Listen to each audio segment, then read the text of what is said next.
Hey there, welcome to Broderos.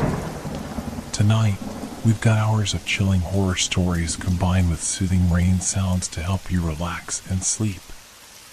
Before you drift off, leave a comment below and let us know where you're listening from and what time it is. And don't forget to hit that like button and subscribe right away. If you end up not enjoying it, you can always take it back later. Get cozy and let the fear take over.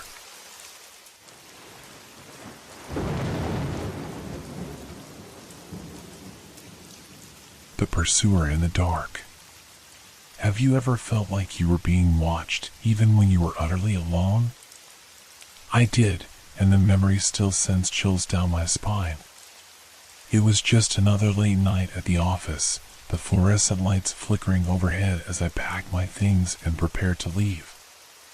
My name is Sarah Thompson, and on that particular night, I would learn just how real the shadows could be. The clock struck 11 as I stepped out of the office building, the cool night air wrapping around me like a familiar yet unwelcome blanket. The city was quieter now, with only the distant hum of traffic echoing through the streets. I took a deep breath, letting the smell of wet asphalt and fading autumn leaves fill my lungs. It was a Friday, and most people were either tucked away at home or enjoying the night with friends. I often loved this time of day, the stillness that accompanied the late hours, but tonight, something felt different. I clutched my purse tightly under my arm and started walking towards the bus stop. The glow of the streetlights cast long shadows on the ground, warping the familiar landscape of my neighborhood into something unfamiliar. As I walked, I replayed the events of the day in my mind, the reports I had finished, the endless meetings, and the ever-looming deadlines. My thoughts were a blur, and as I moved further from the office, I couldn't shake the feeling that someone was watching me. I glanced over my shoulder, but the sidewalk was empty, the only sound the soft rustle of leaves in the breeze. The unease began as a slight prickle on the back of my neck, a sensation I tried to ignore. I quickened my pace, telling myself it was nothing more than the remnants of a long day playing tricks on my mind. But as I reached the corner where I usually turned, I noticed a figure standing in the shadows, half hidden beneath the awning of a closed storefront. My heart skipped a beat, and a chill ran through me. It was a man, but his features were indistinguishable in the dim light. I couldn't tell if he was just waiting for someone or if he had been there for me. I took a deep breath, forcing myself to keep walking, my instincts screaming at me to be careful. The hairs on my arms stood up as I crossed the street, a part of me hoping that distance would ease the tension curling in my stomach. As I approached the bus stop, I glanced back. The figure was still there, motionless and shrouded in darkness. My pulse quickened. Was he watching me? A momentary doubt crept in. Maybe he was just a stranger, a passerby lost in his own world. But with every step I took, that feeling of being observed grew stronger, the silence of the night wrapping around me like a thick fog. I forced myself to look away and focus on the distant glow of the bus lights approaching down the road.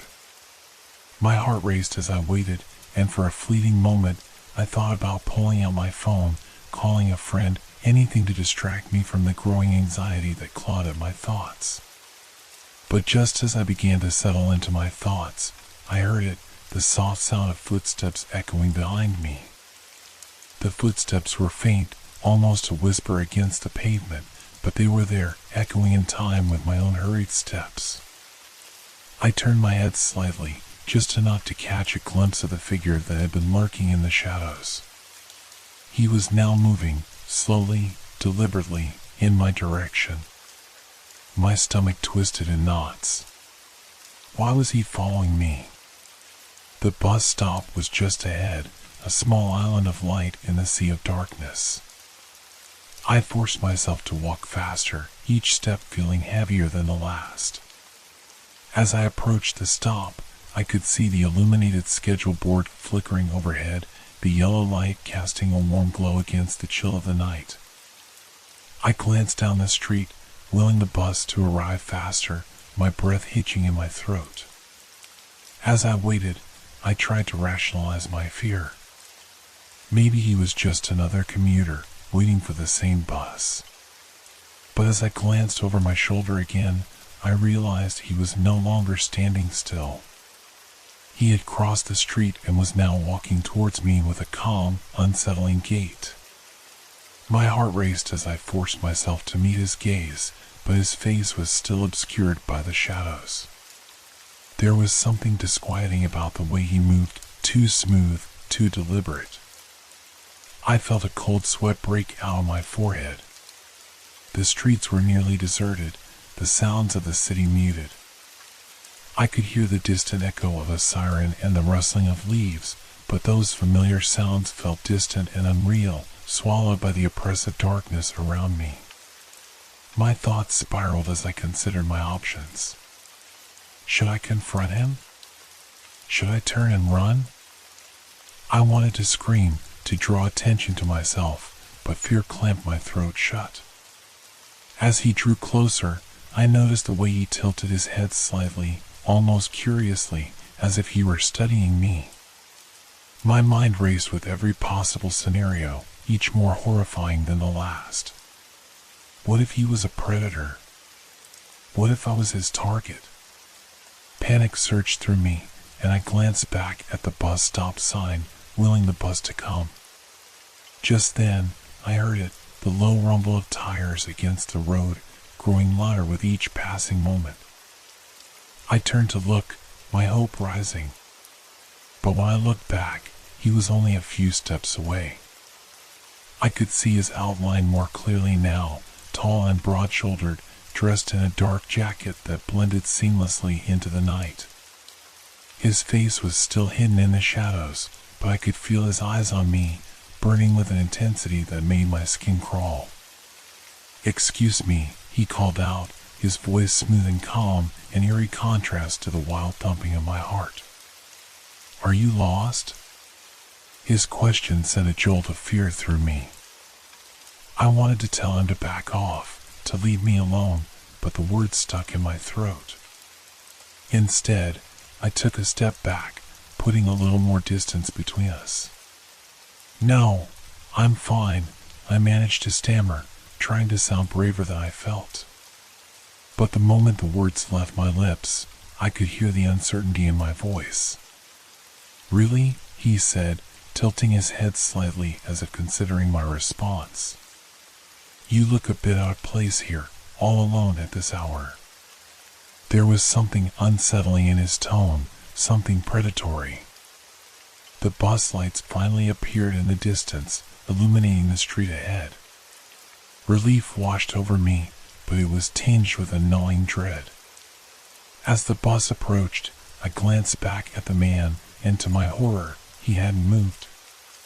He stood there, watching, a shadow among shadows, waiting as if he were content to linger in my path.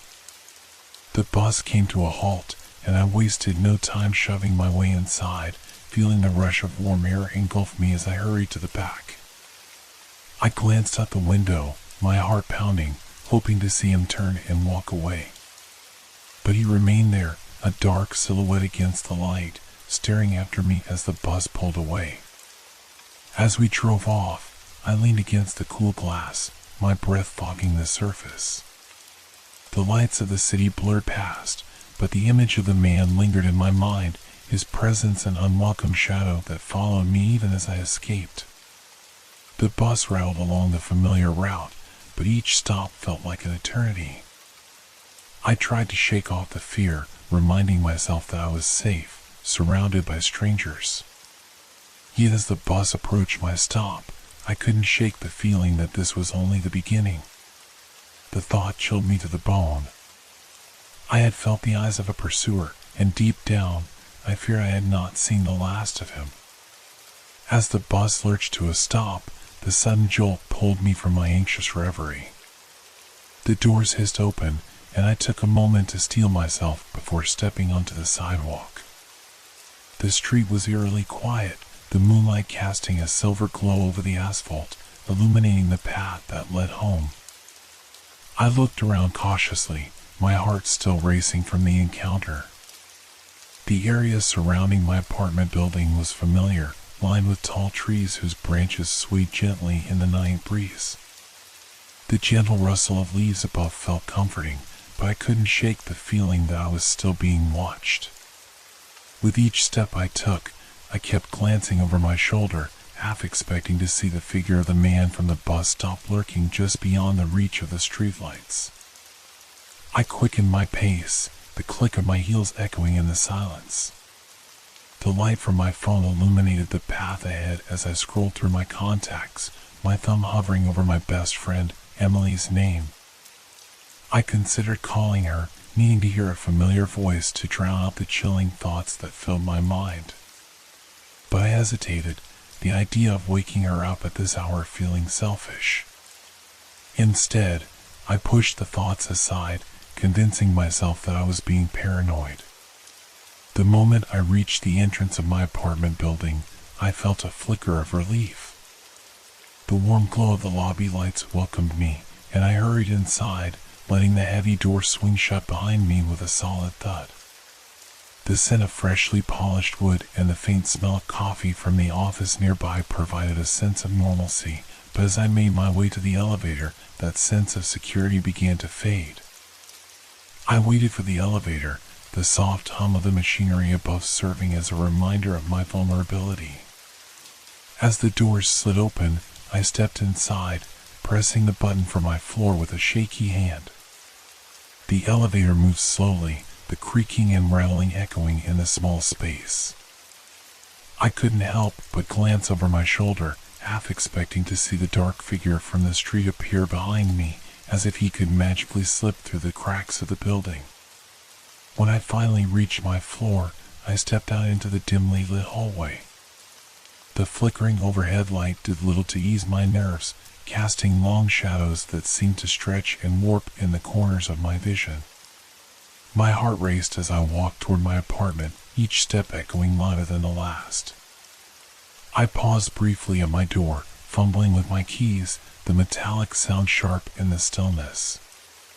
Just as I was about to unlock the door, a strange noise caught my attention, soft and almost imperceptible, like a whisper carried on the wind. I froze, my heart pounding in my chest as I strained to hear.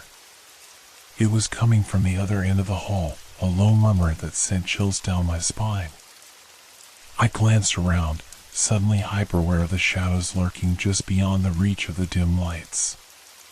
"Get a grip, Sarah," I whispered to myself, trying to quell the rising tide of fear. I unlocked the door and pushed it open, stepping inside and shutting it quickly behind me. The click of the lock felt like a small victory, a barrier between me and whatever darkness lingered outside. I leaned against the door for a moment, breathing heavily, my heart still racing.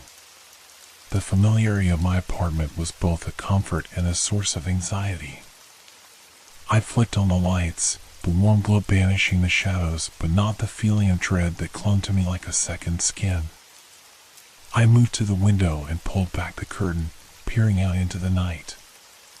The street was empty now, the soft glow of the streetlights casting long beams across the pavement. But I couldn't shake the feeling that someone was still out there, lurking just beyond my sight. My thoughts drifted back to the man at the bus stop, his gaze penetrating, studying me like prey. I made my way to the couch, trying to calm my racing heart. The familiar surroundings, pictures of friends on the wall, a blanket draped over the armrest, should have eased my tension, but the memory of that moment in the dark was too vivid. I grabbed my phone and scrolled through social media, trying to distract myself with images of happy lives and mundane moments.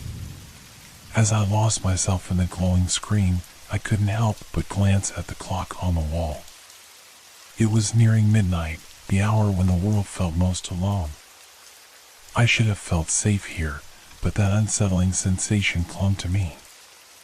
Every creak of the building, every whisper of the wind outside seemed amplified, echoing in the silence. And then, just as I began to feel a semblance of calm, I heard it, a faint knock at the door. My heart stopped. I glanced at the door, fear gripping me once more. Who could it be at this hour? My mind raced with possibilities, and I hesitated to move. The knock came again, softer this time, but it was unmistakable. "Hello," a voice called out, barely above a whisper. It was a voice I didn't recognize, but something in it sent a shiver down my spine. I wanted to call out, to ask who was there, but fear kept me frozen in place. I glanced at the peephole, my breath catching in my throat as I peered through, only to be met with the empty hallway. The hallway remained still and silent, save for the distant sound of the elevator humming and the faint rustle of leaves outside. I felt my heart pounding in my chest, a steady rhythm that seemed to resonate with the dread pooling in my stomach. I stepped back from the peephole, my mind racing with questions. Who was at my door? Why were they knocking at this hour? The voice came again, tinged with impatience. "Is anyone there?" The tone was soft but firm, as if the speaker was trying to mask an undercurrent of urgency. I could hear a hint of desperation, but my instinct screamed for me to remain silent. My thoughts spiraled. Could it be someone from my building? A neighbor in need? Or was it someone far more sinister? I glanced around my apartment, searching for something to use as a weapon. The kitchen was just a few steps away, but the thought of leaving my sanctuary to grab a knife felt like an impossible risk. What if they pushed their way in? What if I opened the door and found that man from the bus stop? Or worse, someone far more dangerous? I pressed my back against the door, breathing heavily as I weighed my options. My phone buzzed on the coffee table, startling me. I glanced at the screen. Emily was calling. Relief washed over me for a brief moment, but panic quickly took its place. Should I answer? Would it make me more vulnerable? I silenced the phone, deciding to remain quiet and hidden for now. The knocking continued, a steady rhythm that sent my heart racing. "Please, I just need to talk," the voice pleaded, softer now, almost like a whisper. It sent a shiver down my spine. Whoever it was sounded sincere, but I couldn't shake the feeling that this was a trap. "I can see you're home. I'm not here to hurt you." I felt a flicker of uncertainty. What if they were right? What if I was overreacting? I had always been a strong, independent woman. But tonight was different. The shadows had taken on a life of their own, and my instincts were screaming for me to remain safe behind my door. After what felt like an eternity, the knocking finally ceased, and an oppressive silence settled over the apartment. My breath caught in my throat, and I strained to listen for any signs of movement. Had they left? I considered peeking through the peephole again, but a voice in my head warned me against it. What if they were just waiting, watching for me to make a move? Then I heard it, a soft scuffle, like shoes dragging against the carpet in the hallway. My heart pounded as I pressed my ear against the door, trying to distinguish the sounds. I could feel my pulse thrumming in my ears, drowning out the rest of the world. The silence stretched on, heavy and thick, and I began to question my sanity. Was it possible I was imagining things?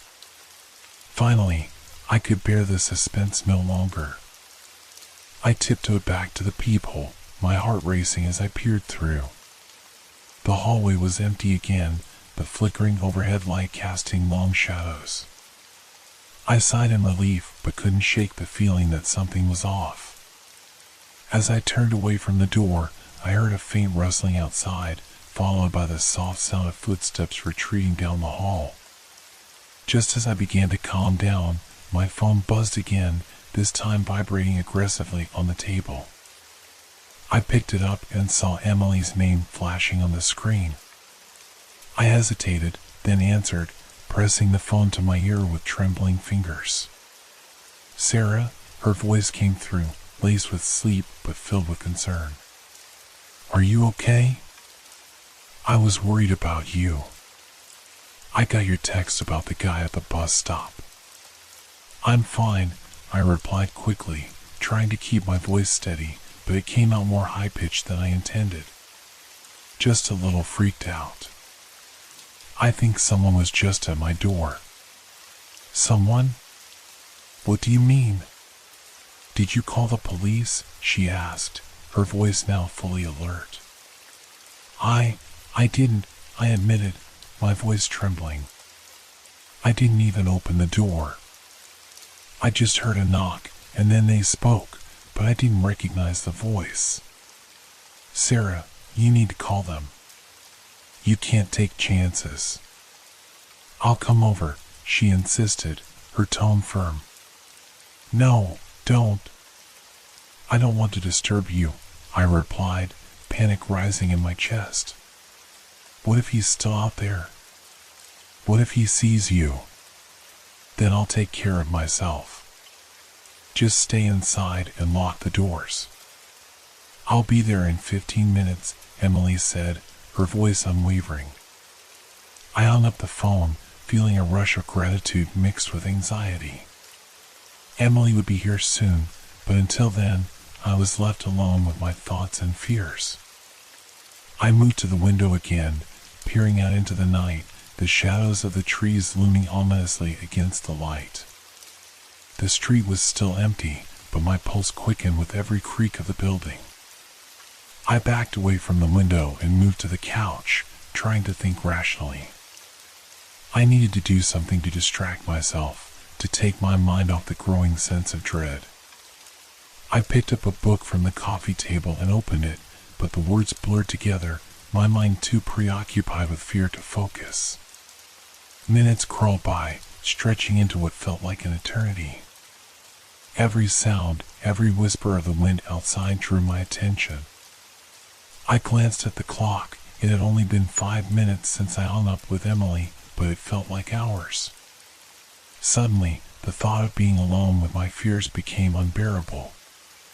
As I sat on the couch, I could hear the sound of my own breathing, a sharp contrast to the silence around me.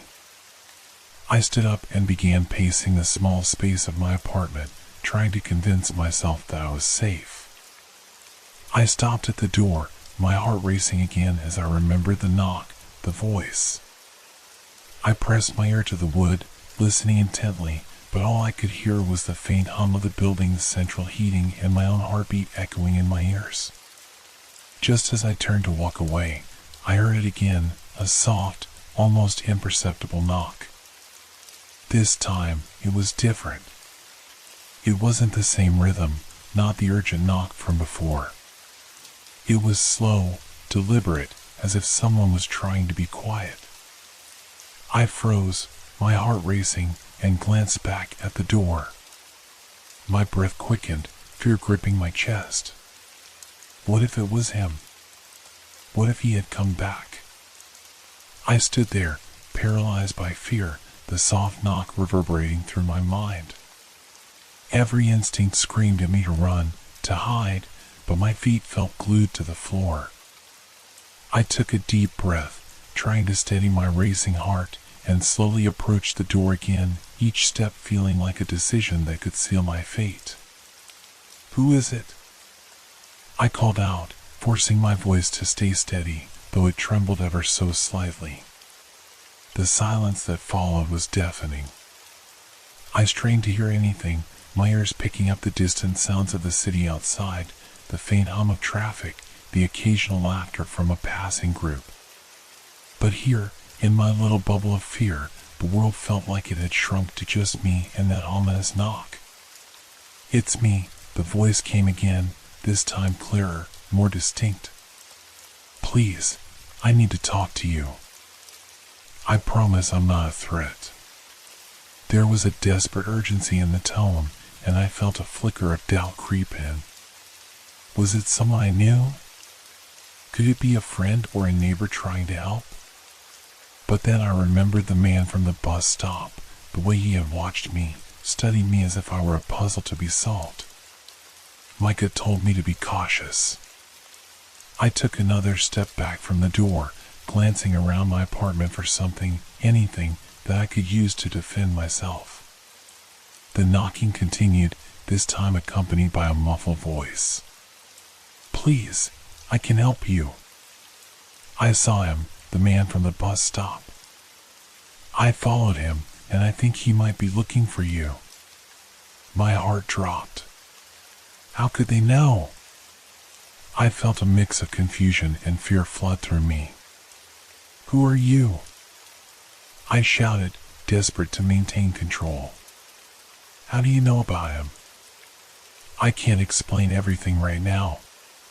Just please open the door, and I'll tell you everything," the voice pleaded, urgency palpable in every word. My mind raced, torn between curiosity and terror. Could I trust this person? What if it was a trap? But the mention of the man sent a chill through my spine. I had already felt too exposed, too vulnerable. The thought of someone out there, watching me, sent my heart into a panic. Suddenly, the weight of isolation bore down on me. I had to make a choice. I either remained caged in my apartment, a prisoner of my own fears, or I took the risk and opened the door to a potential ally. I swallowed hard, feeling the lump in my throat. "If you're telling the truth, then you need to prove it. How do I know you're not just trying to lure me out?"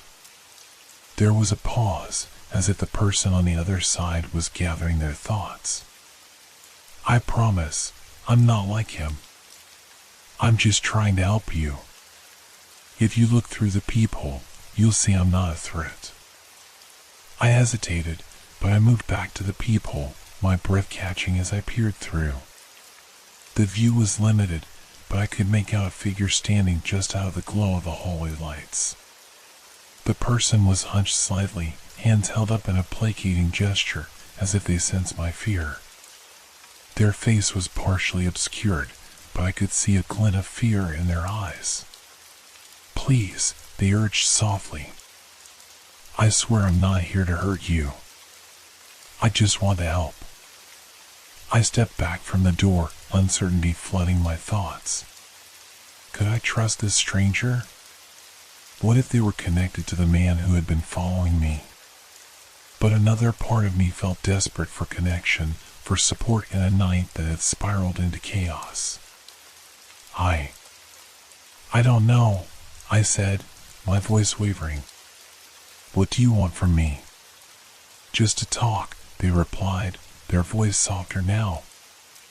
"I saw you at the bus stop. I was on the bus behind you. I noticed the man who was following you, and I think I can help you figure out what's going on." The vulnerability in their voice struck a chord. Maybe this was my chance to understand what was happening, to confront the fear that had wrapped around me like a suffocating blanket. "Okay," I finally said, my voice barely above a whisper. "But I'm opening the door just a crack." I approached the door again, my heart racing as I unlatched it and opened it just enough to see the person standing there. As I peered out, I was met with the sight of a young man in his late 20s, disheveled and out of breath. His eyes were wide with urgency, and a hint of concern played across his features. "I'm Ethan," he introduced himself, his voice steady but low. "I promise I'm not here to hurt you." I opened the door a little wider, curiosity piqued but my instincts still on high alert. "What do you mean, you saw the man? Who is he?" Ethan glanced around nervously, as if he were afraid of being overheard. "He was on the bus with us, but he got off a few stops before you. I noticed him watching you. He didn't look right, and when I saw you get off the bus alone, I felt like I had to follow you to make sure you were okay." The admission hit me like a punch to the gut. "You followed me? Why?" "I was worried," he replied, his gaze earnest. "You looked so uneasy, and when I saw him following you, I thought you might need help." I didn't mean to scare you. I just what? I interjected, frustration mingling with relief. You followed me home and then knocked on my door in the middle of the night?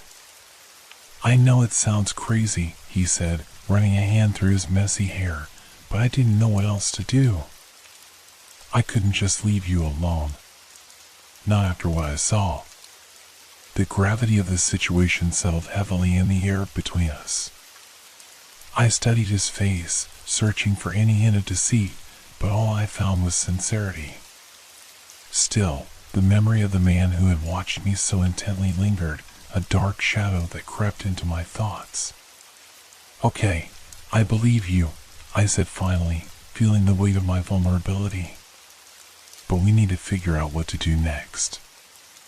Ethan nodded, relief flooding his features. Let's get you to safety first. Do you have a friend nearby? Someone you can stay with?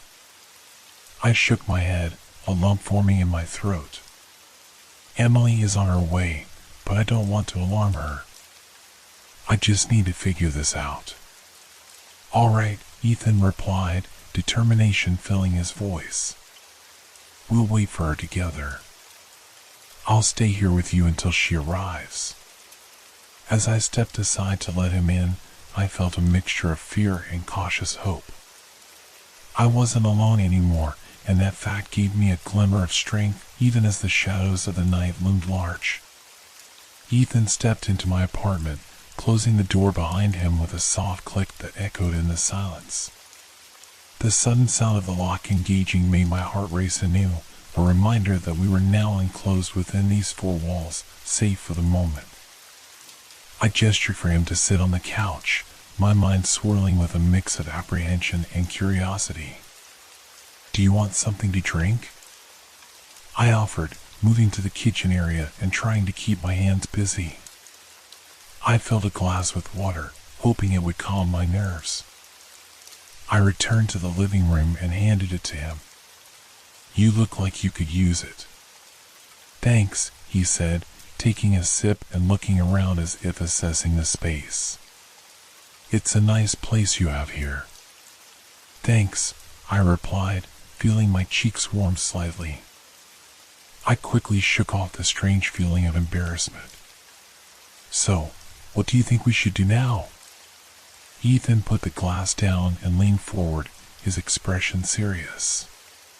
First, we need to stay alert. The man you mentioned, do you remember anything specific about him? Any details that stood out? I nodded, recalling the way his eyes had bored into me, an intensity that had felt almost predatory. He had dark hair, and he wore a hoodie. I didn't get a good look at his face, but he was tall and built like he worked out. It was his eyes that scared me most. They were hungry, like he was studying me. Ethan frowned, and I could see the concern deepening in his gaze. That's not good. He could be dangerous. We need to take this seriously. I shivered at his words, feeling a chill settle into my bones. What do you mean? Do you think he's been following me for a while? It's possible, Ethan replied. People like that don't usually act on impulse. If he's been watching you, he's likely been planning something. We need to stay vigilant. Just then, I heard the faint sound of a key turning in the lock, and my heart jumped into my throat. Had Emily arrived? I glanced at Ethan, who mirrored my unease. We both stood, tense and silent, as the door creaked open. Sarah? Emily called out, her voice filled with warmth and worry. I'm here. I rushed to the door and swung it open, relief flooding through me when I saw her standing there, slightly out of breath but visibly relieved to see me. You're okay, she exclaimed, stepping inside and looking between me and Ethan. What happened? Is everything all right? Yes, I said quickly, trying to calm her. This is Ethan. He followed me home from the bus stop. He saw the man who was following me, and he wants to help. Emily's eyes widened in surprise, shifting from me to Ethan. You followed her? That's a bit risky, don't you think? Ethan raised his hands defensively. I know it sounds crazy, but I couldn't just let her walk home alone after what I saw. I didn't mean to scare her. Emily's expression softened as she processed the situation. Okay, I understand. We just need to stay safe. What do we know about this guy? I glanced at Ethan, feeling a surge of gratitude for his presence. He has dark hair and a hoodie. He's tall, and his eyes, I added, struggling to articulate the terror they had instilled in me. They felt so intense, like he was studying me. Emily nodded, her brow furrowed in thought. And you're sure he's still out there? I don't know, I replied, anxiety bubbling up again. But what if he is? What if he comes back? Ethan stepped closer, his tone reassuring. We can't live in fear. We need to keep the lights on, stay aware of our surroundings, and be ready to react if anything happens. I'll stay here with you both. Emily placed a hand on my shoulder, grounding me. You're not alone, Sarah. We'll figure this out together. Feeling a surge of support, I nodded. Thank you. I just want to feel safe again. Ethan glanced at the clock on the wall, his expression thoughtful. First things first, let's lock all the windows and doors. We need to create a barrier. As we moved around the apartment, securing every entry point, I felt the anxiety ebbing slightly. There was something empowering about taking action, about reclaiming control over my space. Ethan and Emily worked with a sense of urgency, each of us aware that the threat outside was real, yet we found comfort in each other's presence. With the final window locked, we returned to the living room, where I plopped down on the couch, grateful for the temporary reprieve. What do we do now? I asked, looking at Ethan for guidance. We need to stay vigilant, he reiterated, taking a seat across from me. And keep the lights on. If we can't see him, we can't prepare for his arrival. Emily nodded, her face pale but determined. I can call the police, just to report that someone's been following you. Maybe they can help. No, I interrupted, anxiety creeping back. What if he knows? What if he hears us talking about it? Ethan leaned forward, his eyes steady. We can't let fear dictate our actions. Reporting him might be the only way to ensure he doesn't get away with whatever he's planning. I felt torn, but I also recognized the wisdom in his words. The idea of involving the police made me anxious, but staying silent felt wrong. Okay, I relented. But let's not mention my name. I don't want him to know who I am. Emily pulled out her phone, her fingers dancing over the screen as she dialed. I watched her, my heart racing. As she spoke softly into the phone, I felt a sense of unease wash over me. Thank you for your patience, Emily said, her voice steady but slightly strained. I just want to report an incident. Someone has been following my friend, and we're feeling unsafe. Ethan and I exchanged glances, a mix of hope and fear swirling in the air. The operator assured Emily that an officer would be dispatched to our location, and I felt a strange sense of relief wash over me. Maybe, just maybe, we would get some answers tonight. After Emily hung up, she turned to us, her eyes determined. They're on their way. Just a few minutes, and they'll check in with us. Good, Ethan said, his expression serious. But we can't let our guard down. We should stay close together and keep an eye out. We huddled in the living room, the lights bright and the curtains drawn tight, creating a false sense of security against the darkness outside. Each creak of the building, every gust of wind, set my nerves on edge. I could feel the weight of the world pressing down on me as I sat between my two friends, a protective barrier against the unknown. As time passed, I felt my anxiety ebb and flow like the tide, each minute stretching longer than the last. I caught snippets of conversation from Ethan and Emily, their voices low and urgent, discussing strategies and options. I couldn't focus on their words. My mind was elsewhere, caught in a loop of fear and paranoia. Then, a sound interrupted my thoughts, a soft thud, followed by the faint echo of footsteps in the hallway outside. My heart raced as I exchanged alarmed glances with Ethan and Emily. "Did you hear that?" I whispered, my voice barely audible. "Yes," Ethan replied, his eyes darting toward the door. "Stay quiet." The footsteps grew louder, echoing through the corridor, and I could feel my pulse quicken. I strained to listen, every muscle tense, waiting for something to happen. Then, a knock sounded again, sharp and demanding, sending chills racing down my spine. We froze, each of us holding our breath, uncertainty hanging heavy in the air.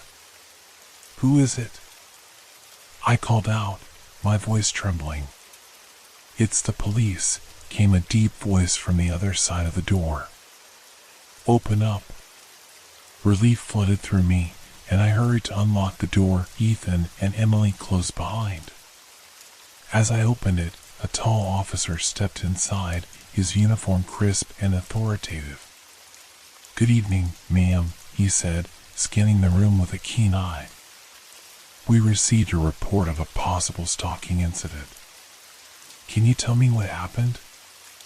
As I began to explain, I felt the tension start to ease, the weight of the night lifting just a little as I realized I wasn't alone in this battle against fear anymore. The officer stepped into the living room, his presence commanding yet reassuring. He wore a dark blue uniform, the badge gleaming under the overhead lights. I could see the lines of experience etched into his face, a mix of compassion and authority. He immediately put me at ease, making me feel like I was no longer just a frightened girl in an apartment, but someone whose safety mattered. "Thank you for coming," I said, my voice steadier now. I gestured toward the couch where Ethan and Emily were seated. "This is Ethan and my friend Emily. They've been with me tonight." The officer nodded, acknowledging them with a polite smile. "Good evening, everyone. I'm Officer Reynolds. Now, can you tell me exactly what happened?" I took a deep breath, trying to organize my thoughts amidst the chaos of emotions swirling in my head. I was walking home from work. I felt like someone was following me, and when I got to the bus stop, I saw a man watching me. He was intimidating. Officer Reynolds leaned forward, his expression serious. "What did he look like?" I described the man as best as I could, the dark hair, the hoodie, the intensity of his gaze. I didn't get a good look at his face, but I could feel him watching me. It felt wrong, like he was studying me, waiting for the right moment. "Did he say anything to you?" Reynolds asked, jotting down notes in a small notepad. "No," I replied, shaking my head. He just stood there, staring. It made me feel really uneasy. I hurried home, but I couldn't shake the feeling that he was still out there. "Did you notice if he followed you home?" Reynolds continued, his pen poised, ready to capture every detail. I glanced at Ethan, who nodded encouragingly. "Yes, he was right behind me for a while. I could see him in my periphery." I thought I was imagining things until Ethan came and helped me. Reynolds turned to Ethan, his brows raised. And you followed her home? What did you see? I saw him at the bus stop, Ethan explained, his voice steady. He was watching Sarah the entire time. When I realized she was walking home alone, I felt compelled to follow her to make sure she got back safely. I was worried. Good instincts, the officer said, giving him a nod of approval. We take these situations seriously. It's a good thing you reached out to her. Emily leaned forward, her face pale but determined. Is there anything you can do? Can you catch him? Officer Reynolds glanced at her, then back at me. We'll do our best. If we know where he's been spotted or if we have a description, it makes it easier to track him down. But first, we need to ensure you're safe right now. Do you have any idea where he might have gone after you got home? I shook my head, anxiety gripping me again. No, I didn't look back. I just wanted to get inside. Understandable, Reynolds said, then turned his attention back to me. Let's take a look outside. I'd like to see if there's any surveillance footage nearby. Maybe a local business has a camera that caught something. I live in a residential area, I said, biting my lip. There's a convenience store about 2 blocks away. They might have a camera. Perfect, Reynolds replied, moving toward the door. Let's head there and see what we can find. I'll need you to accompany me. A wave of apprehension washed over me again, but I nodded, steeling myself. Okay. Just give me a moment to grab my things. As I hurried to my room to collect my phone and keys, I felt the weight of the night pressing down on me once more. I took a moment to breathe deeply, reminding myself that I was not alone. I had friends who cared and an officer willing to help. When I returned, I found Ethan and Emily waiting near the door, their expressions a mixture of concern and determination. Are you sure you want to do this? Emily asked softly, her eyes searching mine. We can stay here if you're uncomfortable. No, I said firmly, surprising myself with my resolve. I need to face this. I can't live in fear. All right, Ethan said, stepping closer, a reassuring presence. We'll stick together. We're in this as a team. I smiled weakly, feeling grateful for their support. Thank you, both of you. I don't know what I'd do without you. Officer Reynolds opened the door, leading the way down the dimly lit hallway. I followed closely behind, my heart pounding in rhythm with my footsteps. The crisp night air greeted us as we stepped outside, and I took a deep breath, trying to steady my racing heart. The street was quieter than usual, the only sounds being the distant hum of traffic and the occasional rustle of leaves in the wind. It felt surreal, the normalcy of the night contrasting sharply with the turmoil within me. As we walked toward the convenience store, I felt a surge of anxiety but also determination. I couldn't let fear control me. I needed answers, and the thought of confronting whatever was lurking in the shadows pushed me forward. When we arrived at the store, Officer Reynolds approached the clerk, a middle-aged man with tired eyes. Excuse me, sir, he began, showing his badge. I'm Officer Reynolds. We're investigating a potential stalking incident, and I was wondering if you have any surveillance footage from tonight. The clerk's face shifted from curiosity to concern. Yeah, I think we do. Let me pull it up for you. He gestured for us to wait, then walked to the back room. Ethan stood beside me, his presence a comforting weight. Are you okay? He asked softly, his voice laced with concern. I nodded, but my stomach churned with nerves. Just anxious. I keep thinking about what if he comes back. We'll handle it, Ethan assured me, his gaze steady. You're not alone anymore. We'll figure this out together. I managed a small smile, grateful for his support. Thank you, Ethan. I really appreciate everything you're doing. Moments later, the clerk returned, a small monitor in hand. Here it is, he said, pressing play. As the footage flickered to life, I leaned closer, my heart racing as the grainy images came into focus. I could see myself exiting the bus and walking toward my apartment building, the neon lights reflecting off the pavement. There, the clerk pointed. That's you. And there's the bus in the background. We all watched intently as the video played on. I felt a mix of relief and anxiety wash over me as I saw the shadows of pedestrians and vehicles moving in the background. But then, my breath hitched in my throat.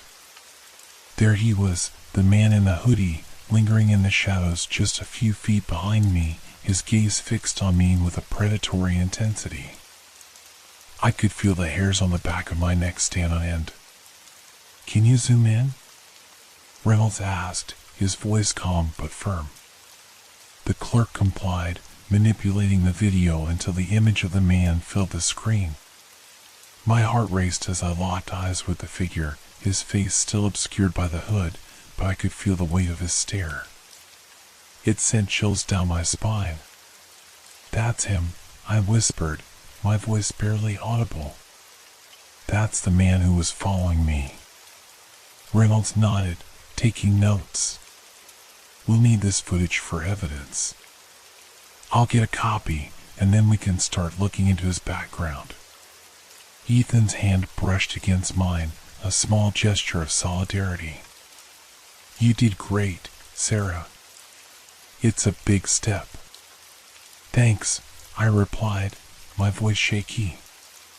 The clerk printed out a copy of the footage, handing it to Reynolds, who nodded in appreciation.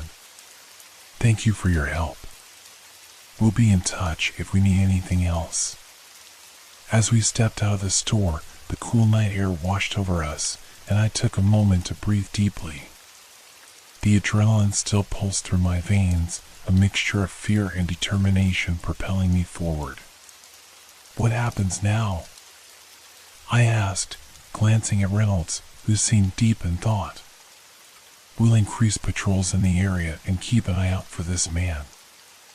I'll file a report and begin looking into any similar incidents in the area.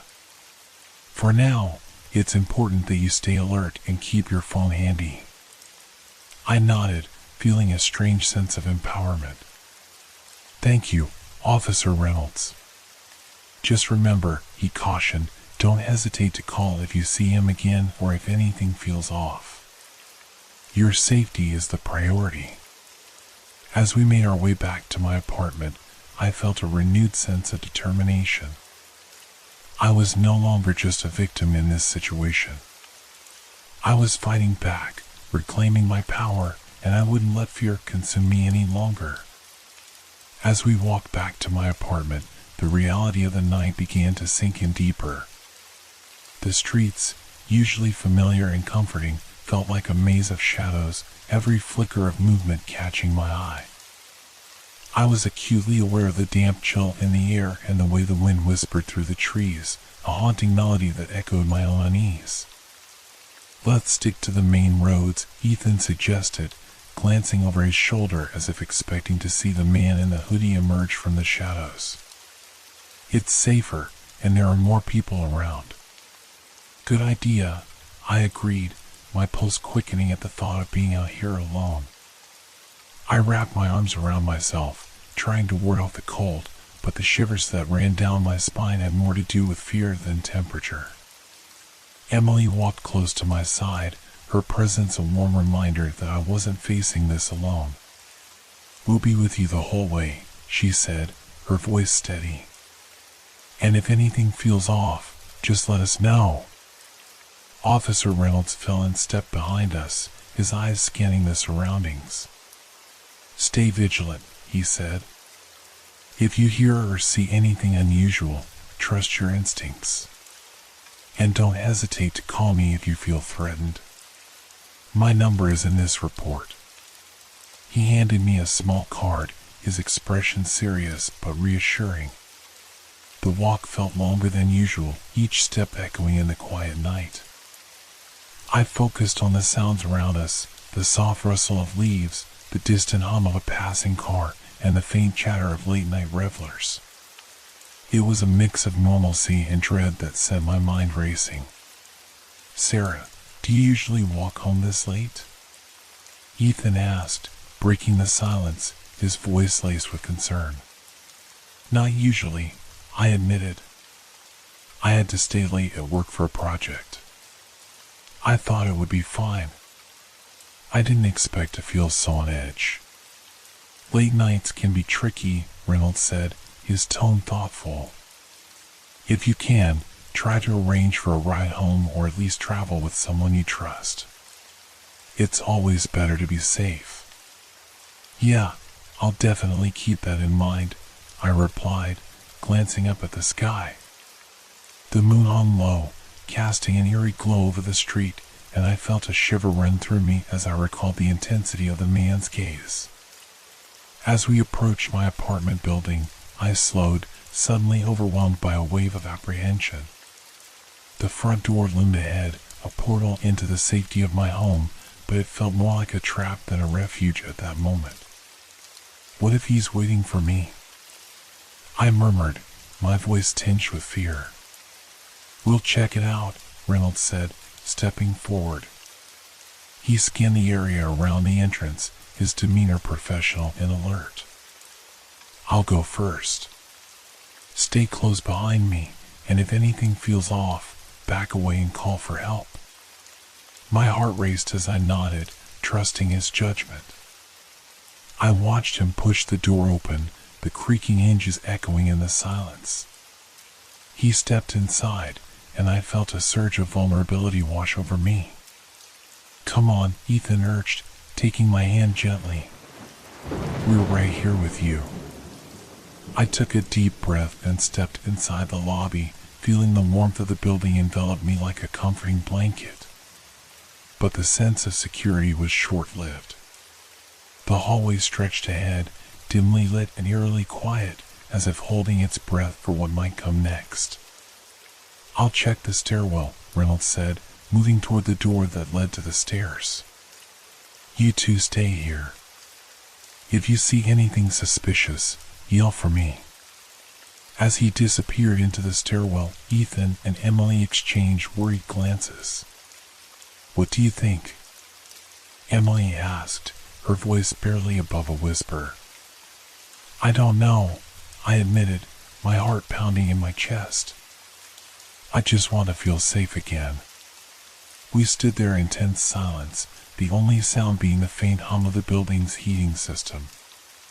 Each passing second felt like an eternity, my anxiety building as I replayed the night's events in my mind. I could almost feel the man's presence lurking in the shadows, waiting for an opportunity to strike. After what felt like ages, Reynolds emerged from the stairwell, his expression serious. Nothing unusual. Just an empty stairwell.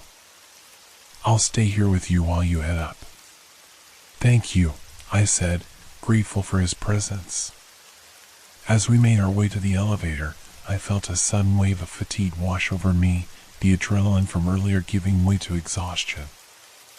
I just wanted to crawl into bed and forget about this night, but deep down, I knew that wouldn't be possible. The image of the man in the hoodie lingered in my mind like a ghost, refusing to let me rest. The elevator doors opened with a soft ding, and I stepped inside, Ethan and Emily close behind me.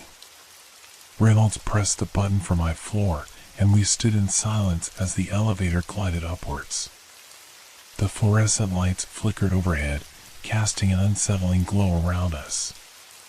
When we reached my floor, I stepped out, my breath hitching as I glanced down the long hallway leading to my apartment. The shadows seemed to stretch and twist, and I felt a cold wave of fear wash over me. Just a few more steps, Ethan encouraged, taking my hand again. We're almost there. With a nod, I started toward my door, my heart racing with each step. I could hear the soft thud of my heartbeat in my ears, drowning out the ambient noises of the building. My mind raced with what-ifs, each thought more terrifying than the last. Reaching my door, I fumbled for my keys, my hands trembling as I searched through my bag. Come on, I muttered under my breath, panic rising as the seconds ticked by. Take your time, Reynolds said, his voice calm and steady. You're doing great. Finally, my fingers closed around the cool metal of my key, and I pulled it out, the weight feeling like a lifeline in that moment. I quickly inserted it into the lock, my breath catching as the click echoed in the silence. Pushing the door open, I stepped inside, my heart pounding in my chest as I glanced around, expecting the worst. The familiar sights of my small living room greeted me, my cozy couch, the warm light from the lamp casting a soft glow, but they did little to quell the rising fear within me. I'll stand by the door, Reynolds said, positioning himself strategically as he scanned the room. If you see or hear anything, just yell. Thank you, I whispered, stepping further inside and closing the door behind me. The sense of safety was slowly returning, but I was still on edge. Ethan and Emily followed me inside, closing the door with a soft click. You're safe now, Emily said, her voice soothing. We're here. I nodded, trying to absorb her words, but the unease lingered. I moved to the couch and sank down, my body heavy with exhaustion. What a night, I sighed, running a hand through my hair. Let's not let this ruin your evening, Ethan said, taking a seat beside me. We can watch a movie or something to help take your mind off things. I offered a weak smile, grateful for his attempt to lighten the mood. That sounds nice. I just need a moment to breathe. As I sat there, the familiar sounds of my apartment enveloped me, the soft ticking of the clock, the hum of the heater, and the faint sound of laughter from neighbors. It reminded me that life continued outside, even if my world felt shaken. Reynolds stepped away from the door, pulling out his phone. I'll just be a moment. I need to make some calls to file the report and set up extra patrols in the area, he said, his voice steady. Of course, I replied, appreciating the professionalism he brought to the situation. While he stepped into the kitchen for some privacy, Emily turned to me, her expression serious. Are you okay, really? I took a deep breath, the weight of the night crashing down on me. I don't know. I feel shaken, but I'm glad I'm not alone. Me too, Ethan added, his voice warm and reassuring. You're stronger than you realize, Sarah. Facing this is a huge step. I looked at them, their support a comforting balm against the night's fears. Thank you for being here. I don't know how I would have gotten through this alone. Emily smiled softly, her eyes shining with empathy. We're a team. Always. As we settled into the comfort of each other's presence, I felt the night's grip on me begin to loosen. The adrenaline still coursed through my veins, but I clung to the warmth of my friends, knowing that I wouldn't let fear dictate my life any longer. Outside, the wind howled against the window, but inside, there was a sense of unity, a shared strength that bolstered my resolve. I knew that whatever lay ahead, I would face it with them by my side. As I settled into the familiar embrace of my couch, the warmth of the evening began to wrap around me like a protective cocoon. Yet, I was acutely aware of the shadows that lingered just beyond the reach of the lamp's glow, stretching like fingers across the floor. The wind outside rattled the window panes, adding an ominous backdrop to my thoughts, but the presence of my friends felt like a shield against the dark. Do you want something to drink? I asked, hoping to shift the focus from the night's events. I have some herbal tea, or maybe some soda. I'll take tea, Ethan replied, his voice steady. That sounds comforting. Me too, Emily chimed in, her expression softening. It'll help settle our nerves. I pushed myself off the couch and made my way to the small kitchen area, the fluorescent light flickering above, casting brief shadows on the walls. As I prepared the tea, I could hear Reynolds in the background, his voice low and serious as he spoke into his phone. I caught snippets of his conversation, words like patrols and suspicious activity reaching my ears, reminding me that the threat was still very much real.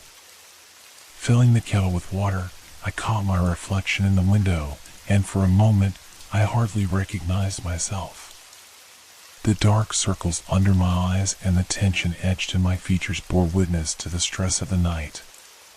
My heart raced at the thought of the man in the hoodie lurking out there, waiting in the shadows.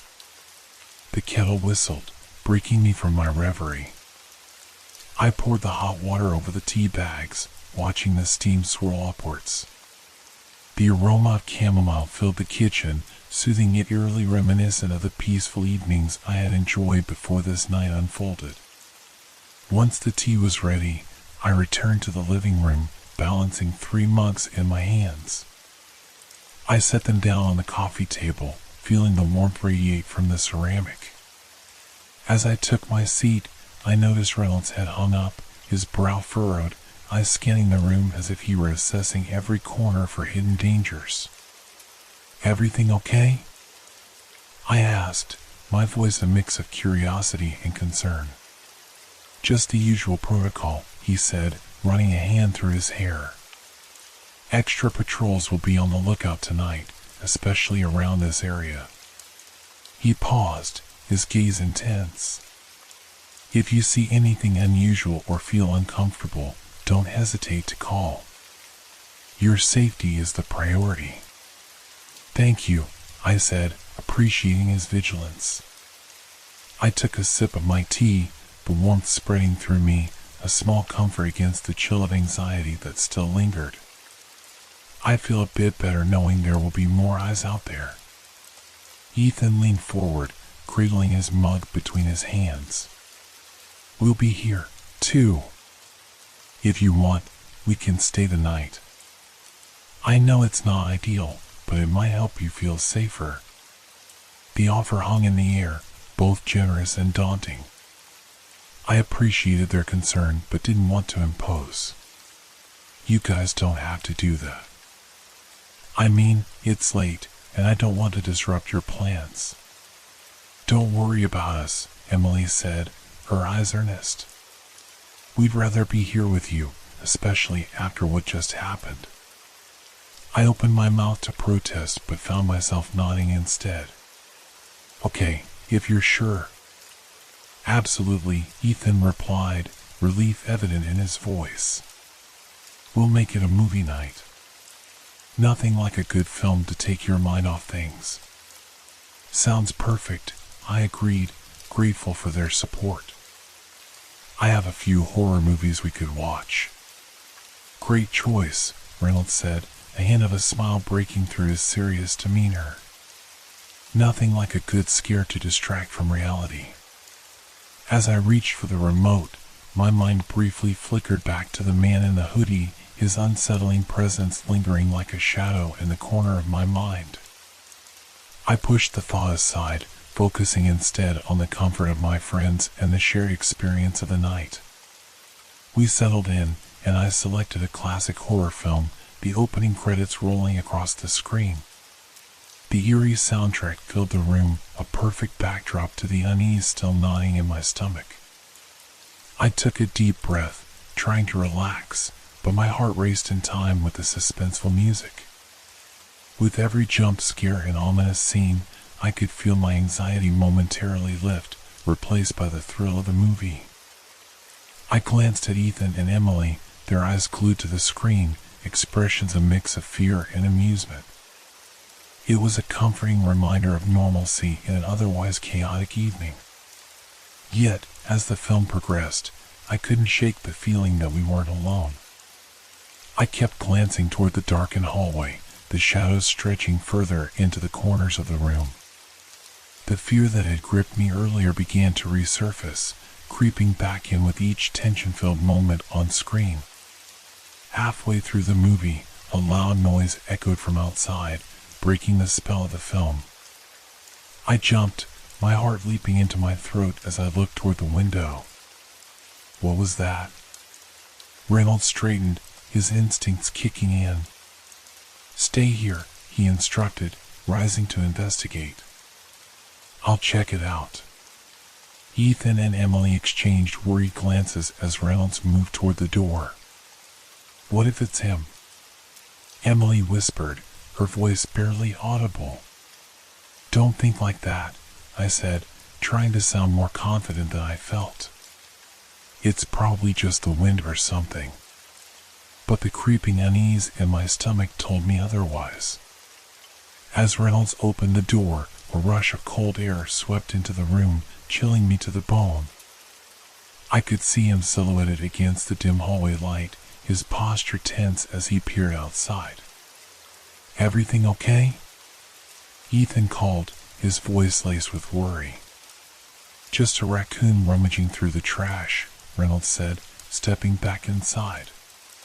He closed the door, but I could see the tension still etched in his features. No sign of anything suspicious. "Thank goodness," Emily breathed, relief washing over her. As the movie continued, I struggled to focus on the screen. The character's plight mirrored my own, trapped and hunted in an unfamiliar world. I leaned into Ethan for comfort, the warmth of his body grounding me as I battled my racing thoughts.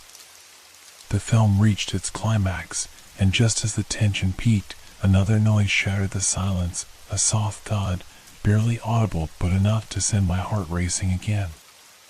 It came from the hallway, unmistakably closer this time. "What was that?" I whispered, my voice trembling.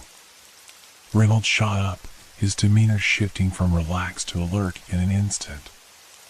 "Stay here," he repeated, his tone firm. "I'll check it out." "No, don't," I exclaimed, panic rising in my chest. "It could be dangerous."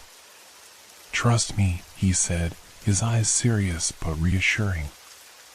"I'll be right back." Lock the door behind me.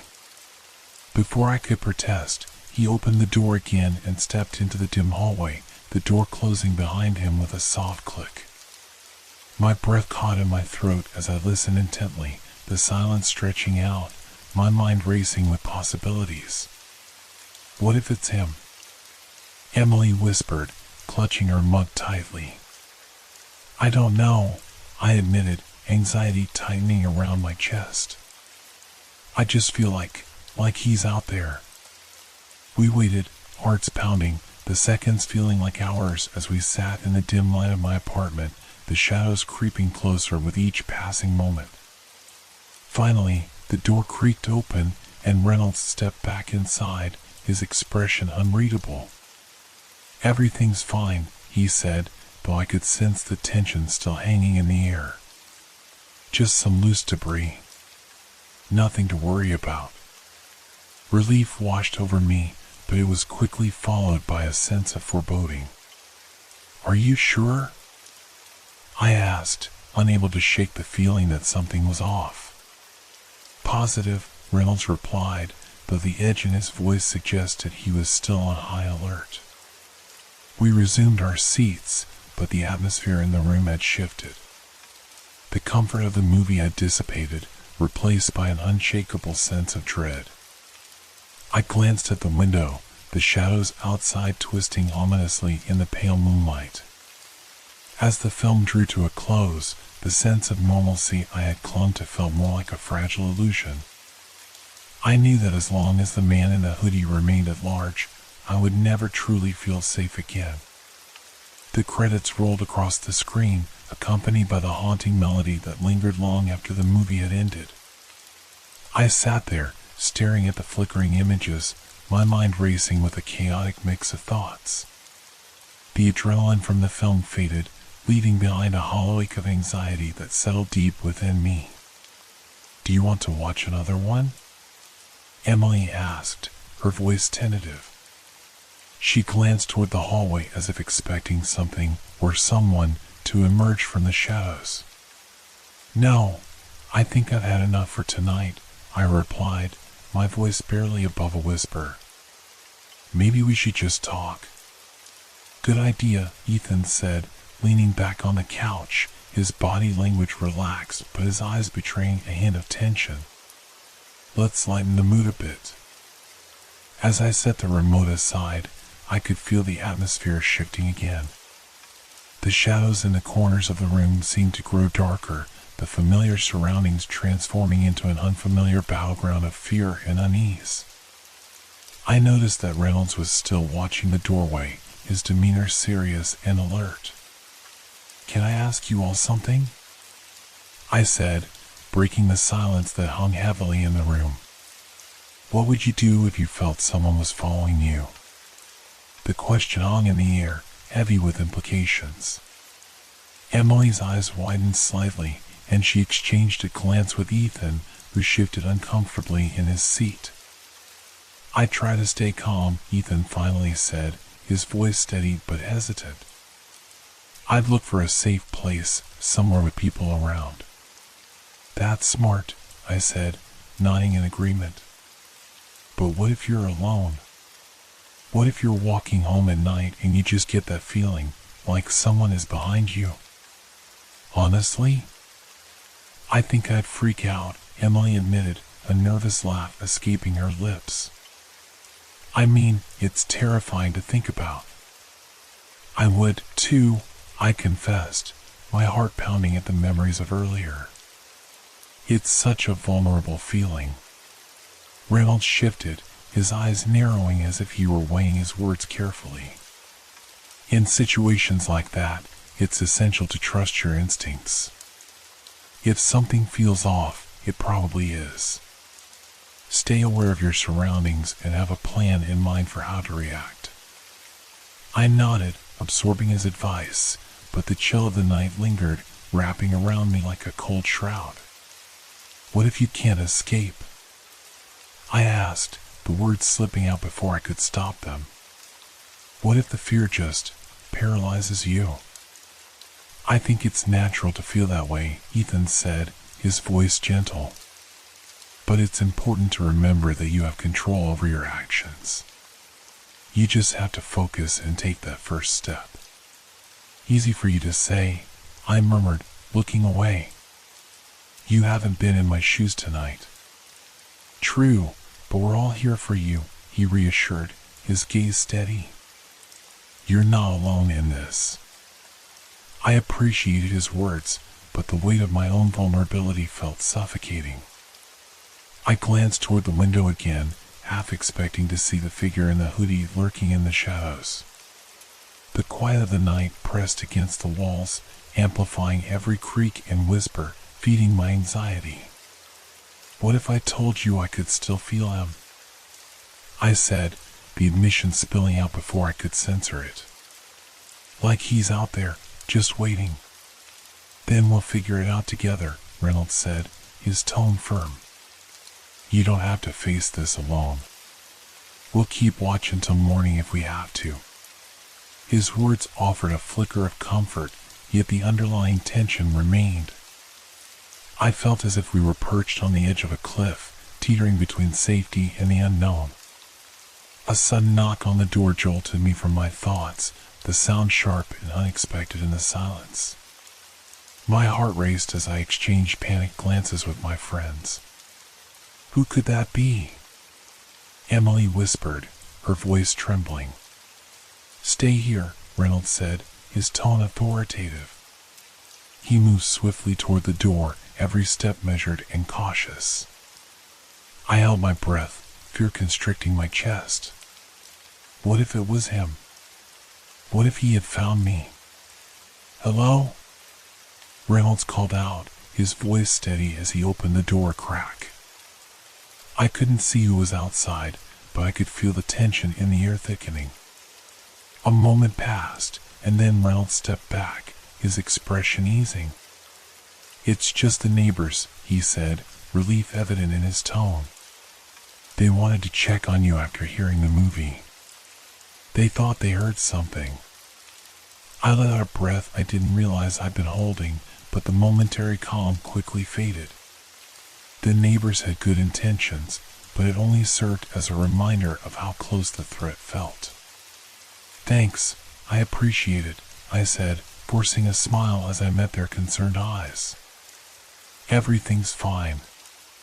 As they departed, I closed the door, the latch clicking into place with a finality that sent a shiver down my spine. "We should probably keep the door locked," I suggested, my voice tinged with apprehension. "Agreed," Reynolds replied, moving to secure it. "No more distractions. Let's keep our focus on what's important." "Right," I said, though I knew that the horror of the night was far from over.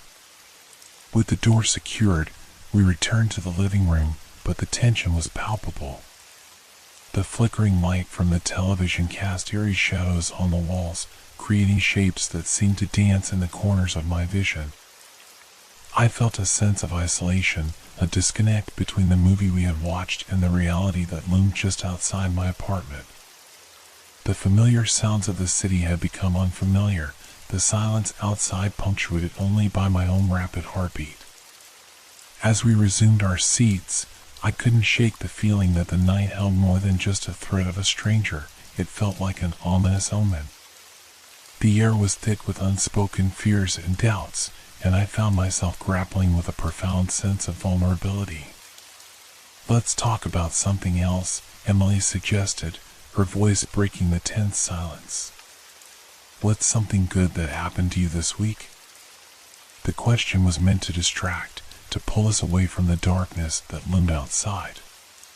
We took turns sharing stories, our laughter slowly easing the tension, but beneath it all, a sense of dread lingered like a shadow.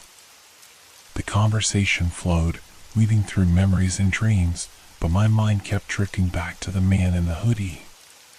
His presence haunted me, like a specter lurking just out of sight. The more I tried to shake the feeling, the more it clung to me, wrapping around my thoughts like a vice. Finally, I couldn't hold back any longer. "What if he comes back?" I asked, my voice breaking the jovial mood. "Then we'll deal with it," Reynolds said, his gaze steady and unwavering. "We'll stand together, no matter what happens."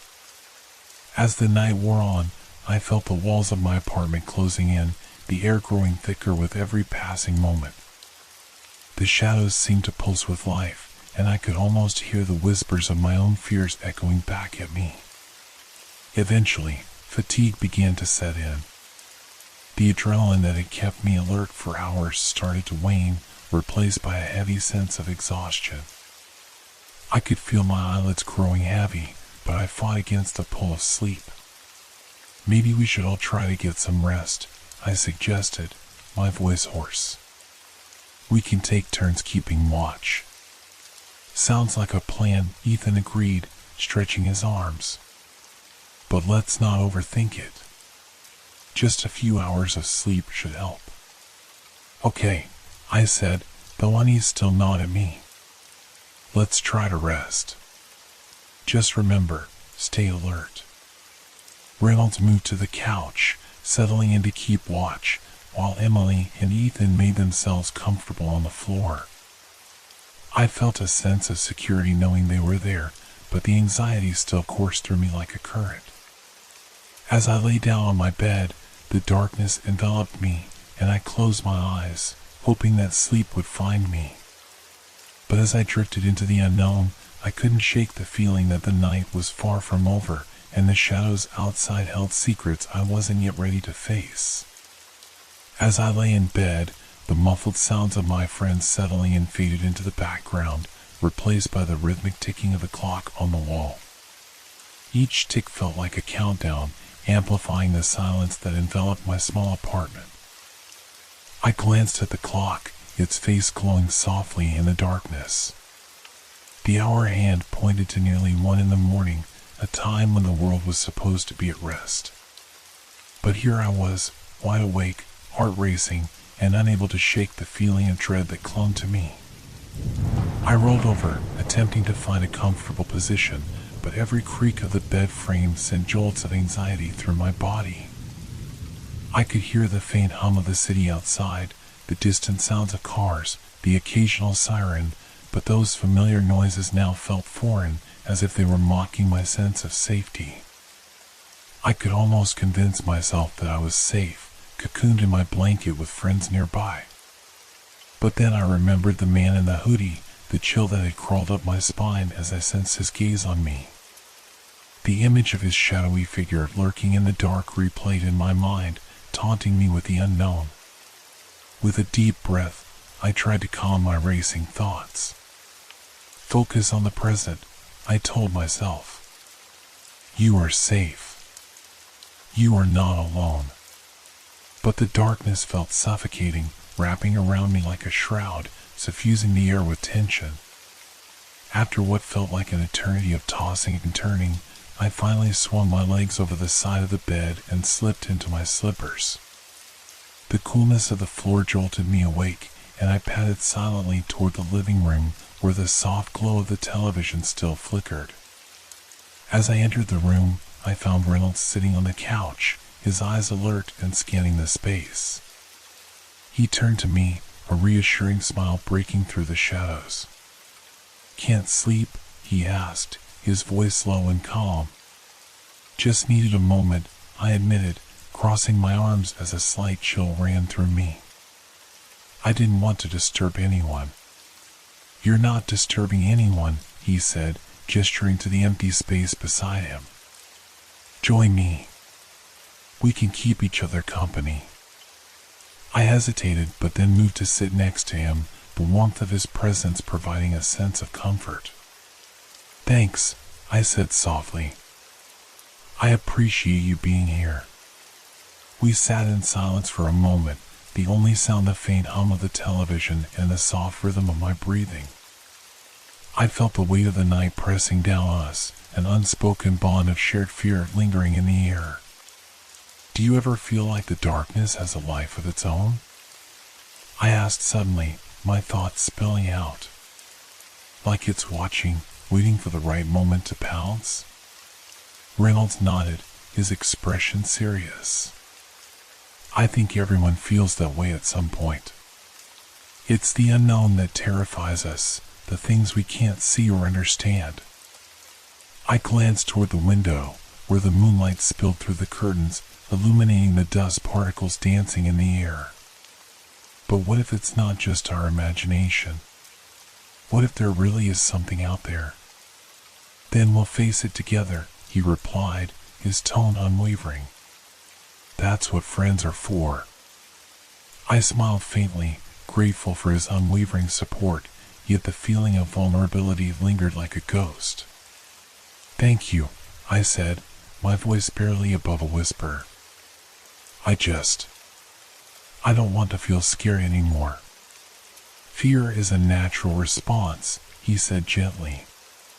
"It means you're aware and alive. But don't let it control you."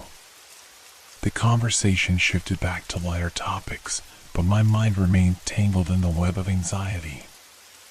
As we talked, I couldn't shake the feeling that something was brewing just outside our safe haven. I forced myself to focus on Reynolds, drawing strength from his presence, but my mind kept wandering back to the shadows lurking beyond the window. After a while, the chatter of Ethan and Emily from the floor drifted into the mix, their soft laughter a balm for my frayed nerves. I could hear snippets of their conversation, the light-hearted teasing pulling me from the brink of my spiraling thoughts. "Did you see that look on the character's face?" Emily laughed, her voice melodic and bright. "I thought they were going to jump right out of the screen. Seriously. I almost lost it when that door slammed." Ethan replied, his laughter infectious. The warmth of their camaraderie filled the room, and for a brief moment, I allowed myself to relax. It felt good to laugh, to share in their joy, even if just for a fleeting moment. But just as I began to let my guard down, the laughter was interrupted by another noise outside. This time, it was a loud crash, a startling sound that shattered the fragile peace we had built. My heart leaped into my throat, and I instinctively grabbed Reynolds' arm, my grip tightening as fear washed over me. "Did you hear that?" I whispered, my voice trembling. Reynolds nodded, his expression shifting from relaxed to alert in an instant. "Stay here," he said firmly, but I could hear the tension in his voice. "No. I want to go with you," I insisted, panic rising within me. "Trust me," he replied, his tone brokering no argument. "I'll check it out. Just stay back." Before I could protest further, he moved swiftly toward the door, and I felt a rush of helplessness wash over me. I glanced at Emily and Ethan, their faces mirroring my own fear as they glanced at each other, unsure of what to do. As Reynolds opened the door, the sudden rush of cold air poured in, stealing my breath. The darkness outside loomed, and I held my breath, straining to hear any signs of what was happening. "Reynolds?" I called softly, my voice barely above a whisper. "Be careful." "Just a moment," he replied, his voice steady, but I could hear the underlying tension. The seconds dragged on, each one feeling like an eternity. I could hear the distant sounds of the city, sirens wailing, cars honking, but the immediate world outside felt unnaturally quiet. My heart raced as I imagined all the possible dangers lurking just beyond the door. Finally, after what felt like an eternity, Reynolds stepped back inside, his brow furrowed, eyes scanning the room. "It was just a trash can blowing over," he said, though the seriousness in his voice belied the normalcy of his words. Relief washed over me, but it was quickly followed by frustration. "Can't anything be easy tonight?" I muttered under my breath. "We'll be okay," Reynolds reassured, though I could see the concern etched in his features. "Just keep the door locked." "Right," I said, my heart still racing. I moved to secure the lock, feeling the weight of his gaze on me as I turned back to the group. We settled back onto the couch, the weight of the night pressing down on us. I could feel the heaviness of anxiety lingering in the air, intertwining with the remnants of laughter that had faded into a tense silence. "Maybe we should try to distract ourselves again," Ethan suggested, breaking the tension. "How about some music?" "Good idea," I replied, grateful for the distraction. "I can grab my phone." As I reached for my bag, I could feel the heaviness of the night creeping back in, but I pushed it aside, focusing instead on the familiar comfort of music. The right song could lift the spirits and drown out the darkness, if only for a moment. I found my playlist and hit play, the soft notes filling the room. The melody enveloped us, wrapping around the tension like a warm blanket. As we swayed to the music, I felt a momentary sense of calm wash over me, reminding me that even in the darkest times, there was still light to be found. But as the song played, I couldn't shake the feeling that the night was far from over. The shadows outside continued to loom, and deep down, I sensed that something was coming, something that would challenge our fragile sense of safety. The music filled the room, a soothing balm against the underlying tension that threatened to suffocate us. I felt the gentle rhythm seep into my bones, each note nudging the anxiety back, if only temporarily. I closed my eyes for a moment, allowing myself to get lost in the melody, hoping it would drown out the encroaching darkness. Emily started humming along, her voice soft and melodic. Ethan joined in, a little off-key but enthusiastic, and soon the three of us were singing together, the laughter returning as we shared our favorite lyrics and tried to harmonize. It was a welcome reprieve, a small pocket of joy in the midst of an overwhelming night. But just as I began to relax, the light flickered, casting an eerie shadow across the room. My heart skipped a beat, the sound of my pulse roaring in my ears. "Did you see that?" I asked, my voice catching in my throat. "What?" Reynolds asked, his brow furrowing as he looked at me. "The light. It flickered," I said, pointing toward the ceiling. "It's probably just a bulb going out," Ethan shrugged, but I could see the concern in his eyes. He glanced at the light fixture, then back at me, clearly trying to reassure me. "Or maybe the wiring is old," Emily added, trying to lighten the mood, but the unease was palpable. "Let's just hope it doesn't go out completely. We don't need another reason to panic." "Right," I said, forcing a smile, but deep down, I felt the shadows creeping back in, wrapping around me like a sinister blanket. The flickering light seemed to taunt me, a reminder that our safety was tenuous at best. As the song played on, I couldn't shake the feeling of being watched. I stole glances at the window, half expecting to see the figure from earlier lurking just outside, but only the pale moonlight spilled into the room.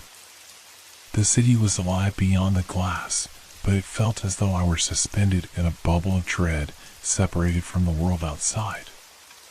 Just then, the song changed to a slower, more haunting tune. The atmosphere shifted, and I could feel the chill in the air as the melody filled the silence, conjuring images of dark alleyways and hidden dangers. I shivered, my skin prickling with unease. "Hey, how about we skip this one?" Reynolds suggested, glancing at me with concern. "We could try something more upbeat." "Good idea," I replied, eager to move past the uncomfortable feeling. I fumbled with my phone, trying to find a song that would uplift our spirits, but my hands trembled, and the screen seemed to blur under the dim light. Suddenly, the phone buzzed in my hand, startling me. I glanced at the screen, and my stomach dropped. A notification flashed, a message from an unknown number. "I can see you." Panic shot through me like lightning, and I felt my breath hitch in my throat. "Oh my God," I gasped, showing the screen to Reynolds. "Look at this." His eyes widened as he read the message.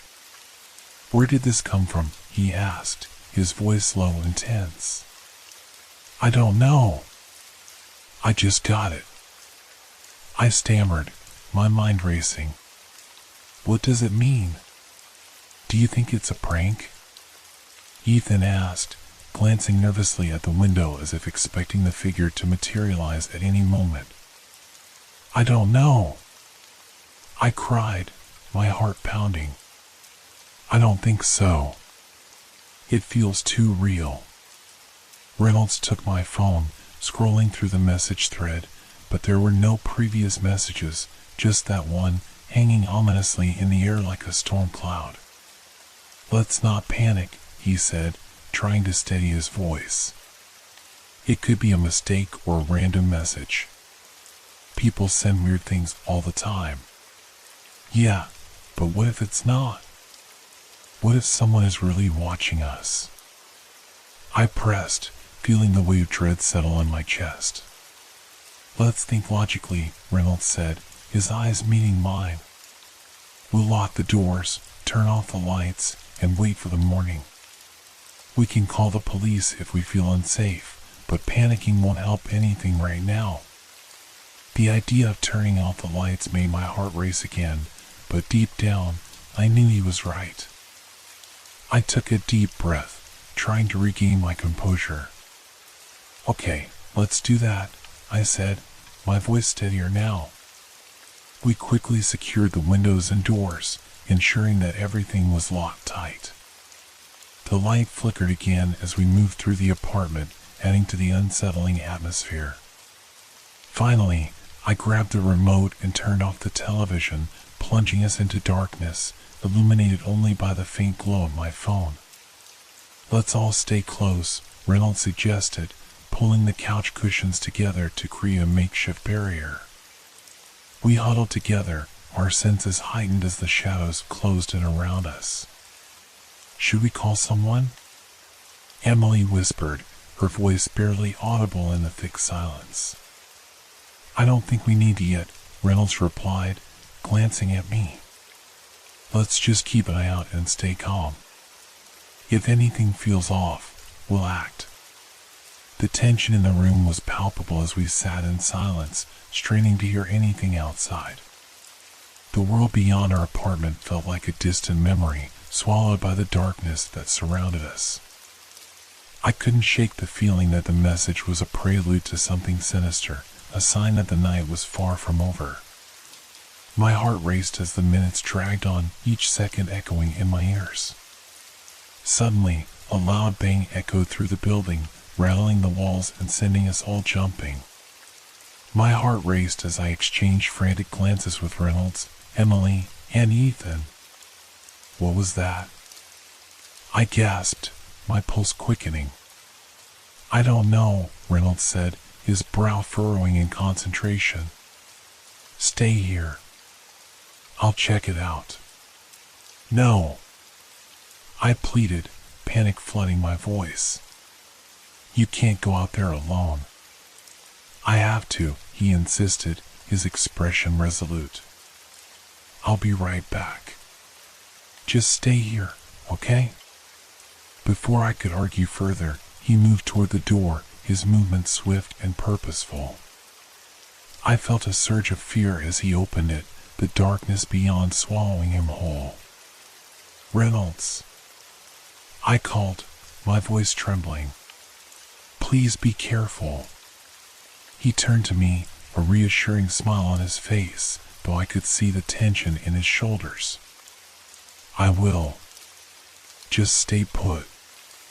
As he stepped out into the hallway, I felt a knot tighten in my stomach.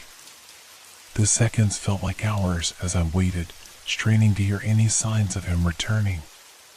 The silence was deafening, broken only by the sound of my own heartbeat thundering in my ears. Then, without warning, the lights flickered again, this time plunging us into darkness for a few agonizing seconds. I could barely see my friends' faces as fear washed over us like a tidal wave. Just as quickly as the darkness had arrived, it returned to the dim light, but something felt different. The shadows seemed thicker, the air heavier, and I felt a chill creep up my spine. "Where's Reynolds?" I whispered, my voice shaking. "I don't know," Ethan replied, his eyes wide with fear. "He should have been back by now." The weight of dread pressed down on us, and I felt a shiver run through me. What if something happened? "Stop it," Emily said, her voice breaking slightly. "We can't think like that." Just then, I heard footsteps echoing in the hallway, heavy and deliberate. My breath caught in my throat as we all turned toward the sound, hearts racing. "Reynolds?" I called, my voice barely above a whisper. "Is that you?" Silence hung in the air, and I could feel the tension crackling like electricity. The footsteps grew closer, and dread washed over me like a wave. "Maybe he just ran into someone," Ethan suggested, his voice trembling slightly. But deep down, I knew something was wrong. The footsteps had a rhythm that felt off, an unsettling cadence that sent shivers down my spine. Suddenly, the door swung open, and my heart stopped. The figure that stepped inside was not Reynolds. The figure that stepped into the dim light of the room was cloaked in shadows, the outline distorted and indistinct. My heart raced as I squinted, trying to discern who or what had just entered. The oppressive weight of fear clung to me, a cold sweat forming in my brow as I felt Emily and Ethan shift beside me, their breaths hitching in unison with mine. "Reynolds?" I called again, my voice shaky but firm, as if I could will the answer I sought from the depths of the darkness. The figure paused, just beyond the threshold, and for a moment, all was silent. My heart pounded in my ears, the pulse of fear echoing in the stillness. I could see the vague outline of a hooded sweatshirt, the fabric pooling around the figure's frame. It was unnaturally still, as if it were waiting, watching. "Who are you?" I demanded, fighting against the rising tide of panic. "What do you want?" In response, the figure shifted slightly, a movement so subtle yet unnerving. My instinct screamed at me to flee, to bolt for the farthest corner of the room. But instead, I felt myself rooted to the spot, my fight-or-flight response tangled in confusion. "Is that you, Reynolds?" Emily asked, her voice wavering as she leaned forward, her eyes wide with fear. "Speak," I shouted, my courage faltering in the face of the unknown. "What do you want from us?" The figure didn't move, didn't respond, and the air grew thick with dread. A creeping unease settled over me, the darkness around the figure seeming to pulse, drawing closer like a predator preparing to pounce. Then, with a slow, deliberate movement, the figure raised a hand, pointing toward me. A chill raced down my spine as I instinctively stepped back, the shadows of the room swirling around me like a living thing. "Run!" Reynolds' voice suddenly boomed from behind the figure, echoing through the apartment, breaking the tension like glass shattering on the floor. I didn't hesitate. I bolted toward the hallway, my heart racing as I pushed past the figure, feeling the cold air brush against my skin. Behind me, I heard the scuffle of feet, the sound of chaos erupting as Ethan and Emily scrambled to follow. "Where do we go?" I gasped, my voice strained as we dashed through the dimly lit corridor. The walls felt like they were closing in, the space around us shrinking with every hurried step. "Just keep running," Reynolds shouted, his voice trailing behind us as he rushed to catch up. I could hear the urgency in his tone, the sheer panic that laced every syllable. We raced through the hallway, adrenaline fueling our speed as we turned the corner and dashed toward the stairwell. The fluorescent lights above flickered ominously, casting an eerie glow on the walls, the sound of our hurried breaths mingling with the pounding of our hearts. "Are they following us?" Ethan asked, glancing over his shoulder as we descended the stairs, his eyes wide with fear. "I don't know," I gasped, my lungs burning as we reached the landing. The air felt heavier here, thick with a sense of foreboding that made my skin crawl. "Keep moving," Reynolds urged, pushing us forward. "We need to get to the lobby and call for help." The descent felt endless, each step echoing in my mind, each heartbeat punctuating the overwhelming silence around us. My thoughts raced as we reached the ground floor, and I pushed through the door into the lobby, the stark brightness of the overhead lights momentarily blinding me. "Where's the phone?" I asked frantically, scanning the room for anything that could help. The lobby felt strangely deserted, the usual buzz of activity replaced by an unsettling stillness. "Over there." Emily pointed to the receptionist's desk, where a phone sat silently, the cord coiled like a snake. I rushed forward, my fingers trembling as I picked up the receiver, the plastic cool against my skin. "Call 911. I shouted to Ethan, who stood guard near the door, glancing back at the stairwell with a mix of fear and determination. "Right." He quickly dialed, the ringing filling the air with an eerie anticipation. I pressed my ear to the phone, waiting for the operator to pick up, my heart racing in time with the seconds ticking by. Please answer," I muttered under my breath, glancing back at Reynolds and Emily, who hovered anxiously by the door, their eyes scanning the room. Finally, the line connected. 911, what's your emergency?" The voice on the other end sounded calm, almost surreal against the backdrop of our panic.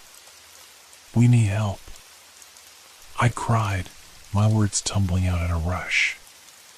"Someone is trying to get into our building. We think they might be dangerous." "Stay calm," the operator instructed, their tone steady. "Can you tell me your location?" I glanced around, the lobby feeling both familiar and foreign in its emptiness. "We're at the Crestview Apartments on Maple Street." "Please hurry." "Help is on the way," the operator assured me.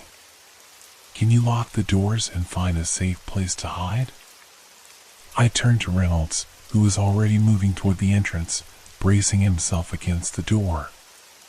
"We need to lock it," I urged, my heart pounding in my chest. "On it," he said, his voice steady, though I could see the strain etched on his face. As he secured the door, I turned back to the phone, trying to focus on the operator's voice. "Are you still there?" they asked, their calm demeanor a stark contrast to my frantic thoughts. "Yes. We're locking the doors now. Please, just hurry." "Can you describe the person who is trying to get inside?" the operator pressed, and I felt a wave of dread wash over me. I don't know," I stammered, my mind racing back to the figure in the hallway. They were wearing a hoodie. I didn't see their face. "Okay, stay with me. Keep the phone line open and do not open the door until help arrives." I nodded, even though I knew the operator couldn't see me. "Okay," I replied, my voice shaky. I turned to my friends, who were now huddled close, their faces pale and drawn. "We're going to be okay," I tried to reassure them, but my voice lacked conviction. I could feel the fear simmering just beneath the surface, threatening to boil over. Suddenly, there was a loud thud against the door, followed by the sound of scraping, as if someone was trying to force their way inside. My heart dropped, and I exchanged terrified glances with Reynolds and the others. "What was that?" Emily gasped, her eyes wide with fear. "It's them," Reynolds said, his voice low. "They're trying to get in. Stay back." I shouted, instinctively moving to shield Emily and Ethan as the door shuddered under the force of the impact. "Stay on the line," the operator urged, and I could hear the urgency in their voice. "Help is almost there." We held our breath as the thuds grew louder, the door rattling violently in its frame. I could feel the vibrations in my bones, the sensation of impending doom creeping closer. "Please, just hold on," I whispered, squeezing my eyes shut, trying to block out the chaos around me. Another loud crash echoed through the lobby, and I felt the world tilt as fear spiraled out of control. The door shuddered again, and I clutched the phone tighter, praying for salvation. And just when I thought all hope was lost, the sound of sirens pierced the air, cutting through the darkness like a beacon of light. "They're here," I cried, relief flooding my veins as the thuds against the door ceased, replaced by the sound of shouts and footsteps from outside. "Step away from the door," a voice commanded, followed by the sound of heavy footsteps approaching. I felt a surge of hope as I released a breath I didn't realize I'd been holding. "Help is here," I exclaimed, turning to my friends, who seemed momentarily frozen in shock.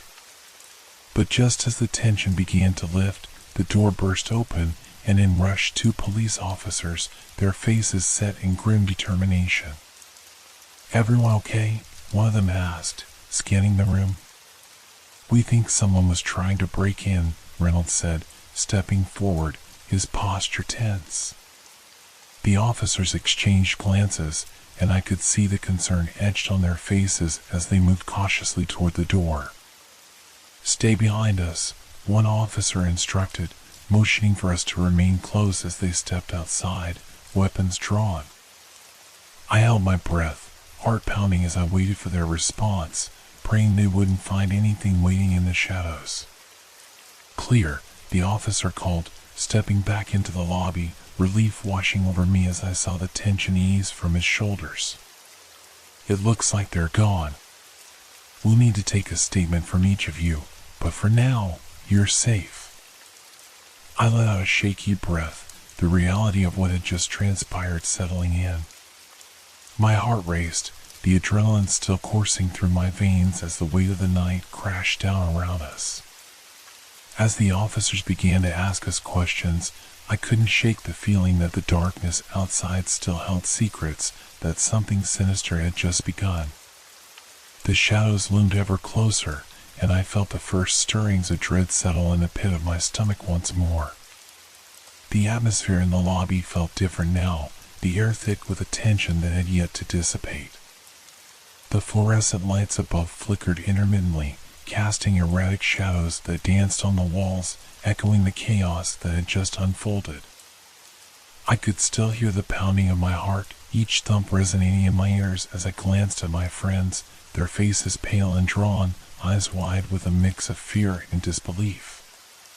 The two police officers began their inquiry, their presence grounding in this surreal moment. One officer, a tall man with a stern face and a thick mustache, stepped closer to us, his eyes scanning each of our expressions. "I'm Officer Hart," he introduced himself, his voice steady and authoritative. "Can you tell us what happened?"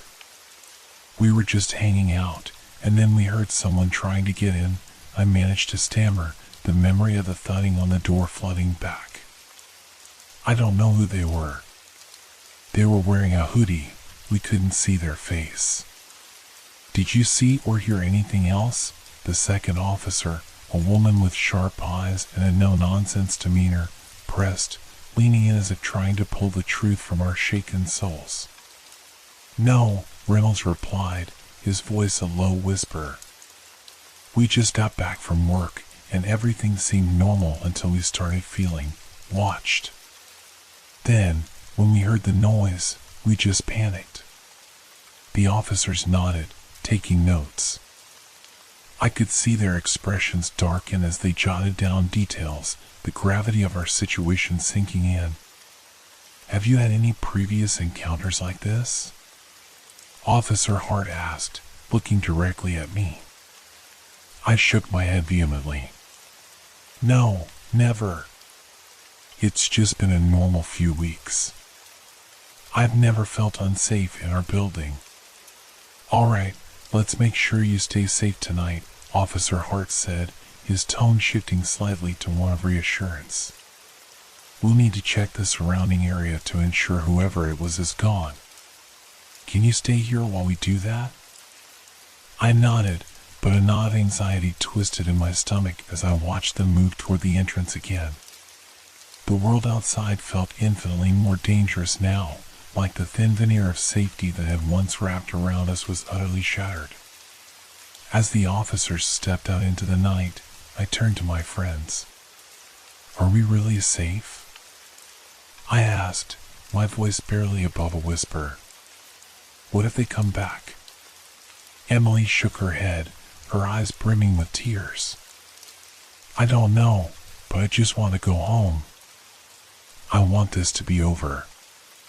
Ethan, who had been quiet until now, stepped closer to us, his expression firm yet concerned. "We can't let fear control us. We need to figure out what's happening." Just then, the silence in the lobby was pierced by the sudden sound of a door slamming shut. We all jumped, our bodies instinctively tensing as we turned toward the sound. I felt a shiver run down my spine, every instinct screaming at me that something wasn't right. "Did you hear that?" I asked, my voice trembling slightly. "Yeah, what was that?" Emily replied, her eyes darting around the room as she clutched my arm tightly. Officer Hart re-entered the lobby, his expression grave. "We didn't find anything unusual outside," he reported, but there was a flicker of something in his eyes. Doubt? Concern? but we recommend that you all stay together tonight. We'll have a patrol car near the building." "Thank you," I replied, relief mingling with apprehension as I considered the night ahead. "Also," the female officer added, her tone suddenly more serious, "if you hear or see anything else, don't hesitate to call us again. Trust your instincts. If something feels off, it probably is." I nodded, trying to process her words. As they moved toward the door again, I felt an overwhelming need to know what was happening, to understand who or what had just threatened our safety. "Wait," I called after them. "Could it have been someone who knows us? Someone from the building?" Officer Hart turned back, a contemplative look on his face. "It's possible. This isn't the first time we've received calls from this area about suspicious activity. Keep your doors locked and be mindful of who you let in." "What do you mean?" Reynolds interjected, a frown creasing his brow. "There have been reports of strange occurrences lately, people feeling watched, shadows moving in the corners of their vision. It's not just you." I felt a chill settle on my bones as the implications sank in. Were we really just the latest victims in a series of eerie encounters? As the officers stepped outside again, I turned to my friends, the weight of fear pressing down on us all. "We need to stay alert," I whispered, trying to keep the panic at bay. "If this is happening to others, we have to figure out what's going on." Emily nodded, her voice shaking. "But how? What do we even do?" "We stay together," I said firmly, feeling a flicker of determination spark within me. "We don't let fear dictate our actions. If something is out there, we'll face it." The weight of my words hung in the air, a fragile promise against the encroaching darkness. We huddled together, the flickering lights above casting our shadows long and distorted on the floor. Each minute felt like an eternity, the silence stretching thin, punctuated only by the distant sounds of the city outside. Time slipped away as we waited, hearts racing, the anxiety of the unknown gnawing at us. I kept glancing at the door, half expecting it to burst open again, half dreading what might emerge from the shadows. "Do you think they'll really come back?" Ethan finally broke the silence, his voice laced with concern. "I hope not," I replied, though uncertainty tinged my words. "But we can't take any chances. We need to be ready." As the minutes dragged on, we began to share stories, small attempts to distract ourselves from the fear that loomed like a dark cloud over our heads. We talked about mundane things, favorite movies, silly memories from work, anything to push back against the encroaching sense of dread. But no matter how hard we tried, the shadows remained, a constant reminder of the danger lurking just beyond our reach. And then, just as we began to feel a semblance of normalcy return, the phone rang, shattering the fragile calm. I jumped, my heart racing again as I picked it up, the dread crashing back in an instant. "Hello?" I answered, my voice trembling slightly. "Is this the resident of Crestview Apartments?" a voice asked, formal and detached. "Yes, it is." "What's happening?" "We've received another report of unusual activity in your area," the voice continued. "We need you to remain indoors and lock all windows and doors." Panic surged anew, and I glanced at Emily and Ethan, their expressions mirroring my own horror. "Why? What's going on?" I demanded, my voice rising. "There have been sightings of a suspect. We are working on identifying them, but for now, you need to stay safe," the voice urged, cutting through the mounting tension like a knife. "Stay safe," I repeated, my heart racing. I set the phone down, dread pooling in my stomach. "They're still out there. What do we do?" Reynolds asked, his face drawn tight with worry. "First, we stay together," I said, my voice steady. "Then we figure out a plan. If we're being targeted, we need to be prepared for anything." As we regrouped, a heavy silence enveloped us, the outside world feeling more dangerous than ever. I could feel the darkness creeping in, the oppressive weight of fear threatening to overwhelm us once more. And as we gathered in the center of the lobby, a single thought echoed in my mind. We were no longer just witnesses to something sinister, we had become part of it. The question now loomed large: how long could we stay one step ahead of the darkness that seemed to follow us? The silence stretched uncomfortably between us, and I could feel the tension coiling tighter, like a spring ready to snap. We huddled together, the lobby's dim light casting long shadows on the walls, creating an eerie atmosphere that heightened my sense of unease. Outside, the city felt distant and foreign, the hum of traffic a faint reminder of normalcy that seemed almost mocking. "What if we go up to my apartment?" Emily suggested, her voice trembling slightly. "It's on the 3rd floor, and it's got better locks. We can keep an eye on things from there." "That might not be the best idea," I replied, the thought of being isolated in one of our homes sending a chill through me. "What if whoever was out there follows us? Then what do we do?" Ethan shot back, frustration coloring his tone. "We can't just sit here. I feel like a sitting duck." The fear in his voice was palpable, and I could see it reflected in my friends' faces. "We need to find a balance," I said, trying to maintain some semblance of calm. "We need to be safe, but also ready for anything. Maybe we should check in with the police again. They need to know what's happening. Or we could just wait for them to come back," Reynolds said, glancing nervously at the entrance as if expecting the officers to reappear any moment. "They said they have a patrol car nearby. We should stay put." I considered his words, weighing our options. The idea of sitting still felt like a double-edged sword. On one hand, it kept us in a controlled environment. On the other, it felt like we were just waiting for something awful to happen. "I'll go check the windows," I finally decided, standing up with a mix of determination and dread. "If there's anything out there, I want to see it before it gets too close." "Are you sure?" Emily asked, concern knitting her brows together. "What if it's not safe?" "I have to," I insisted, forcing a brave smile. "I need to know what we're dealing with." As I moved toward the large front windows that overlooked the street, I felt every eye in the room on me, a weight of expectation mixed with fear. The closer I got, the more the shadows seemed to stretch, the reflections in the glass warping my own image into something distorted and unrecognizable.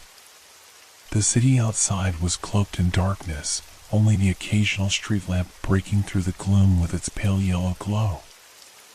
I pressed my forehead against the cool glass, squinting into the night, searching for any sign of movement. I saw nothing at first, just the stillness of the empty street. But as I scanned the area, my heart lurched at a flicker of movement near the edge of my vision. A figure stood half hidden in the shadows of a nearby tree, their face obscured by the hood of a dark jacket. The darkness seemed to cling to them like a second skin. "Guys," I whispered urgently, my voice barely above a breath. "I think I see someone out there." "What? Where?" Reynolds asked, jumping to his feet and coming to stand beside me, his face a mask of worry. "There, in the shadows," I pointed, my finger trembling. "I can't see their face, but they're just standing there." "What are they doing?" Emily asked, her voice shaky. "I don't know. Just watching, I think." I felt the chill of dread crawl up my spine as I pulled back from the window, my heart pounding in my chest. "We need to lock the door and turn off the lights." They could see us. Ethan moved swiftly, securing the door while Emily and Reynolds hurried to turn off the lobby lights. The moment the glow faded, the shadows deepened, the familiar space transforming into a cavern of uncertainty. I peered out again, my eyes straining to pierce the darkness. The figure remained still, the tension palpable, each second feeling like an eternity. I could barely breathe, my mind racing with possibilities. Who were they? Were they connected to the noises we had heard? Do you think they can see us? Emily asked, her voice barely a whisper. I don't know, I replied, my heart thudding in my chest. But we can't take any chances. If they can see us, we need to stay hidden. We huddled together in the corner of the lobby, hearts racing as we stole glances at the window. Outside, the figure shifted slightly, and I felt a wave of cold fear wash over me. We need to stay quiet, I whispered urgently. The air was thick with anxiety as we crouched there, the only sound our heavy breathing and the distant hum of the city.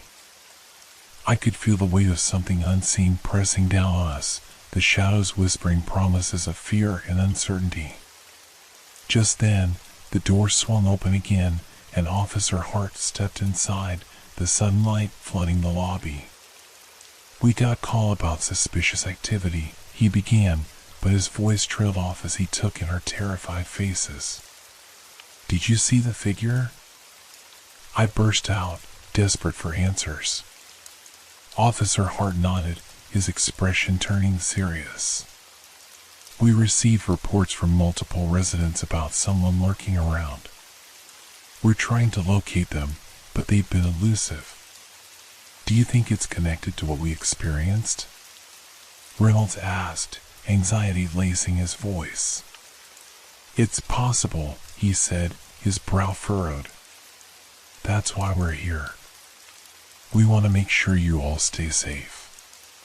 Emily turned to me, her eyes wide with fear. What if they come back? What if they know we're here? Then we'll be ready, I replied, a surge of determination flooding through me. We won't let fear take control. Officer Hart shifted his weight, his gaze darting toward the door. Stay alert. We're going to do a sweep of the building. If you hear or see anything, don't hesitate to call us. As he stepped back out into the night, I felt a strange mix of relief and dread settle over us. The officers were on our side, but the threat still loomed. Do you think we should go up to my apartment now? Emily suggested again, glancing nervously at the door. No, I said firmly. Not yet. We'll wait until the patrols finish their sweep. If we move now, we could lose our chance to stay safe here. The group nodded in agreement, the tension slowly easing as we sank back into our corner, waiting, watching, hearts racing in the quiet of the lobby. Minutes felt like hours, every creak of the building echoing ominously, every shadow stretching and twisting in the corners of my vision. I couldn't shake the feeling that we were being watched, that something was lurking just out of sight, waiting for the moment to strike. And then, just as the tension reached a breaking point, I caught a glimpse of movement outside the window again. My breath hitched in my throat as I turned to my friends, the panic flooding back. Guys, I said, my voice barely above a whisper, I think they're back. The shadows outside seemed to shift, the figure at the edge of the street now taking a few tentative steps forward. My heart raced, and I felt a cold sweat break out along my spine. They were closer, now almost directly beneath the flickering streetlight, the pale glow illuminating just enough of their features to make my pulse quicken. Please tell me you see that, I whispered, my voice trembling as I gestured toward the window. Reynolds leaned closer, squinting through the glass. I see it. But what the hell are they doing? His voice was a mix of curiosity and fear, the latter dominating as we watched the figure stop just outside our building. I don't know, I replied, feeling the knot of dread tighten in my stomach. They're just standing there, like they're waiting for something. Emily gasped, her fingers digging into my arm as if to ground herself. What if they're waiting for us? What if they know we're in here?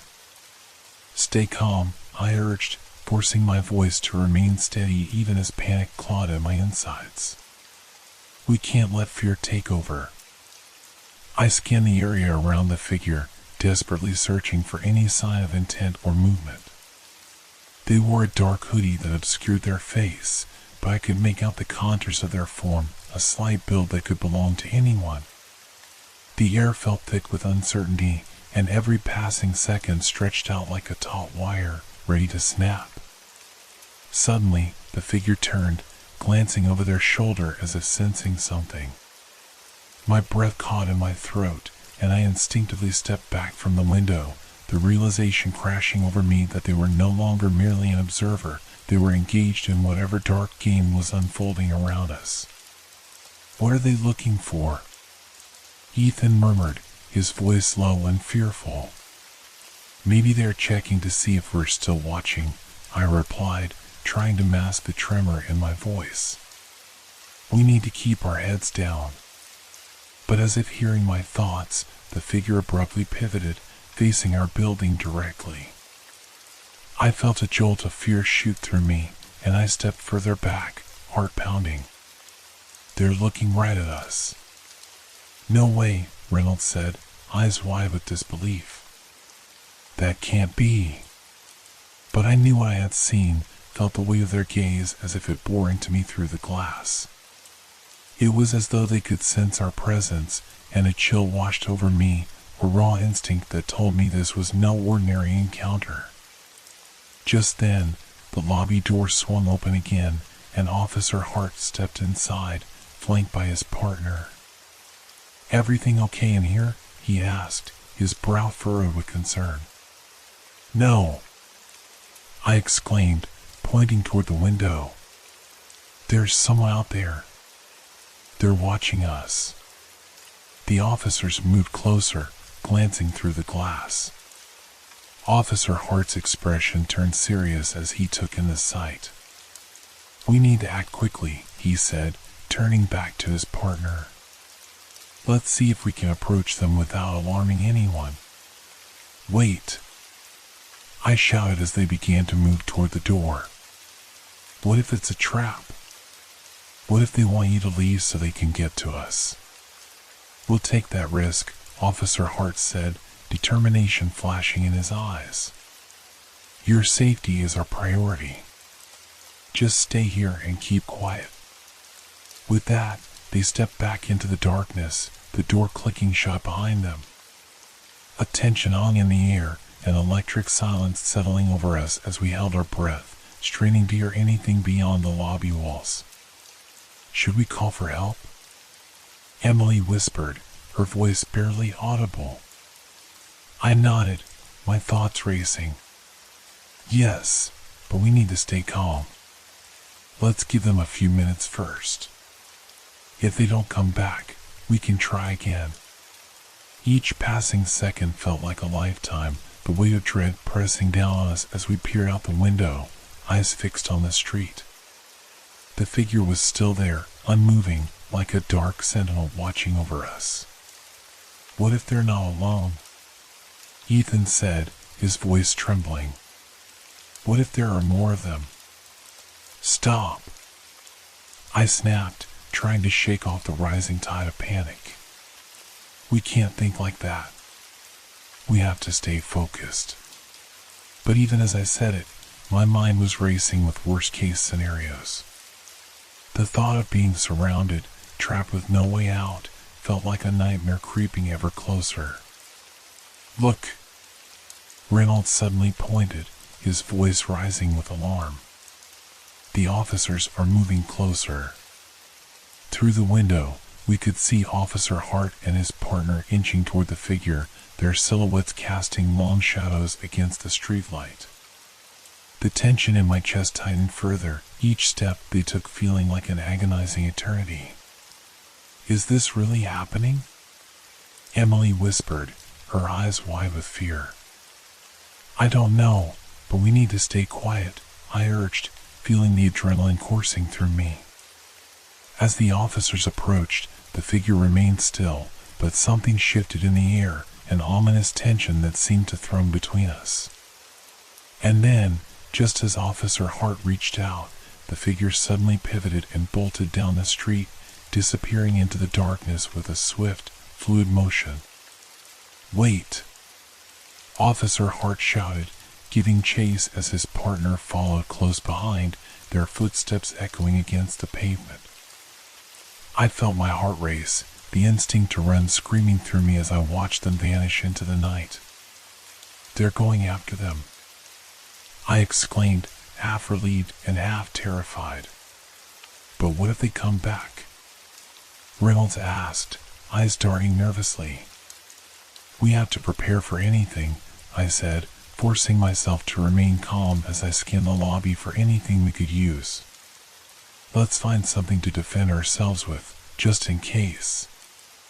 As we searched, the silence felt deafening. I rifled through the small collection of lobby items, a broom, a fire extinguisher, anything that could offer a modicum of safety. Grab anything that feels solid, I urged, adrenaline sharpening my focus. Emily handed me a heavy metal candlestick, its weight reassuring in my hands. I could feel the tension bubbling just below the surface, a creeping sense of vulnerability that gnawed at my thoughts. What if we're next? She said, her voice shaking as she clutched a fire extinguisher tightly. Just breathe, I said, forcing calm into my own voice. We'll stay together. We won't let fear take hold. The minutes stretched on, each second filled with an unbearable anticipation. I felt a wave of frustration wash over me. The officers should have been back by now. Just as I was about to suggest we call the police again, I heard footsteps approaching from outside. My heart leaped into my throat, and I signaled for my friends to quiet down as we all turned toward the door, straining to hear. The door creaked open, and Officer Hart stepped back inside, panting slightly, his expression one of urgency. We lost them, he said, frustration lacing his words. They vanished into the alley, and we couldn't track them down. We need to secure the building. My heart sank, the weight of his words crashing over me like a tidal wave. What do you mean lost them? They could be anywhere. We have units searching the area, he reassured us, though I could see the strain in his eyes. But we need to make sure you're all safe. No more wandering around alone. Can we stay in the lobby? Reynolds asked, fear etched across his features. It feels safer with more people around. Yes, Officer Hart agreed. But keep the doors locked, and don't let anyone in without identifying them first. As we huddled together, a new sense of determination ignited within me.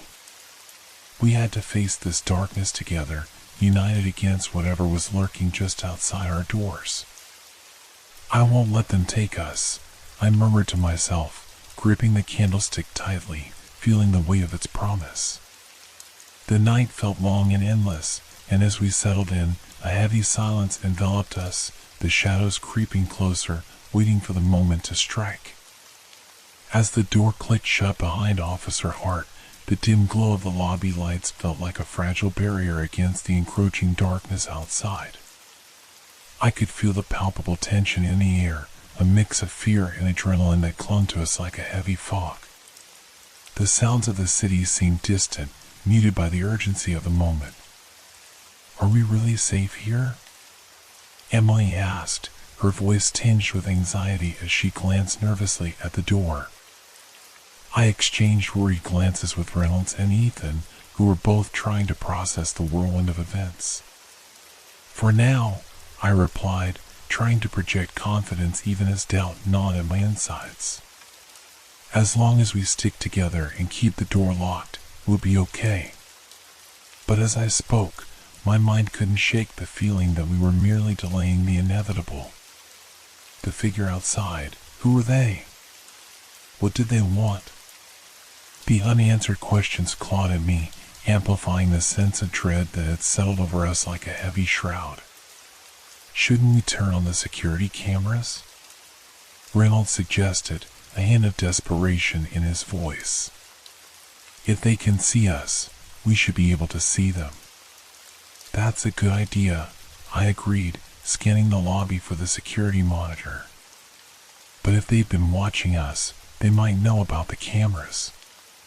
Great, now I feel even better, Ethan muttered, running a hand through his hair. We need to do something. We can't just sit here. Just then, the sound of footsteps echoed in the hallway, a reminder that we were not alone in the building. I felt a jolt of fear as I glanced at the door, the shadows behind it stretching ominously. Stay quiet, I whispered, holding my breath as I listened intently. The footsteps grew louder, closer, and I could feel the tension rising again. Then the door swung open, and a familiar face appeared. It was Officer Hart, looking more serious than ever. We need to move, he said urgently. There's been another report of strange activity in the area, and we want to keep you safe. We'll escort you to a more secure location. A secure location? I echoed, confusion flooding my mind. What do you mean? We've decided it's best to move you all to the police station for your safety. The building isn't secure enough right now, and we can't risk you being targeted again. Fear surged through me at the thought of leaving the lobby, but I knew we had to trust the officers. Okay, I said, nodding. We'll go. Grab your things quickly, Officer Hart instructed, urgency lining his features. And stay close together. As we gathered our belongings, I could feel the weight of fear pressing down on us, suffocating in its intensity. The lobby, once a familiar space, now felt like a cage, the walls closing in as we prepared to step into the unknown. What if the figure is waiting for us outside? Emily whispered, her voice shaking. Then we'll be ready, I replied, gripping the candlestick tightly, its cold metal reassuring against my palm. We'll face it together. With our hearts pounding, we stepped out into the hallway, Officer Hart leading the way, his partner trailing close behind. The dim lights flickered overhead, casting strange shadows that danced along the walls. I couldn't shake the feeling that something was watching us, lurking just out of sight, waiting for the moment to pounce. We moved cautiously through the empty corridor, the silence deafening as we approached the stairwell. Each step echoed ominously, the sound amplifying my anxiety. I could feel my friends' nervous glances, the shared fear palpable as we descended into the building's lower levels. Stay alert, Officer Hart instructed, glancing back at us as we reached the ground floor. Keep your eyes open for anything unusual. As we stepped into the lobby, I felt a jolt of unease. The streetlights outside flickered uncertainly, and I could sense an unsettling stillness in the air. This feels wrong, I murmured, unease creeping into my thoughts. But before I could voice my fears, a loud crash echoed from outside, shattering the silence like glass. My heart raced as I turned instinctively toward the sound, panic surging through me. Everyone, stay back. Officer Hart commanded, moving toward the door, his expression stern and focused. I could see shadows flitting outside, the figure reappearing, darting between the light and dark like a ghost. What do they want? I whispered, dread pooling in my stomach as I watched. Let us handle this, Officer Hart said, determination lining his features. Stay inside and keep quiet. We're going to draw them away. No! I protested, my voice rising with fear. You can't leave us. We have to make sure you're safe, he replied firmly. You're our priority. Just trust us. As he opened the door and stepped outside, I felt a surge of panic. No! Officer! I shouted, but the door slammed shut behind him, leaving us in tense silence. What do we do now? Reynolds asked, fear flashing in his eyes as we stood huddled together in the darkened lobby. We wait, I said, the word tasting bitter on my tongue. We can't do anything else. Each second felt like an eternity as we listened intently, straining to hear any sign of what was happening outside. The echoes of footsteps faded, replaced by an oppressive silence that weighed heavily on my chest. Suddenly, I heard a scuffle, muffled voices raised in urgency. We need backup. They're fast. Officer Hart's voice broke through the stillness, followed by the sound of running footsteps. Are they coming back? Emily whimpered, her face pale with fear. Stay quiet.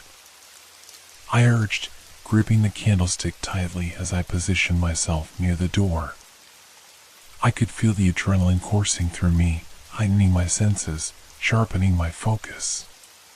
The moments dragged on, and the sounds of chaos outside intensified, shouts mingling with the echo of hurried footsteps. My heart raced, every instinct screaming at me to act, to do something to protect my friends. Just as I was about to move toward the door, I saw a flicker of movement out of the corner of my eye. A shadow darted past the window, and I froze, my blood turning to ice. Did you see that? I breathed, feeling a cold wave of dread wash over me. What? Reynolds asked, his voice barely above a whisper. There's someone out there, I said, my eyes wide as I pressed my face against the glass, trying to catch a glimpse of whatever was lurking beyond the safety of our walls. The figure appeared again, this time closer, their form illuminated briefly by the streetlight before slipping back into darkness. My heart raced as I tried to make sense of what I was seeing. Guys, I think they're trying to get in, I said, panic flooding my voice. We need to barricade the door. Help me, Emily shouted, rushing toward the front desk. We can use the chairs. We scrambled to move furniture, adrenaline pushing us to act quickly. The sound of heavy footsteps grew louder outside, and I felt a sense of urgency wash over me. Quick, hurry! I urged, glancing nervously at the door as I positioned a heavy chair against it. We can't let them in. Just as we secured the last chair, the door rattled violently, the sound reverberating through the lobby like a gunshot. My heart leaped into my throat, and I backed away instinctively. They're trying to break in. I yelled, panic seizing my chest. What do we do? Reynolds shouted, his eyes wide with fear as we huddled together, adrenaline coursing through our veins. Just stay quiet and keep the lights off. I urged, gripping the candlestick tighter, my heart racing. The rattling continued, a relentless assault on our makeshift barrier, and I could feel the walls closing in around us. Each thud sent tremors through my body, the air thick with fear and uncertainty. And then, just as suddenly as it began, the pounding stopped, plunging us into an eerie silence. We held our breath, the tension palpable as we waited for the next move, our hearts pounding in unison. What's happening? Emily whispered, her voice trembling as we exchanged terrified glances.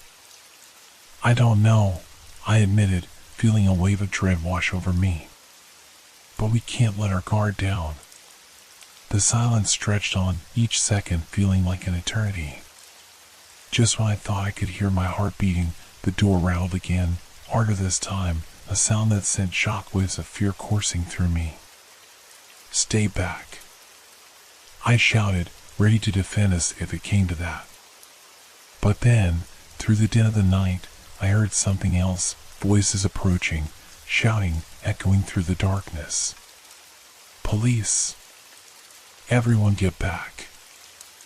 I felt a surge of relief wash over me, but it was quickly replaced by confusion as the door slammed open, revealing Officer Hart and another officer behind him. Get back, he shouted again, urgency lacing his voice as he assessed the scene. Get inside. We rushed to follow their command, pressing against the back wall as the officers secured the entrance, their bodies blocking the way. What happened? I gasped, my heart still racing. Did you catch them? No, but they're out there, Officer Hart said, breathing heavily as he surveyed the lobby. We need to keep you safe, and that means locking this place down. The weight of his words settled over us, an ominous reminder that whatever was outside had not given up. We have to hold out until backup arrives, he continued, looking each of us in the eye. Stay close together, and don't let fear take hold. The gravity of Officer Hart's words sank in, and I felt a tremor of fear course through me. The shadows in the lobby, once familiar, now loomed larger, pressing on us as if the very walls were closing in. Let's move to the back of the lobby, Hart instructed, his voice firm but calm. We need to put some distance between you and the door. We shuffled backward, keeping our eyes glued to the entrance, every sound outside amplifying our anxiety. I could hear my heart pounding in my ears, drawing out the distant sirens that had become a faint echo in the chaos. The officers positioned themselves strategically near the door, weapons drawn, their expressions a mix of determination and concern.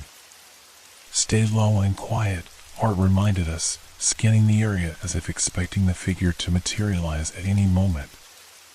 As we huddled together, I couldn't shake the feeling that we were being watched, a chilling presence lurking just beyond the safety of the lobby. What if they come back? Emily whispered, her voice trembling. What if they find us? They won't, Reynolds insisted, though his voice wavered. Not if we stick together. We have to stay strong. But as I looked into their eyes, I could see the flicker of fear mirrored in their gazes. The weight of our reality pressed heavily upon us, the knowledge that we were not just facing a threat, but something far more sinister, something that seemed to thrive on our fear. Keep an eye on the windows, Officer Hart said, his voice low but authoritative. If you see anything, don't hesitate to yell. I nodded, but my throat felt dry, each breath a struggle against the tightness in my chest. I positioned myself near the front, my heart racing as I peered out into the dimly lit street. Shadows danced along the pavement, cast by the flickering streetlights, creating a tapestry of uncertainty that fed my unease. Suddenly, the sound of shuffling feet echoed from outside, making my heart lurch. Did you hear that? I whispered urgently, my eyes darting toward the door.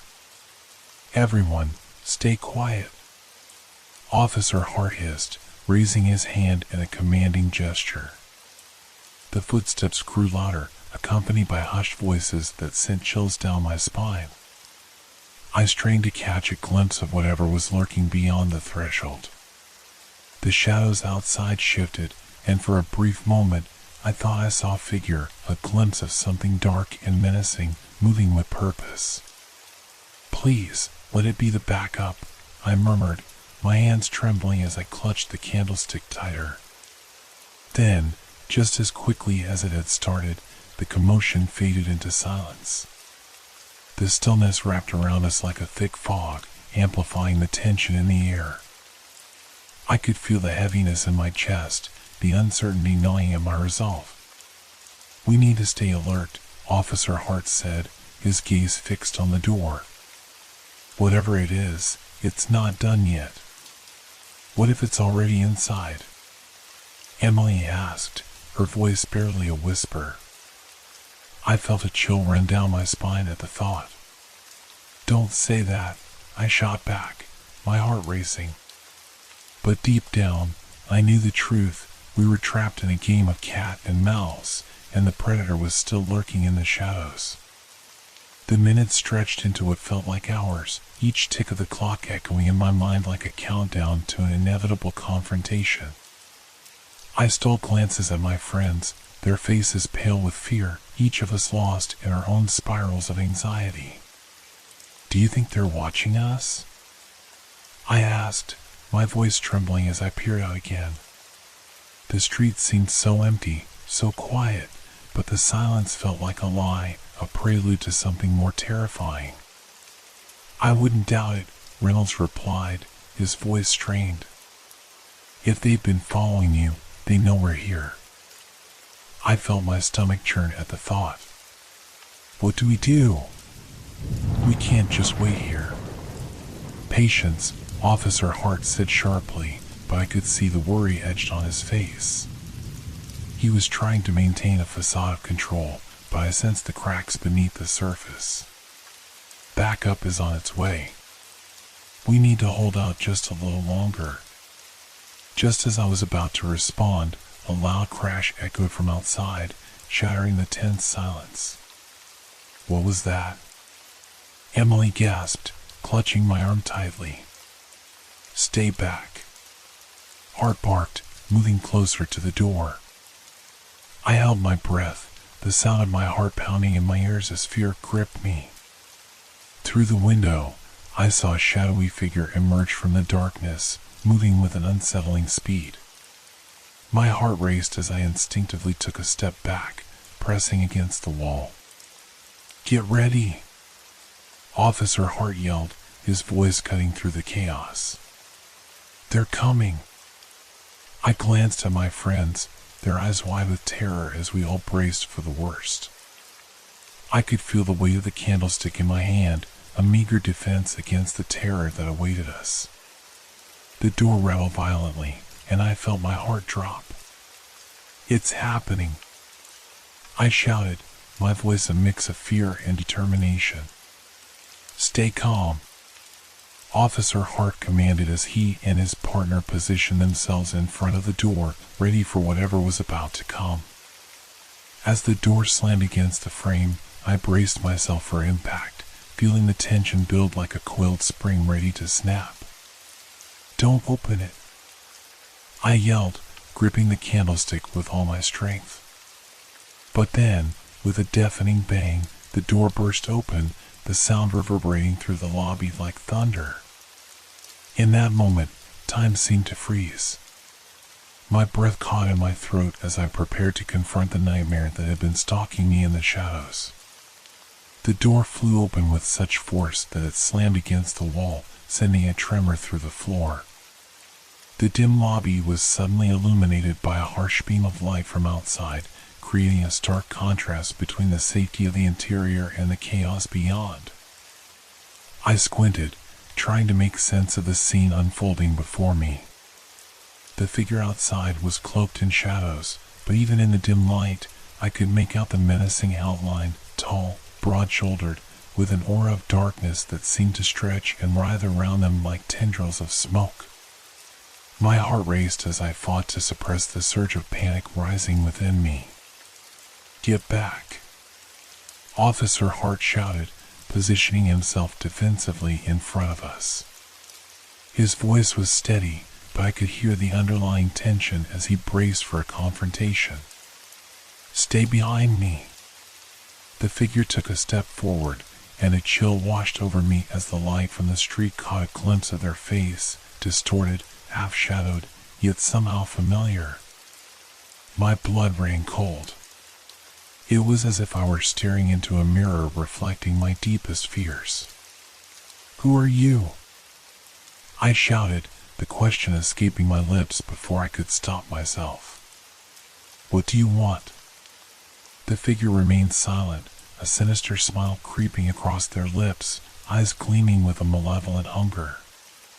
My breath quickened as I struggled to maintain my composure.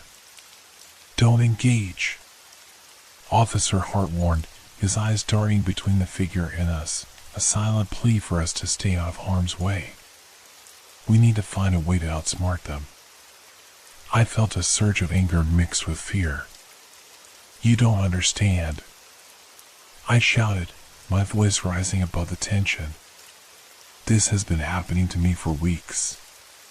They've been following me." "Focus." Hart snapped, his frustration evident. "We need to get you to safety. This is not a game." The figure outside stepped closer, the shadows deepening around them. I could see now that they were clutching something, a knife? A tool? I couldn't tell, but the glint of metal made my stomach drop. "We have to do something," Reynolds whispered, his voice trembling as he inched closer to me, a protective instinct taking over despite the fear that radiated from him. "Stay calm," Hart reiterated, his voice steady but strained. "Backup should be here any minute. We just need to hold them off." But the figure didn't move, standing in the threshold like a dark sentinel. It was as if they were feeding off our fear, reveling in the chaos and uncertainty they had created. I could feel a knot of terror tightening in my chest, choking me as I tried to think clearly. "What do you want from us?" I shouted again, desperation creeping into my tone. "Why are you doing this?" The figure tilted their head, the smile widening as they stepped further into the light. "Oh, you know what I want," they said, their voice low and sinister, sending a shiver down my spine. "You've been so alone, so vulnerable. I'm just here to help." "Help?" I scoffed, my voice dripping with disbelief. "You call this help?" "Help doesn't always come in the form you expect," they replied cryptically, their tone mocking. "You've been calling out for someone to see you, haven't you?" "I've been watching. I've been waiting." Panic surged through me as I took a step back, trying to put distance between us. "You don't know anything about me," I shot back, my voice wavering but defiant. "Leave us alone." But the figure merely chuckled, the sound echoing eerily in the lobby. "Oh, but I do know. I know all your secrets, your fears. You've been so lonely, so desperate for connection. And now, you've got me." Suddenly, the room felt smaller, the shadows creeping in around us. The oppressive darkness seemed to pulse, as if responding to the figure's words, heightening my sense of isolation. I could feel the weight of my own insecurities pressing down on me, threatening to swallow me whole. "Enough of this," Hart shouted, stepping forward, his weapon raised. "Get back outside, now!" The figure paused, their expression shifting from amusement to irritation, as if Hart's defiance had interrupted a twisted game. "You think you can protect them?" they hissed, their voice dripping with malice. "You can't keep the darkness at bay forever." Before we could react, the figure lunged forward, their movements fluid and quick, as if they were made of shadows themselves. Hart fired a warning shot, the sound deafening in the confined space, but it seemed to have little effect. "Run!" Hart yelled, urgency flooding his voice. "Get to the back. Now!" We didn't need to be told twice. Adrenaline propelled us into motion, our instincts screaming at us to flee. I grabbed Emily's hand, pulling her toward the back of the lobby as Reynolds followed closely behind. The sound of footsteps echoed behind us, a chilling reminder that the figure was not far behind. I could feel my heart pounding in my chest, each beat a reminder of the danger that loomed over us. "Where do we go?" Emily shouted, panic rising in her voice as we reached the back wall. "There's a storage room." I pointed to a door just beyond the reception desk. "Quick! In there!" We ducked inside, the darkness swallowing us as I closed the door behind us, holding my breath as I pressed my ear against the wood. The sound of the figure's footsteps grew louder, and my heart raced as I listened for the inevitable confrontation. "We need to barricade it," Reynolds urged, his voice trembling. "Help me move this," I said, my hand shaking as I grabbed a nearby shelf. We pushed it against the door, the wood scraping against the floor as I struggled to steady it. "Is this enough?" Emily asked, fear evident in her voice. "It has to be," I replied, glancing back at her, trying to quell the rising tide of dread. "We need to buy ourselves some time." We huddled together in the cramped storage room, shadows dancing across the walls as the light filtered in through a small window. I could see the fear etched on my friends' faces, and it made my heart ache. We were in this together, but the weight of the situation felt almost too much to bear. "What if they find us?" Emily whispered, her voice quivering. "They won't," I assured her, though I could feel the uncertainty creeping into my own heart. "We're safe for now. Just stay quiet." As we pressed ourselves against the wall, the muffled sounds of the chaos outside filled the room. The figure's laughter echoed in my mind, an unshakable reminder of the darkness we were up against. Time felt suspended in that cramped space, each second stretching into eternity as we held our breaths, waiting for the moment when the figure would inevitably find us. I could hear my heart pounding, drowning out the sounds of the outside world. Suddenly, a loud bang reverberated through the door, shaking the shelves we had pushed against it. My breath caught in my throat as I pressed my back against the wall, adrenaline coursing through my veins. "They're here," I gasped, panic flooding my senses. "Stay calm," Reynolds urged, his eyes wide with fear. "We need to think." The door rattled again, and I could hear the sinister voice of the figure creeping through the cracks. "You can't hide forever, you know. I will find you." I squeezed Emily's hand tightly, my heart racing. "We need a plan," I said, my mind racing as I searched for any possible escape route. Just then, the door buckled again, and I could feel the adrenaline surging through me. "Whatever happens, we stick together," I said firmly, trying to inject some courage into our group. The door creaked ominously, the sound resonating through the tiny space. And then, with one final, violent crash, the door burst open, revealing the figure standing there, dark and twisted, eyes gleaming with a predatory hunger. The figure loomed in the doorway, a chilling silhouette against the dim light of the hallway. I could feel a wave of cold wash over me, as if the very air had turned to ice. Their expression was a grotesque mixture of delight and hunger, a predator reveling in the thrill of the chase. "Hello, my dear friends," they said, their voice smooth yet laced with menace. "Did you really think you could escape me?" My heart raced as I squeezed Emily's hand tighter, her breath coming in shallow gasps beside me. We were cornered, and my mind raced with possibilities, but there was no escape route in sight. "Get back!" Officer Hart shouted, stepping forward with his weapon raised. "You have no idea what you're dealing with." But the figure simply laughed, a sound so chilling that it sent shivers down my spine. "Oh, I think I do. I've watched you. I've waited for this moment.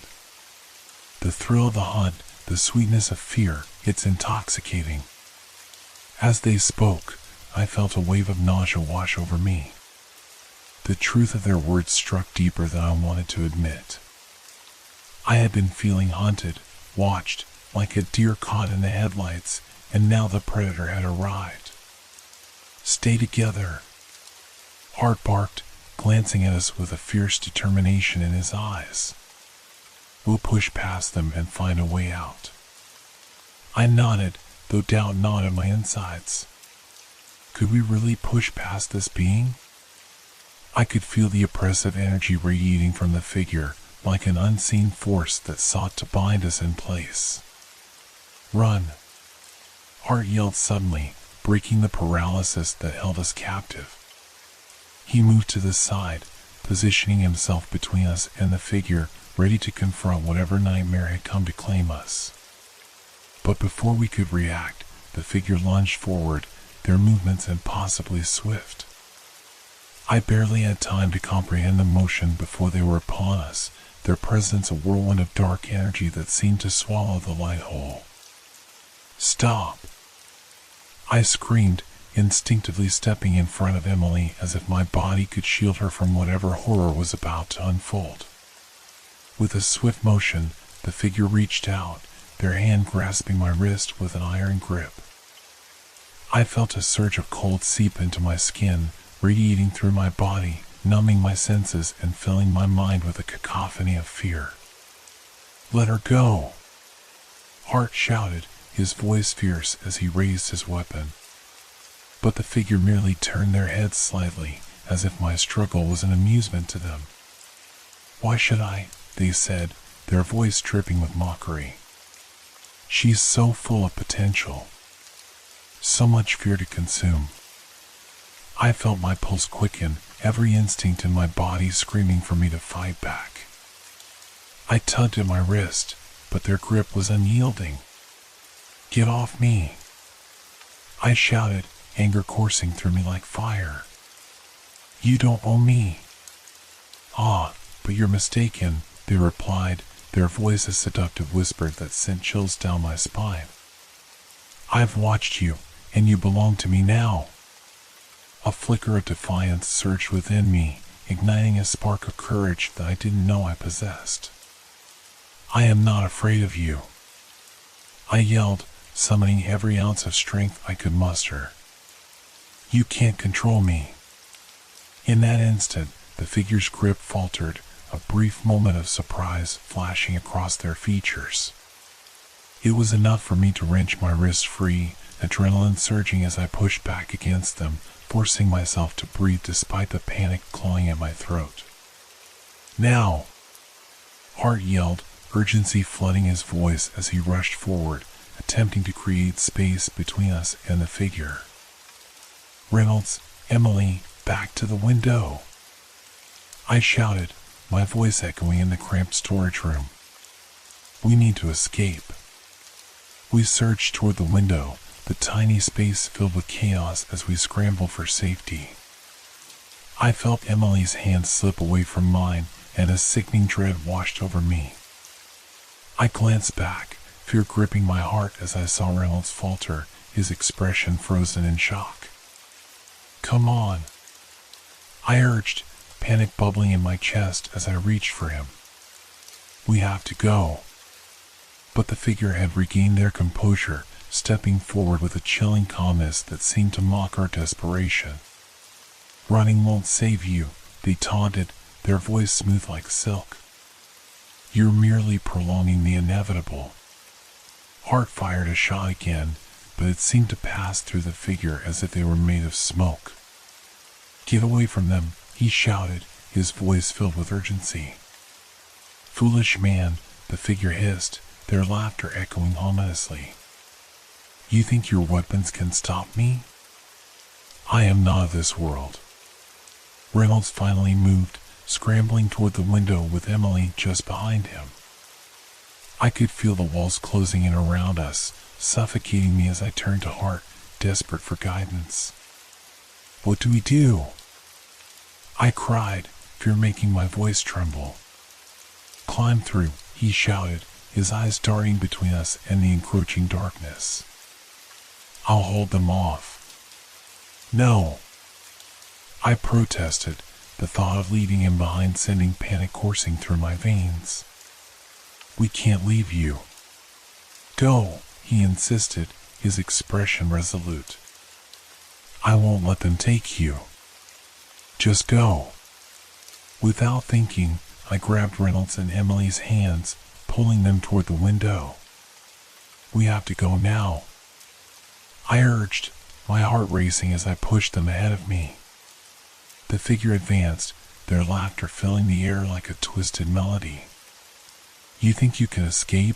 They taunted, their voice echoing in the confines of the storage room. You're only making it worse for yourselves.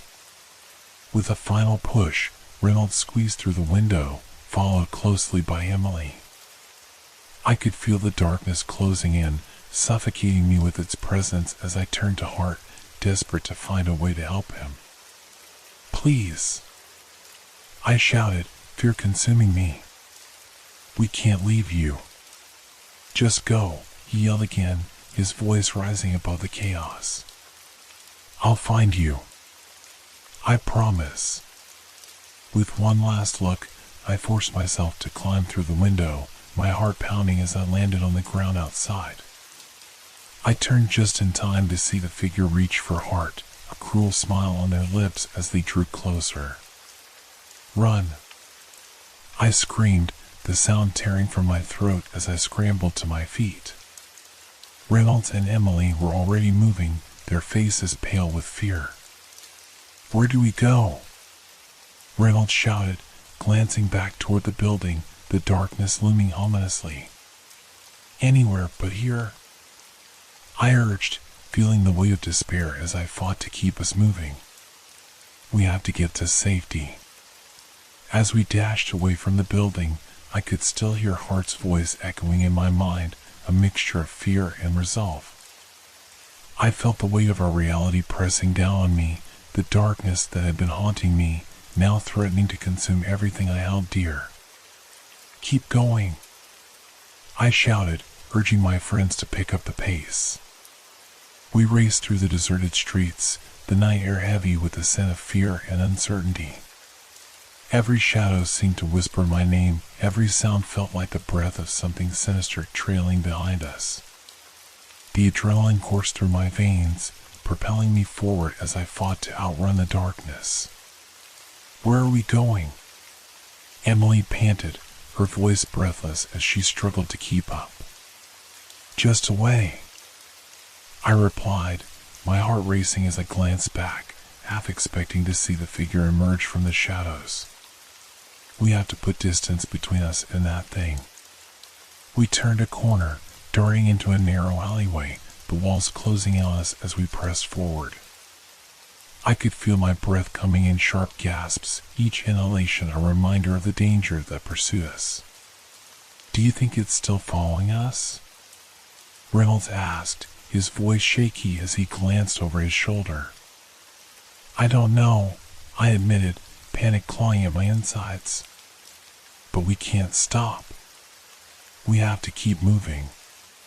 As we pushed deeper into the alley, I could feel a sense of urgency building, the darkness threatening to swallow us whole. I glanced at my friends, their faces etched with fear and determination, and I knew we had to find a way to escape this nightmare. We reached the end of the alley, emerging onto a deserted street illuminated by flickering streetlights. My heart sank as I looked around, searching for a safe haven. What now?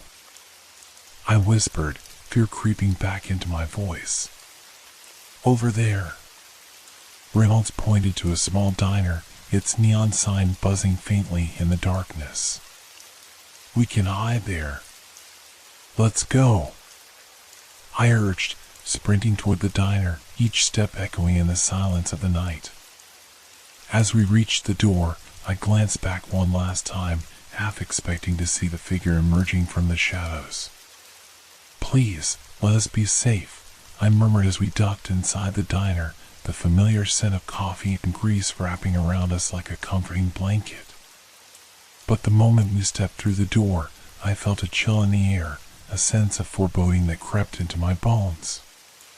The diner was empty, the flickering fluorescent lights casting eerie shadows across the empty booths. I glanced around, searching for a sign of life, but the place felt abandoned, like a forgotten memory lost in time. Is anyone here? I called, my voice echoing in the stillness. Maybe we should call for help, Emily suggested, her voice shaky as she moved toward the counter. No, I insisted, shaking my head. We can't risk it. We don't know if the figure is still following us. As we huddled together at the counter, I could feel my heart racing, the adrenaline slowly fading as exhaustion set in. I had to keep my friends safe. I had to protect them. "Let's just stay quiet for now," I said, trying to keep my voice steady. "We'll figure out our next move soon." But as I glanced around the diner, I couldn't shake the feeling that we were not alone. The shadows seemed to shift and dance, whispering secrets I couldn't comprehend. Then I heard it, a faint noise coming from the back of the diner, the sound of footsteps approaching. My heart leaped into my throat, and I turned to my friends, eyes wide with fear. "Did you hear that?" I whispered, holding my breath as we listened. "Maybe it's the staff?" Reynolds suggested, though his voice lacked conviction. I shook my head, my instinct screaming that we needed to hide. "Get down!" I hissed, pulling Emily and Reynolds behind the counter just as the footsteps grew louder. The door to the kitchen swung open, and I held my breath, heart pounding as I peeked over the counter. A figure emerged, silhouetted against the dim light. I could feel my stomach drop as I recognized the outline, a dark shape that seemed to absorb the light around it. "No," I whispered, dread pooling in my stomach. "Not again." The figure moved with a graceful, almost predatory intent, glancing around the diner as if searching for us. My heart raced as I pressed back against the wall, praying they wouldn't find us. "We have to do something," Reynolds murmured, fear etched on his face. I nodded, desperate to come up with a plan. "If we can just get to the front door, we might make it out," I whispered, trying to formulate a strategy. But as I turned my gaze back to the figure, a sense of hopelessness washed over me. They were searching, their eyes gleaming with a dark hunger, and I knew it was only a matter of time before they found us. "Get ready," I said, my voice barely above a whisper. "On my count, we make a break for it." I could feel the tension in the air, thick and suffocating as I prepared for our next move. 1, 2, 3. As the countdown fell from my lips, the weight of the moment pressed down on us, each second stretching into eternity. I could hear my heart pounding in my ears, a relentless drum echoing the fear coursing through my veins. The figure remained oblivious to our presence, their focus on the empty diner, moving slowly as if savoring the hunt. "Now!" I shouted, adrenaline surging as I bolted toward the door. Emily and Reynolds surged after me, our feet pounding against the worn linoleum floor, the sound echoing in the eerie silence. But just as I reached the door, a loud crash reverberated from the back of the diner. I turned, fear flooding my senses as I saw the figure react to the sound, their heads snapping in our direction. "Go!" I yelled, flinging open the door and sprinting into the night, the cool air hitting my face like a refreshing slap. We burst outside, desperation fueling our flight as we dashed into the dark streets. "Where now?" Emily panted, her breath coming in rapid bursts as we raced down the sidewalk, every shadow stretching ominously toward us. "There's a park ahead," Reynolds shouted, pointing toward the dim outline of trees up the street. "We can hide there." "Let's go," I urged, urging my legs to pump faster, my lungs burning as we reached the edge of the park. The trees loomed ahead, their branches swaying in the wind, casting long, twisted shadows on the ground. We dove into the cover of the trees, our bodies colliding with the cool, damp earth. I pressed my back against a rough bark, the scent of pine and damp earth grounding me for a moment. "Are we safe here?" Emily whispered, her eyes wide with fear as she peered into the darkness surrounding us. "I don't know," I admitted, my heart racing as I strained to listen for any sign of the figure. The sounds of the city faded into the background, replaced by the rustle of leaves and the distant sound of traffic. We have to stay quiet. We huddled close, the shadows enveloping us as we tried to catch our breath. The adrenaline was still coursing through my veins, making it hard to think clearly. As the moments ticked by, I could feel the tension mounting, the oppressive weight of the night pressing in on us. I turned to my friends, my voice barely above a whisper. We can't stay here forever. We need a plan. What do you mean? Reynolds asked, his brow furrowed with concern. I don't know how long we can hide in the park, I said, scanning the dark tree line. But we need to find a place where we can barricade ourselves and call for help. Maybe the police station? Emily suggested, glancing nervously back toward the street. It's too far, I replied, shaking my head. We'd never make it.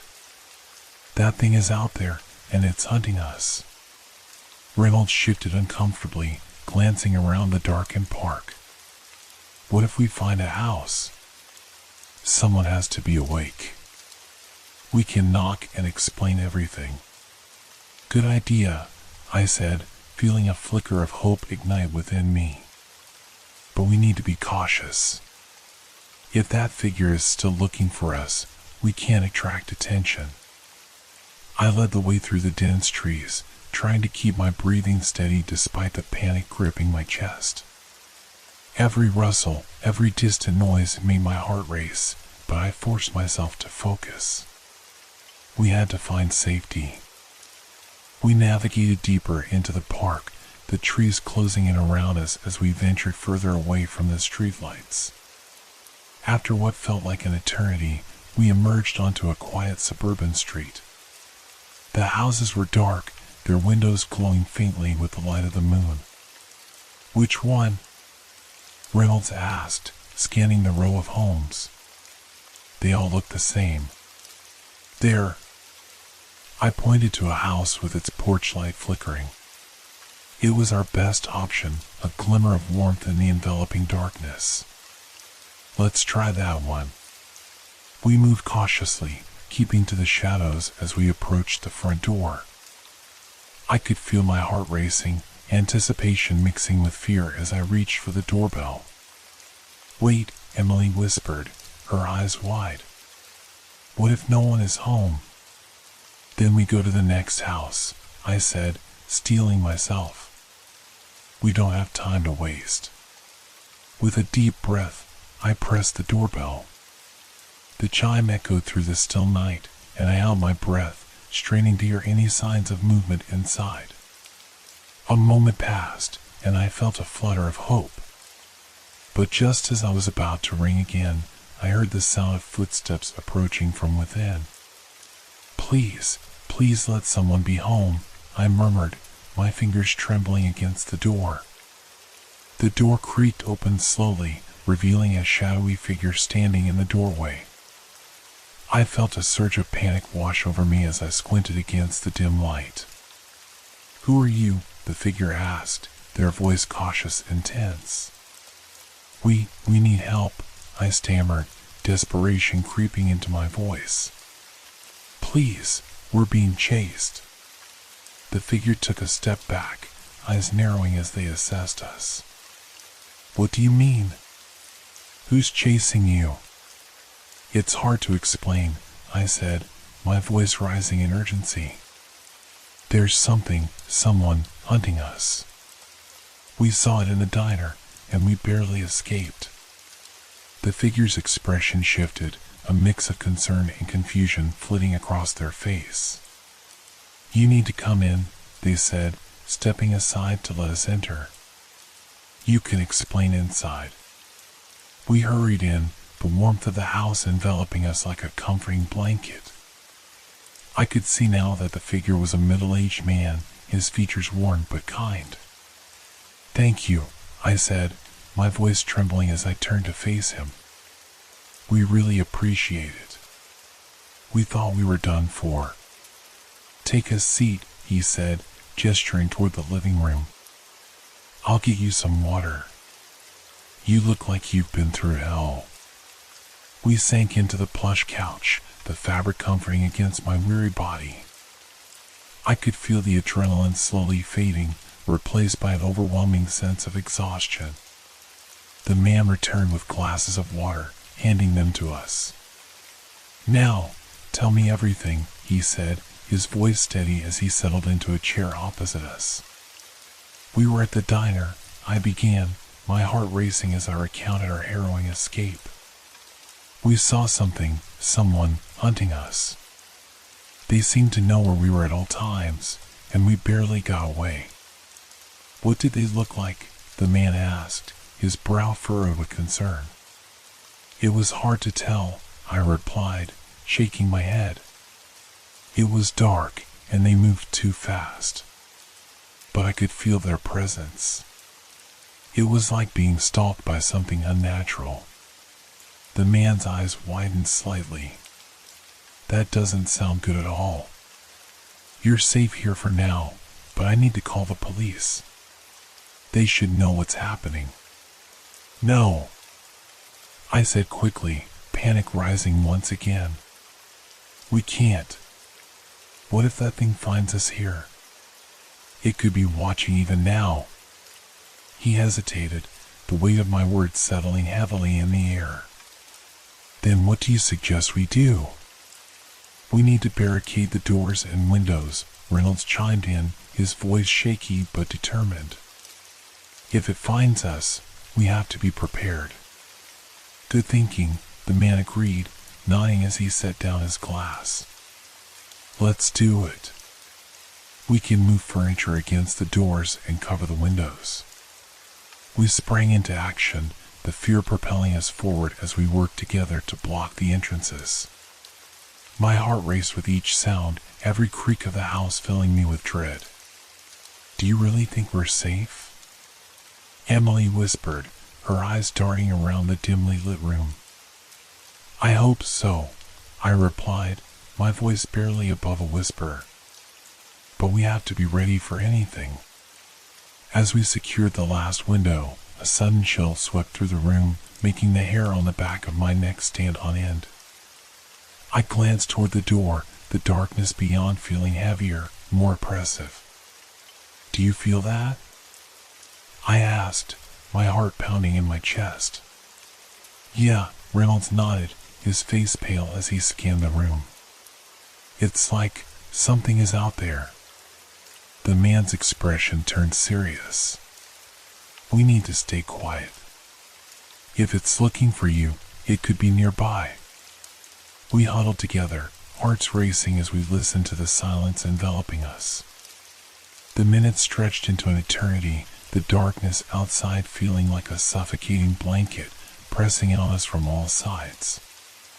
Then, suddenly, I heard it, a faint sound, like the rustle of leaves or footsteps on the porch. My breath caught in my throat, and I could see my friends stiffen beside me, their faces reflecting the same fear that gripped my heart. "What was that?" Emily whispered, her voice trembling. "I don't know," I replied, straining to hear any further sounds. "But it's close." The sound grew louder, and I could feel the tension in the air, thick and suffocating. I turned to the man, my heart racing. "What do we do now?" He looked at us, his expression grave. "We wait. But if it gets inside, we have to be ready to fight back." The air in the room felt charged, as if a storm was brewing just beyond the door. I could hear the pounding of my heart, each thud echoing in my ears, drowning out all other sounds. We held our breath, waiting as the rustling outside continued, growing louder and more deliberate. "Do you think it found us?"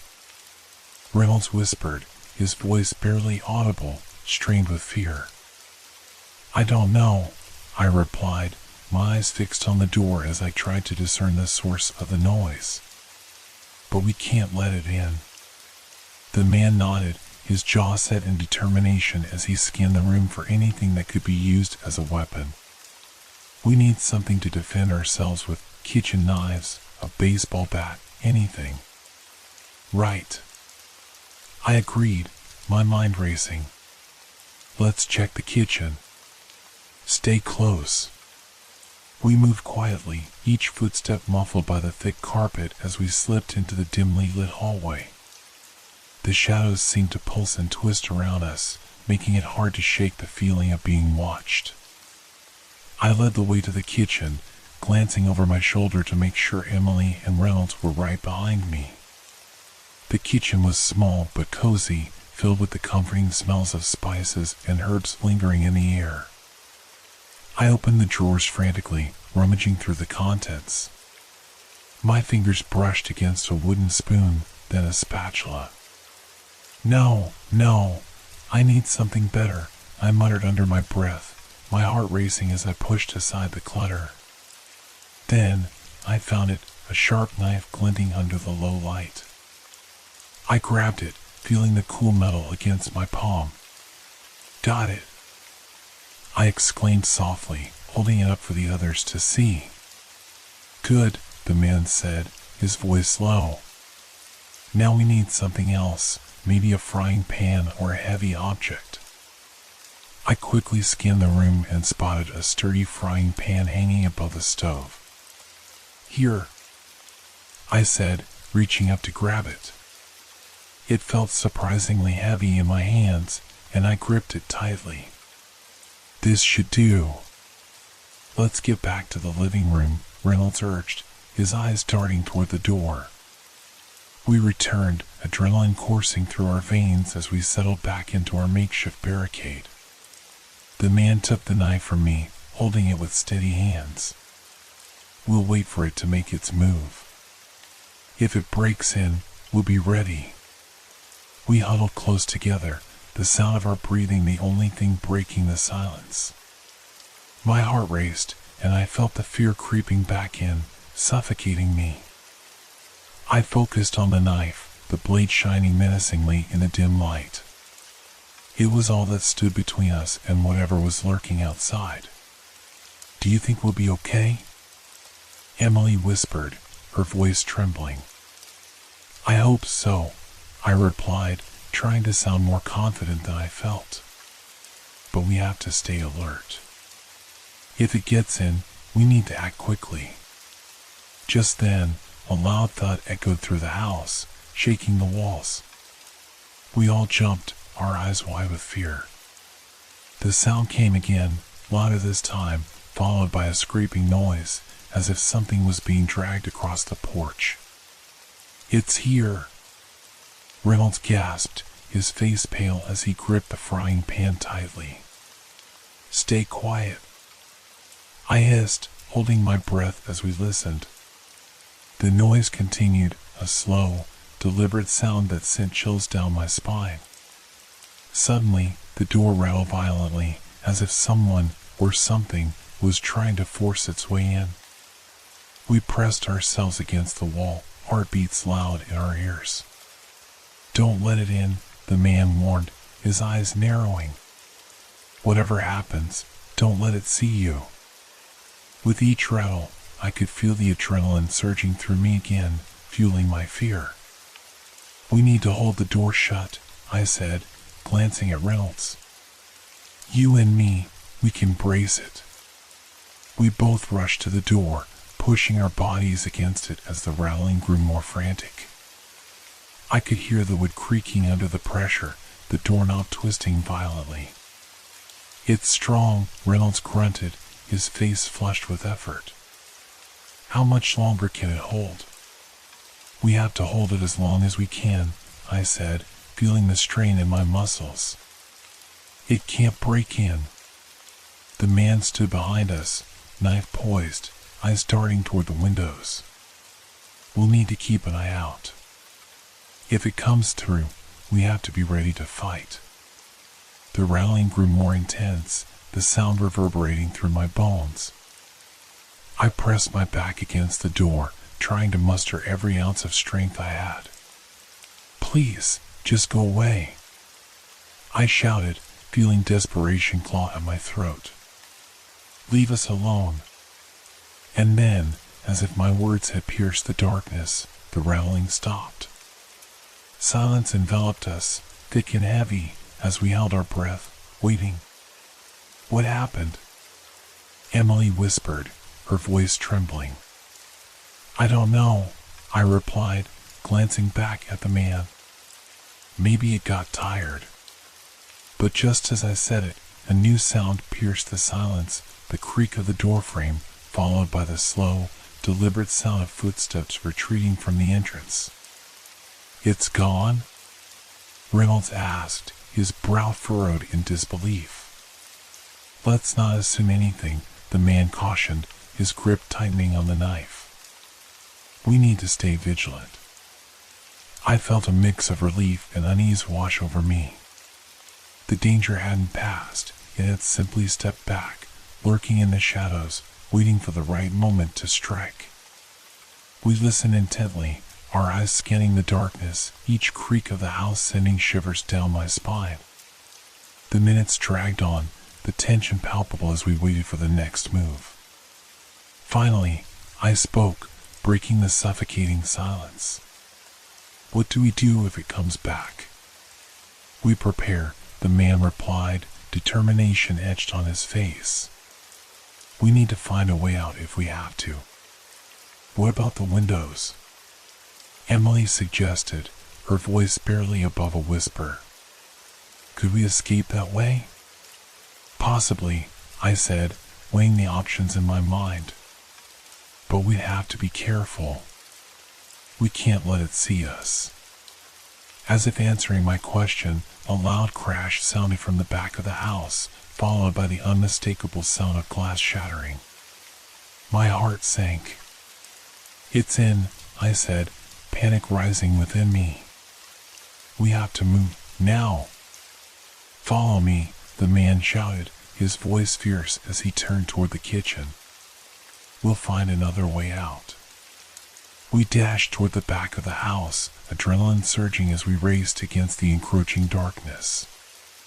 The kitchen felt like a labyrinth, shadows shifting ominously around us as we moved. "Through here," the man shouted, pointing toward a small door leading to the backyard. I pushed it open, my heart racing as we stepped out into the moonlit yard. The cool night air hit me like a wave, but I couldn't afford to breathe it in. We had to keep moving. "Where do we go?" Reynolds asked, his eyes darting around the unfamiliar landscape. "We need to find a way to get to the street," I said, scanning the darkness beyond the yard. "There's safety in numbers. If we can reach the main road, we can flag down a car." But before we could make a move, a chilling sound echoed from the house behind us, the unmistakable sound of footsteps. "Run!" I yelled, adrenaline propelling us forward as we dashed toward the gate, the moonlight illuminating our path. We reached the gate just as the footsteps grew louder, the figure emerging from the shadows behind us. I glanced back, heart in my throat, as I saw the dark silhouette, the glimmer of its eyes watching us with an insatiable hunger. "We can't let it catch us," I shouted, throwing open the gate and racing onto the street. We sprinted into the night, the adrenaline fueling our flight as we left the darkness of the yard behind. "Keep going," I urged, my lungs burning as we ran, the streetlights flickering like distant stars in the inky blackness. And then I heard it again, the sound of footsteps chasing us, relentless and insidious. "Faster!" Reynolds shouted, pushing himself to keep up as we dashed down the street, the figure hot on our heels. But the darkness seemed to close in, shadows stretching toward us, and I knew we had to find a place to hide. "Over there." I pointed to a nearby alley, its mouth gaping like a dark void. "Are you crazy?" Emily gasped, but I didn't hesitate. "Just trust me," I urged, diving into the alley as I felt the figure's presence creeping closer, its dark form looming in the shadows. We huddled together, pressed against the cold brick wall, our breaths coming in frantic gasps.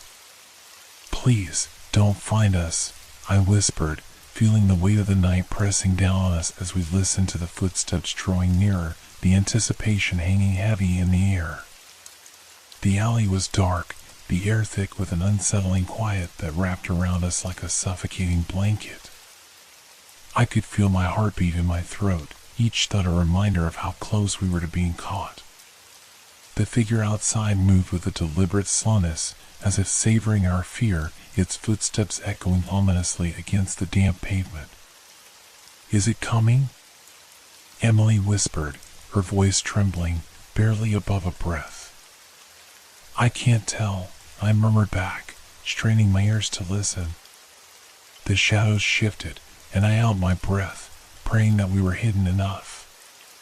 The alley was a narrow corridor of brick and shadows, illuminated only by the distant flickering of a street lamp at the mouth of the alley. I glanced at the others, their faces pale, eyes wide with terror. Reynolds stood on my other side, gripping the frying pan tightly, knuckles white. "What do we do if it finds us?" he asked, his voice shaky but determined. "We fight," I replied, trying to sound braver than I felt. "But let's hope it doesn't come to that. We need to stay quiet." Just then, a shadow passed by the entrance of the alley, and I felt my stomach drop. The silhouette was taller than any person I'd seen, a dark, shifting mass that seemed to blend into the night. My breath caught in my throat as I pressed against the wall, hoping the darkness would swallow us whole. "It's looking for us," I whispered, my heart pounding like a drum. "We have to stay still." The figure paused at the edge of the alley, its head tilting slightly, as if it could sense our fear. The air around us felt electric, charged with tension, and I could almost hear the whispers of the night urging us to flee. "Please, don't move," I breathed, my gaze fixed on the figure. It was there, so close, yet obscured by the darkness. I could see glimmers of light reflecting off its eyes, hungry, searching, unrelenting. Time seemed to stretch as we remained motionless, our breaths shallow and quick. I dared to glance at Reynolds. He met my gaze, and I could see the determination etched on his face. We would not go down without a fight. Then, with a sudden jerk, the figure stepped forward, almost as if it could smell our fear. It took a step into the alley, and I felt a chill run down my spine. I could see it clearer now, a silhouette with sharp features, shadowy and undefined, but the malice radiating from it was palpable. "Run!" I shouted, adrenaline surging through me. We burst out of our hiding place, sprinting toward the alley's exit. The figure hesitated, momentarily caught off guard by our sudden movement, but then it lunged forward with an inhuman speed, closing the distance between us. We ran as fast as we could, dodging trash cans and weaving through the darkened streets. I could hear the footsteps behind us, growing louder, more insistent, as if the night itself was hunting us down. "Go left," I yelled, spotting a narrow side street that could lead us towards safety. We turned sharply, my heart pounding in my chest as we dashed into the unknown, our breaths coming in ragged gasps. The narrow street was lined with overgrown hedges and forgotten garden paths, shrouded in darkness. A sense of urgency pushed us forward, the instinct to survive overriding every rational thought. "Where are we going?" Emily panted, glancing back nervously. "Just keep moving. We can't stop," I urged, forcing my legs to pump faster, my mind racing with thoughts of escape.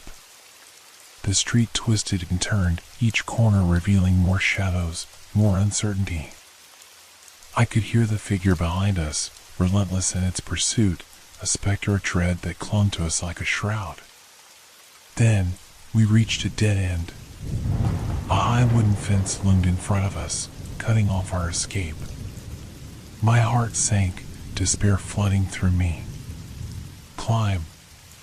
Reynolds shouted, already scrambling up the fence, his determination fueling my own. I followed closely, grabbing onto the splintered wood, hoisting myself up. The sound of footsteps grew louder, closer, a chilling reminder that we were not safe yet. I could feel the pressure building in my chest, panic rising as I reached the top of the fence. "Help me!" Emily cried, struggling to pull herself up. I extended my hand, grasping hers, pulling her upward with all my strength. "You can do it. Just keep going." With a final push, we tumbled over the fence and landed on the other side, rolling onto the grass. We scrambled to our feet, glancing back at the fence, waiting for the figure to appear. "Where are we?" Emily asked, panting heavily, her face streaked with dirt and fear. "Does it matter?" I replied, my heart racing. "We just need to keep moving." Ahead of us lay a dark expanse of a park, the silhouettes of trees standing like sentinels under the pale moonlight. It was a refuge from the claustrophobic alleyways we had just escaped, but it also felt like a trap. "Let's head toward the street," Reynolds suggested, pointing toward a dim glow that flickered in the distance. "Right," I agreed, glancing back at the fence. "We need to stick together. No one falls behind." We began to move cautiously through the park, our feet whispering against the grass, every rustle making my heart race. The shadows danced around us, twisting in the moonlight, creating a nightmarish landscape that threatened to swallow us whole. Suddenly, I heard it again, the unmistakable sound of footsteps, not just the echoes of our own, but something else, something darker following us. "It's still out there," I hissed, urgency flooding my voice. We quickened our pace, the fear driving us forward. "We need to find a way to call for help," I said, scanning the park for signs of civilization. "Maybe there's a phone or someone nearby." As we neared the edge of the park, I spotted a small building with lights flickering inside. A sense of hope surged through me. "Over there." I pointed, my voice breaking through the anxiety. "Let's go," Reynolds urged, and we sprinted toward the light, adrenaline propelling us forward. But as we reached the door, it swung open, and an elderly man stepped out, a look of confusion crossing his face. "What's going on?" he asked, his voice shaky. "Please, we need help." I gasped, my heart racing. "There's something following us." The man's eyes widened in alarm, and I saw him hesitate for just a moment, the flickering light casting eerie shadows across his features. "Get inside." Quickly. We rushed past him, pouring into the small building, the door slamming shut behind us. The inside was cramped, cluttered with old furniture and dusty knickknacks. A single lamp flickered on a table, casting a warm glow over the space. "Is it safe here?" Emily asked, her eyes darting around the room, searching for escape routes. "I hope so," I replied, but a nagging feeling in my gut told me we weren't out of danger yet. The man moved to the window, peering outside, his face drawn tight with worry. "I'll call the police," he said, his hands trembling slightly as he picked up the phone. "Thank you," I breathed, feeling a rush of gratitude for this stranger who had taken us in. But as the man dialed, the air shifted, and I sensed something wrong. The shadows outside seemed to grow thicker, darker, and a cold shiver ran down my spine. "Wait!" I shouted suddenly, the dread swelling inside me. "Don't let it in." The man paused, looking at me quizzically. "What do you mean?" Before I could explain, a loud crash echoed against the building, shaking the walls. My heart raced as I turned to the door, my stomach dropping at the sound. "It's here!" I cried, panic gripping me. The old man dropped the phone, his eyes wide with fear as he backed away from the window. What do we do? Find something to barricade the door, I yelled, my voice rising in urgency. We need to keep it out. Emily and Reynolds scrambled to push a heavy table against the door while I gripped the knife tightly, heart pounding as the sounds outside grew louder. The door rattled violently, and I could hear the figure's low growl, a sound that sent chills racing down my spine. Stay back, I shouted, brandishing the knife, my voice trembling but determined. The old man stepped back further, fear etched on his face. What is it? What's out there? I don't know, I shouted back, feeling the walls closing in on me. But we have to hold it off. The rattling grew more intense, the figure's growl morphing into a desperate scream, a sound that resonated deep within my bones. I glanced at the others, their faces pale, eyes wide with fear. We were all in this together now, and we had to survive. Whatever happens, we fight, I said, my voice steady despite the fear clawing at me. The door shook again, splintering at the edges, and I could see shadows creeping through the cracks. Get ready, I shouted, adrenaline surging through me.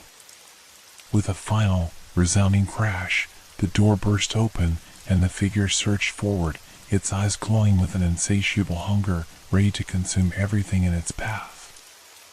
And in that moment, I knew we had no choice but to confront the darkness together. The figure burst through the doorway, a mass of shadows and indistinct shapes. It loomed before us, its presence filling the small room with a palpable dread. The dim light flickered, casting frantic shadows that danced against the walls, creating a nightmarish tableau of fear and desperation. I tightened my grip on the knife, my heart racing as I positioned myself in front of Emily and Reynolds. Stay behind me, I shouted, trying to project an air of confidence that I desperately wished I felt. The elderly man stumbled backward, his face paling as he pressed against the wall, eyes wide with terror. The figure advanced, and I could see more of its features now, sharp angles, a distorted face that seemed to shift and morph with every breath. The low growl reverberated through the air, vibrating against my skin and pulling at the edges of my sanity. Get back, I yelled, brandishing the knife as if it could shield us from the terror that advanced upon us. Suddenly, it lunged forward, and I felt time slow. I aimed the knife, and with every ounce of strength, I thrust it toward the figure. But it wasn't solid. The blade passed through it as though it were made of smoke.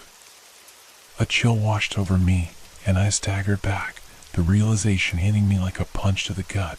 This was no ordinary pursuer. It was something more, something that defied explanation. The creature let out a shriek, a sound that pierced the air like glass shattering, reverberating through the room. I stumbled back, hitting the old man, who cried out in fear. What is it? What are you doing? Just stay back, I shouted, panic rising in my throat. The shadows writhed, coiling around the room like a living thing, and I felt the weight of dread pressing down on me.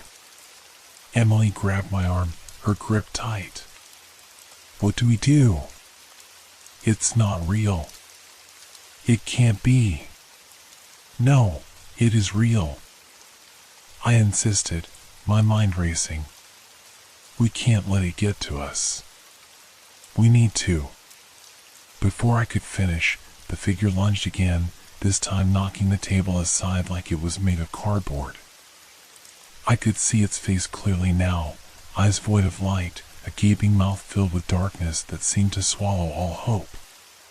Run, I yelled, but it felt like an echo lost in a cavern of despair. We bolted for the back door, adrenaline fueling our escape. I could hear the figure behind us, a cacophony of chaos as it crashed through furniture, its growls a constant reminder of our imminent doom. "Where do we go?" Reynolds shouted, his voice strained with panic. "Anywhere but here," I cried, yanking the door open. We stumbled into the alley behind the building, the cool night air hitting my face like a slap. The alley was narrow, flanked by towering brick walls that seemed to close in on us. I glanced back, my breath hitching as I saw the figure spill out into the night, its silhouette merging with the darkness. "Keep moving," I urged, pushing past Reynolds and Emily. We darted into the alley, hearts pounding, the sound of our footsteps drowned out by the chaos of our flight. We turned a corner, desperately searching for an escape route. The night felt endless, filled with shadows and uncertainty, the fear palpable as we rushed through the labyrinth of alleyways. "What is it? What does it want?" Emily gasped, her voice breaking as she struggled to keep up. "I don't know," I shouted back, panic bubbling beneath my skin. "But we have to find somewhere safe. We need to." Suddenly, the ground beneath us shifted, and I stumbled, barely catching myself against the rough brick wall. The shadows seemed to dance around us, pulling at the edges of reality, and I could feel the figure pursuing us, relentless and hungry. "Keep moving," Reynolds shouted, pulling me forward. We sprinted through the maze of alleys, the walls closing in like a vice. Each turn felt familiar and yet disorienting, as if the city itself had transformed into a dark reflection of reality. My mind raced with thoughts of escape, but every alley looked the same. Each corner we turned revealed more shadows, more uncertainty. "Look!" Emily cried, pointing ahead. I followed her gaze and saw a flickering light at the end of the alley, a beacon in the overwhelming darkness. "Let's go," I urged, hope igniting within me as we rushed toward the light. But as we drew closer, dread crept back in. The light flickered uncertainly, and a heavy fog began to roll in, thickening the air around us. I glanced back, my heart racing, half expecting the figure to leap out from the shadows, but there was only darkness behind us. We reached the end of the alley, and I paused to catch my breath, the flickering light revealing a small convenience store. The neon sign above the entrance buzzed ominously, casting an eerie glow over the cracked pavement. "Is it safe?" Reynolds asked, glancing nervously at the darkened street behind us. "We don't have a choice," I replied, feeling the weight of urgency pushing us forward. "We need to get inside." We rushed to the door, and I pushed it open, the bell above jingling eerily as we stepped inside. The store was dimly lit, with dusty shelves lining the walls and an unsettling silence enveloping us like a shroud. "Hello?" I called out, my voice echoing through the stillness. No answer. "Maybe it's closed," Emily whispered, fear etched on her face. "Or maybe it's just empty," I replied, my pulse quickening as I glanced around. The shelves were filled with old products, long past their expiration dates, their labels faded and worn. The atmosphere felt heavy, thick with tension and uncertainty. "Let's see if we can find a phone," Reynolds suggested, his voice barely above a whisper. I nodded, and we moved deeper into the store, scanning the aisles for anything useful. The air felt charged, almost electric, as if we were intruding on a forgotten space. Every creak of the floorboards beneath us made my heart race, and I fought to suppress the rising fear. Then, from the back of the store, I heard a soft rustling sound. My heart skipped a beat, and I turned sharply, eyes narrowing as I tried to discern what it was. "Did you hear that?" I asked, my voice barely above a whisper. Emily and Reynolds exchanged worried glances. "It's probably just the wind," Reynolds said, trying to sound brave. But I didn't believe him. No, it's something else, I insisted, feeling a cold sweat break out along my brow. We crept toward the back, moving cautiously, the sound growing louder as we approached. I could feel the tension building, my heart racing with every step. As we turned the corner, the rustling stopped abruptly, and I froze, the air thick with an impending dread. "Hello?" I called out again, my voice trembling. Silence answered. Then, from behind a shelf, a figure emerged, a woman, disheveled and wide-eyed, clutching a flashlight. "Who are you?" she gasped, her voice shaky. We're just trying to get away," I stammered, relief washing over me. "Something is chasing us." Her eyes widened in fear. "You have to leave. You don't understand. It's not safe here." "Why?" I demanded, my pulse quickening again. "What do you mean?" The woman stepped closer, her face pale. "The darkness, it feeds on fear. If it senses you, it won't stop until it has you." "Where is it?" Emily asked, her voice barely above a whisper. "It's already here," the woman said, her eyes darting toward the entrance. "We have to go now. It'll find us." Panic surged through me, and I glanced back at the door, half expecting to see the shadows creeping in. "We can't just run. We need a plan." But before I could say anything else, the air shifted, and a cold wind swept through the store, snuffing out the flickering light above us. Darkness enveloped us like a thick fog, and I felt my heart drop. "Get back!" I shouted, instinctively moving in front of Emily and Reynolds as the figure emerged from the shadows, its form coalescing into something more solid, more menacing. We were trapped, surrounded by darkness and fear, and all I could think was that we had to survive, together. The darkness pressed in around us, an oppressive force that stole away the last remnants of light. I could barely see, but I felt the figure's presence like a cold wind brushing against my skin, a whisper of malice wrapping around my throat. My heart raced in my chest, pounding like a war drum as fear surged through me. "Stay close," I shouted, my voice barely piercing the suffocating gloom. I reached back, feeling Emily's hand grip mine tightly, her nails digging into my skin as if anchoring herself to reality. Reynolds was right behind us, his breaths coming in short, panicked gasps. "What do we do?" Emily asked, her voice trembling, the edge of hysteria creeping in. "We fight," I said, desperation fueling my words. "Whatever it is, we can't let it take us." In the darkness, I could hear the creature moving, the sound like the scraping of claws against metal, echoing around us, taunting us. The woman's flashlight flickered, casting brief shadows across her face, revealing the raw terror etched into her features. "Listen," she whispered urgently. "It's drawn to fear. If we can stay calm, it might lose interest." I wanted to believe her, but the cold dread coiling in my stomach told me otherwise. I felt the weight of the knife in my hand, a fragile reassurance that it might give me a fighting chance. "What if it doesn't lose interest?" Reynolds asked, his voice shaking. "Then we make it lose interest," I replied, trying to muster some semblance of courage. "We have to think of something."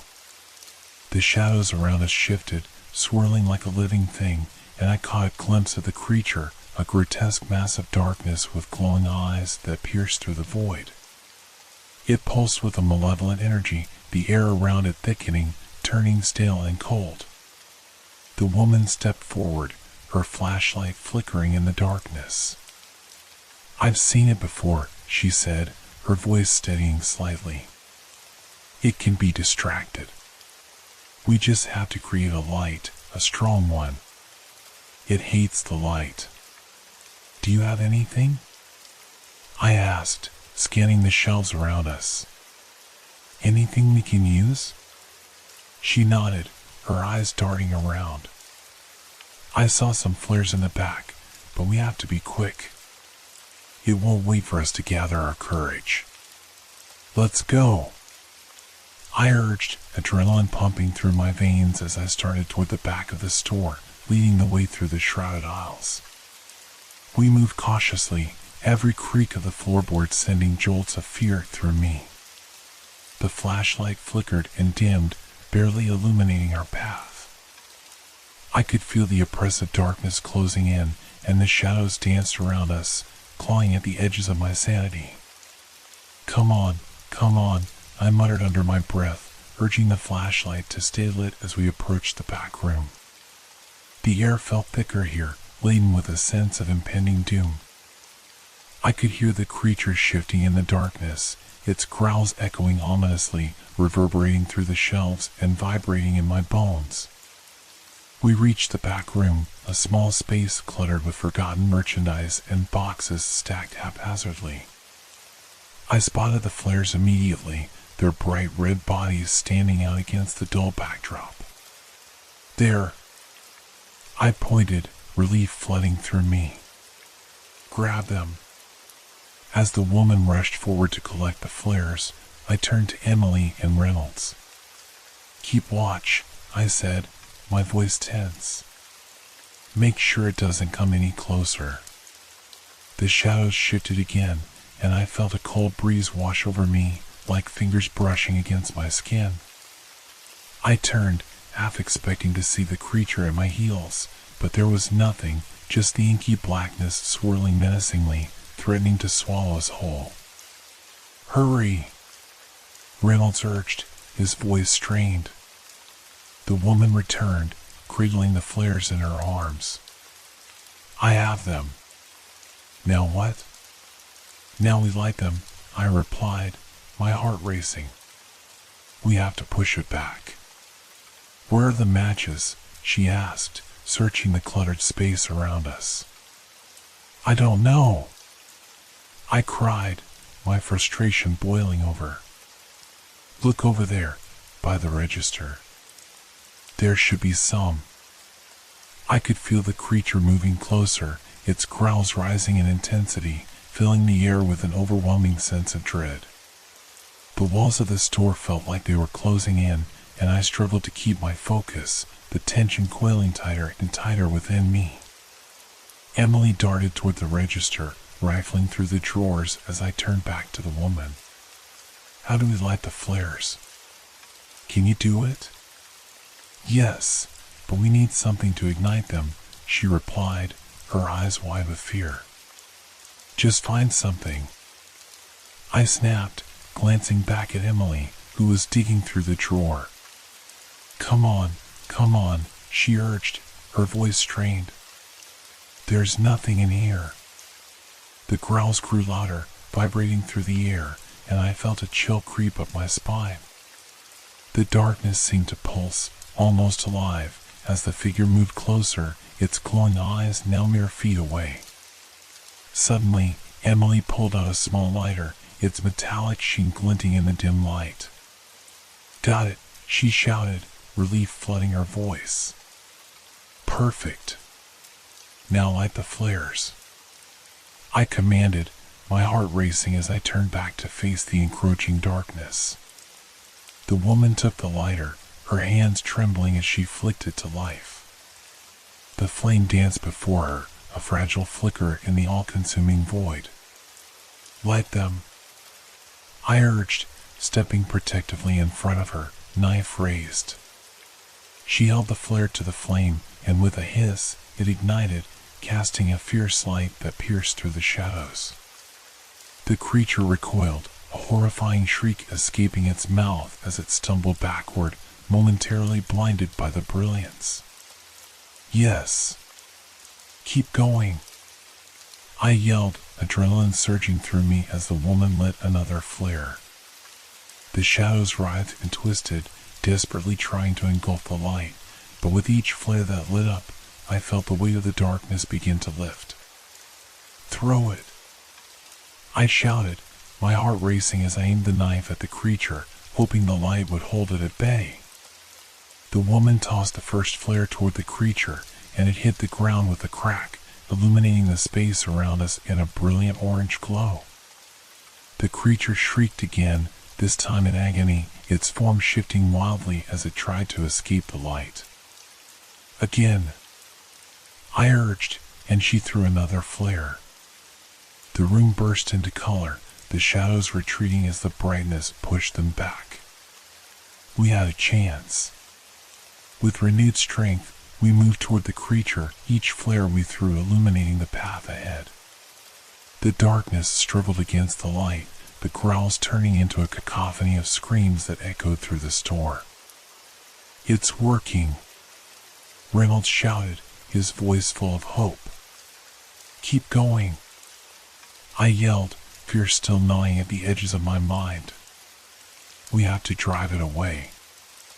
As we moved forward, the creature seemed to shrink back, its form flickering like a dying ember. The light engulfed it, and I could see the horror in its eyes, fear reflected back at us. The final flare was lit, casting a blinding light that filled the entire store. Shadows retreated, and for a moment, we stood united against the darkness, the creature's form fading into nothingness. But even as the light filled the room, I could feel the remnants of its presence lingering, the heavy weight of dread still hanging in the air. "What now?" Emily gasped, breathing heavily as she glanced around. We have to get out of here," I said, my voice trembling. "Before it comes back." The woman nodded, her face pale but resolute. "Follow me. There's an exit in the back." We raced through the store, the last vestiges of fear gnawing at our heels. As we reached the door, I glanced back one final time, my heart racing as I half expected the darkness to swallow us whole. But it was gone, retreating into the shadows, leaving only the flickering glow of the flares behind. We burst through the door and into the night, breathless and shaking, the cool air washing over us like a cleansing wave. "Where do we go?" Reynolds asked, looking around wildly, trying to regain his bearings. "Anywhere but here," I replied, the sense of urgency propelling us forward. The streets were eerily quiet, the city a ghostly silhouette against the night sky. I could still feel the creature's presence, lurking just out of sight, waiting for the right moment to strike. "Do you think it's really gone?" Emily asked, her voice trembling. "I don't know," I admitted, my heart still racing. "But we can't stop. We need to keep moving."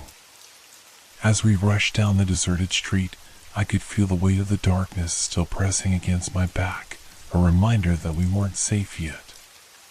We had survived this encounter, but I knew the true horror was far from over.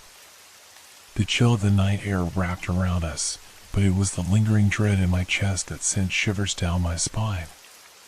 We ran, our footsteps echoing against the concrete, each sound amplifying the silence of the deserted street. The city, once familiar and bustling, now felt like a vast, empty shell, the shadows creeping along the edges, waiting to reclaim what they had lost. "Where are we going?" Reynolds gasped, his breaths quick and shallow. His face was pale, illuminated by the flickering streetlights above us, their glow seeming to pulse like a heartbeat in the stillness. "Just keep moving," I urged, glancing over my shoulder, half expecting to see the creature materializing from the darkness. The flares had given us a brief reprieve, but the fear was woven into the very fabric of the night. Emily stumbled slightly, her ankle twisting on an uneven slab of pavement. "I can't keep up," she cried, panic flooding her voice. "Just a little further," I reassured her, my heart clenching at the sight of her distress. "We'll find a safe place." I glanced at Reynolds, who was already scanning the shadows for any sign of the creature. "What about that diner?" It should be open this late. He nodded, urgency fueling our pace as we turned the corner. The neon sign flickered erratically, casting a sickly blue glow over the cracked pavement. The diner appeared to be a refuge in the darkness, a beacon of normalcy amidst the chaos that had enveloped our lives. As we approached the door, I pushed it open with a forceful shove, the bell above jingling like a warning. The familiar smell of coffee and greasy food wafted over us, but the warm ambience felt surreal, almost mocking in contrast to the terror we had just fled.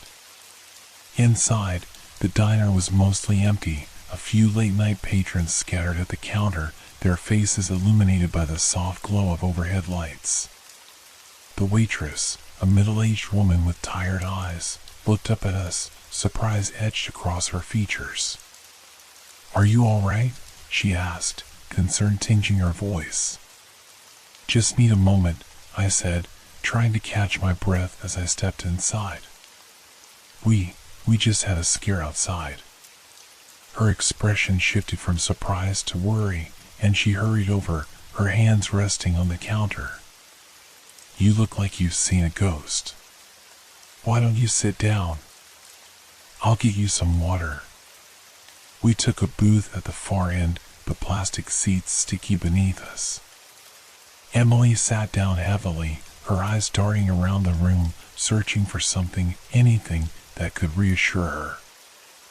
I tried to calm my racing heart, but the sensation of being watched lingered, the shadows at the edges of my vision pulling at my thoughts. "What do we do now?" Reynolds asked, his voice low and cautious, as if speaking too loudly might summon the creature back. "We wait," I replied, trying to project confidence. "We need to figure out what just happened." I felt the weight of their gazes on me, and it fueled my resolve. That thing, it's not just a figment of our imagination. It's real, and it's hunting us. Emily gulped down the glass of water the waitress had set in front of her, her hands trembling. "How do we stop it?" "That's what we need to figure out," I said, my mind racing. "It's drawn to fear, right? We have to find a way to outsmart it." "But what if it finds us again?" Reynolds asked, his eyes wide with terror. I leaned forward, my voice dropping to a whisper. "We have to find others. People who know what that thing is, who might have faced it before." The waitress returned, placing a plate of fries in front of us, her brow furrowed in concern. "You kids look like you've been through hell. You sure you're okay?" "We'll be fine," I assured her, forcing a smile. "Just a rough night." She nodded slowly, still watching us intently, as if trying to decipher the truth behind our facade. I could feel the weight of her gaze, a silent reminder of the world outside, the world that had become a battleground between light and darkness. As we sat in the diner, I scanned the small crowd. A couple at the counter laughed, unaware of the horrors lurking just beyond the glass. An older man sipped his coffee, staring vacantly into space, lost in his own thoughts. They didn't know. None of them had felt the suffocating grip of fear, the way it clawed at your insides, turning your thoughts into jumbled chaos. "I think we need to go to the library," I said suddenly, the idea forming in my mind. "There might be records or books about this thing. It has to be documented somewhere." Reynolds raised an eyebrow. "The library? At this hour? Why not? It'll be quieter, and we can look up everything we can find. What if it follows us?" Emily whispered, her voice barely audible over the hum of the diner. "It doesn't know where we are yet," I said, trying to reassure her. "We have to take the chance. We can't stay here forever." The waitress returned, refilling our glasses with water. "You sure you kids are all right?" she asked again, a hint of skepticism creeping into her tone. "Yeah," I replied, forcing confidence into my voice. "We're just trying to figure some things out." She regarded us for a moment, then nodded, retreating back to the counter. I watched her go, a sense of unease creeping in. "We should leave soon," I said, glancing at the clock above the counter. "We don't have time to waste." As we finished our drinks, I couldn't shake the feeling that the shadows were closing in again, that we were being watched. I had no idea how long we had before the creature returned, but I knew we had to be prepared. "Let's go," I said, determination coursing through me. We stood up, the plastic seats sticking slightly to our skin as we moved. I took one last glance around the diner, the sense of normalcy now tinged with an unsettling awareness. I felt the shadows creeping back in, whispering secrets that only I could hear. Together, we stepped back into the night, the cool air hitting us like a wall, a stark contrast to the warmth we had just escaped. The street felt emptier now, as if the world had conspired to make us feel more isolated. The library was only a few blocks away, but the journey felt endless. Each step echoed in the silence, a reminder of our vulnerability. I could sense the creature lurking just beyond our perception, its presence heavy in the air. "Stay close," I instructed, glancing back at Emily and Reynolds, who were huddled together, fear evident in their expressions. "Don't let it get to you." The lights of the library came into view, a beacon of hope in the darkness. I could feel my heart race, anticipation and dread swirling together. We were about to dive into the unknown, and I hoped we would find the answers we so desperately needed. But as we approached, a chilling thought crossed my mind. What if the library held the very secrets that would doom us? The library loomed before us, its dark silhouette stark against the night sky. The grand building, with its tall windows and weathered stone facade, exuded an air of ancient wisdom, yet it felt foreboding, as if the shadows held secrets better left undisturbed. The flickering streetlights cast erratic patterns on the ground, and the wind rustled the leaves, creating an unsettling symphony that played on my nerves. "Are you sure about this?" Emily asked, her voice trembling slightly as we approached the entrance. "What if it's in there?" "It's the only place we might find answers," I insisted, trying to mask my own unease. I pushed open the heavy wooden door, the creaking hinges sounding like a warning as we stepped inside. The dimly lit interior was quiet, save for the soft hum of the fluorescent lights overhead and the faint sound of pages turning in the distance. As our eyes adjusted to the dimness, I could see the tall shelves lined with books, their spines facing outward like sentinels guarding ancient knowledge. The air was thick with the smell of old paper and polished wood, a comforting scent that was abruptly overshadowed by the unease lingering in the back of my mind. "Stay close," I whispered to Reynolds and Emily as I led them deeper into the stacks. The silence here felt different, heavy and charged, as if the very walls were aware of our presence. We walked down the narrow aisles, the muted sound of our footsteps swallowed by the vastness of the room. My heart raced as I glanced around, half expecting the creature to emerge from the shadows at any moment. We need to find something, anything, that could help us understand what we're dealing with. Reynolds nodded, his expression serious. "Let's split up. We'll cover more ground that way." "Be careful," I cautioned, watching as he moved further down the aisle. Emily lingered close to me, her eyes wide with fear. "You okay?" I asked softly. "I just feel like we shouldn't be here," she admitted, her voice barely above a whisper. "What if it finds us?" "It won't," I reassured her, although I wasn't sure if I believed my own words. "We're safe inside. We just need to focus." With a determined breath, I moved towards the nearest section labeled Paranormal Studies. The shelves were lined with books on folklore, mythology, and accounts of supernatural phenomena. I pulled out a few volumes, flipping through the pages frantically, searching for anything that might give us insight into the creature that had tormented us. "Do you think it could be a ghost?" Emily asked, standing close behind me, her voice shaking. "Maybe," I replied, glancing over a passage that described the characteristics of various spirits. "But it feels more primal than that. Like it's hunting us." Emily shivered at my words, and I felt a rush of protectiveness surge within me. "Whatever it is, we'll figure it out. Just keep looking." After what felt like an eternity, I found a book that seemed promising. The cover was worn, the title faded, but the words "The Shadows That Haunt" caught my attention.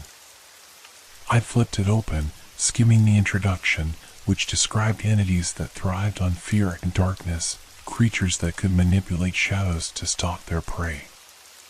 "Listen to this," I said, reading aloud. "Many of these beings can take on forms based on the fears of their victims, becoming the very thing that terrifies them most."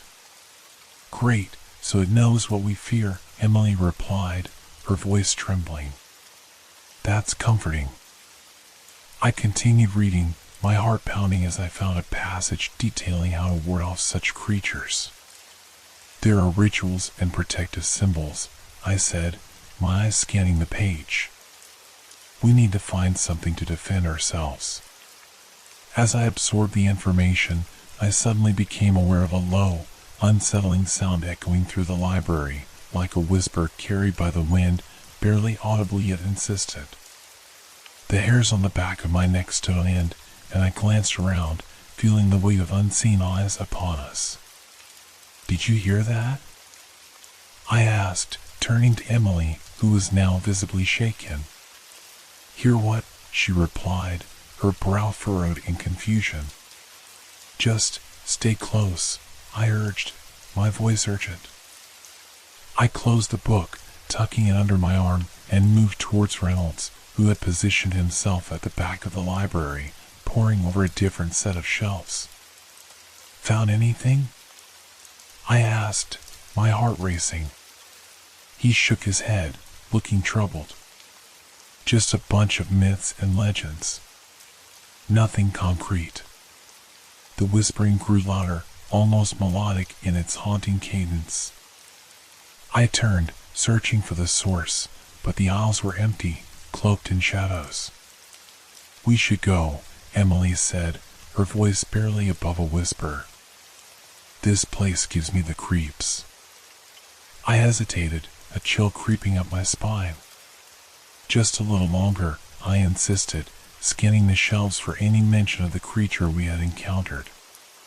But the further I delved into the books, the more unsettling the atmosphere became. Then, without warning, the lights flickered, plunging us into darkness for a brief moment. My heart raced as the shadows coalesced, forming shapes that danced just beyond the edge of my vision. "Did you see that?" I exclaimed, my voice a mix of fear and disbelief. Reynolds nodded, his expression tense. "We need to leave now. This isn't right. Just one more minute." I pleaded, desperate to find something, anything that could help us. But as I looked back at the shelves, I noticed something strange. A book had fallen to the floor, its pages flapping open as if inviting us to read. "Wait," I called, moving towards it. "What's this?" As I reached down to pick it up, the temperature in the room dropped suddenly, a wave of icy dread washing over me. I could feel it, the presence that had been lurking in the darkness, watching, waiting for the right moment to strike. I opened the book, revealing detailed illustrations of shadowy figures, their forms shifting and morphing as if alive. The text described them as harbingers of fear, entities that thrived in the darkness, hunting those who dared to venture into their territory. "They can manipulate the shadows," I read aloud, my voice barely above a whisper. They can become anyone or anything, feeding off our fears. Suddenly, a loud crash echoed through the library, causing us all to jump. Books tumbled from the shelves, scattering across the floor like fallen leaves. The whispering intensified, rising to a fever pitch as if the library itself was alive, breathing in the darkness. "Let's get out of here," Reynolds shouted, panic lacing his voice. I quickly tucked the book under my arm, my instinct screaming at me to flee. "Run!" I yelled, and we bolted towards the exit, the air thick with an oppressive energy that clawed at our backs.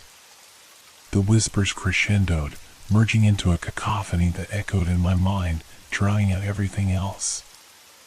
As we reached the door, I glanced back one last time, my heart sinking. The shadows seemed to writhe and twist, coalescing into a dark shape that hovered at the end of the aisle. We burst through the doors into the cool night air, gasping as the chaos of the library fell behind us. But the moment we stepped outside, I could feel it, a cold breeze that felt alive, as if the darkness itself had followed us into the night. "Where do we go now?" Emily gasped, her eyes wide with fear as we stumbled onto the sidewalk. I clutched the book tightly, my mind racing. We need to find a place to hide, somewhere safe. The creature is out there, and it won't stop until it finds us. As we sprinted down the street, I couldn't shake the feeling that the night was far from over, and that the true horror was only just beginning to unfold. The cold air enveloped us as we ran, a stark contrast to the suffocating atmosphere of the library we had just escaped. My heart raced, pounding like a drum in my chest, every beat echoing the urgency of our flight. The street lights flickered overhead, casting eerie shadows that seemed to stretch and claw at the pavement, reminding me that we were still not free from the darkness. "Where now?" Reynolds panted beside me, his breath coming out in quick bursts as we hurried down the sidewalk. "There's an all-night convenience store a few blocks from here," I said, trying to recall the layout of our neighborhood amidst the adrenaline haze. "We can hide there, call for help. Or just wait it out until dawn," Emily added, her voice trembling.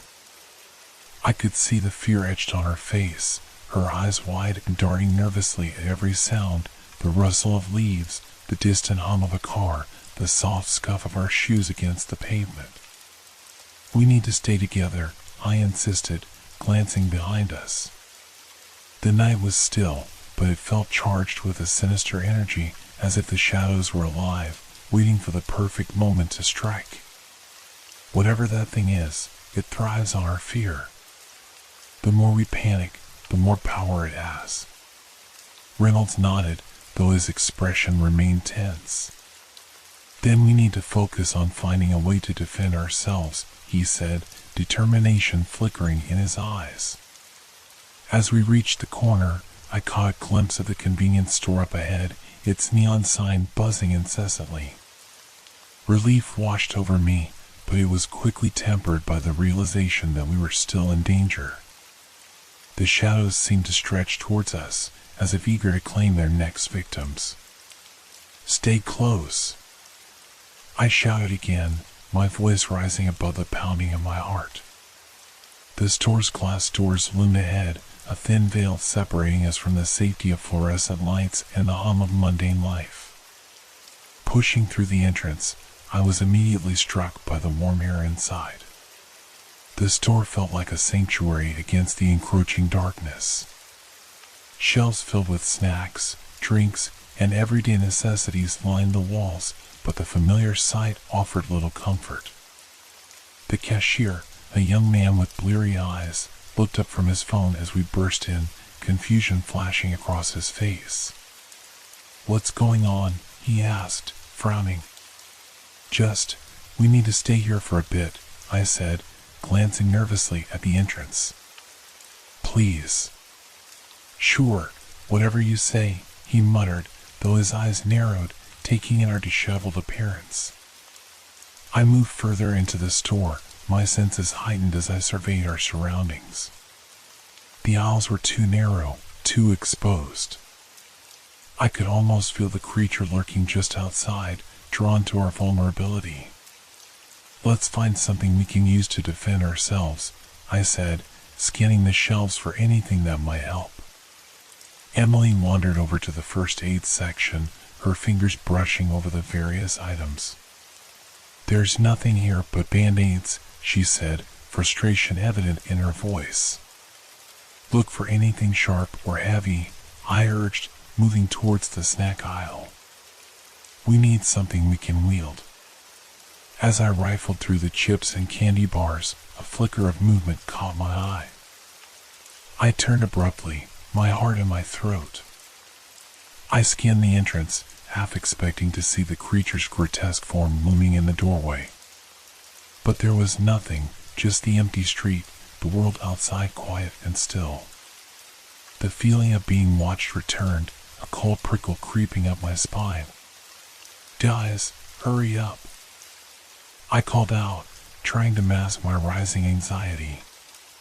Reynolds reappeared, holding a large can of soda and a flashlight. "This is all I could find." "Not exactly a weapon, but it's something," he said, a grimace crossing his face.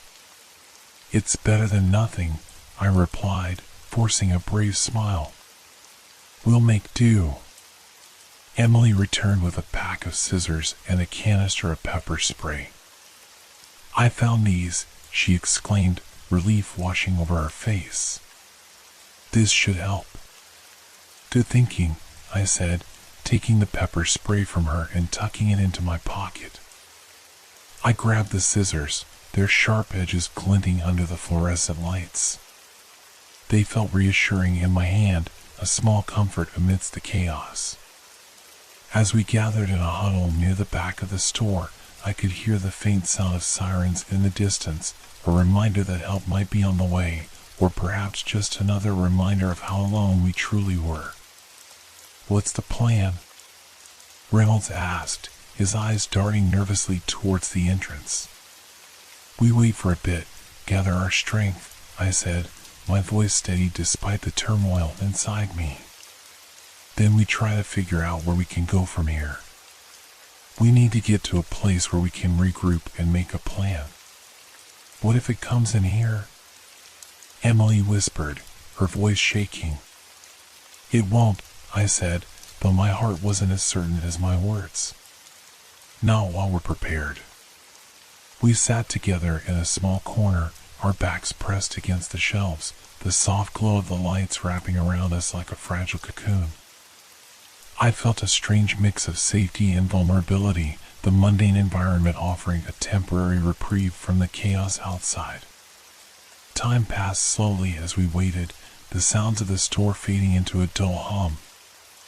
I kept stealing glances at the entrance, my senses heightened as I anticipated the creature's return. I could feel the tension building, coiling tighter with every moment that passed. Suddenly, a loud crash echoed from the front of the store, jolting us from our thoughts. My heart raced, adrenaline surging through me as I sprang to my feet. "What was that?" I gasped, my grip tightening around the scissors. "I don't know," Reynolds shouted, his eyes wide with fear. "Stay here," I ordered, though I wasn't sure how much good it would do. I felt a rush of protectiveness for my friends, a desire to shield them from whatever horror awaited us. I moved cautiously towards the front, my breath coming in quick bursts. As I peered around the corner, my heart dropped. The glass door had shattered, shards glinting on the floor like broken promises. And standing in the entrance, silhouetted against the night, was the creature. It loomed tall and menacing, its form shifting in the shadows, obscured yet palpable, a dark mass that seemed to absorb the light around it. My heart raced, pounding against my ribcage as it stepped forward, its movements graceful yet predatory. "Get back!" I shouted, my voice trembling with a mixture of fear and defiance. I could feel the adrenaline coursing through my veins, my instinct screaming at me to run, to flee. But I stood my ground, clutching the scissors tightly as the creature's presence enveloped the space, its gaze piercing through the darkness. In that moment, I understood the creature was not merely a predator but a manifestation of our deepest fears. It thrived on our terror, feeding off the very essence of our dread. And we were about to face it head-on. The creature stood in the shattered doorway, its silhouette dark and imposing against the backdrop of the dimly lit street. An unnatural stillness enveloped the store, the familiar sounds of the night fading into an eerie silence, as if the world outside had paused to witness the confrontation. My heart raced, pounding in my chest as I gripped the scissors tightly, their cold metal cutting into my palm. The shadows around the creature shifted, swirling like smoke, giving it an almost ethereal presence that was both terrifying and mesmerizing. "Stay back!" I shouted again, my voice cracking slightly under the weight of fear. "You don't belong here." It took a step forward, and I could almost feel the air grow colder, a chilling breeze whispering through the store as if it carried the weight of countless unspoken fears. My instinct screamed at me to run, to flee from this nightmare, but my feet felt rooted to the ground.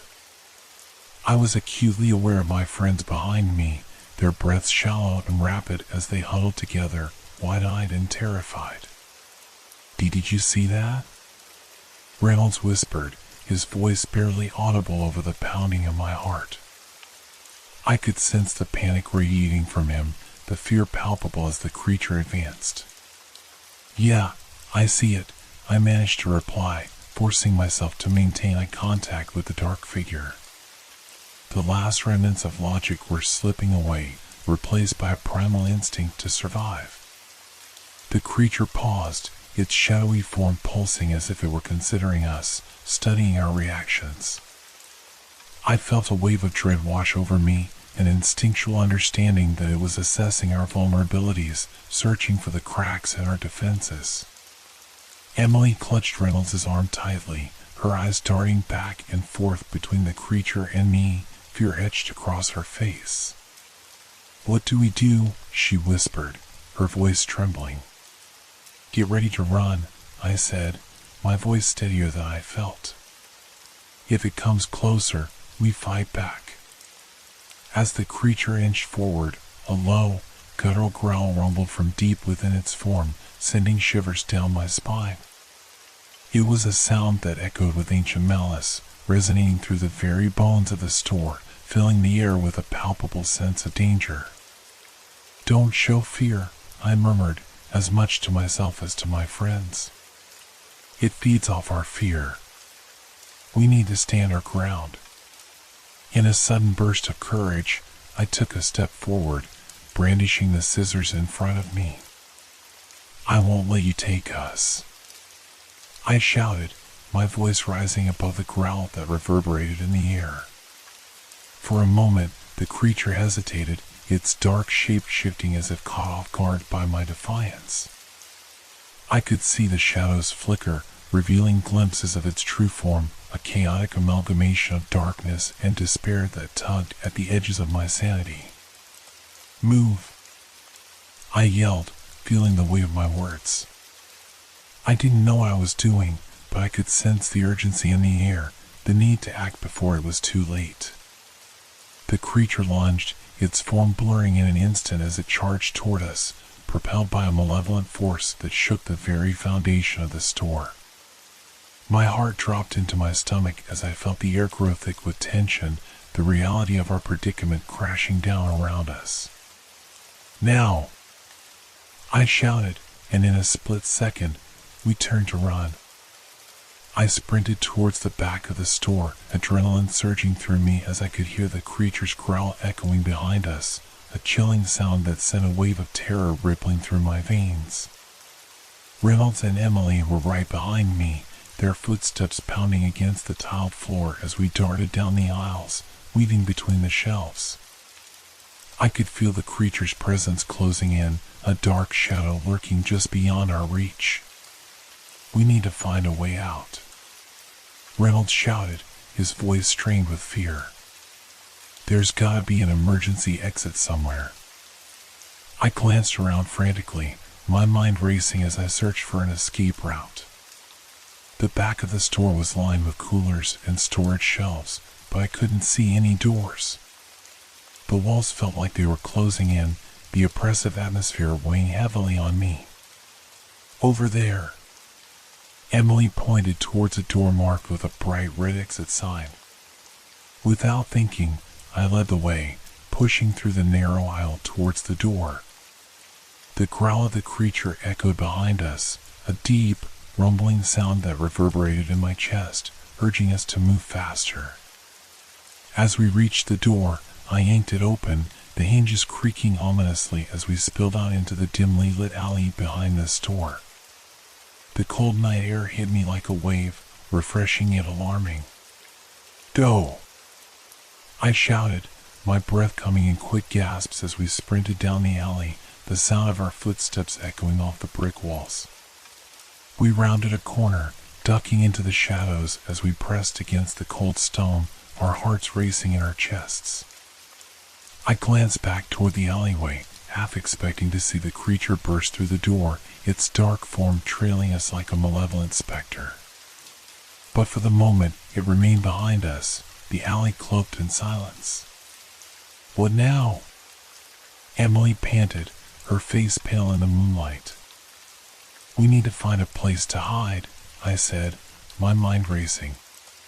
"Somewhere safe, where it can't get to us." There was a rusted dumpster nearby, its lid partially ajar.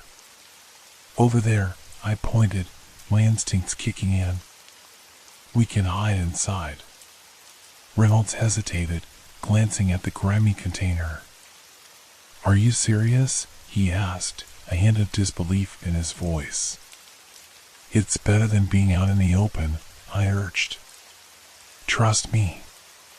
With a shared look of trepidation, we moved towards the dumpster, each of us silently weighing our options.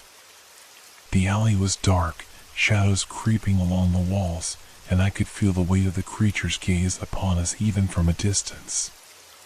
"Quickly," I hissed, sliding into the dumpster first, the cold metal biting against my skin. The smell was overwhelming, garbage, decay, the remnants of discarded lives. I grimaced but pushed through, taking a seat among the refuse. Reynolds and Emily followed suit, cramming themselves into the cramped space beside me. We huddled together, our bodies pressed tightly as we struggled to find a comfortable position in the filth. "Do you think it saw us?" Reynolds whispered, his voice barely audible. "I don't know," I replied, my heart racing. "But we can't stay here forever. We need to figure out what to do next." The alley was silent, the only sound our ragged breaths as we listened for any sign of the creature. I could feel the tension in the air, a heavy weight that threatened to crush us beneath its enormity. Minutes passed like hours, the darkness around us seeming to pulse with an energy of its own. The fear wrapped around me, tightening like a vice, making it difficult to think straight. Suddenly, a distant noise reached our ears, a low growl resonating through the alley, sending chills racing down my spine. I stiffened, exchanging panicked glances with Reynolds and Emily. "It's here," I whispered, my heart pounding in my chest. We strained to listen, the growl echoing closer, reverberating off the walls until it became a cacophony that sent waves of dread crashing over us. "We have to get out," Reynolds urged, panic lacing his voice. "No," I replied, my voice firm despite the fear coursing through me. We wait for a moment. It might pass. But deep down, I knew that our luck was running thin. The creature was hunting us, driven by an insatiable need to feed off our fear. Just then, the sound of something scraping against the ground echoed through the alley, a low, dragging sound that sent shivers down my spine. "It's searching," Emily whimpered, her voice barely above a whisper. I could feel the darkness closing in, the walls of the dumpster pressing on us as the creature drew nearer. It was only a matter of time before it found us, before the shadows consumed us whole. I gripped the scissors tightly, a surge of defiance igniting within me. "No matter what happens, we fight," I said, my voice steady. "We'll face it together." The growling intensified, reverberating through the alley like a warning. I could almost feel the creature's breath on my skin, a chilling reminder of the danger that lurked just outside our fragile sanctuary. As the darkness swirled around us, I braced myself for what was to come. The creature would not rest until it had claimed its prey, and we were about to find out just how far we were willing to go to survive. The scraping sound continued, echoing ominously through the alley as the creature's growls morphed into something more primal, an unsettling mix of frustration and hunger. My heart raced as I strained to hear its movements, each sound amplifying my anxiety. "Do you think it can smell us?" Reynolds whispered, his voice barely rising above the tremors of fear. I nodded, feeling a knot of dread tighten in my stomach. The alley was still dark, but I could almost sense the creature's dark energy pressing in from all sides, lurking just beyond the dumpster, waiting for us to make a mistake. "Let's just stay quiet," I said, forcing my voice to stay steady. "If we don't move, it might pass us by." But as I spoke, I could feel the tension in the air shift. The growls grew louder, more aggressive, like a predator honing in on its prey.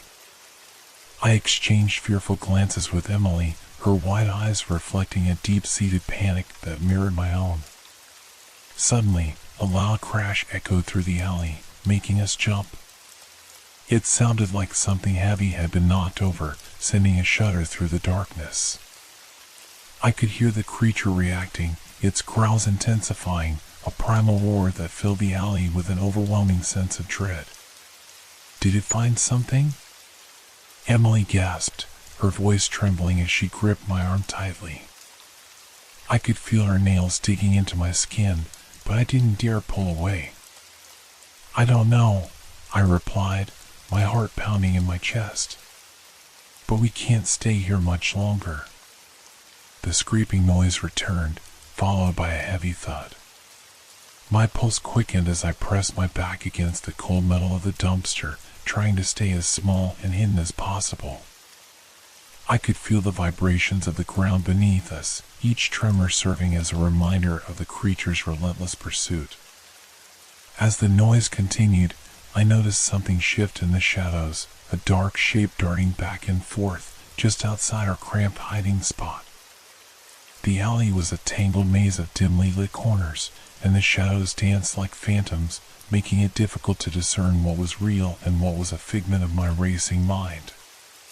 The growling became more agitated, and I could hear the creature sniffing the air, its breath ragged and uneven.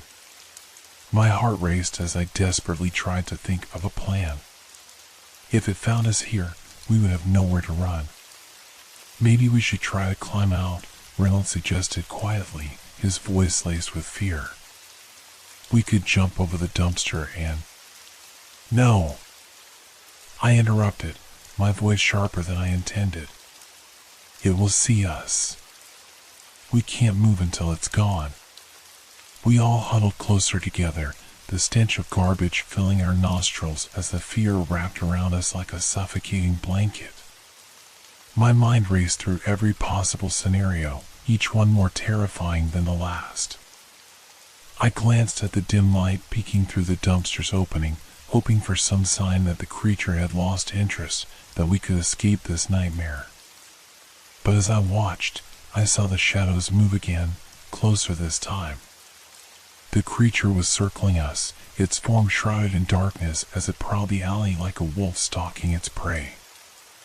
I could see its eyes glinting in the faint light, two piercing points of malevolence that sent a chill down my spine. "We need to do something," Emily whispered, her voice quaking with fear. "I can't just sit here." "Wait," I urged, forcing myself to stay calm despite the rising panic. If we stay quiet, it might lose interest. Just breathe. But even as I said it, I felt the weight of my words. The growling was relentless, each sound resonating with a promise of danger, a reminder that we were cornered, trapped in our own fear. Suddenly, a loud crash echoed through the alley. A nearby dumpster had tipped over, creating a cacophony of metal and debris. The creature froze, its growls halting abruptly, replaced by a tense silence. What was that? Reynolds gasped, his eyes wide as he looked toward the sound. I don't know, I whispered, heart pounding in my chest. The alley had fallen silent, the oppressive darkness wrapping around us like a cloak. The tension hung heavy in the air, suffocating and thick. I could feel my heart thundering against my ribcage, each beat echoing in the stillness as we waited, breath held, straining to hear any sign of what lurked outside our sanctuary. Finally, the creature began to move again, but this time it was different. The growls had turned into a low, almost curious hum, as if it were investigating the source of the noise. I felt a surge of hope, a chance for us to escape. Now, I whispered urgently, my mind racing.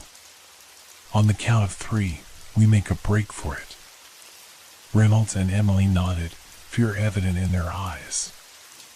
I could see the determination mingled with desperation in their faces. 1, 2, 3. We pushed ourselves out of the dumpster, scrambling to our feet as adrenaline surged through us. The alley was dim, but we could see the creature moving cautiously, its dark form lurking near the overturned dumpster, momentarily distracted by the noise. Go! I shouted, racing down the alley, my heart pounding as we sprinted into the night. The cold air whipped against my face as we dashed through the shadows, our feet pounding against the ground in a frantic rhythm. I could hear the creature growling behind us, the sound like thunder rumbling in the distance, urging us to move faster. We turned the corner, bursting into a wire street illuminated by flickering streetlights. My heart raced as I glanced back, praying we had gained some distance. The creature was still behind us, its dark shape moving with terrifying speed. Where do we go? Reynolds shouted, panic lacing his voice. Over there. I pointed toward a row of houses at the end of the street, their warm lights flickering in the windows like beacons of safety. Let's hurry, Emily cried, and we sprinted towards the houses, our breath coming in gasps as we pushed ourselves to run faster. I could hear the creature gaining on us, its growls reverberating through the air, each one sending chills down my spine. We had to reach those houses, to find a way inside before it caught up to us. As we reached the first house, I frantically pulled at the door, but it was locked tight. Damn it! I shouted, panic rising in my chest. Try the next one. Reynolds yelled, urgency etched in his voice as he turned to the next house. I followed him, heart pounding as we reached the next door. I rattled the handle, praying it would open. It was locked, just like the last one. Come on, Emily urged, her voice trembling. The growling was closer now, the creature's presence looming like a shadow over us. I glanced back, and my heart dropped at the sight of it, dark and malevolent. It was almost upon us. Over here, Reynolds shouted, pointing to a side gate leading to the backyard of the next house. Without hesitation, I dashed towards it, flinging the gate open and running into the dimly lit yard. The grass was damp beneath my feet, the chill of the night air mixing with the adrenaline surging through me. We moved quickly, weaving between the trees and bushes, seeking refuge in the darkness. The growls echoed in the distance, but the shadows provided a brief sense of safety. Find a door. There has to be a way inside, I urged, my heart racing. I spotted a back door at the far side of the yard, the faint light glowing through a small window. There, I pointed, feeling a flicker of hope. We rushed toward it, the urgency propelling us forward as we approached the door. I tried the handle, praying it would open. Please, please, I murmured, my heart pounding as I turned the handle. It clicked open, and I pushed the door wide, spilling into the darkened kitchen. "Go!" I shouted, ushering my friends inside. We stumbled into the room, breathless and shaken as I quickly closed the door behind us, locking it tight. We stood there for a moment, panting, our hearts racing in our chests as the sound of our breaths filled the silence. I leaned against the door, trying to calm my fraying nerves. "Did we lose it?" Reynolds asked, his voice strained. "I don't know," I replied, listening intently for any sign of the creature outside. The growls had faded, but I could still feel the tension in the air. "Let's find a way to barricade the door," I suggested, my mind racing with thoughts of our safety. "We can't let it get in." We moved through the kitchen, searching for anything we could use to fortify the door. My thoughts raced, replaying the events that had led us here, how quickly everything had spiraled out of control. As we worked, I couldn't shake the feeling that this was only the beginning, that whatever had been pursuing us was far from finished. The darkness felt alive, whispering secrets and fears that clawed at the edges of my mind. "We'll figure this out," I reassured my friends, though uncertainty gnawed at my insides. We were alive for now, but I could feel the shadows gathering, waiting for the right moment to strike again. The kitchen was dimly lit, shadows pooling in the corners, creating an unsettling atmosphere that made me acutely aware of every creak and groan of the old house. As we searched for something to block the door, I felt a rush of fear mixed with a flicker of hope. This place might be our sanctuary, at least for now. "Is there anything heavy?" I called out, rummaging through drawers filled with mismatched utensils. "A chair, maybe?" My heart raced as I glanced at the small window above the sink, its glass hazy and cracked. I could almost hear the creature lurking outside, its growls echoing in my mind. "Here!" Emily shouted, dragging a wooden chair across the floor with a screech that sent shivers down my spine. "We can use this." "Good thinking," I replied, helping her position it against the door. The chair was sturdy, but I knew it wouldn't hold up forever if the creature was as powerful as it seemed. Reynolds searched the cabinets, his fingers flying over the surfaces as he looked for anything we could use. "I found a frying pan," he said, holding it up like a weapon. "It's not much, but it's better than nothing." "Keep it handy," I urged, my eyes darting between the door and the window, hyper-aware of our surroundings. I could still hear the faint echoes of the creature's growls outside, its breath a menacing whisper against the house's walls. As we barricaded the door, I felt the weight of the night pressing down on me. The adrenaline began to fade, replaced by a heavy blanket of exhaustion and fear. I had never felt so vulnerable, so exposed. "Do you think it will try to get in?" Emily asked, her voice trembling as she glanced nervously at the door. "It has to," I replied, forcing my voice to remain steady. "It knows we're here." We all fell silent, straining to hear any movement outside. The growls had faded into an eerie stillness, and I felt a chill run down my spine. It was as if the world had paused, holding its breath along with us. "We should find a way out, just in case," Reynolds suggested, his eyes scanning the room. "There might be a back door or something." "Good idea," I agreed, feeling a spark of urgency reignite within me. "Let's split up and search." We quickly moved into action, each of us taking a different part of the house. I ventured into the adjoining living room, my heart racing as I stepped onto the worn carpet. The room was filled with old furniture, dust motes dancing in the faint light from a nearby lamp. The walls were lined with photographs, capturing moments of laughter and joy. I paused at one, a family smiling brightly against a backdrop of summer. It felt surreal, a stark contrast to the horror we were currently facing. I pushed the thought away, reminding myself that I needed to focus. As I moved through the room, I checked the windows. They were locked tight, the glass fogged from the chill of the night. I felt a pang of disappointment. There was no way to escape this way.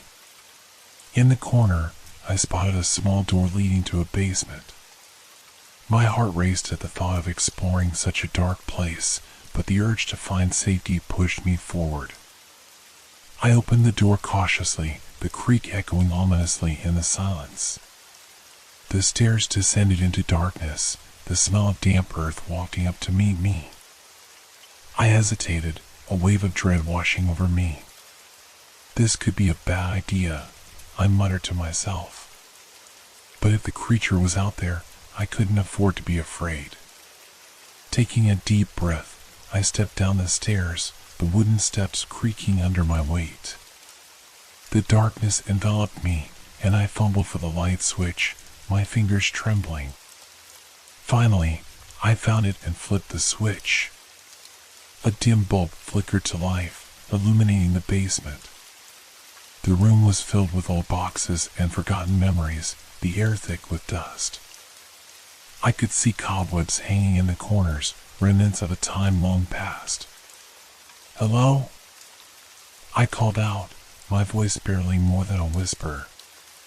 There was no answer, just the echo of my own voice. I scanned the room, searching for anything that might help us defend ourselves. I spotted a stack of wooden planks in the corner, my mind racing with possibilities. These could work, I thought, moving to grab them. But as I reached out, I noticed something glinting in the corner, a small, rusted axe. My heart skipped a beat as I picked it up, feeling the weight of the cold metal in my hands. This was better than a frying pan. It felt like a weapon, a means to defend ourselves against the unknown. "Guys!" I shouted, my voice echoing in the basement. "I found an axe. We can use this." I rushed back up the stairs, my heart pounding with renewed energy. As I stepped into the living room, I saw Reynolds and Emily huddled together, their faces pale and drawn. "What did you find?" Emily asked, her eyes wide with hope. "An axe." I held it up, feeling a rush of adrenaline. "We can defend ourselves with this." Reynolds' expression shifted from fear to determination. "Good. We need all the help we can get." Suddenly, a loud bang reverberated through the house, making us jump. The sound came from the door, a powerful thud that sent a shiver of fear racing through me. "It's trying to get in," Reynolds shouted, gripping the frying pan tightly. I could feel my heart racing again, the reality of our situation crashing over me like a wave. We were still trapped, still at the mercy of whatever was outside. "Let's reinforce the door," I said, urgency rising in my voice. We quickly moved back to the door, pushing the chair against it even harder, using all our strength to secure it. The creature growled outside, its voice a low, guttural sound that sent chills down my spine. I pressed my back against the door, feeling the vibrations of its powerful strikes. "Keep an eye on the windows," I instructed, my heart pounding in my chest. "We can't let it find another way in." We all took our positions, eyes darting to every corner of the room. I could feel the tension mounting, a suffocating silence settling in as we waited, heartbeats echoing in the stillness. Another loud thud shook the door, and I braced myself against it, feeling the cold would press against my back. It's going to break through. I gasped, fear creeping into my voice. Stay strong, Reynolds urged, gripping the frying pan like a lifeline.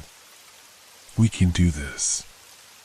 But even as he spoke, I could sense the panic rising within us. The creature's growls intensified, a promise of violence lurking just beyond the door. Keep your eyes peeled, I whispered, feeling a mixture of fear and resolve wash over me. We need to be ready for anything. As the sounds outside grew louder, I knew we were running out of time.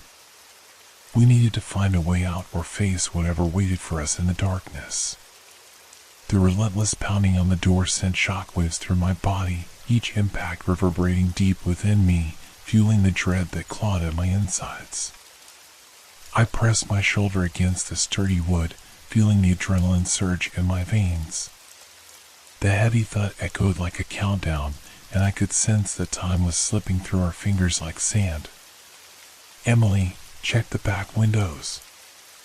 I shouted over the din, my heart racing as I glanced toward the dim hallway leading to the kitchen. We need to make sure it can't get in from there. Right, she replied, her voice quavering, but there was a fire in her eyes that gave me hope.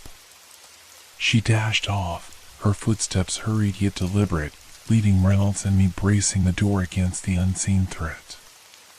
The creature's growls morphed into a chilling snarl, echoing off the walls as if it reveled in our fear. I could feel my heart hammering in my chest, each beat a reminder of the urgency of our situation. Stay focused, I reminded myself, shaking my head to clear the fog of panic threatening to envelop me. Do you think it knows we're here? Reynolds asked, his grip tightening on the frying pan as if it were a lifeline. I don't know, but it's definitely hunting, I replied, my voice steadier than I felt. We have to be ready for anything. Suddenly, a loud crash came from the back of the house. Emily had stumbled against something in her haste. I'm okay, she called out, but the urgency in her tone suggested otherwise. I shot Reynolds a worried glance, and he nodded, both of us instinctively moving toward the kitchen. As we rushed down the narrow hallway, the air grew heavier, suffused with the scent of dust and the remnants of past meals. I could feel the floorboards creak beneath my feet, their age evident in every step. My pulse quickened as we entered the kitchen, where I found Emily on her knees, looking wide-eyed at the shattered glass on the floor. What happened? I asked, crouching down beside her. I was trying to open the window, she said, her voice breathless. But it just shattered. I glanced at the broken pieces, fear twisting in my stomach. We need to get out of here. Is there another way out? Emily pointed toward the back door. We could try the back entrance. It's got a deadbolt, but if it's strong enough. It's worth a shot, I said, rising to my feet. Let's go. As we hurried toward the back door, I could hear the creature thrashing against the barricaded front door, its growls growing more frantic, more desperate. The noise sent a chill down my spine, urging me forward. On 3, I whispered, glancing at Reynolds. He nodded, his expression grim. 1, 2, 3. We pushed against the door, its surface cold beneath my palm, and as I turned the knob, a sense of hope flickered inside me. With a swift motion, I pulled the door open, but it met resistance. I felt a moment of panic surge through me, thinking we were trapped once again. Then I remembered the deadbolt. Quick, help me! I shouted, pulling on the handle while Reynolds forced his shoulder against the door. With a grunt, we managed to dislodge it, and the door swung open. Fresh air rushed in, filling my lungs with a mixture of relief and dread. I stepped outside, the night sky blanketing us with a thick, starless darkness. The chill of the air stung my skin, but it felt like freedom compared to the suffocating confines of the house. Go, go, I urged, glancing back at the house as I felt the ground beneath me shift. We had only moments before the creature would realize we'd escaped. We darted into the backyard, my heart pounding in rhythm with my footsteps. The yard was overgrown, weeds and grass reaching for the moonless sky. My eyes scanned the area, searching for any potential cover. A large tree loomed ahead, its gnarled branches stretching out like skeletal hands. Over there, I pointed, sprinting toward the tree. We can hide there. As we crouched behind the thick trunk, I could feel the adrenaline coursing through my veins. The growls from the house had ceased, replaced by an unsettling silence that settled around us like a fog. What now? Emily whispered, her breath shallow and quick. Let's stay quiet and listen, I replied, pressing my back against the rough bark. We need to figure out what it's planning. As we held our breath, straining to hear any sound, I couldn't shake the feeling that we were being watched. It was an instinctual sense, an awareness that made the hairs on the back of my neck stand on end. I exchanged a glance with Reynolds, and I could see the fear mirrored in his eyes. Moments passed like hours, the silence stretching out painfully. Just when I thought we might be safe, I heard it, a low growl resonating from the house, echoing through the dark. My heart raced again, a violent reminder of the danger we were in. It's out, Reynolds whispered, his voice barely above a breath. Stay still, I urged, hoping against hope that the creature hadn't caught our scent. My heart thudded in my ears as I strained to listen. The growl grew louder, more menacing, cutting through the silence. I dared to peek around the trunk, and my breath caught in my throat. In the darkness, I could see it, a dark silhouette moving swiftly across the yard, its form barely discernible in the shadows. It's looking for us, I said, my voice trembling. We have to stay quiet. Emily squeezed my hand tightly, her eyes wide with fear. I could feel her heart racing against my palm, a shared pulse of terror. The creature prowled closer, its movements fluid and predatory, like a nightmare stalking its prey. I could barely see its features, but the sense of malevolence radiating from it was palpable. Where do we go? Reynolds whispered, his eyes darting around the yard, searching for a way out. There. I pointed toward a gap in the fence. If we can make it to the street, we might find help. On my count, he said, determination hardening his features. 1, 2, 3. We bolted from our hiding place, sprinting toward the fence. I could feel the ground rushing beneath my feet, my heart pounding as I focused on the gap ahead. The growl behind us intensified, a sound of fury that propelled me forward. I reached the fence first, scrambling to squeeze through the narrow opening, panic surging through my veins. Hurry! I yelled, feeling the breath of the creature hot on my back. Reynolds slipped through next, followed by Emily, and we dashed onto the street, gasping for breath. The quiet of the neighborhood was in stark contrast to the chaos we had just escaped, and for a moment I felt a flicker of safety. But that flicker quickly faded as I turned to look back. The creature stood at the edge of the yard, its silhouette framed against the faint glow of the porch light, eyes glinting with a predatory gleam. It let out a howl that echoed through the night, a sound that chilled me to the bone. We can't stop.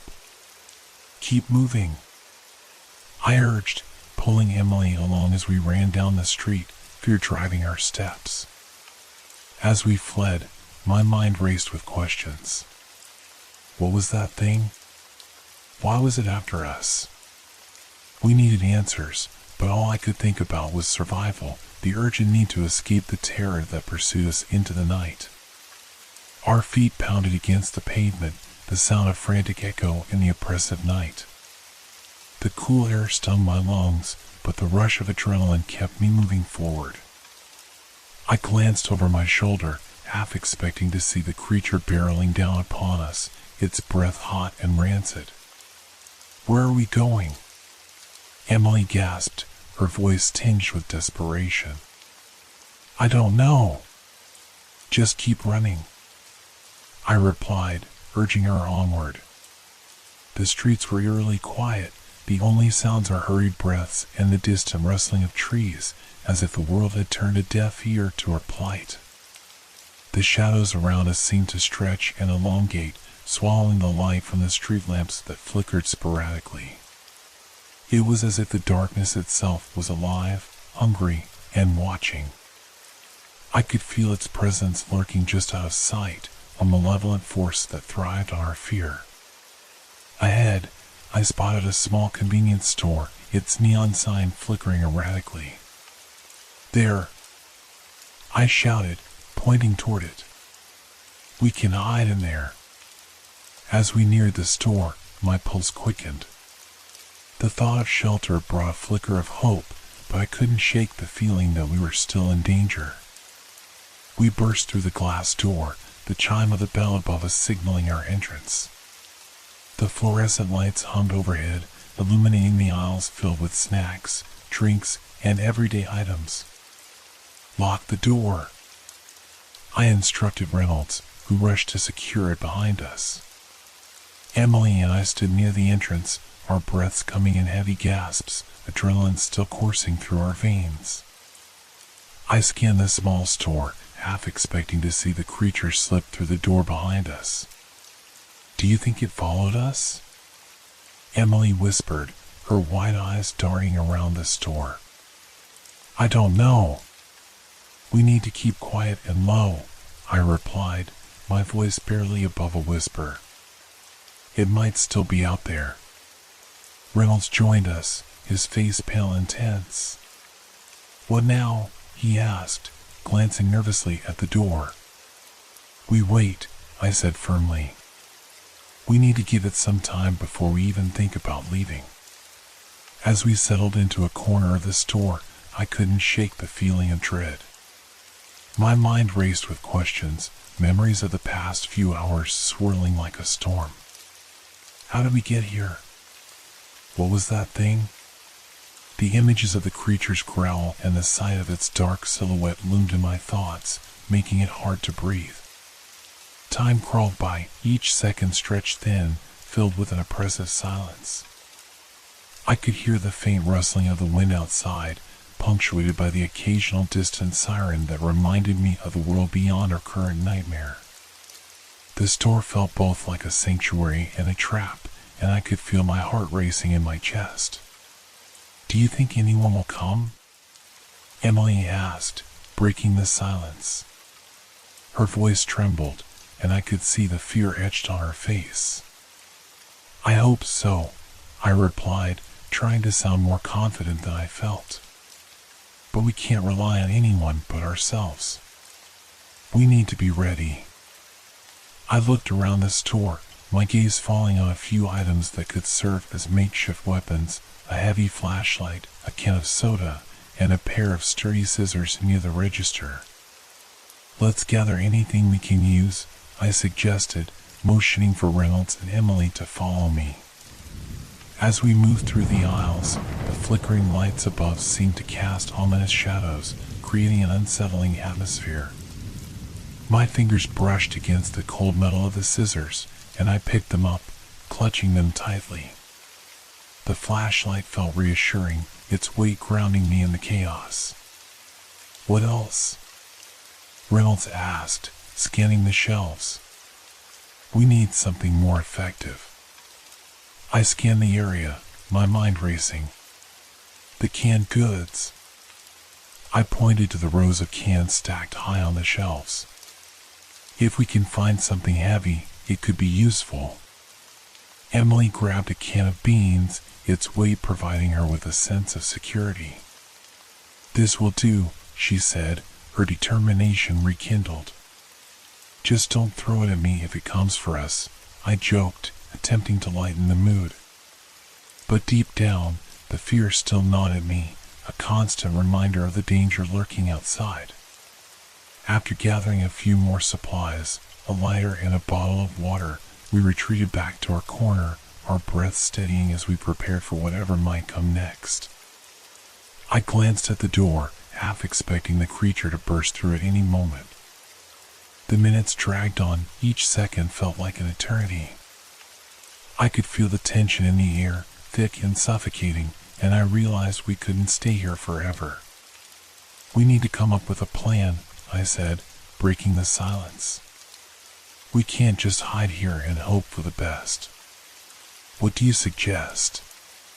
Reynolds asked, his brow furrowed in thought. "If we can find a way to signal for help or get to a more populated area, we'll have a better chance of surviving," I replied. "But we need to be careful about how we approach it." Emily nodded, her eyes focused. "What if we head towards the police station? It's not far from here, and it's likely they'll have a better idea of what's happening."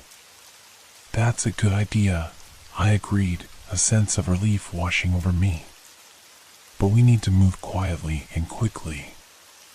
Reynolds checked his watch, and I felt a surge of urgency. "It's getting late, and we can't afford to waste any more time. Let's get ready to move." As we prepared to leave, a sudden noise jolted us from our thoughts, a heavy thud against the front door. My heart raced as I turned to see the door rattling, the sound echoing throughout the store like a death knell. "It's here," I hissed, gripping the scissors tightly. The growl from earlier returned, low and menacing, and I could feel the dread washing over me like a cold wave. "Get behind the counter," I shouted, pushing Emily and Reynolds toward the register. We huddled low, our breaths quickening as we strained to listen. The door creaked ominously as it shook under the weight of whatever was trying to force its way in. I held my breath, fear coursing through my veins. My mind raced, and I could feel the panic rising like bile in my throat. As the door rattled again, a faint scraping sound accompanied the growl, a chilling reminder of how close the creature was. I couldn't shake the feeling that it was searching for us, its instincts guiding it to our hiding place. "Please, let it go away," Emily murmured, her voice barely above a whisper. I squeezed her shoulder in reassurance, though I felt just as terrified. "We can't let it know we're here. We need to be ready if it gets in." The door continued to shake, each impact sending tremors through the ground. I glanced at Reynolds, who nodded in understanding. We had to prepare for the worst, whatever that might entail. The moments felt endless as we waited, hearts pounding in unison, the reality of our situation closing in like a vice. It was only a matter of time before we'd have to confront whatever horror lurked just beyond the door. The door shuddered violently as the creature's weight pressed against it, each thud reverberating through the small store like a countdown to impending doom. My heart raced, a frantic drum echoing in my ears, drowning out the world outside. "Do you think it knows we're here?" Reynolds whispered, his voice trembling. "I don't know," I replied, forcing my voice to stay steady. "But we can't let it find us. It can't know." As the growls grew louder, I glanced around, searching for anything that might help us fend off the creature if it managed to break through. I tightened my grip on the scissors, the cold metal reassuring but also a stark reminder of our vulnerability. The rattling intensified, and I could feel the tension in the air thicken, a palpable sense of dread wrapping around us like a shroud. Every muscle in my body was coiled tight, ready to spring into action at a moment's notice. "Maybe we should make a break for it while we still can," Emily suggested, her voice barely above a whisper. "If we can get past it." "No," I interrupted, shaking my head vigorously. "It's too risky. We don't know how many are out there or how strong it is. We need to stay put. The growling grew more frantic, and the door creaked ominously, a foreboding sound that sent shivers down my spine. I could almost picture the creature's gnarled claws digging into the wood, its breath hot and rancid, tainted by a hunger that was impossible to ignore. Suddenly, with a bone-jarring crash, the door buckled inward, splintering under the force of the creature's assault. The glass shattered in a shower of fragments, glinting like malevolent stars scattered across the floor. "Get back!" I shouted, instinctively pushing Emily and Reynolds further behind the counter. My heart pounded in my chest, drowning out all rational thought, leaving only the primal instinct to survive. In that moment, time seemed to slow. The figure loomed in the doorway, silhouetted against the dim light from the street.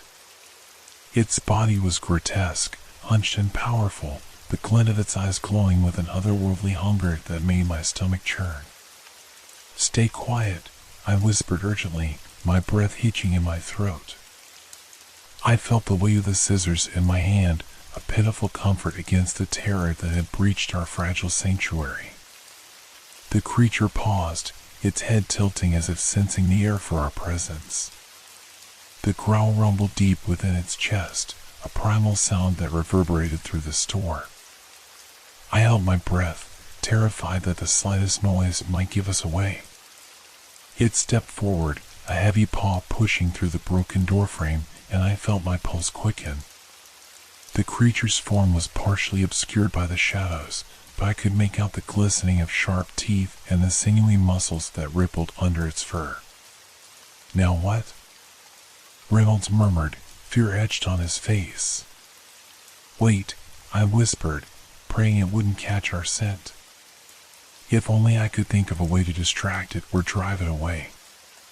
With every passing second, the air grew thicker, charged with an electric sense of impending horror. The creature continued to sniff the air, its gaze scanning the room. I could feel its predatory instincts honing on us, as if it could sense our fear. In a moment of desperate inspiration, I gestured toward the shelves. "The cans. If we can throw something." "Are you crazy?" Emily gasped. "What if it sees us?" "We have to try," I replied, urgency bleeding into my voice. "If we can make it turn away, we might have a chance." I quickly scanned the shelves, spotting a heavy can of soup nestled among the snacks. Without another word, I reached for it, adrenaline coursing through me as I hefted it in my hands. "On 3, I said, my voice barely above a whisper. 1, 2, 3. I threw the can with all my strength toward the back of the store, the metallic clang echoing like thunder in the stillness. It hit the floor and rolled away, creating a perfect distraction. The creature snapped its head toward the sound, its growls shifting from low to a high-pitched snarl, and I could see it tense as it prepared to lunge forward. "Now!" I urged, darting toward the door, with Reynolds and Emily following close behind. We squeezed through the gap where the door had been, adrenaline surging as we fled into the night. The street was cold and empty, the moonlight illuminating the pavement ahead of us. I didn't dare look back. The fear of seeing the creature so close behind was overwhelming. We sprinted down the sidewalk, my legs burning with effort, my lungs screaming for air. The fear of being caught drove me forward, the adrenaline amplifying my senses as we raced into the darkness.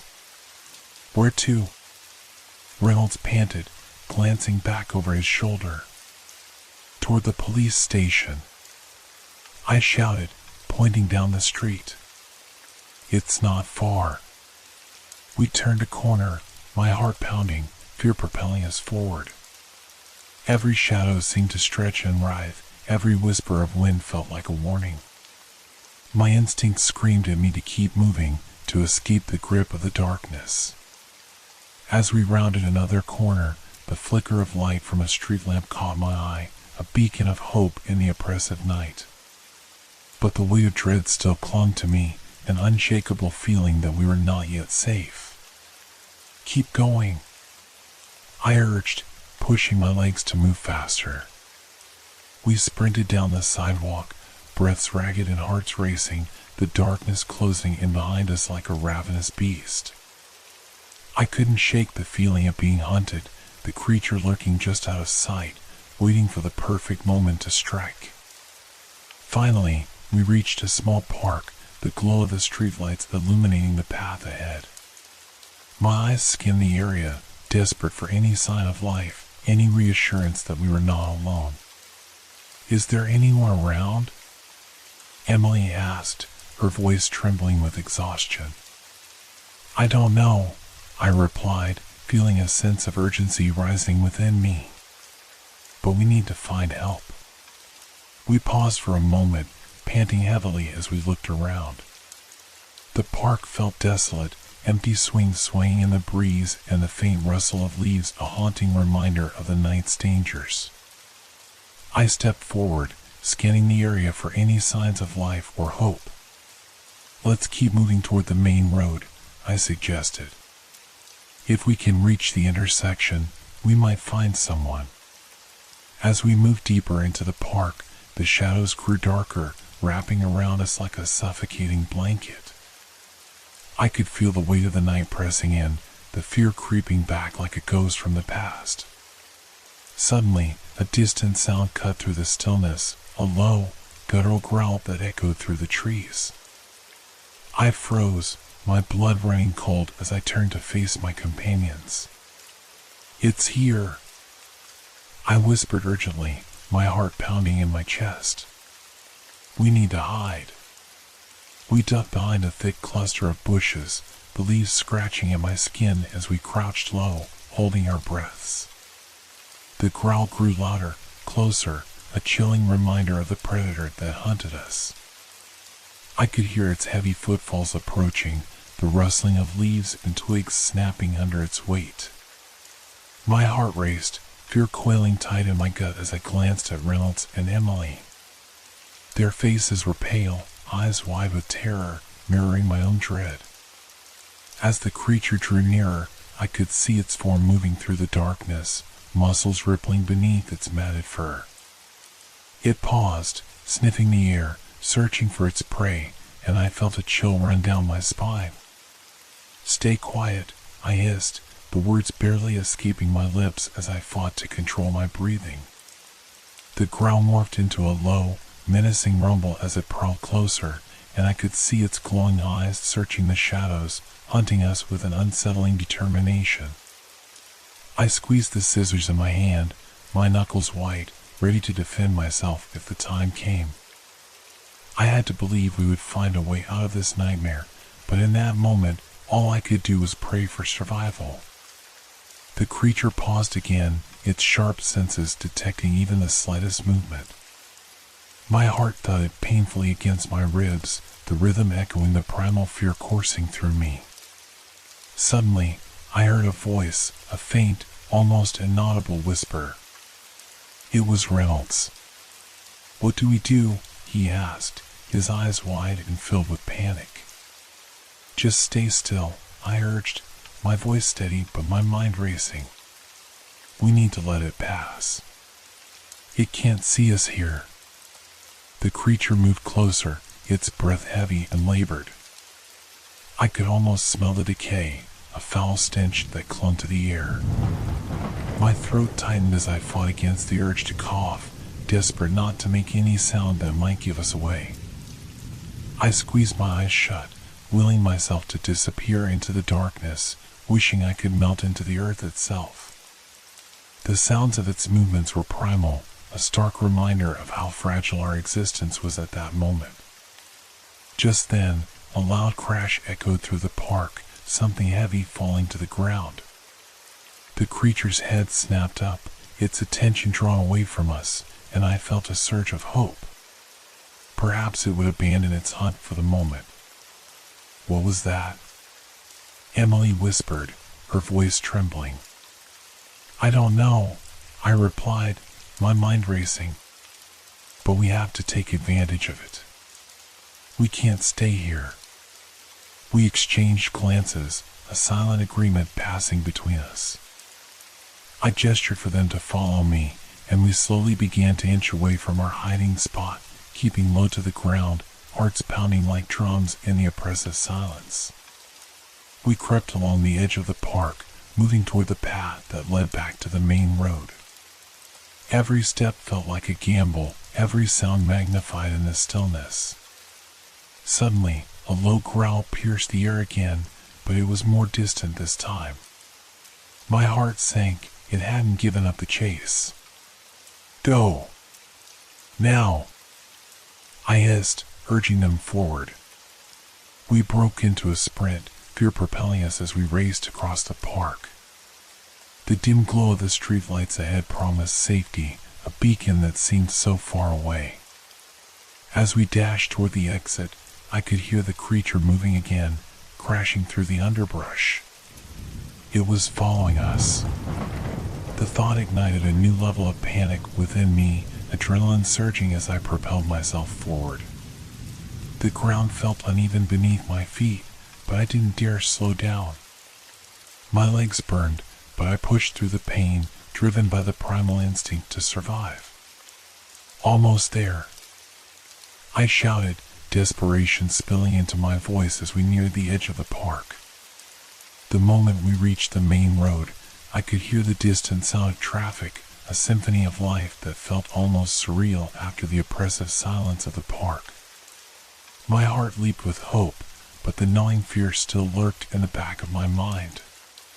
Keep going, I urged, glancing back toward the darkened park, half expecting the creature to burst forth from the shadows.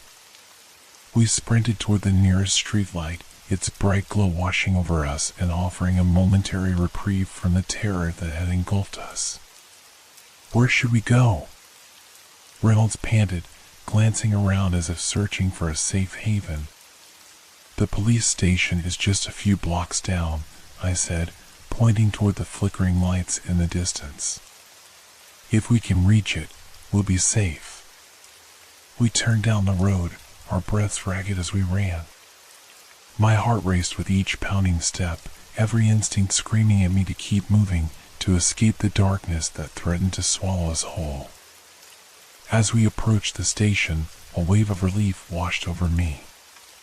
The building loomed ahead, a fortress of safety in the encroaching night.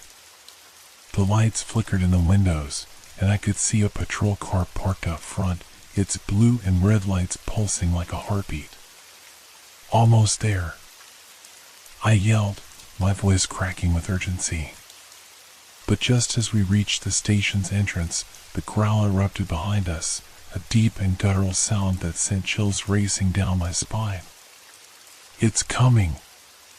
Emily screamed, her eyes wide with terror. I pushed the door open, and we rushed inside, the bell above the door chiming in alarm as we stumbled into the brightly lit lobby. The officer at the front desk looked up, surprise etched across his face as he registered our frantic appearance. What's going on? He asked, concern flickering in his eyes. There's something out there, I gasped, desperation spilling from my lips. It's chasing us. Calm down, he said, moving swiftly to grab his radio. What do you mean? What's chasing you? I was about to answer when the door burst open behind us. The creature stood silhouetted in the threshold, its form monstrous and terrifying. The growl rolled from its throat, echoing through the lobby as it advanced, jaws snapping with primal hunger.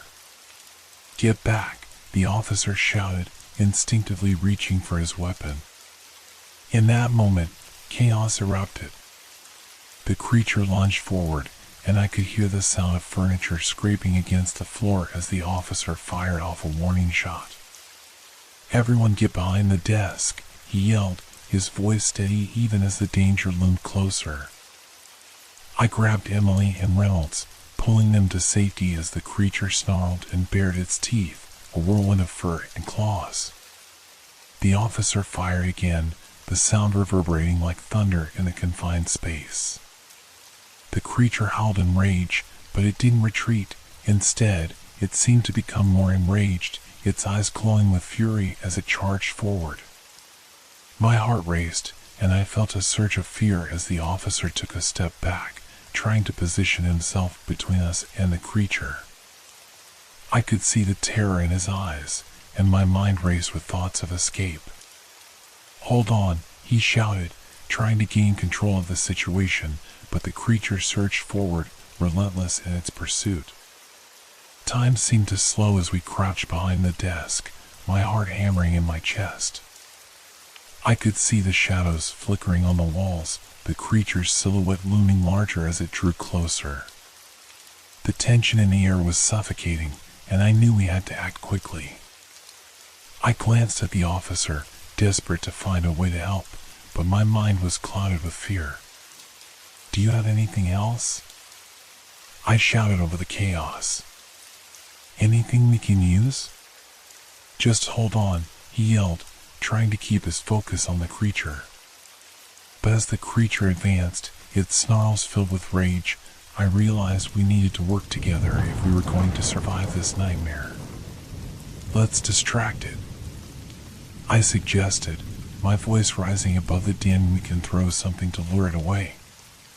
The officer nodded, determination flashing in his eyes. "On my count," he said, gathering his composure. 1, 2, 3. We all lunged forward, throwing anything we could find, a chair, papers, anything that would create a distraction. The creature hesitated, momentarily distracted by the commotion. "Now!" the officer shouted, firing another shot aimed at the ceiling, the loud bang echoing through the lobby. The creature recoiled, startled, giving us a moment to scramble out from behind the desk. My heart raced as I reached for Reynolds and Emily, pulling them toward the exit. "Let's go! Now!" I shouted, adrenaline fueling my movements as we bolted for the door. We dashed past the officer, who continued to keep the creature at bay, his focus unwavering even as chaos reigned around us. I pushed through the door, pulling my friends behind me, the cool night air hitting my face like a wave of relief. But the night was far from over. The moment we burst through the door, the cool night air hit my face like a slap, reviving me just enough to push through the haze of panic.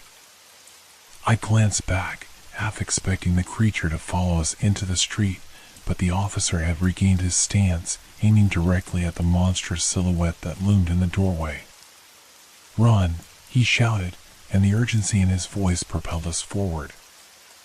I didn't look back as we sprinted down the sidewalk, the bright streetlights illuminating our path and casting long shadows behind us. Our breaths came in ragged gasps, adrenaline coursing through my veins as the reality of what had just happened settled in. We had barely escaped. "We need to find somewhere safe," I panted, glancing at Reynolds and Emily, who were struggling to keep pace with my frantic pace. "There's a diner just a few blocks down," Reynolds gasped, pointing ahead. "They're usually open all night." "Let's go," I urged, feeling the fear drag me onward, but I couldn't shake the feeling that we were being hunted. The sounds of the night felt different now, shadows lurked where they shouldn't, and the darkness pressed in around us like a living entity. As we rounded the corner, the neon sign of the diner flickered into view, the bright letters spelling out open, casting an inviting glow. The familiar sounds of a diner, the sizzling of a grill and the clattering of dishes, reached our ears, grounding us in the moment. We stumbled through the door, and the warm, greasy aroma enveloped us, momentarily soothing the fear clawing at my insides. The waitress behind the counter looked up, her expression shifting from surprise to concern as she took in our disheveled appearances. "What happened?" she asked, her voice tinged with worry as she approached. "There's something out there," I said breathlessly. "A creature. It chased us from the park." Her eyes widened, but before she could respond, I felt an ominous presence behind me. The door swung open, the bell chiming lightly as the officer stepped in, gun still drawn. He scanned the diner, his gaze locking onto us. "Is it in here?" he demanded, his voice steady, but I could see the tension in his posture. "No, we think it's still outside," I replied, trying to catch my breath. "But we can't stay here long." The waitress looked from me to the officer, her brow furrowed with concern. "You can't just leave. We need to call the police." "The police are already here," the officer said curtly. "But we don't have time for a phone call. We need to secure the area." I glanced at Reynolds and Emily, fear mingling with confusion in their eyes. I couldn't help but feel responsible for dragging them into this nightmare. "Can we lock the door?" I asked the officer, desperate for some semblance of safety. He nodded and moved quickly to the entrance, pulling it shut behind him. "Everyone stay close," he instructed. "If it comes, we need to be ready." I took a seat at a booth, my heart racing as I tried to process everything that had happened. Reynolds and Emily slid in beside me, their faces pale and eyes wide with shock. "What are we going to do?" Emily asked, her voice barely above a whisper. "We need a plan," I said, my mind racing. "We can't just sit here and wait for it to find us." The officer joined us at the booth, glancing over his shoulder toward the door. "We should try to figure out what it is and how to stop it," he said, his expression grim. "I've never seen anything like it. It was unlike any animal I've encountered." "Maybe it's a wild animal?" Reynolds suggested, but even he sounded unconvinced. "No," the officer shook his head. "It was too big, too intelligent. It felt like it was toying with us." The realization hit me like a punch. What if it's not just an animal? What if it's something more? The officer looked at me, his brow furrowing. "What do you mean?" "Like a creature from folklore," I said, my voice trembling as I recalled stories I'd heard growing up. "The kind of things that people say come out at night to hunt." The officer's expression hardened. "You can't be serious. Those are just stories." "But what if they're not?" I insisted, my mind racing with possibilities. What if there's truth to them? What if it's a shapeshifter or something similar? Emily's face paled even further as she clutched my arm. "You're not saying we're dealing with something supernatural, are you?" "I don't know," I exclaimed, frustration mingling with fear. "But we can't ignore the possibility. We need to prepare for the worst." The waitress returned, her hands trembling as she set down a plate of fries in front of us. "I don't want to be a part of this," she said quietly, looking nervously toward the door. "If you're saying there's a monster out there, I just want to go home." "Please, just stay with us for a moment," I pleaded, feeling a surge of desperation. "We need all the help we can get."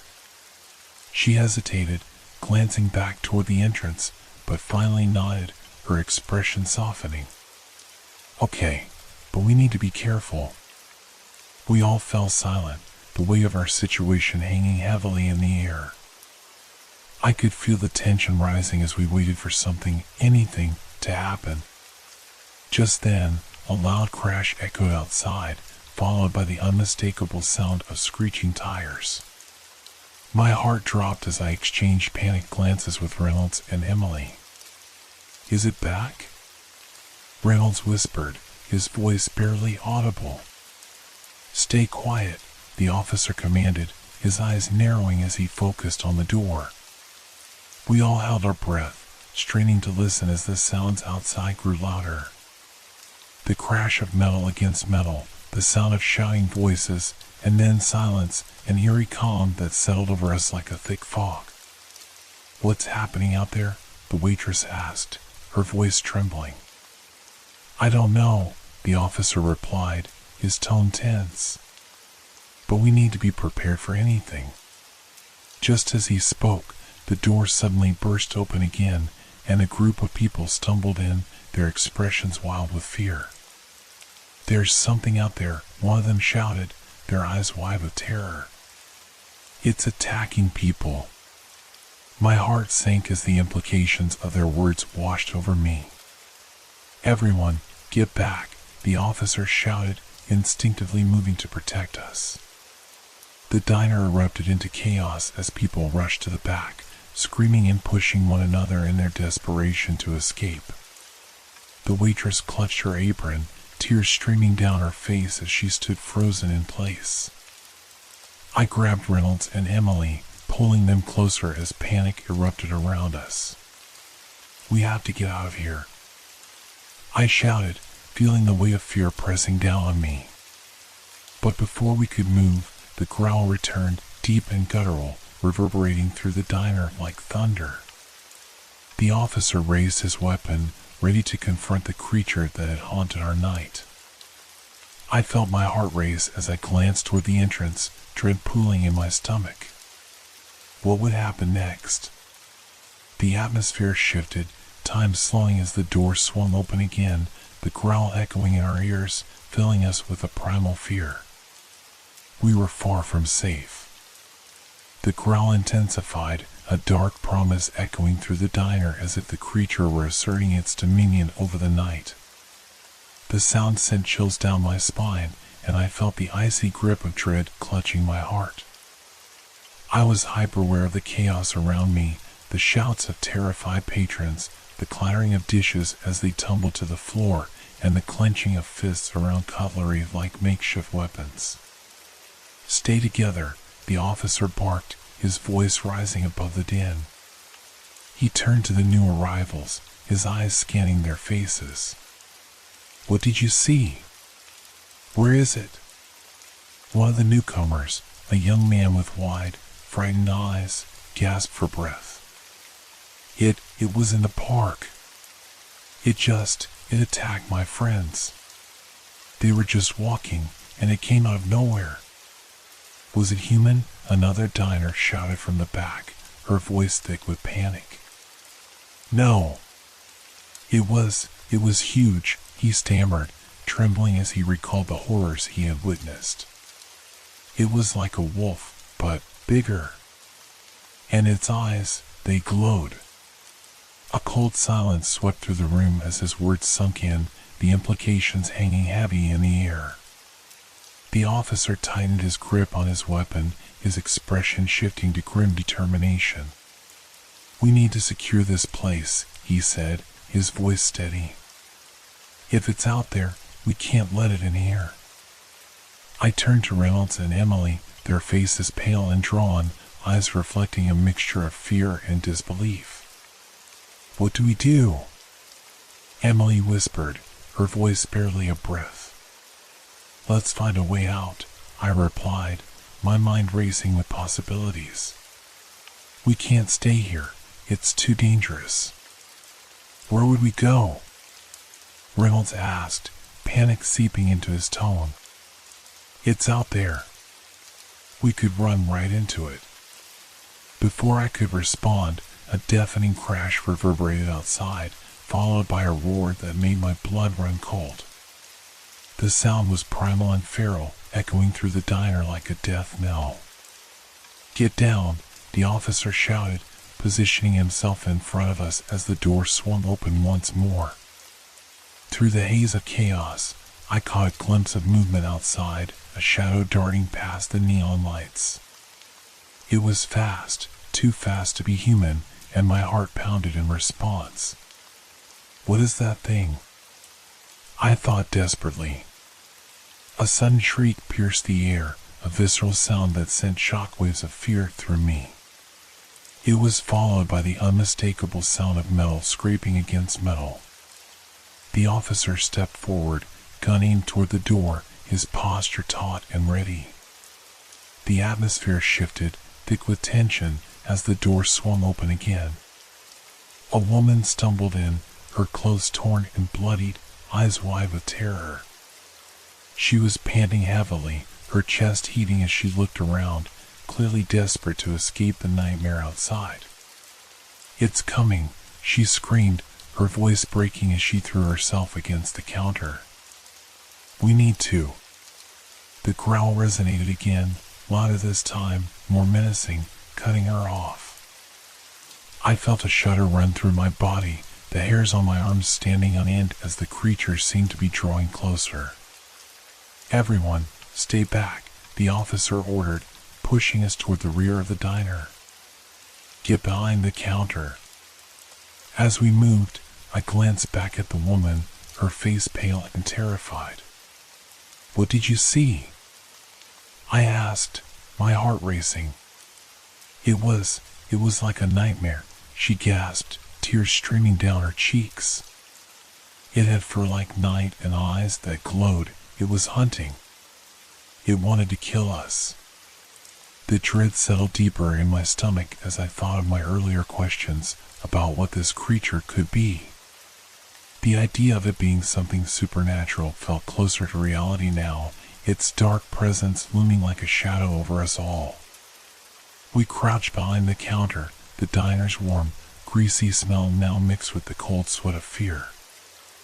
I could hear the frantic whispers of patrons around me, their voices low and fearful. "What do we do?" I asked again, my voice barely more than a whisper. "Wait," the officer said, his focus unwavering on the door. "We need to see what it's doing. If it's outside, we can't make a move until we know where it is." Another roar echoed, more guttural than before, shaking the very foundation of the diner. I pressed my back against the cool metal of the counter, my heart hammering against my ribcage. "Please, just let this end," I thought, feeling a surge of desperation wash over me. Just then, a loud crash erupted from the front of the diner. The door splintered under the weight of the creature's force, flinging shards of wood across the room. The lights flickered, plunging us into a moment of darkness before they flickered back on, revealing the monstrous figure in the doorway. It was massive, towering over the threshold, its fur matted and dark, glistening under the harsh lights.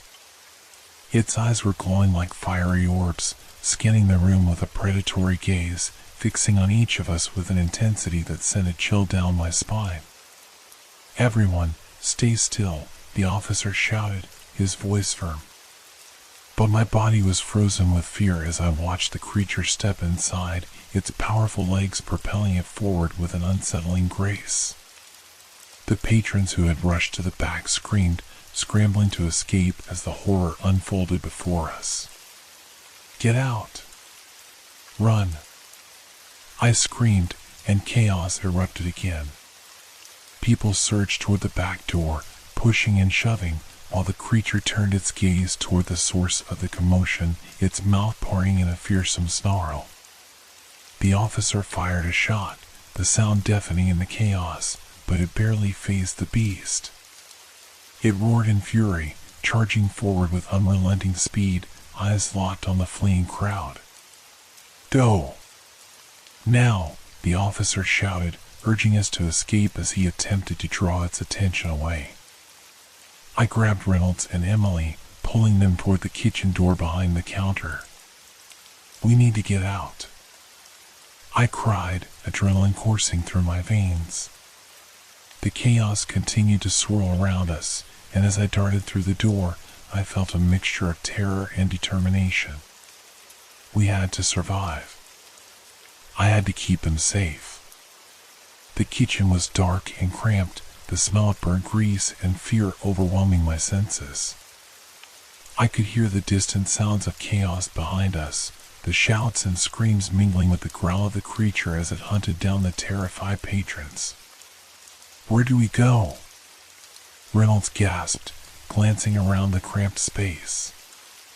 "We need to find a back exit," I said urgently, scanning the area for any way out. Emily tugged on my arm, her face pale with fear. What if it follows us in here? We can't think like that. I snapped, my heart racing. We have to keep moving. We stumbled through the kitchen, dodging kitchen equipment and supplies, my mind racing with possibilities. As we reached the back door, I hesitated, my hand hovering over the knob. What awaited us outside? I glanced back at Reynolds and Emily, their eyes wide with terror, and steeled myself. On 3, I whispered. 1, 2, 3. I threw open the door, and we burst into the night, heart pounding in unison as we stepped into the dark unknown.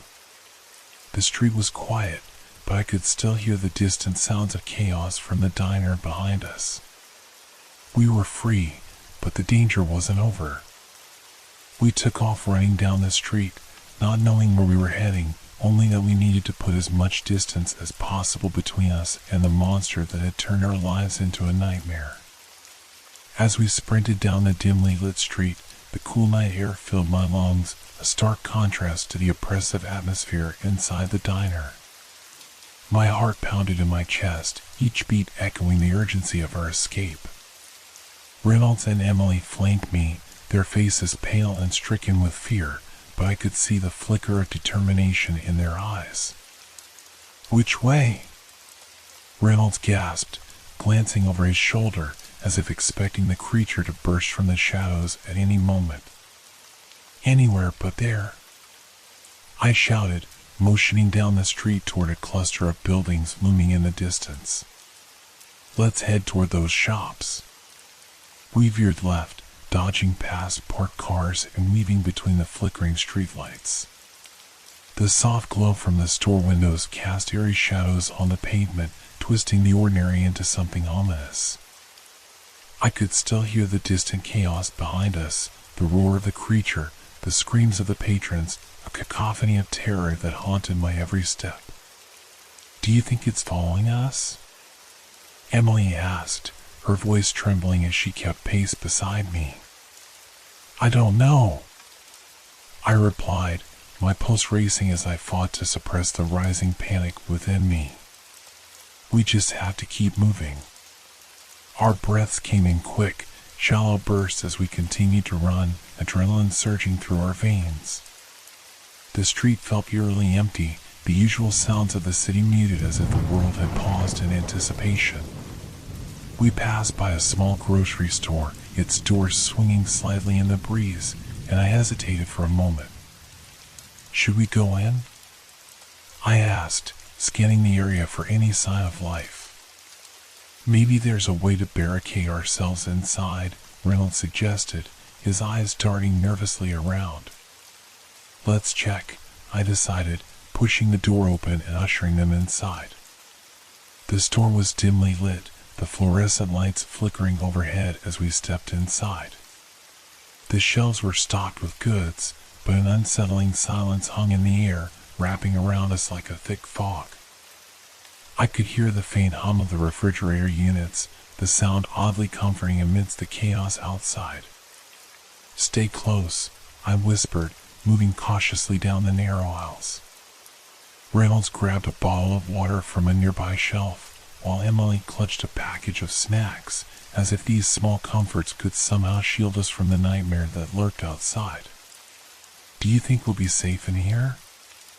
Emily asked, her voice barely above a whisper. I hope so, I replied, my gaze fixed on the door. But we can't let our guard down. We need to find a place to hide. We moved deeper into the store, eventually finding a small back room filled with cleaning supplies. I pushed the door open, leading us inside, and shut it behind us, the sound of the latch clicking into place providing a momentary sense of security. Let's barricade the door, I suggested, grabbing a heavy mop and positioning it against the doorknob. Reynolds and Emily helped, each of us breathing heavily as we secured ourselves in this cramped space. What now? Reynolds asked, his brow furrowed with worry. "We wait and listen," I said, my voice steady despite the rising anxiety within me. "If it's out there, we'll hear it before it gets to us." We settled against the wall, the darkness wrapping around us like a shroud. I closed my eyes for a moment, willing my racing heart to slow, trying to convince myself that we were safe. "Do you think it will come in here?" Emily asked, her voice trembling slightly. "I don't know," I admitted. "But if it does, we need to be ready to fight or run. We can't let it trap us." Silence enveloped us, broken only by the sound of our breathing. Each breath felt heavy, weighted down by the fear of what lay outside that thin door. I strained my ears, listening for any signs of the chaos we had fled, but all I could hear was the quiet hum of the refrigerator and the faint rustle of plastic bags. "Do you remember what it looked like?" Reynolds asked suddenly, breaking the silence. "Yes," I replied, my mind flashing back to the monstrous figure in the diner. It was massive, with dark fur and glowing eyes.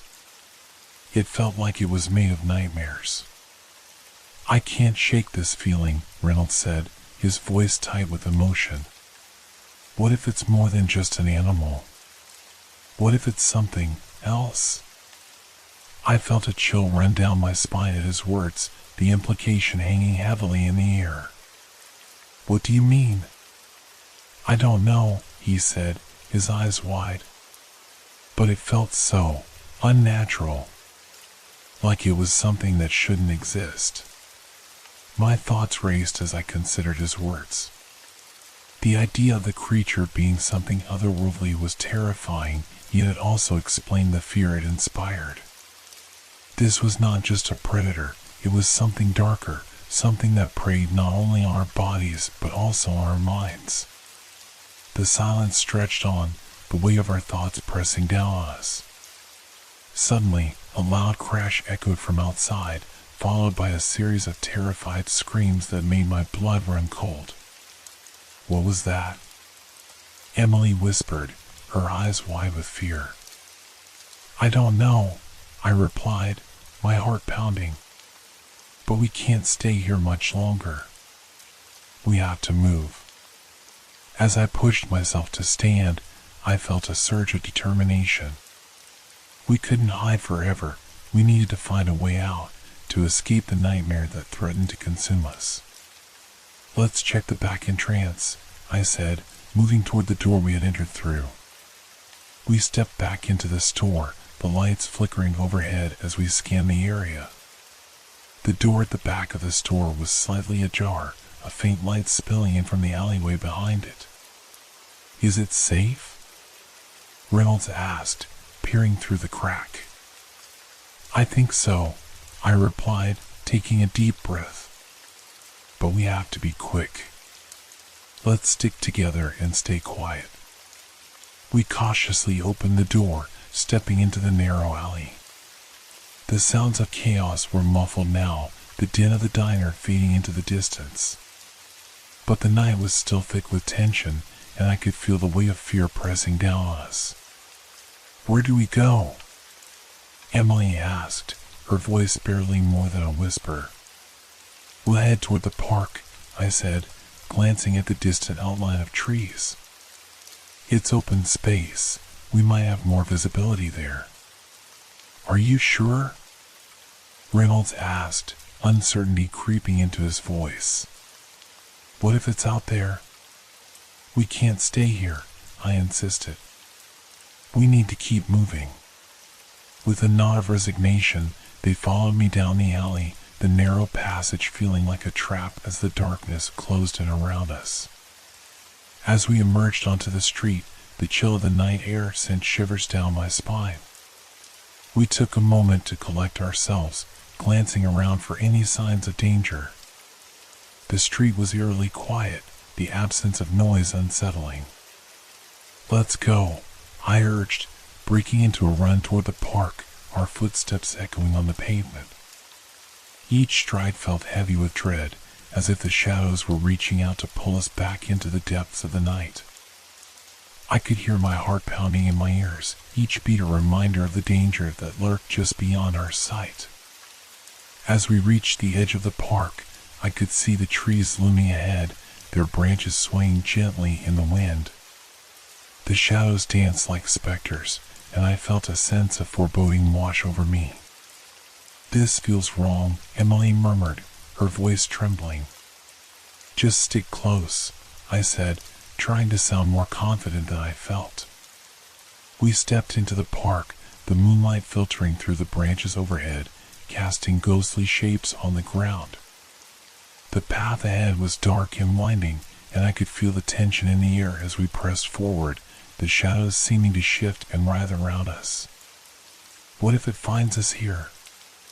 Reynolds whispered, glancing over his shoulder as if expecting to see the creature lurking behind us. "It won't," I replied, trying to reassure him, though my own heart raced with fear. "We'll find a way to lose it." As we moved deeper into the park, the trees closed around us, the darkness thickening like a cloak. I could feel the weight of the night pressing down, and with each passing moment, the sense of being hunted returned, prickling at the back of my mind. A sudden rustle in the underbrush caught my attention, and I froze, my heart hammering in my chest. I turned to Reynolds and Emily, my eyes wide with panic. "Did you hear that?" I whispered. They nodded, their faces pale as they strained to listen. The rustling grew louder, and I could feel the hairs on the back of my neck standing on end. My instinct screamed for us to move, but we stood frozen in place, caught between the desire to flee and the need to know what was lurking in the shadows. "Run!" I shouted suddenly, fear surging through me as I turned and bolted down the path. The sound of our footsteps echoed in the silence, a frantic rhythm as we raced through the darkened park. Behind us, I could hear the rustling grow louder, a menacing presence pursuing us through the night. We dashed between trees, branches scratching at our arms as we pushed forward, the adrenaline coursing through our veins. My breath came in ragged gasps, each inhalation heavy with the fear that the creature was closing in behind us. "Where do we go?" Reynolds shouted, glancing around in desperation. "Over there." I pointed to a small clearing ahead, the moonlight illuminating a space where we might find some shelter. "We need to regroup." As we reached the clearing, I skidded to a stop, panting heavily. The shadows around us felt alive, twisting and shifting as if they were hiding something more sinister. "We can't stay out in the open," Emily gasped, her eyes wide with fear. "No," I agreed, scanning the area for any signs of safety. "We need to find a place to hide, somewhere we can see the creature coming." Just then, the rustling returned, closer this time. My heart raced as I turned to face the sound, my body tense and ready to react. "Back," I ordered, stepping toward a dense thicket of bushes nearby. "We can't let it see us." We pressed ourselves into the thick foliage, the branches scratching at our skin as we crouched low, hearts pounding in unison. In the darkness, we huddled together, listening intently as the rustling grew louder. The air was thick with tension, our breaths mingling in the quiet. Suddenly, the creature burst into the clearing, its form a monstrous silhouette against the moonlight. My heart dropped as I took in the sight of it, the glowing eyes scanning the area, searching for its prey. "Stay quiet," I whispered, barely daring to breathe as I watched the creature pace back and forth, its growls rumbling deep within its chest. It seemed to sense our presence, its nose twitching as it sniffed the air, and I felt a surge of panic rise within me. "We need to stay still," I urged, hoping my voice wouldn't betray the fear gripping me. The creature paused, its head tilting slightly as it locked its gaze in our direction. My breath caught in my throat, and I could feel Reynolds and Emily's bodies tense beside me, fear radiating off them. Please, don't let it find us, I thought, closing my eyes for a moment, trying to will myself into a state of calm. But the creature didn't move. It remained there, its eyes fixed on our hiding spot, as if it were waiting for us to make a sound to give ourselves away. The silence stretched on, heavy and suffocating, and I could feel the weight of our fear pressing down on us. After what felt like an eternity, the creature turned its head, seemingly losing interest. With a low growl, it began to stalk away, its form disappearing into the shadows once more. We held our breath, our bodies tense with the adrenaline still coursing through our veins. Is it gone? Reynolds whispered, peering through the foliage. I think so, I replied, my heart still racing. But we can't be sure. We need to wait a bit longer. As we crouched in the darkness, I felt a mixture of relief and dread. We were still alive, but the creature was out there, lurking in the night, waiting for its next chance to hunt. The minutes dragged on, and the tension in the air felt palpable. Are we safe? Emily asked quietly, her voice trembling. For now, I said, though I knew that safety was a fleeting illusion in this nightmare. I turned my gaze toward the darkness, the shadows closing in around us, and steeled myself for whatever would come next. The tension hung thick in the air as we huddled in our makeshift sanctuary of branches and leaves, my heart pounding in rhythm with the distant sounds of the night. Each rustle of the wind through the trees felt like a whispered warning, urging us to remain hidden. I dared not move, acutely aware that even the slightest sound could betray us. How long do we wait? Reynolds asked, his voice barely more than a shaky breath. Until we're sure it's gone, I replied, my own voice steadying as I focused on listening. The world around us felt suspended in time, the usual sounds of the park muted, as if the universe was holding its breath alongside us. Minutes crawled by, each second stretching into an eternity. I could feel Emily's heartbeat echoing in my ears, a frantic reminder of the fear that consumed us. My mind raced with thoughts of escape and survival. Just as I began to wonder if the creature had truly left, a sound broke the silence, a low growl, unmistakable and chilling. My body tensed, and I felt my pulse quicken, the hairs on the back of my neck standing on end. It's still here, I whispered, dread washing over me. Maybe it's just passing through, Reynolds suggested, though the quiver in his voice betrayed his uncertainty. Let's not take that chance, I said, my gaze fixed on the shadows that loomed around us. We need to stay quiet and alert. Another growl reverberated through the air, closer this time, and I felt a jolt of panic surge through me. We need to find a way out of here, I urged, my mind racing with options. We can't just run into the open, Emily protested, her eyes wide with fear. I know, I said, trying to quell my own rising anxiety. But we can't stay here either. We have to find a safer place. As if responding to my words, the creature's growls intensified, and I felt its presence grow closer, the shadows seeming to pulse with its energy. I could see its silhouette moving in the distance, the eyes glowing ominously in the dark. It's searching for us, I whispered, my heart racing. We need to go now. With a swift nod from Reynolds and Emily, I pressed forward, urging them to follow me. We slipped from our hiding spot, careful to make no sound as we moved deeper into the thicket, the branches scraping against our skin as we maneuvered through the underbrush. Where to? Reynolds asked urgently, glancing over his shoulder. Toward the playground, I said, remembering the small structure we had passed earlier. It's open, and we might be able to see it coming. We made our way through the trees, the moonlight guiding our path as we reached the edge of the playground. The swings creaked in the wind, and the slide loomed in the darkness, a haunting reminder of childhood innocence now twisted into something sinister. "Let's stay low," I instructed, crouching behind the equipment as we caught our breath. "Do you think it saw us?" Emily asked, her voice trembling with fear. "I don't know," I replied, peering out into the darkness. "But we can't take any chances."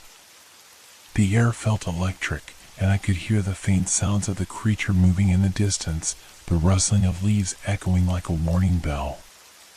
"We should stick together," Reynolds said, glancing at the empty swings. "If it comes, we need to be ready." The three of us huddled close, our breaths shallow as we listened intently, the night stretching around us like a thick blanket of dread. As the minutes ticked by, the creature's growls faded into the distance, replaced by the rustle of leaves and the whispers of the wind. "Do you think we lost it?" Reynolds asked, his voice low. "I hope so," I murmured, though doubt gnawed at me. "But we can't let our guard down." Just then, a loud crash echoed from the direction we had come, the sound slicing through the quiet night like a knife. "What was that?" Emily gasped, her eyes wide with terror. "Maybe it's still out there," I said, my heart racing as I scanned the area for any sign of danger. "Should we go back?" Reynolds suggested, his voice trembling.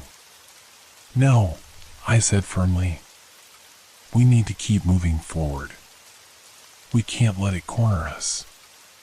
With that, we crouched low and made our way toward the other side of the playground, adrenaline propelling us forward as we navigated the darkened space.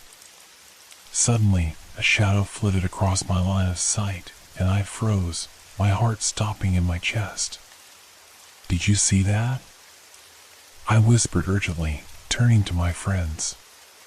They nodded, fear etched on their faces as they stared into the darkness. "It could be the creature," Reynolds said, his voice shaking.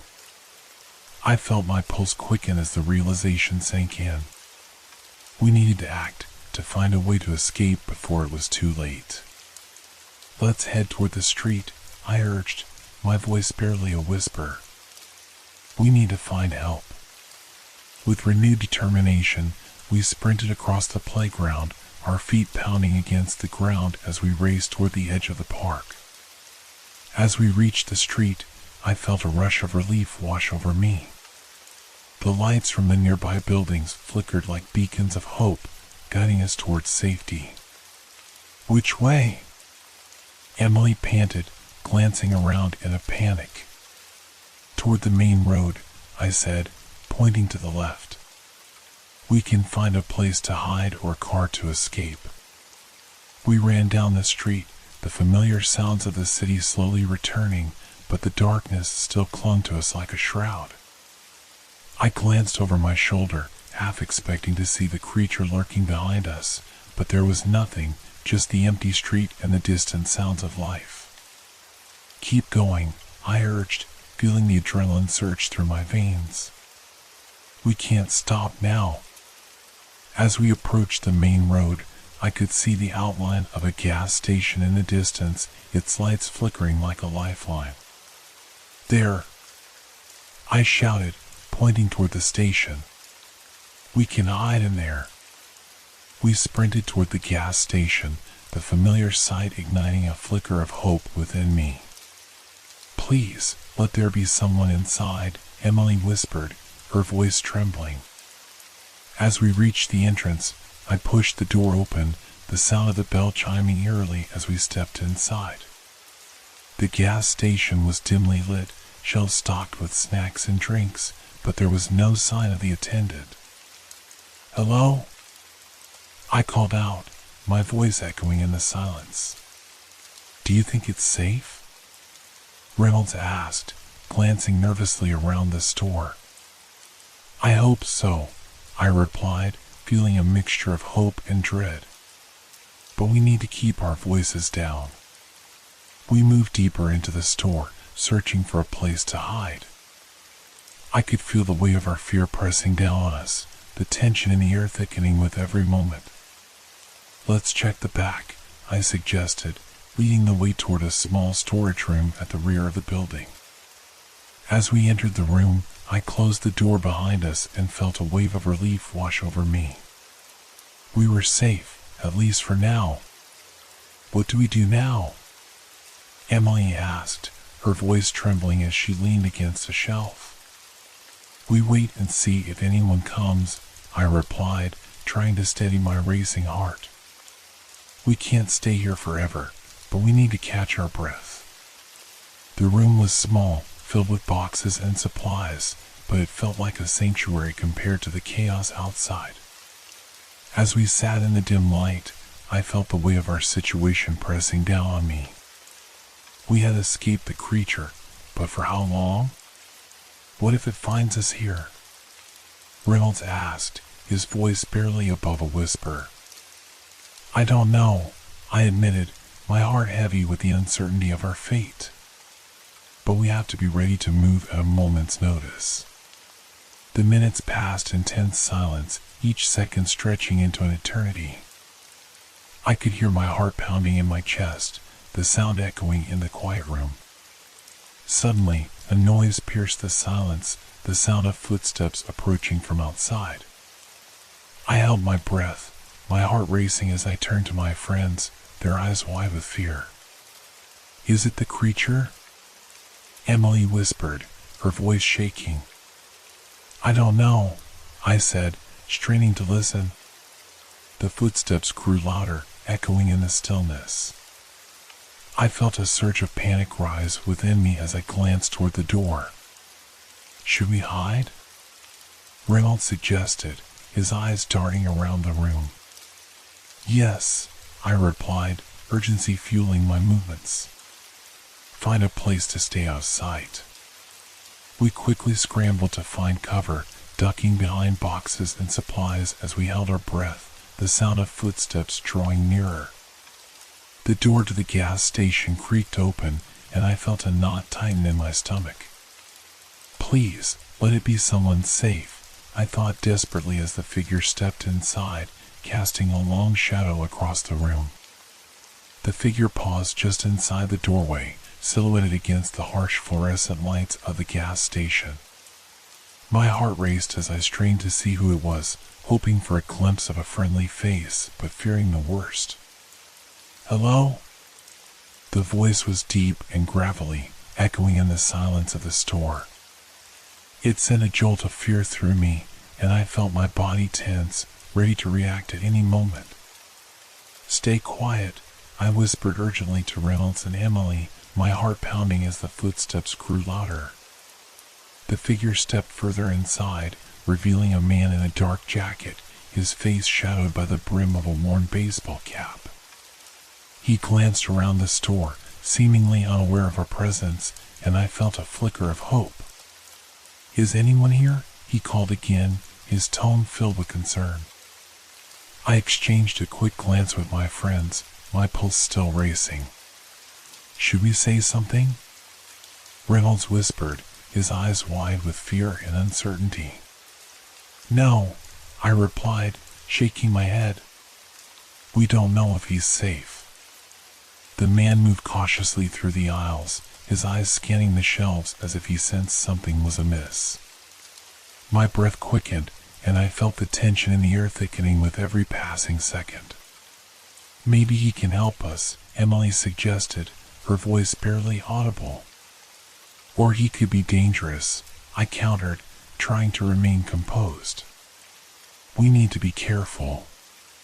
Just then, the man stopped abruptly, turning toward the back of the store. "I know you're back there," he said, his voice low and steady. "You don't have to hide. I'm not here to hurt you." My heart sank as a wave of panic washed over me. "He knows we're here," I thought, the adrenaline surging through my veins. "Stay back," I whispered to my friends, my body poised for action. "I'm serious," the man continued, his tone calm. "I've seen something out there, something you shouldn't be alone with. You need to come out." A shiver ran down my spine at his words. What does he know? I thought, my mind racing. What does he mean? Taking a deep breath, I decided it was time to confront him. Who are you? I called out, my voice steady despite the fear gripping my chest. The man turned slowly, and I could see the lines of worry etched on his face. My name is Tom, he replied, his eyes sincere but wary. I work here, and I've been on alert for the past few nights. There's something in the park. I've seen it. What do you mean? I asked, inching forward cautiously.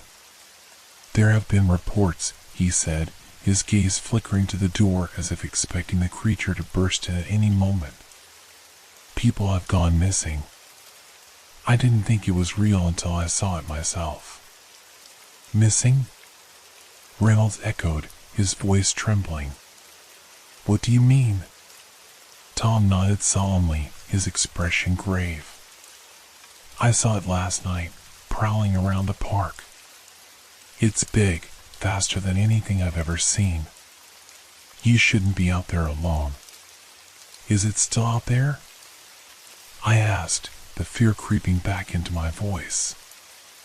I don't know, he admitted, glancing toward the entrance. But it's best to stay here until we're sure it's safe. I felt a sense of urgency rising within me. What if it finds us here? I said, my heart racing. We can't just wait and hope for the best. Tom's expression turned serious. We need to fortify this place. If it's out there, it'll come looking for you. We can barricade the doors, keep watch. The weight of his words settled over me, and I nodded. Okay. What do we need to do? He glanced around the store, quickly assessing our surroundings. We'll need to block the main entrance in the back. There's a heavy shelf near the register. We can use that. As we moved to follow his instructions, I felt a rush of adrenaline, the reality of our situation sinking in deeper than ever. We were in the midst of something terrifying, and the clock was ticking. We pushed the shelf against the door, the wood creaking under the strain, while Tom grabbed a few other items from the store to help secure the back.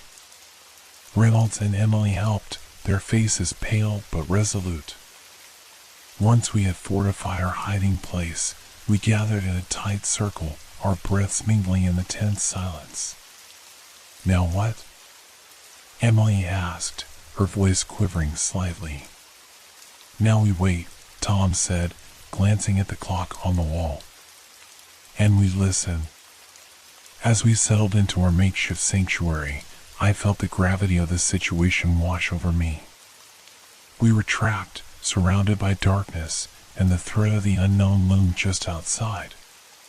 Minutes passed, stretching into an eternity, the silence only broken by the distant hum of the city outside. My mind raced with thoughts of escape, but deep down, I knew we had to be patient and vigilant. What do you think it is? I finally asked, breaking the silence.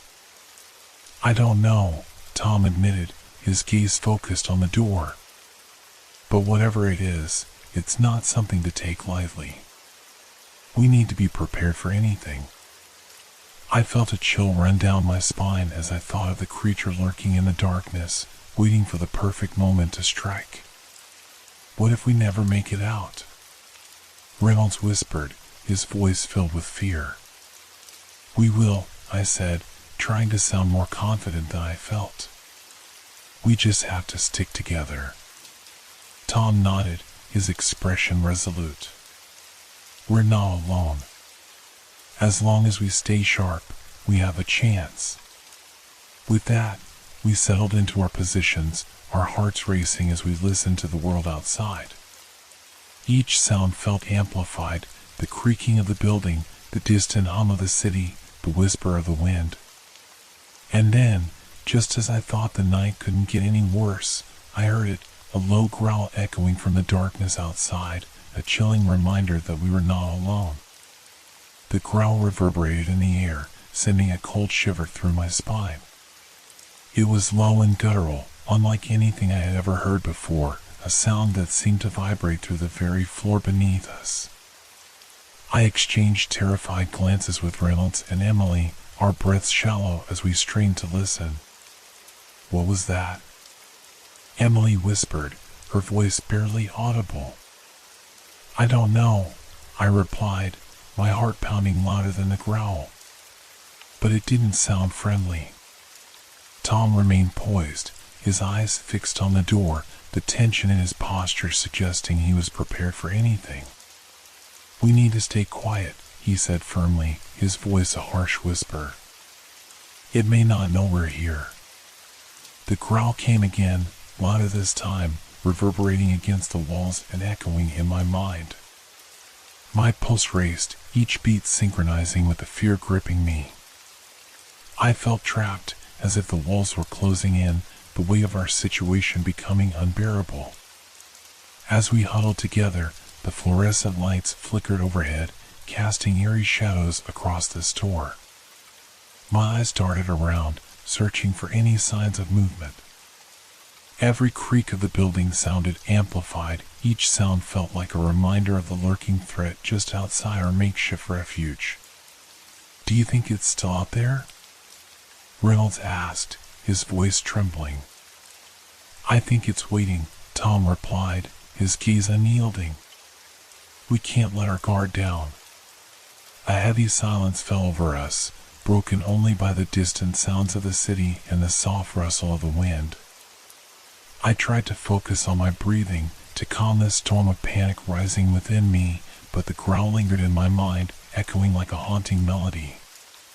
"What if it tries to get in?"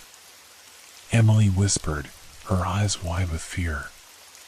"We'll be ready," Tom assured her, his voice steady. "We just have to stay quiet and wait for the right moment to make a move." Time dragged on, each second feeling like an eternity. I felt the weight of the darkness pressing in around us, the uncertainty gnawing at my resolve. "What do you think it is?" I asked again, trying to keep my mind occupied. Tom hesitated, as if weighing his words carefully.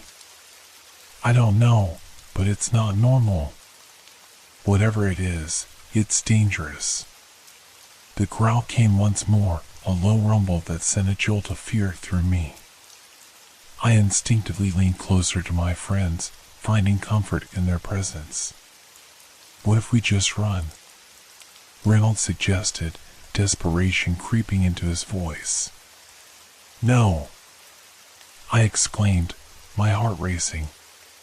"If we run, we'll be exposed. We need to wait for the right time." Suddenly, there was a loud bang against the door, followed by a sharp hiss. My heart skipped a beat, and I felt the adrenaline surge through me. "It's trying to get in." I gasped, my mind racing. "Stay back," Tom ordered, stepping protectively in front of us. The sound of claws scraping against the metal door filled the space, each scratch echoing in my ears. The growling grew louder, more insistent, as if the creature was testing its strength against our barrier. "What do we do?" Emily cried, her voice laced with panic. "We hold our ground," Tom replied, his eyes narrowing. "We can't let it know we're afraid." As the banging continued, I could feel the fear pooling in my stomach, a heavy weight that threatened to drag me down. I wanted to scream, to run, but I forced myself to stay silent. Another loud thud reverberated through the store, and the shelf began to shift slightly under the pressure. "It's pushing against the door," Reynolds shouted, panic rising in his voice. "Get ready," Tom instructed, his eyes darting to the back of the store. "If it breaks through, we need to escape." The growl transformed into a snarl, and I could almost feel the heat of its breath against the door. I squeezed my eyes shut, trying to block out the fear, willing myself to stay focused. "I can't take this," Emily whispered, her voice trembling. "What if it gets in?" I reached out, grabbing her hand tightly. "We won't let it," I promised, my voice steadier than I felt. "We're in this together." Just then, the door shuddered violently, and the shelf began to move. My heart raced as I realized the creature was close, too close. "Get ready!" Tom shouted, positioning himself at the door, ready to fight. The growling grew more intense, reverberating through my bones as the creature pushed harder against the door. I felt the panic rising, the desperation clawing at me. And then, with a deafening crash, the door splintered under the force, sending shards of wood flying into the air. "Run!" Tom yelled, and in that instant, instinct took over. We surged forward, adrenaline fueling our escape as we rushed toward the back of the store. I glanced back just in time to see a dark shape loom in the doorway, its eyes glowing like embers in the dim light. The creature let out a terrifying roar that echoed in my ears as we dashed through the narrow aisles, the shelves trembling from the impact. My heart raced, my mind a whirlwind of fear and confusion as I fought to keep up with my friends. We needed to find a way out, fast. "Over here!" Tom shouted, motioning toward a door at the back of the store. I followed his lead, my heart pounding as we pushed through the door and into the alley behind the gas station. The night air hit me like a wall, sharp and cold, grounding me momentarily in the chaos. But we didn't have time to breathe.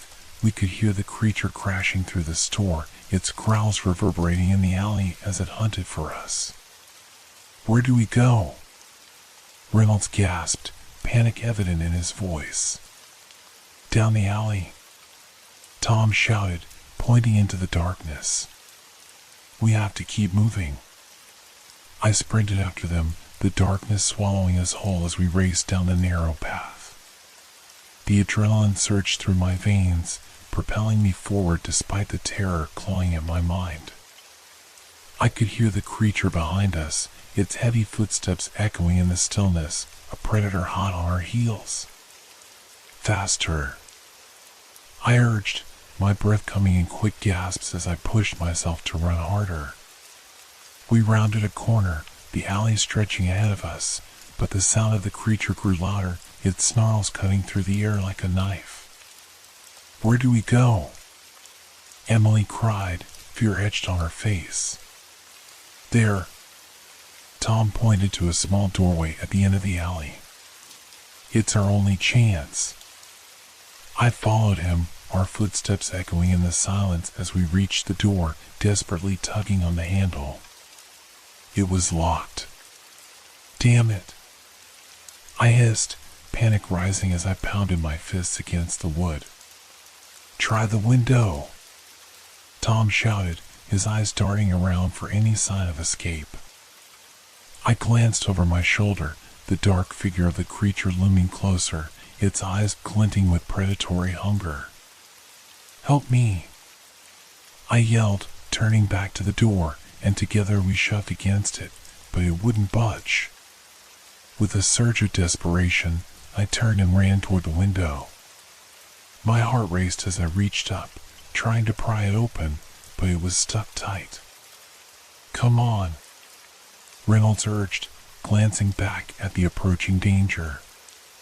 Finally, with one last effort, I slammed my palms against the glass, and it shattered under the force.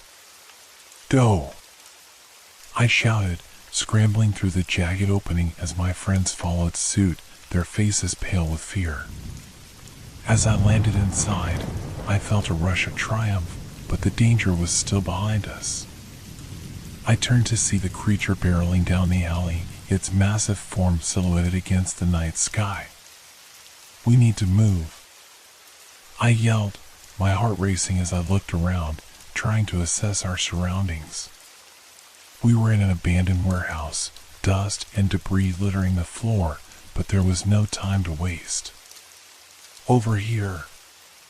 Tom pointed to a staircase leading up to the second floor. We can hide up there. Without hesitation, we bolted toward the stairs, our footsteps echoing in the emptiness as we climbed higher, the urgency of our situation pushing us forward. Do you think it saw us? Emily panted, glancing back down at the entrance. I don't know, I replied, my voice tight with fear. But we need to stay quiet. We reached the top of the stairs and quickly ducked behind a stack of old crates, the darkness wrapping around us like a shroud. Do you think we're safe? Reynolds asked, his voice barely a whisper. For now, Tom said, his gaze fixed on the staircase. But we can't let our guard down. As we crouched in silence, the growls of the creature echoed in the distance, a constant reminder of the danger that lurked just outside. My heart raced, the adrenaline still coursing through my veins as I fought to keep calm. What would happen next? Would we be able to escape this nightmare, or was it only the beginning of something far worse? As we sat in the shadows, the atmosphere thick with tension, I tried to steady my breath. My heart raced as the growls faded into a low rumble, but I could still feel the weight of dread pressing down on us.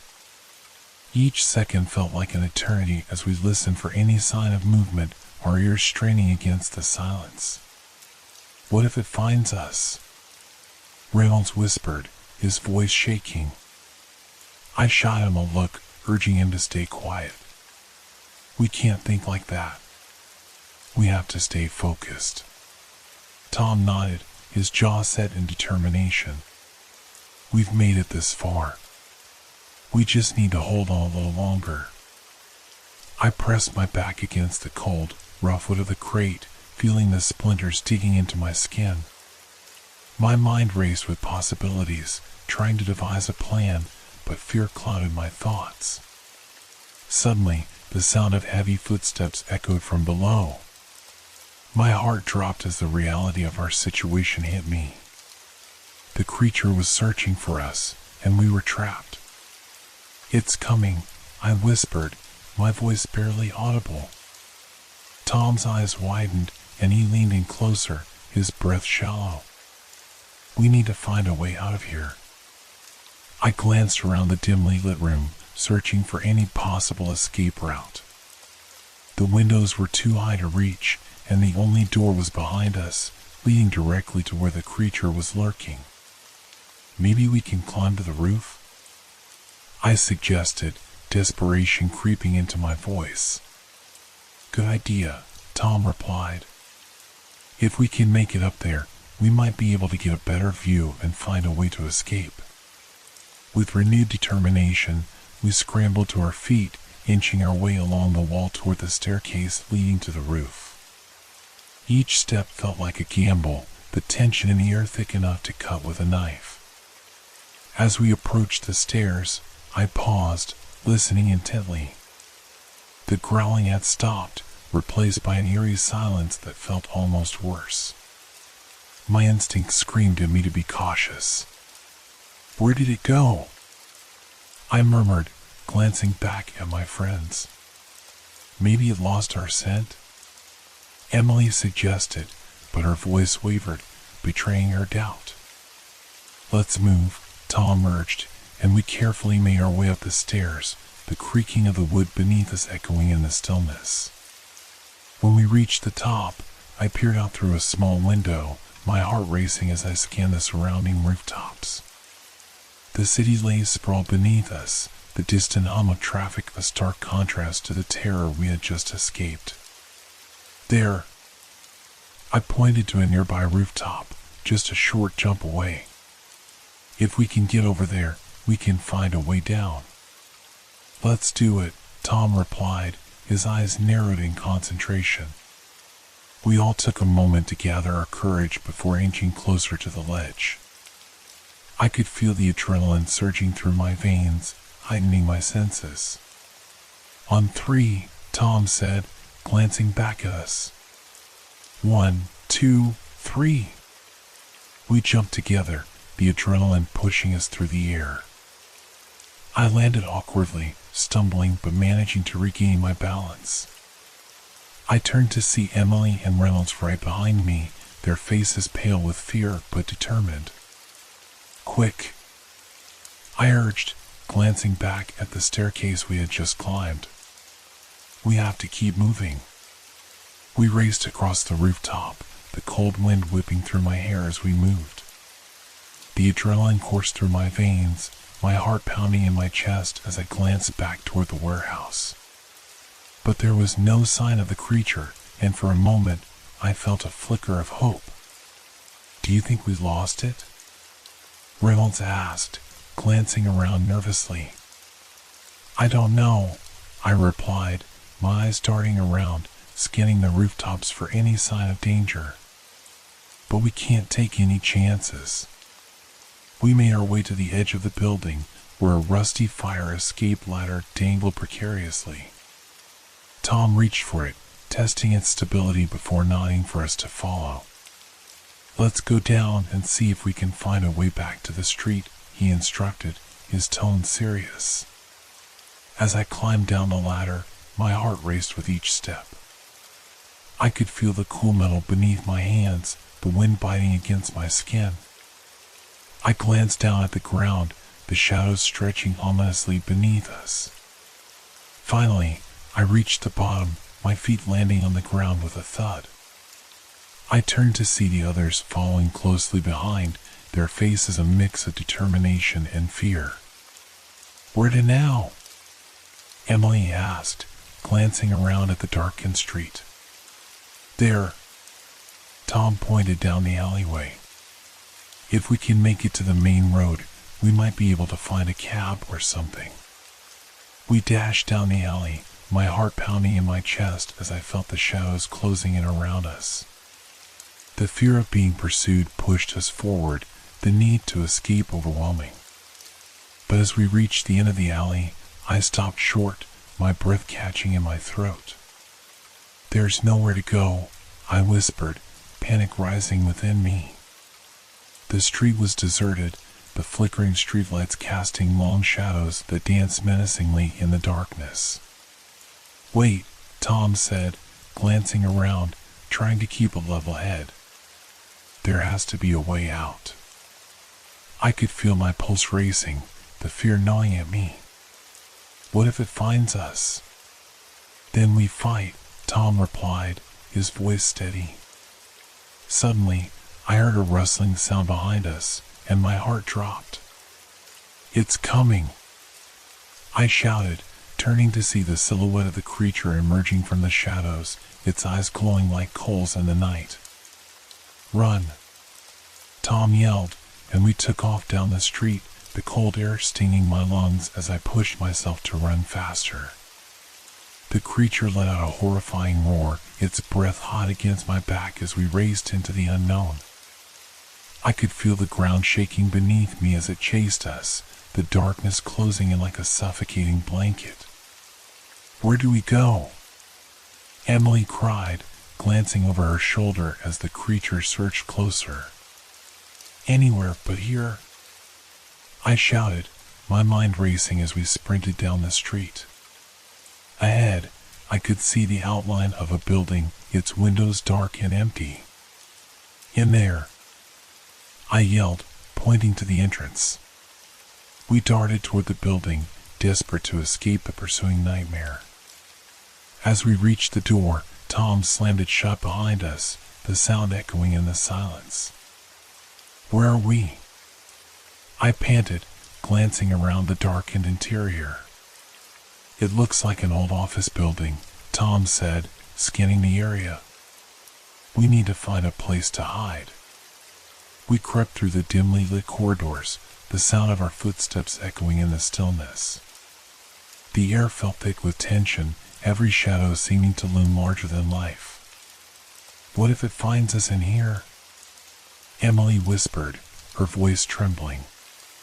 "It won't," Tom reassured her, his eyes scanning the space. "We just need to stay quiet." As we reached a small conference room, I closed the door behind us, my heart racing as I leaned against it. "Do you think we lost it?" Reynolds asked, his voice barely above a whisper.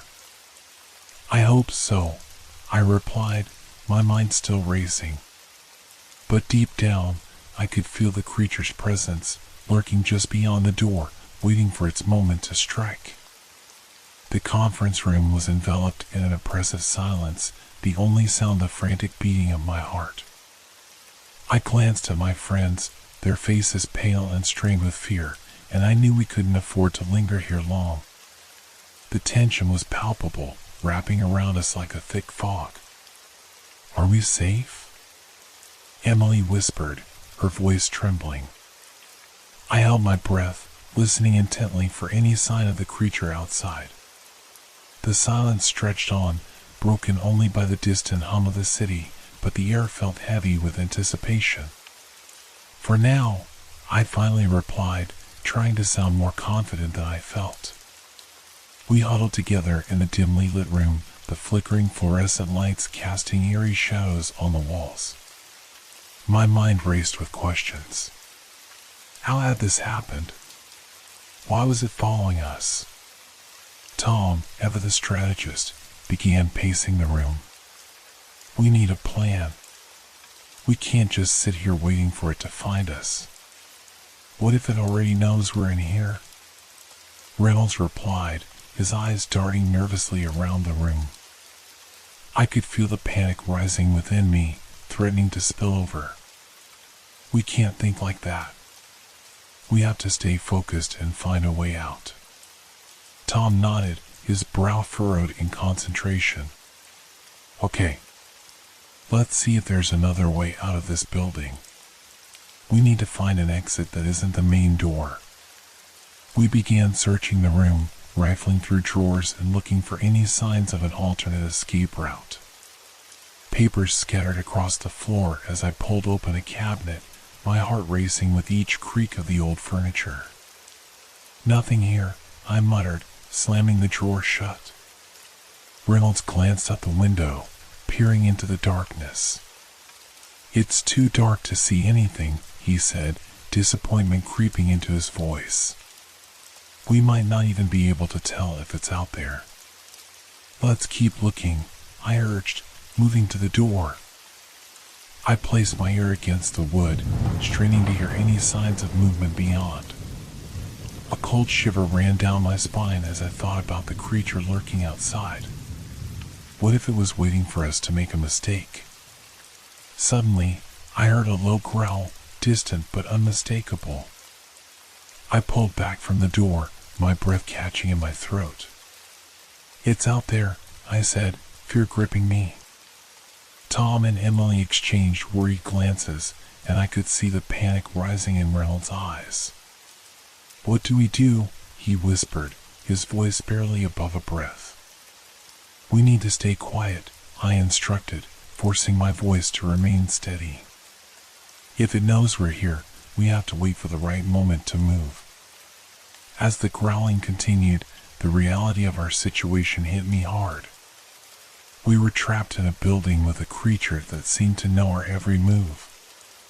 Maybe we can barricade the door, Tom suggested, looking around the room for anything we could use. I nodded, my heart racing as we began to gather chairs and desks, pushing them against the door. The noise of scraping would fill the room, each sound amplifying my anxiety. Once we had secured the door, I took a moment to catch my breath. I could still hear the growling, now closer, echoing in my ears. We can't just wait here forever, I said, glancing at my friends. We need to find a way out before it gets in. Where do we even go? Emily asked, her voice shaky. There might be a stairwell at the end of the corridor, Tom replied, his tone determined. If we can get to it, we might be able to find a way down. Okay, I said, trying to suppress my rising fear. But we have to be quiet and move fast. We don't want to draw its attention. We took a deep breath, steeling ourselves for what lay ahead. I nodded to Tom, and we crept toward the door, the barricade now feeling like a flimsy barrier against the impending threat. Tom grasped the handle, and I could feel my heart racing as he turned it slowly. The door creaked open, revealing the dark corridor beyond. I peered into the shadows, searching for any signs of danger. "We need to stick together," I whispered, stepping into the hallway. The corridor was dimly lit, the flickering lights casting long, ominous shadows. We moved cautiously, every sound echoing in the stillness. My breath came in shallow gasps as I kept my senses alert for any sign of movement. We made our way down the hall, my heart pounding in my chest. Each step felt like a leap of faith, the darkness looming around us like a predator. Suddenly, a loud crash echoed from somewhere deep within the building, followed by the unmistakable sound of heavy footsteps. My stomach dropped as dread washed over me. "It's coming!" I hissed, panic rising within me. "Run!" Tom shouted, and we took off down the corridor, fear propelling us forward. The footsteps grew louder behind us, a relentless reminder of the danger we faced. I could feel the adrenaline coursing through my veins as we sprinted, my lungs burning with effort. As we approached the end of the hallway, I spotted a door labeled stairs. I reached for the handle, my heart racing as I turned it, praying it would lead to safety. The door swung open, revealing a dark staircase that spiraled down into the abyss. I hesitated for a moment, glancing back at my friends. "Are you ready?" They nodded, determination etched on their faces despite the fear that flickered in their eyes. "Let's go," I said, leading the way down the stairs. The air grew colder as we descended, and the sound of our footsteps echoed ominously in the silence. I could still hear the growling above us, the creature searching for us, and I felt a fresh wave of terror wash over me. "Keep moving," I urged, pushing myself forward. We reached the bottom of the staircase, and I opened the door cautiously, revealing a dark basement filled with crates and dust-covered equipment. The smell of mold filled the air, and I wrinkled my nose in disgust. "Where are we?" Reynolds asked, his voice barely above a whisper. "I don't know," I replied, scanning the room for any signs of danger. "But we need to find a way out." As we stepped into the basement, I felt an overwhelming sense of unease. The darkness seemed to swallow us whole, and I could feel the creature lurking just out of sight. "Do you think it followed us down here?" Emily asked, her eyes wide with fear. "Maybe," Tom said, glancing around. "We have to keep our guard up." We moved cautiously through the basement, peering around corners and searching for an exit. The silence was deafening, the only sound our whispered breaths and the occasional creak of the old building. Suddenly, I heard a low growl echoing from the shadows, and my heart dropped. "It's here!" I shouted, my pulse racing as I grabbed Tom's arm. "We need to hide," he yelled, pointing to a stack of crates. We darted behind the crates, crouching low as we held our breath, listening for any sign of the creature. The growling grew closer, and I could feel the fear washing over me like a wave. "Stay quiet," I whispered, my heart pounding in my chest. The darkness felt alive, the shadows shifting around us as the creature moved through the basement, searching for us. I could hear its heavy breathing, a guttural sound that sent chills down my spine. "Please, don't let it find us," Emily whimpered, clutching my hand tightly. As we huddled behind the crates, the reality of our situation sank in. We were trapped in a dark basement with a creature hunting us, and our chances of escape seemed slim. The creature's growls echoed through the basement, each low rumble vibrating in my chest. I pressed my back against the cold wooden crate, feeling the splinters dig into my skin. Every second felt like an eternity, my heart racing with a mix of fear and adrenaline. Tom leaned closer, his breath warm against my ear. We have to find a way out of here, he whispered urgently. This isn't safe. I nodded, my mind racing. The basement was vast and dark, filled with an assortment of abandoned items. The air was stale, thick with the scent of mold and decay, and it made it hard to breathe. I strained to hear any indication of where the creature might be, trying to block out the sound of my own heartbeat thudding in my ears. Suddenly, there was a loud crash, and the growling intensified, sending a jolt of terror through my body. It's coming! I gasped, my mind racing as I looked around for a possible escape. Over there! Reynolds pointed toward a dimly lit doorway at the far end of the room. We can try that. Let's go! I urged, and we scrambled to our feet, the fear propelling us forward.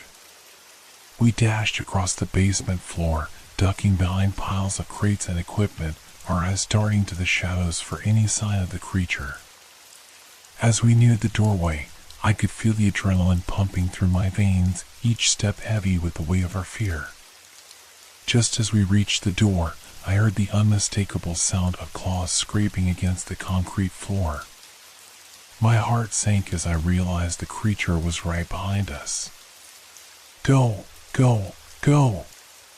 Tom yelled, pushing me through the doorway as Reynolds followed closely behind. We burst into a narrow hallway, the dim light flickering overhead as we stumbled forward. The air was cooler here, and I could hear the sound of water dripping from somewhere in the distance.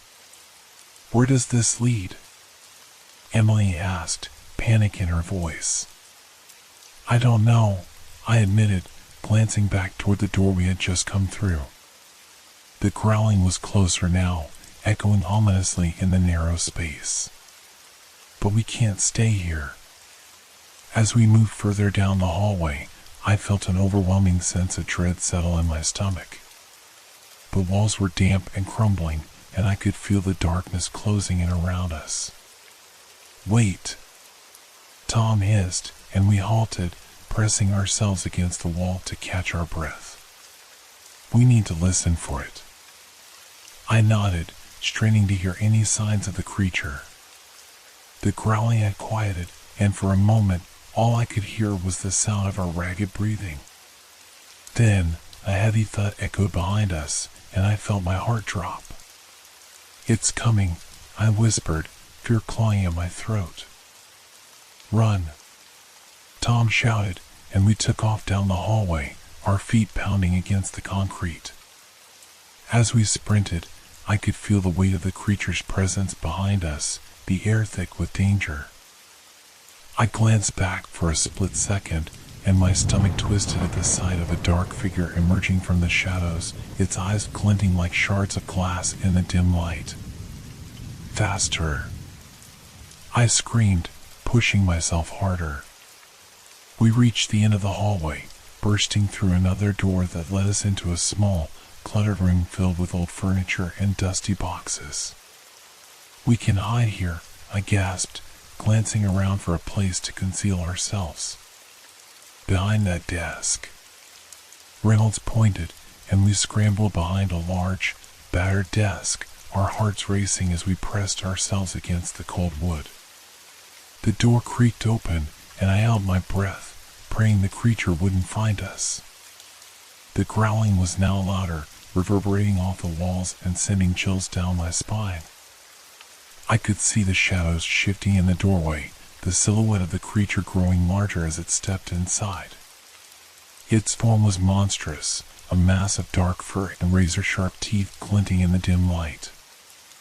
I squeezed my eyes shut, willing myself to remain silent.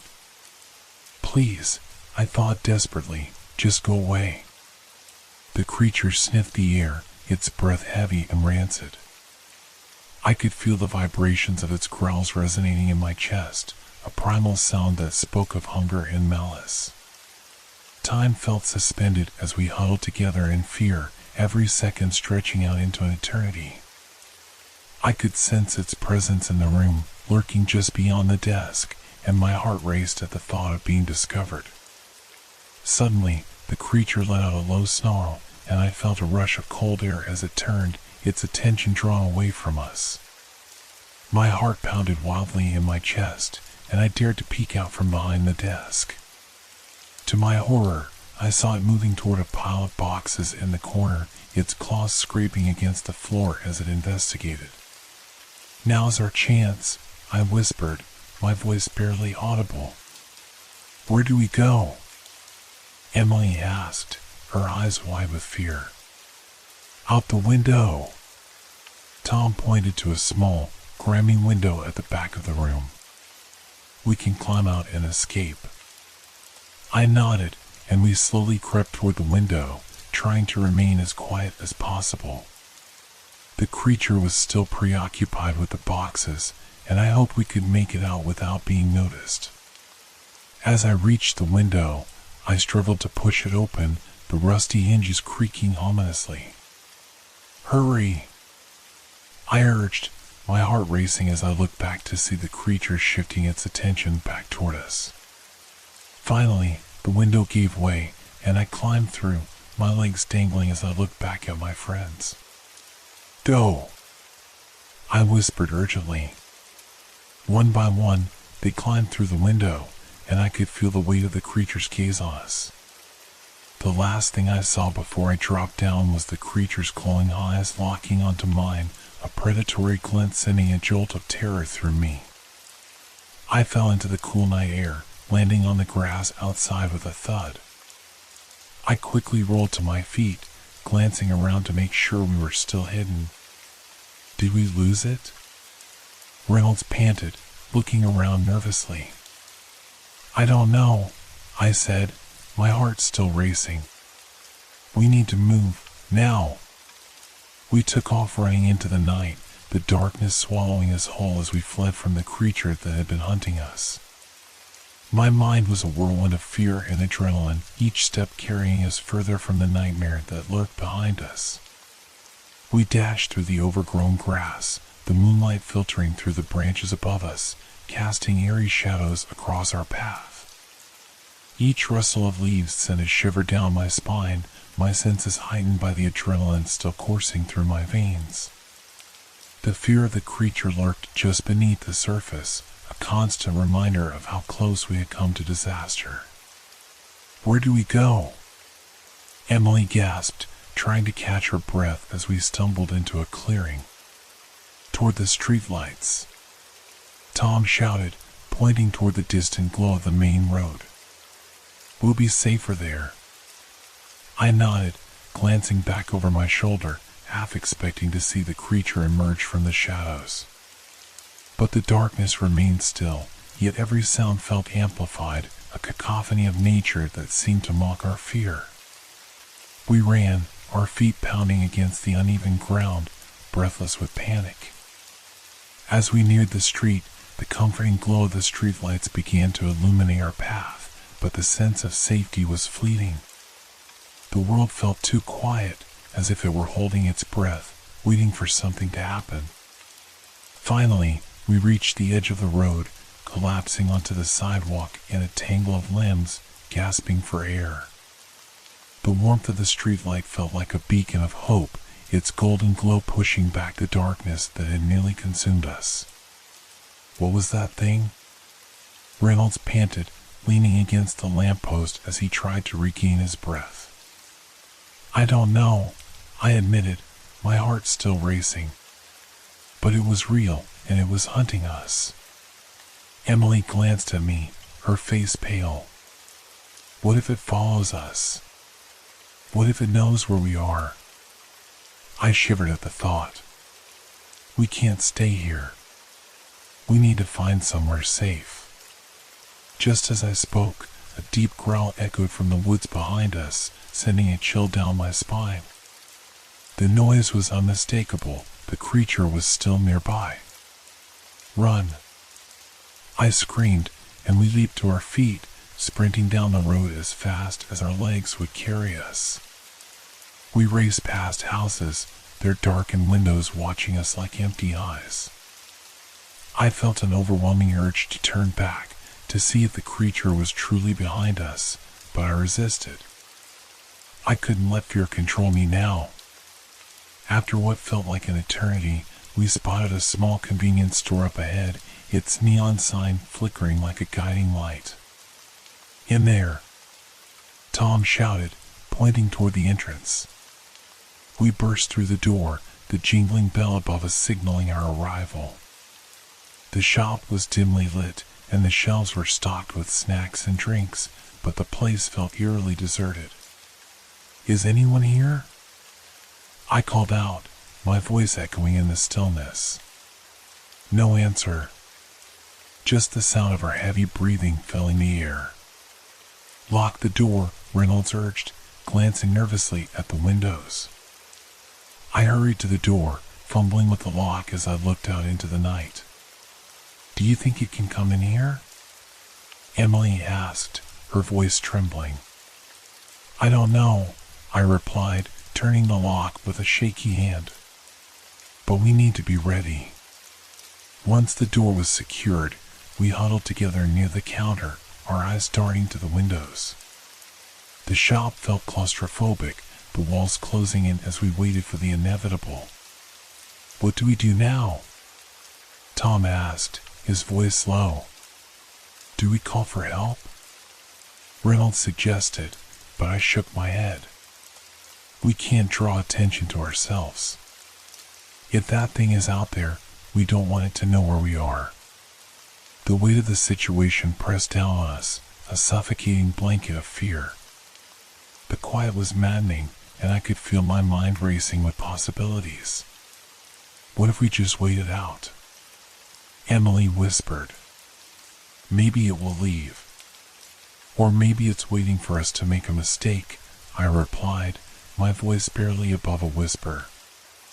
We stayed silent, listening intently for any signs of movement outside. The minutes felt like hours as we clung to each other, the darkness outside becoming increasingly oppressive. Then, a loud crash erupted from the back of the store, making us jump.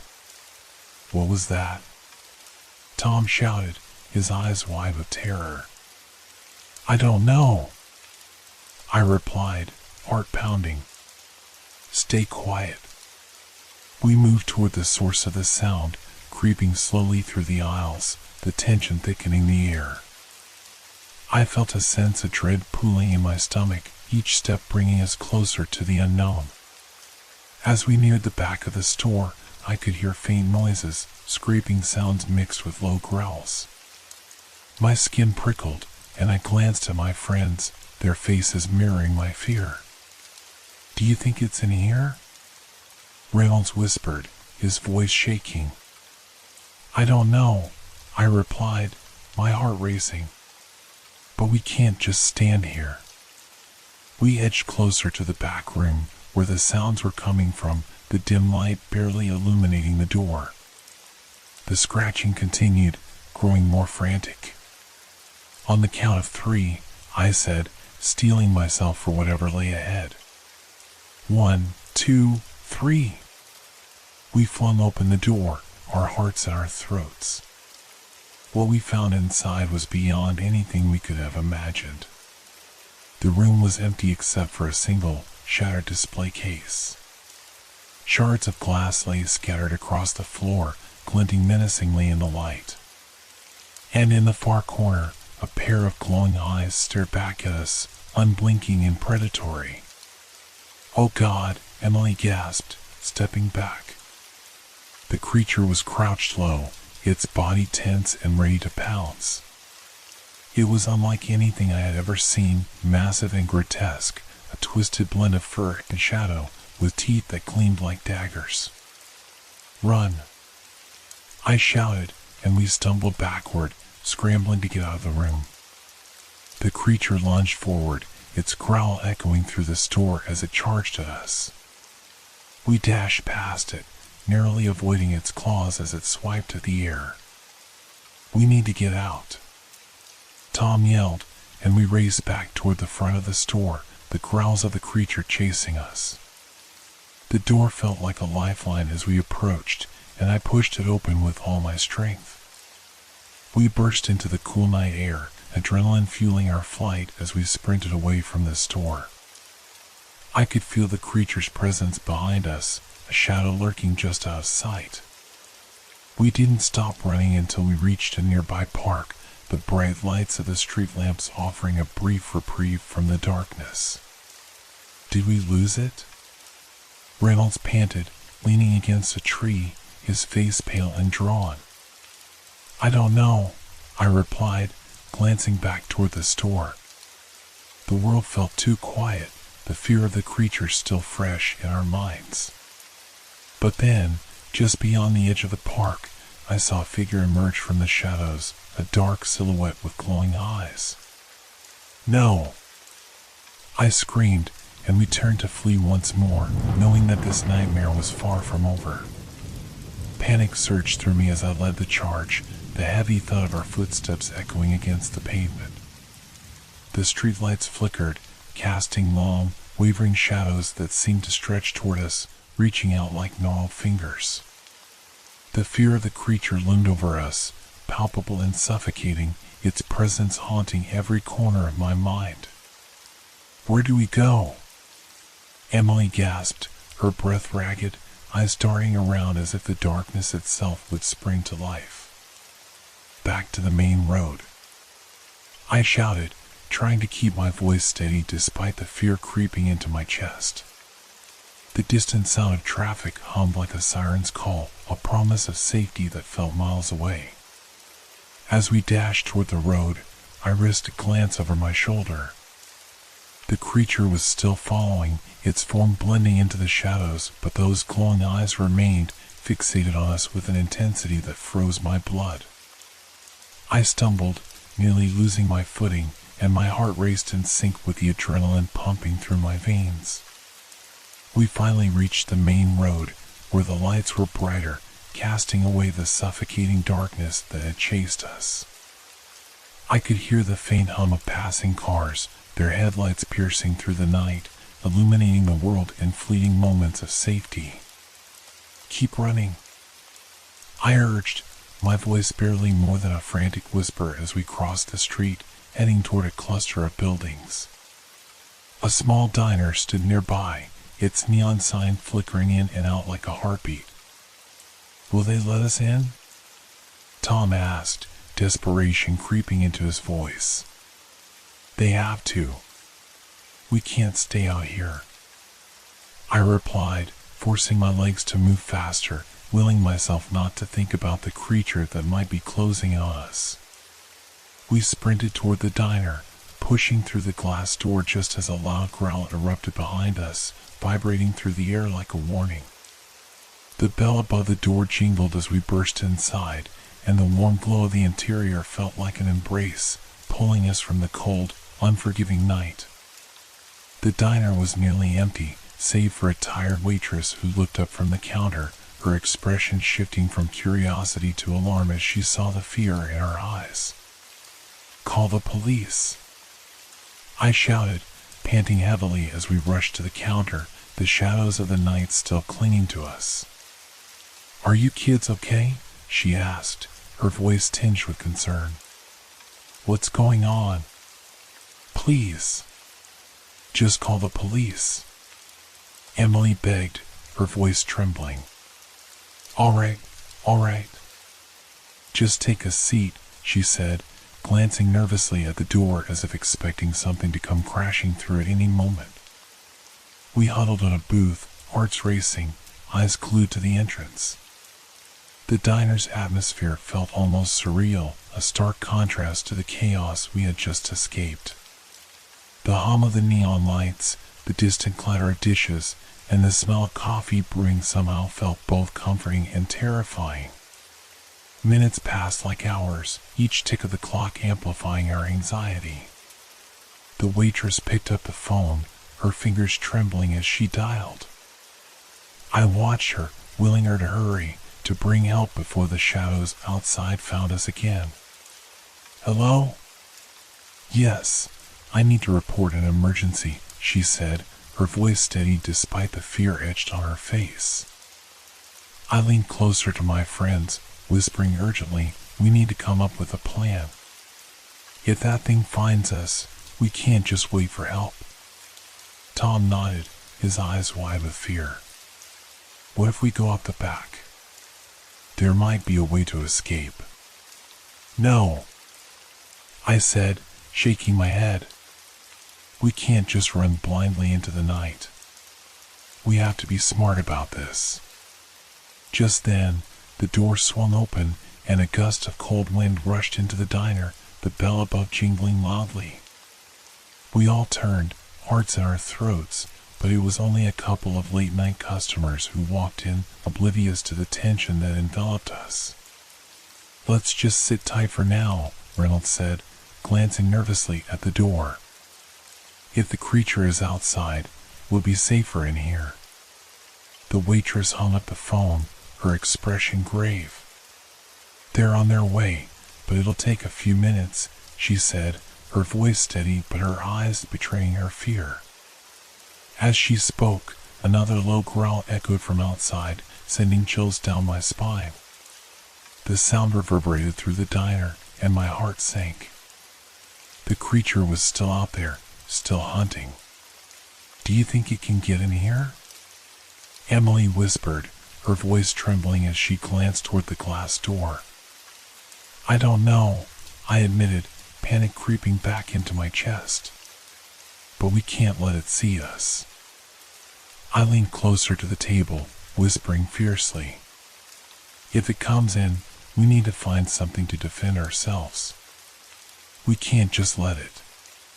Suddenly, the lights flickered, plunging the diner into a momentary darkness before the generator kicked in, humming softly as it restored power. A loud crash echoed from the back of the diner, and I jumped, my heart racing. What was that? Tom gasped, eyes wide as he turned to me, fear etched on his face. I don't know, but it can't be good, I replied, my mind racing. Maybe we should check it out, Reynolds suggested, his voice barely above a whisper. No, I hissed. We're safer here.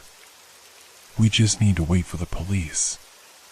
But as I spoke, I could see the doubt in their eyes. The creature was out there, and waiting felt like a death sentence. The waitress moved toward the back, her expression stealing with determination. I'll see what that noise was, she said, her voice firm despite the tremor in her hands. Wait. I called out, but she had already disappeared into the shadows. We exchanged worried glances, the weight of uncertainty heavy in the air. I wanted to scream, to yell for her to come back, but I couldn't.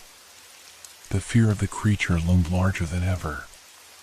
Maybe we should follow her, Emily suggested, her voice shaking. No. I shot back, fear coursing through me. We have to stay put. But before I could argue further, a deafening crash erupted from the back, the sound of metal clanging against the floor. I jumped to my feet, heart racing. We have to go. Now. We bolted toward the back, desperation fueling our movements. The diner felt alive, the walls closing in as I pushed past the counter, following the sounds of chaos. We burst into the back room, the flickering lights casting eerie shadows across the walls. There, I saw the waitress struggling against the creature, her scream piercing through the air like a knife. Get back! I shouted, lunging forward as my instincts kicked in. But as I moved, time seemed to slow. The creature turned its glowing eyes toward me, a low growl rumbling from its throat as it dropped the waitress, its focus shifting to me. In that moment, terror gripped me, and I froze, feeling the weight of its gaze as it prepared to pounce. Run! I screamed to my friends, the instinct to survive overpowering the fear. We stumbled backward, scrambling to escape the chaos, the creature's growl echoing in our ears as we fled the back room. Outside, Tom shouted, pointing toward the door. We darted past the kitchen, adrenaline pumping through our veins as we burst out the back door into the night. The cool air hit us like a wave, the familiar sounds of the outside world fading into a terrifying silence. The street was empty, a deserted landscape stretching before us. But we didn't stop. We ran, hearts pounding, desperate to put distance between us and the horror we had left behind. Where do we go now? Emily panted, glancing around as if the shadows themselves would reach out for us. Just keep moving, I urged, looking back over my shoulder to make sure the creature wasn't following. We raced down the street, the bright lights of the diner fading into the distance. As we turned the corner, a sense of urgency gripped us, the fear of the creature a constant shadow at our heels. We need to find a place to hide, I said, glancing back toward the diner, half expecting to see the creature emerging from the shadows. But there was nothing, just the eerie quiet of the night, a haunting reminder that we were still being hunted. We continued down the street, desperation fueling our movements. The shadows around us felt alive, shifting and twisting as if they were trying to swallow us whole. Each creak of a branch or whisper of the wind set my nerves on edge. Where are we going? Emily gasped, her voice barely above a whisper. The fear in her eyes mirrored my own, and I could see the panic mounting with every step we took. I don't know, I admitted, glancing at Tom and Reynolds. We just need to find a place where we can hide until help arrives. Up ahead, I spotted an alleyway between two tall buildings. It looked dark and foreboding, but it was our best option. Over there, I shouted, pointing toward the narrow passage. Without waiting for a response, I darted toward the alley, my heart pounding in my chest. The others followed closely, their breaths coming in ragged gasps. As we slipped into the shadows, the darkness enveloped us, wrapping around us like a shroud. We crouched behind a stack of discarded crates, the cold metal biting against my skin as I pressed myself against the hard surface. The alley was cluttered with garbage bags and old newspapers, the smell of decay heavy in the air. Do you think it followed us? Reynolds whispered, his voice trembling with fear. I don't know, I stammered, trying to listen for any sign of movement. The night was eerily quiet, the world outside seeming to hold its breath as we huddled in the dark. Emily squeezed my hand tightly, her eyes wide with fear. What if it finds us here? Then we'll have to fight, I said, though I wasn't sure how. We can't let it take us. We sat in tense silence, the weight of the darkness pressing down on us. My heart raced, each beat echoing in my ears as I strained to hear anything beyond our hiding place. I could feel my breaths quickening, panic rising in my throat. Then, faintly, I heard it, the low growl rumbling through the night like a distant thunderstorm. My heart sank as I exchanged terrified glances with my friends. It's out there, I whispered, my voice barely audible over the pounding of my heart. Do you think it knows we're here? Tom asked, his eyes darting around the alley, searching for an escape. I don't know, I replied, feeling the walls closing around us. But we can't stay here. We need to move. As I said those words, the growl grew louder, reverberating off the brick walls of the alley. The sound was closer now, more menacing, like a predator stalking its prey. Go! I urged, pushing myself to my feet. We have to get out of here. We scrambled out from behind the crates, our hearts racing as we dashed down the alley. I could hear the creature's growl echoing behind us, growing louder and more furious. We burst out into the open street, the night air hitting us like a wave. I glanced back, half expecting to see the creature lunging at us, its glowing eyes piercing the darkness. But there was nothing. The street was empty, the shadows lingering just beyond the reach of the streetlights. "Where now?" Reynolds panted, his breath coming in heavy gasps. "Keep moving," I shouted, adrenaline surging through my veins. We sprinted down the street, the neon lights from nearby buildings flickering as we passed. I could feel the fear of being haunted clawing at my mind, urging me to run faster. Ahead, I spotted a small convenience store, its fluorescent lights flickering like a beacon of hope in the darkness. "In there," I shouted, pointing toward the entrance. We dashed toward the store, pushing through the glass doors just as another growl echoed from the shadows behind us. The moment we stepped inside, the cool air hit us, but there was no time to catch our breath. The cashier looked up, eyes widening in shock as he took in our disheveled appearance.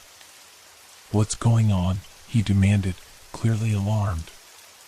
"Please, call the police," I gasped, feeling the weight of fear crushing my chest. "Something's chasing us," Emily added, her voice trembling. Without hesitation, the cashier grabbed the phone and dialed, his hand shaking as he spoke.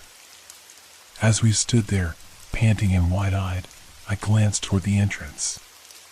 The growl echoed again, closer now, and I felt a cold dread settle in my stomach. "We can't just wait," I said, looking at my friends, determination surging through me. "We have to do something." "What can we do?" Tom asked, his eyes darting around the store, searching for an escape. "Maybe we can barricade the door," I suggested, my mind racing. "If we can hold it off until help arrives." But before I could finish, the growl erupted from outside, a deafening sound that shook the very walls of the store. The cashier's eyes widened in terror as he glanced toward the door, fear etched across his face. "We need to move," I shouted, grabbing my friend's arms. The cashier dropped the phone, the call for help forgotten as the growl intensified. I could feel the creature's presence, its fury palpable as it approached. "Back here," the cashier yelled, pointing toward the storage area. "We can lock the door." Without hesitation, we sprinted toward the back, the fear propelling us forward. The sound of our footsteps echoed in the narrow hallway as we dashed past shelves of stock and crates. As we reached the storage room, I pushed the door shut, my heart racing. We leaned against it, holding our breaths as the growls reverberated outside, shaking the very foundation of the store. "We can't stay here," Reynolds whispered, panic creeping into his voice. "There has to be a way out," I said, scanning the room. Boxes were piled high, and a flickering overhead light cast eerie shadows against the walls. Suddenly, a loud crash echoed from the front of the store, followed by a roar that sent chills down my spine. The creature had broken in. "We need to find a way out, now," I urged, my heart pounding in my chest. As we searched frantically, I spotted a window at the far end of the storage room. "There," I shouted, pointing. "If we can get that open, we can escape." I raced toward the window, yanking at the latch. It was stuck, refusing to budge. "Come on," I yelled, desperation fueling my strength. "Here, let me help." Tom rushed to my side, and together we pulled with all our might. The crash from the front echoed again, and I could hear the creature's growls, closer than ever. My heart raced as I felt a wave of panic wash over me. Finally, with a loud pop, the window gave way, swinging open to reveal the dark alley outside. "We got it," I shouted, relief flooding my veins.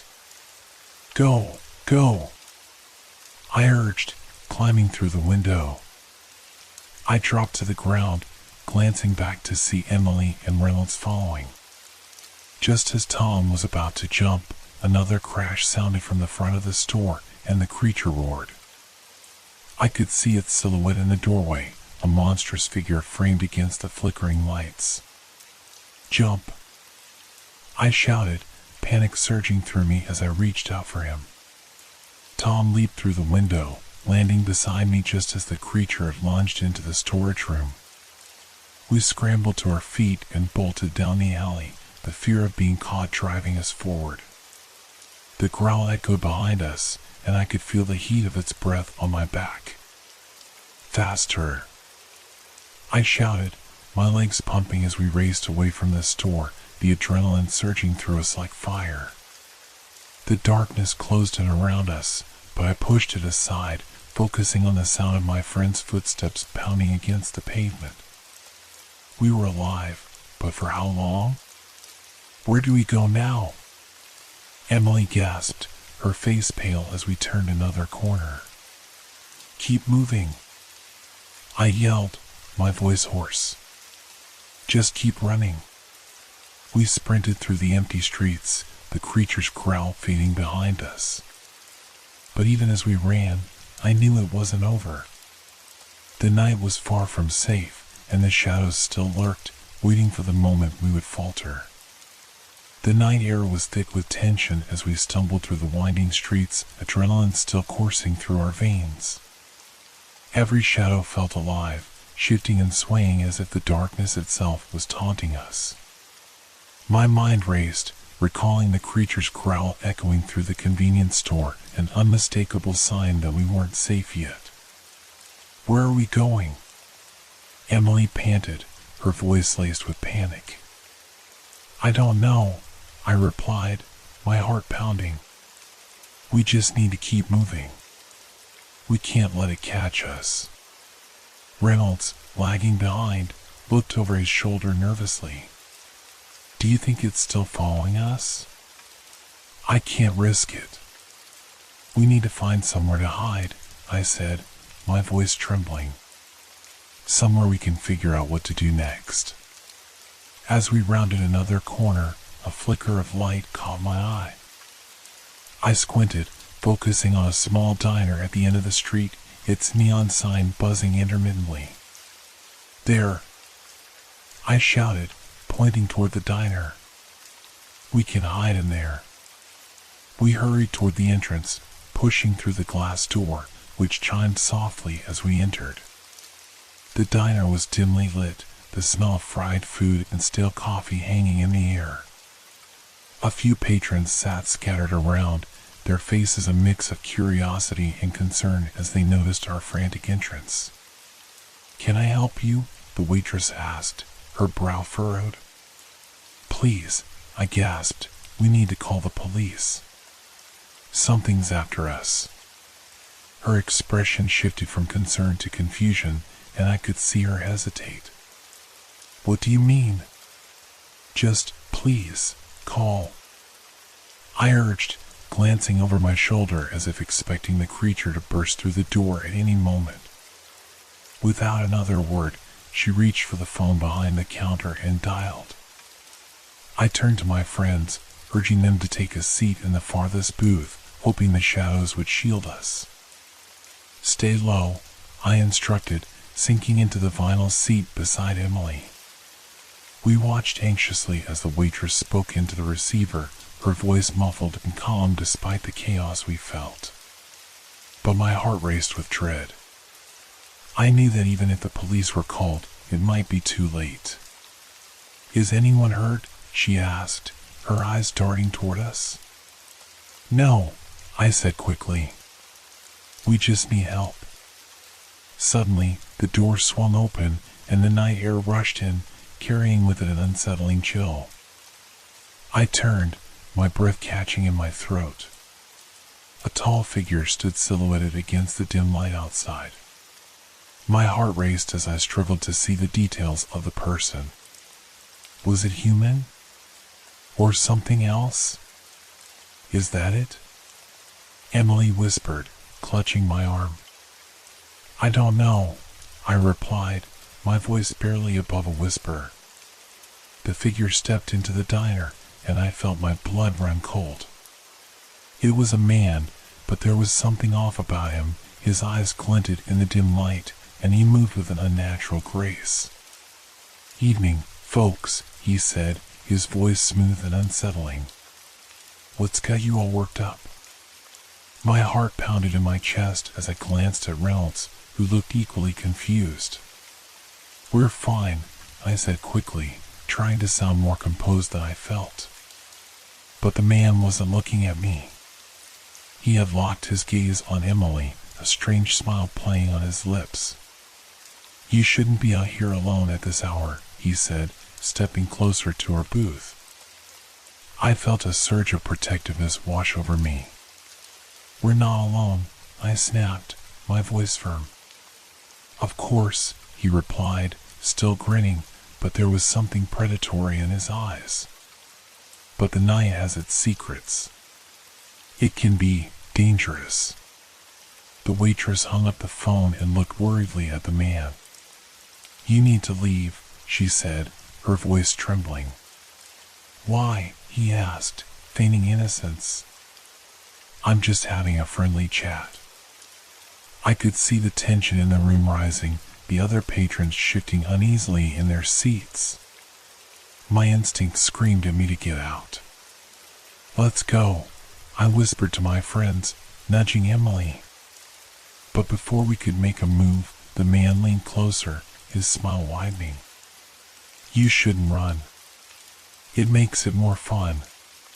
His words sent a chill down my spine, and I could feel the air grow heavy with an unsettling energy. The growls from earlier echoed in my mind, and I realized this man was not just a bystander, he was part of something much darker. I took a deep breath, forcing myself to meet his gaze. "What do you want?" His smile faltered for a moment, replaced by an intense look that made my skin crawl. "I'm just here to help," he said softly, his voice dripping with false sincerity. "Help? By scaring us?" Reynolds said, trying to keep his voice steady, but it cracked at the edges. "Oh, I'm not scaring you," he replied, leaning back with an air of confidence. "You're already scared. I'm just here to provide some entertainment." The word hung in the air like a dark cloud, and I felt a wave of nausea wash over me. I wanted to scream, to run, but my feet felt glued to the floor. "What do you mean?" Emily whispered, her voice trembling.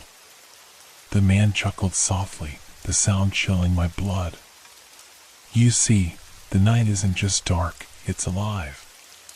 There are things lurking in the shadows, waiting to play. And you, my dear, have caught their attention."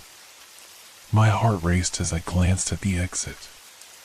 The thought of escaping flashed through my mind, but I couldn't leave without my friends.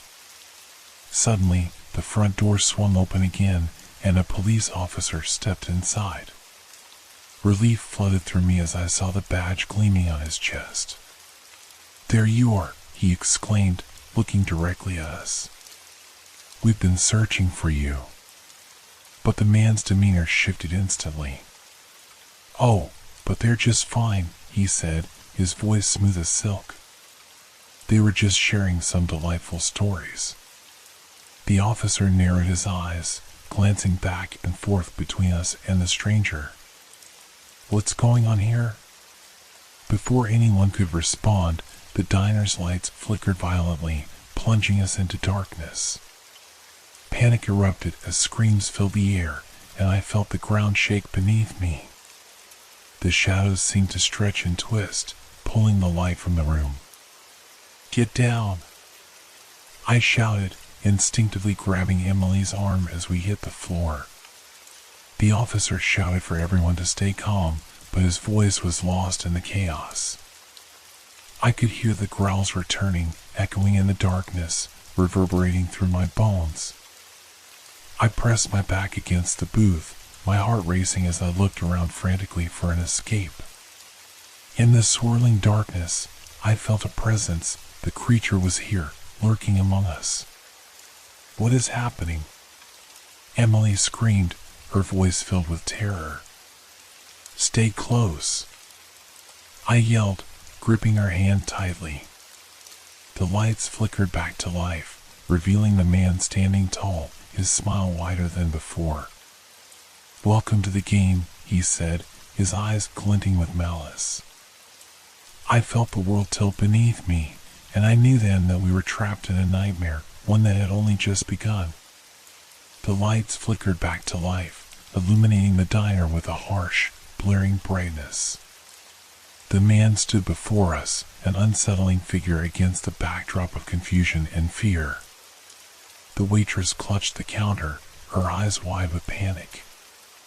The other patrons remained frozen, their faces a mixture of fear and disbelief, unsure of what to do next. "Stay away from us," I shouted, instinctively drawing Emily closer. I could feel the pulse of my heart in my throat, the adrenaline coursing through me, driving me to act. The police officer stepped forward, his hand resting on the sidearm holstered at his waist. "I need everyone to remain calm," he said, projecting authority amid the chaos. "What's going on here?" The man's smile widened, a grotesque stretch of his lips that made my skin crawl. "Oh, officer, we're just having a little chat. Nothing to be alarmed about." "Step away from them," the officer commanded, his tone firm. But the man simply tilted his head, studying us with an unsettling intensity. "You see, they're not in any real danger. Not yet, anyway." "What do you mean?" I shouted, my voice laced with anger and fear. "You think this is a game?" The man laughed softly, a chilling sound that reverberated through the diner. "Oh, it's much more than a game. It's an experience, a test of survival.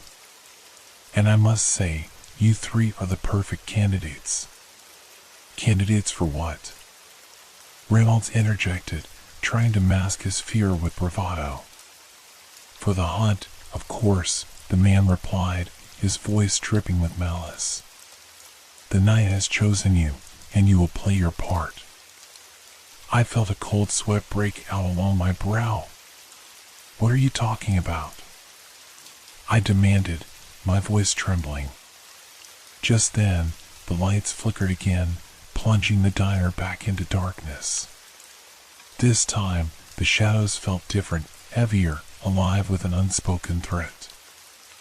I could hear low growls echoing through the room, primal sounds that sent shivers down my spine. "Get down," the officer yelled, drawing his weapon. "Everyone, take cover." In the chaos, I pulled Emily and Reynolds down with me, pressing our bodies against the cold vinyl of the booth. The air felt electric, charged with fear and uncertainty. "Where's the creature?" I whispered to them, my heart racing.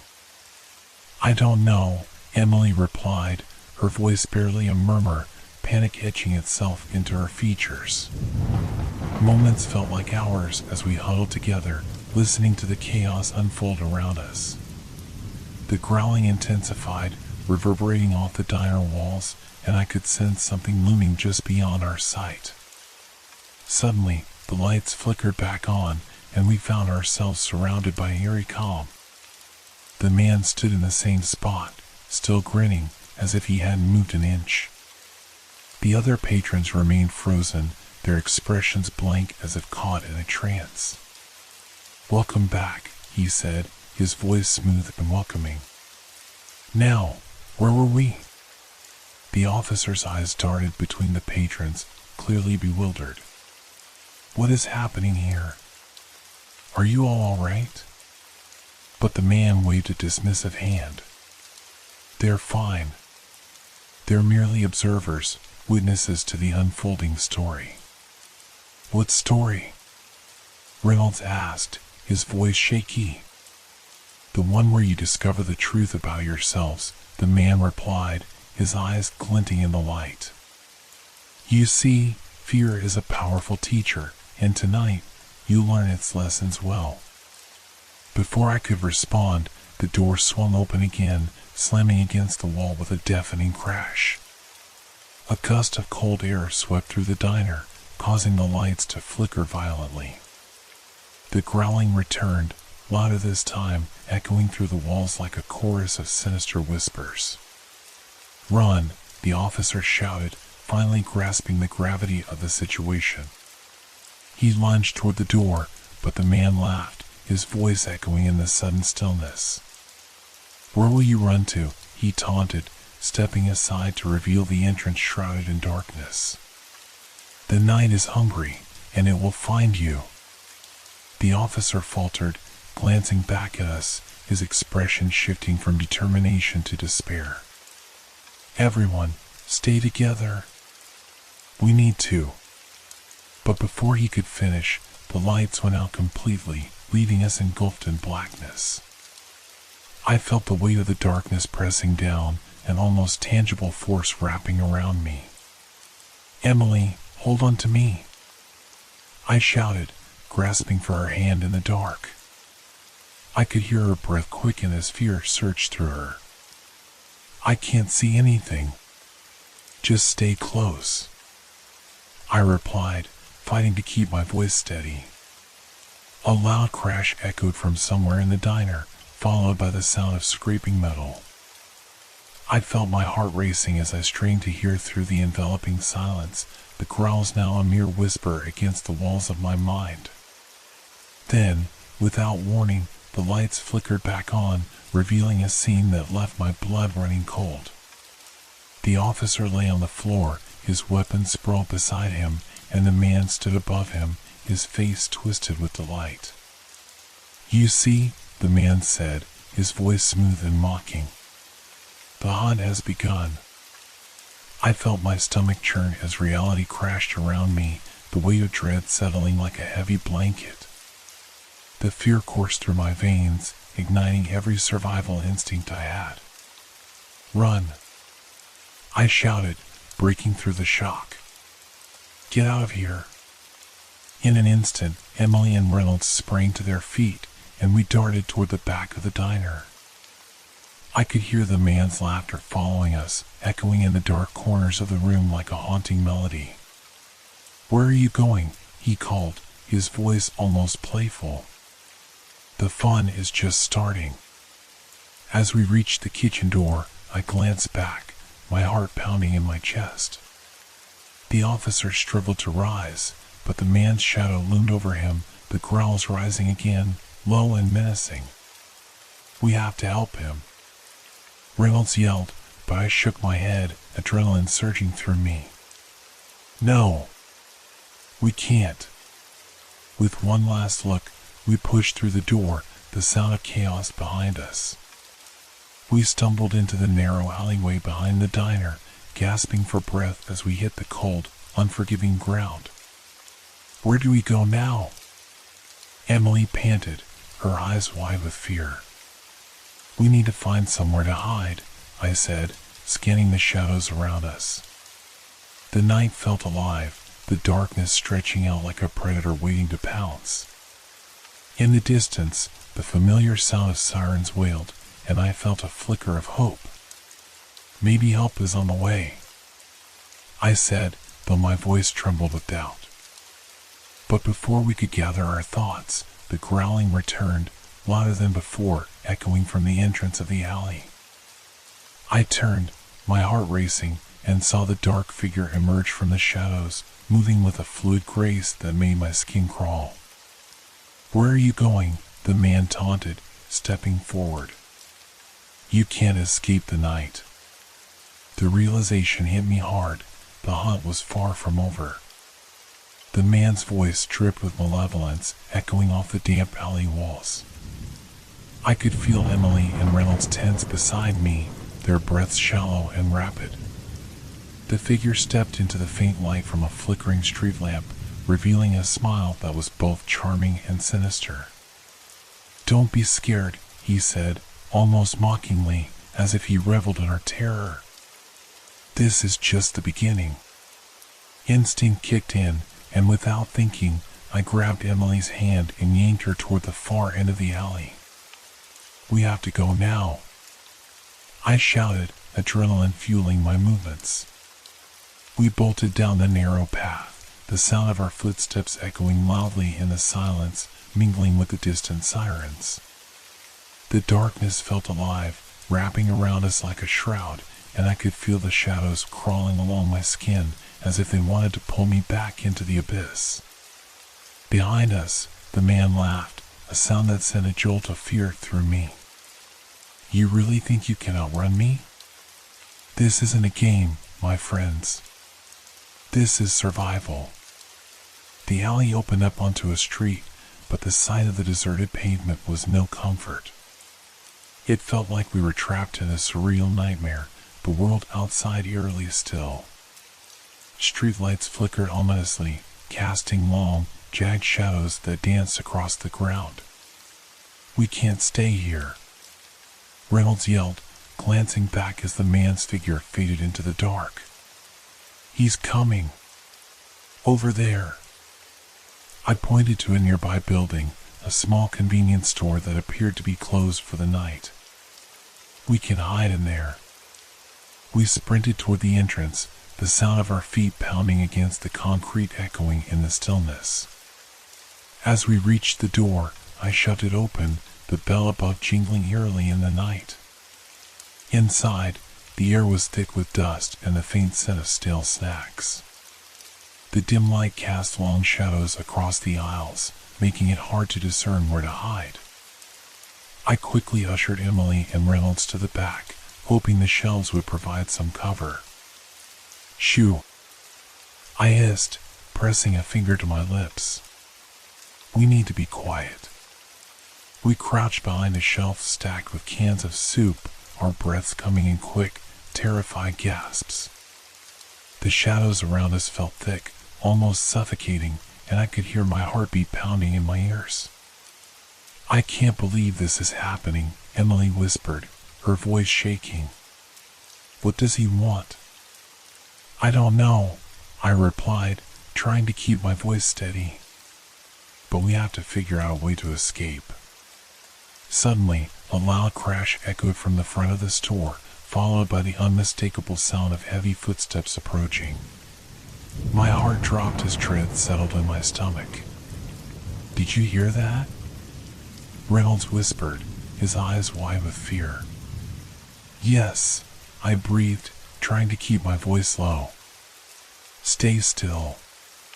The footsteps grew louder, and I could see shadows moving just beyond the shelves. My mind raced as I struggled to come up with a plan. Maybe we can sneak out the back, I suggested, my mind racing. If we can just make it out. Before I could finish, a voice rang out from the front of the store, smooth and mocking. Oh, I wouldn't go that way if I were you. It was him. He strolled casually through the aisles, his figure dark against the flickering light, a predator enjoying the hunt. You see, I've locked the back entrance. There's nowhere to run. Panic surged through me, and I felt my throat tighten as I suppressed a cry. What do you want from us? I shouted, my voice cracking. He paused, tilting his head as if considering my question. What do I want? He echoed, a slow smile spreading across his face. I want to see how far you'll go to survive. Before I could respond, the sound of shattering glass erupted from the front of the store, and I flinched, instinctively moving closer to Emily. We can't just sit here, I hissed. We need a distraction. Like what? Reynolds asked, glancing nervously at the shelves around us.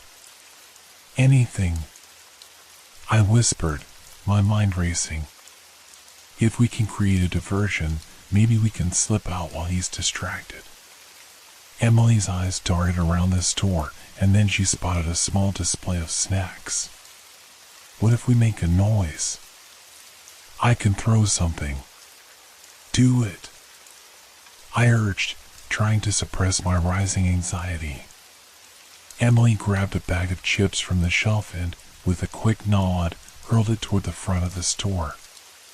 The sound of crinkling plastic echoed through the aisles, followed by a loud crash as the bag hit the floor and spilled its contents everywhere. "Now," I urged, grabbing Reynolds by the arm. "Let's go." We bolted up from behind the shelves, sprinting toward the back of the store. I could hear the man's footsteps pounding after us, his laughter mingling with the sounds of chaos. "Nice try," he called out, his voice growing louder. "But you can't escape." As we reached the back door, I yanked it open, a wave of fresh air hitting my face like a lifeline. "Go! Go!" I shouted, pushing Reynolds and Emily ahead of me. We burst into the alley, adrenaline surging through us as we raced toward the street. But before we could take more than a few steps, I heard the door behind us crash open, and the man's laughter filled the night air. "Did you really think you could get away that easily?" We darted onto the street, the cold wind slicing through the fear that wrapped around us. The sound of sirens grew louder, but it felt like a distant hope, almost unreachable. "Where now?" Reynolds panted, glancing back at the diner, the chaos still unfolding within its walls. "Anywhere but here," I gasped, scanning the street for any sign of safety. I spotted a nearby alleyway that branched off the main street. "Over there." I pointed, and we sprinted toward it, the darkness closing in around us like a predator stalking its prey. As we entered the alley, I glanced back to see the man emerge from the store, his silhouette dark against the flickering streetlight. "You can't hide forever," he called, his voice smooth and taunting. We pushed deeper into the alley, the shadows wrapping around us, the fear pulsing through me with every step. "We have to find somewhere safe to hide," I said, my voice shaking. "We can't let him catch us." "Let's keep going," Emily urged, her eyes wide with fear. As we pressed forward, I felt a sense of urgency driving us, the hunt far from over. The darkness felt thick, alive with the weight of our fear as we raced against the shadows. And as I glanced back, I realized that the man wasn't the only danger we faced. The night itself was turning against us, and we were running out of time. The alleyway twisted and turned, the shadows dancing around us like restless spirits. My heart raced as I glanced back, the man's figure fading in and out of view, swallowed by the darkness. We pushed deeper into the narrow passage, desperately searching for a place to hide, a moment of respite from the relentless pursuit. "What if he catches us?" Reynolds breathed, panic evident in his voice. "What does he want?" "I don't know," I replied, my mind racing. "But we can't let him find us. We need to keep moving." The alley opened up into a small courtyard, a dimly lit space surrounded by old brick buildings. Graffiti marred the walls, telling stories of forgotten lives. A single flickering light overhead cast long shadows, and the air felt heavy with uncertainty. "Let's hide behind that dumpster," Emily suggested, pointing to a large metal container in the corner. We crouched down behind it, the smell of refuse and decay filling the air. My heart thudded loudly in my chest, and I strained to hear any sounds from the street. The sirens still wailed in the distance, but they felt like a fading hope, too far away to offer any comfort. "What if he finds us?" Reynolds whispered, his voice trembling. "We'll think of something," I assured him, though doubt gnawed at my insides. "Just stay quiet." Time stretched endlessly as we crouched behind the dumpster, the silence punctuated only by our shallow breaths. I could feel the tension building, a palpable energy in the air, as if the world was holding its breath with us. Suddenly, a noise shattered the stillness, a crunching sound, like footsteps on gravel. My heart raced as I pressed my back against the cold metal, straining to see around the edge of the dumpster. "There he is," I hissed, spotting the man standing at the entrance of the alley, illuminated by the flickering streetlight. His gaze swept the courtyard, a predatory glint in his eyes. Come out, wherever you are," he taunted, a sickening smile spreading across his face. I felt Emily's grip tighten on my arm, fear radiating off her in waves.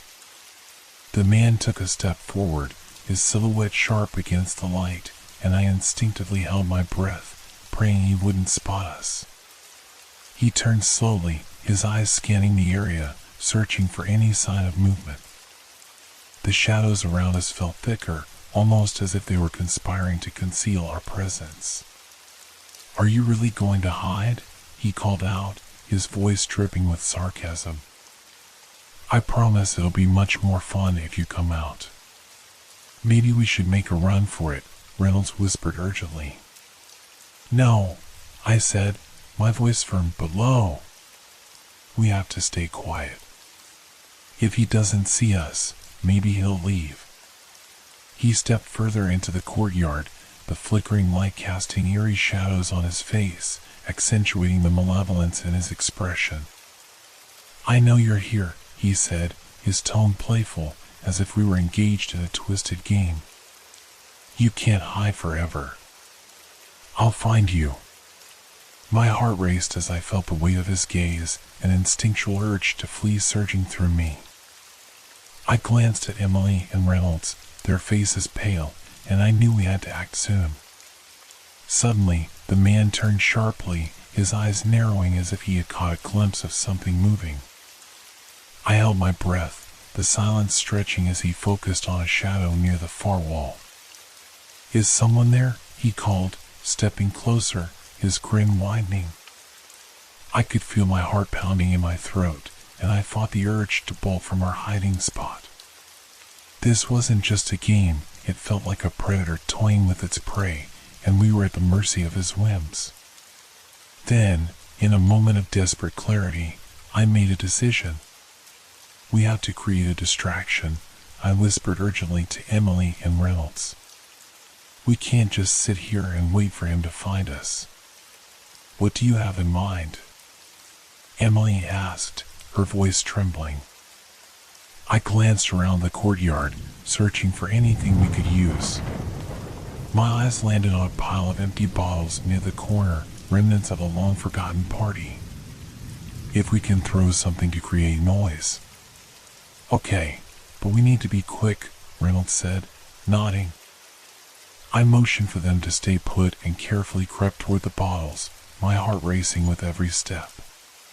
The crunching sound of glass beneath my feet echoed like a warning in the silence, and I froze, glancing back at the man. He hadn't noticed, still peering into the shadows. I reached the pile and grabbed a few bottles, carefully balancing them in my hands. On the count of 3, I whispered. 1, 2, 3. I hurled the bottles into the opposite corner of the courtyard. The sound of shattering glass shattered the quiet, and I immediately ducked back behind the dumpster, my heart racing. "What was that?" the man exclaimed, his voice sharp with surprise. "Now!" I hissed, grabbing Emily's hand and pulling her with me as we sprinted toward the alley on the other side of the courtyard. I could hear the man's footsteps pounding behind us, his furious shouts echoing in the night. "You think you can get away? You're making this so much more fun." We dashed into the alley, the darkness enveloping us like a protective cloak. I could feel the adrenaline coursing through my veins, fueling my every movement. "Keep going," I urged, glancing back just in time to see the man slip into the courtyard, his figure silhouetted against the light. We raced through the alley, our feet pounding against the pavement as we desperately searched for an escape route. The walls closed in around us, shadows flickering like dark wraiths, and I could feel the weight of fear pressing down on me. As we reached the end of the alley, I spotted a door slightly ajar on the side of a building. "In there!" I shouted, shoving the door open as we rushed inside. The interior was dark, a musty smell hanging in the air. I slammed the door shut behind us, my heart racing as I pressed my back against the cool surface. "What now?" Reynolds panted, glancing around the dim room. I took a moment to catch my breath, my mind racing. "We need to find a way out of here, but we can't go back outside yet." "Look." Emily pointed toward a window at the far side of the room. "Maybe we can escape through there." I nodded, making my way toward the window. "Help me lift it." As we struggled to pry the window open, the sound of footsteps echoed outside, and my stomach dropped. The man was still hunting us, relentless in his pursuit. "Come on," I urged, desperation clawing at my throat. With one final push, the window creaked open, allowing a rush of cool air into the room. I quickly glanced outside. There was a narrow alley beyond, leading back to the street. "Let's go." I climbed out, helping Emily and Reynolds follow. Once outside, I felt a surge of hope, but it was quickly replaced by the cold grip of fear as I heard the man's laughter ring out from the building behind us. "Nice try, but you can't escape," he taunted. We dashed down the alley, weaving through the darkness, our breaths coming in ragged gasps. "Where do we go now?" Emily panted, glancing back nervously. I looked around, trying to regain my bearings. "We need to find a public place, somewhere with people." Suddenly, I spotted the glow of lights down the street. "There! Let's head to that diner." We sprinted toward the light, the warmth of hope guiding our path as we neared the entrance. The sound of laughter and conversation spilled out into the night, a stark contrast to the fear that had gripped us. But as we approached, I felt a flicker of doubt. "What if he follows us?" I said, glancing back nervously. "We'll figure it out," Reynolds said, his eyes wide with determination. We reached the door, and I threw it open, the jingle of the bell cutting through the tension. "Inside," I urged, and we rushed into the diner, the warmth enveloping us like a safety net. The place was nearly empty, a few scattered customers seated at booths, their conversations a muffled hum. I scanned the room, my heart racing as I realized we were finally away from the darkness. But as I turned back to the entrance, a chill ran down my spine. The man had followed us inside, his figure standing just outside the door, framed by the glow of the neon lights. He grinned at us, the smile chilling and predatory, as the diner patrons turned to look. "Oh, look," he said, his voice smooth and mocking. "The party just got started."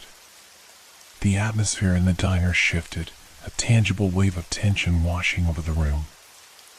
I could see the startled expressions on the faces of the few customers inside, their conversations trailing off into uneasy silence as they turned to face the man at the door. "Who the hell are you?" one of the patrons demanded, his voice shaky yet defiant, as he stood up from his booth. The man just chuckled, a low, menacing sound that sent a shiver down my spine.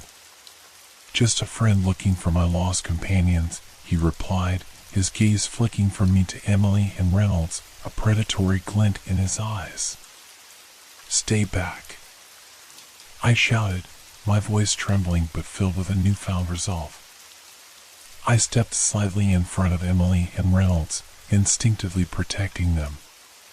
The diner's patrons exchanged worried glances, but nobody moved to intervene. The man took a step forward, his presence looming oppressive. "Oh, don't worry," he said, feigning innocence. "I'm not here to cause trouble. Just wanted to have a little chat with my friends." I felt a surge of fear mixed with anger. "We don't want to talk to you," I yelled, glancing around for any sign of support from the other customers. "Is that so?" He chuckled again, his smile widening. but I think you'll find that I'm quite persuasive." In that moment, the diner's atmosphere felt charged with dread. The fluorescent lights above flickered slightly, and the air grew thick with tension. I could see the unease etched on the faces of the customers, who now seemed frozen in place, unsure of what to do. "Just leave us alone," Reynolds shouted, stepping forward beside me. "Yeah," Emily added, her voice shaking but strong. "You have no right to bother us." The man's gaze sharpened, a flash of irritation crossing his face. "You really shouldn't be so rude, especially when I'm just trying to help you." He took another step closer, his eyes narrowing. Without thinking, I turned to the nearest booth, a group of people who looked equally scared and confused. "Call the police," I shouted. "This man is dangerous." Their eyes widened, but nobody moved. "Please," I urged, desperation clawing at me. "He's been chasing us." "Chasing?" The man interrupted, feigning innocence again. "Oh no, I was just trying to guide them home. They got lost, you see." The patrons shifted uncomfortably, their gaze bouncing between me and the man. The diner's ambience felt stifling, and my heart raced, pounding against my ribcage like a caged animal desperate to escape. "Stop lying," I shouted, my voice rising above the din of confusion. "You're not our friend." The man's expression darkened, and I saw the predator behind the facade slip momentarily into view. "You really should learn to watch your tone," he said coldly, the warmth in his voice evaporating. I felt Emily's hand tighten around my wrist, her fear radiating off her. "What do we do?" she whispered, her voice trembling. "I don't know," I admitted, panic flooding my senses. "But we have to think of something." The man took another step forward, his smile returning, though it no longer reached his eyes. "This is getting tedious. Let's not prolong this any further." Before I could react, he lunged forward, reaching for Emily. In that split second, everything slowed down. I saw the shock on her face as she stumbled back, and instinct kicked in. "Get down!" I screamed, pushing Emily out of the way. The man's hand grazed my shoulder, and I felt a surge of adrenaline as I spun away, narrowly avoiding his grasp. The diner erupted into chaos as customers leapt from their seats, some screaming, others shouting for help. "Get out!" someone yelled, rushing toward the back exit. The man's eyes widened, and he pivoted, momentarily distracted by the commotion. "You think you can escape that easily?" he snarled, frustration evident in his voice. "Run!" I shouted to Emily and Reynolds, my heart pounding as I grabbed their hands and pulled them toward the kitchen entrance at the back of the diner. We dashed through the door, the sound of the kitchen bustling around us, pots clanging, and staff shouting orders. The warmth of the room contrasted sharply with the cold grip of fear. "Where do we go?" Reynolds gasped, glancing over his shoulder. I scanned the kitchen, searching for any potential exit. "There." I pointed to a door leading to a back alley, hoping it would lead us to safety. As we pushed through the kitchen staff, the chaos outside continued, voices rising in alarm. The sound of the man's laughter echoed through the diner, sending chills down my spine. We reached the back door and burst out into the alley, the cool air hitting us like a wave. "Keep moving," I urged, dragging them down the narrow space between two buildings. The alley twisted and turned, shadows looming around us. My heart raced, and I strained to listen for any sign of our pursuer. I could still hear the distant shouts from the diner, the clatter of dishes, and the urgency of people trying to make sense of what was happening. "Do you think we lost him?" Emily panted, her voice shaking. "I hope so," I replied, though doubt gnawed at me. "But we can't stop now. We need to find a safe place." We sprinted down the alley, our breaths coming in ragged gasps, the adrenaline coursing through our veins. Each step felt like a battle against the fear that threatened to overwhelm us. Suddenly, the sound of footsteps echoed behind us, and I felt my stomach drop. "He's still coming," I yelled. "Where do we go?" Reynolds cried, panic rising in his voice. I spotted a side street ahead, a glimmer of hope breaking through the darkness. "This way," I shouted, veering toward it. We rounded the corner, and I felt a surge of adrenaline as we entered another alley. The sounds of the diner faded behind us, but the reality of our situation pressed heavily upon me. "There's a park up ahead," I said, glancing back at Emily and Reynolds. "We can hide there." We raced toward the park entrance, the moonlight illuminating our path. As we crossed into the open space, I felt a momentary sense of relief, but it quickly dissipated as I realized how exposed we were. "Where can we hide?" Emily gasped, looking around desperately. "Behind those trees." I pointed to a cluster of thick bushes on the far side of the park. We sprinted toward the trees, the sound of footsteps behind us growing louder.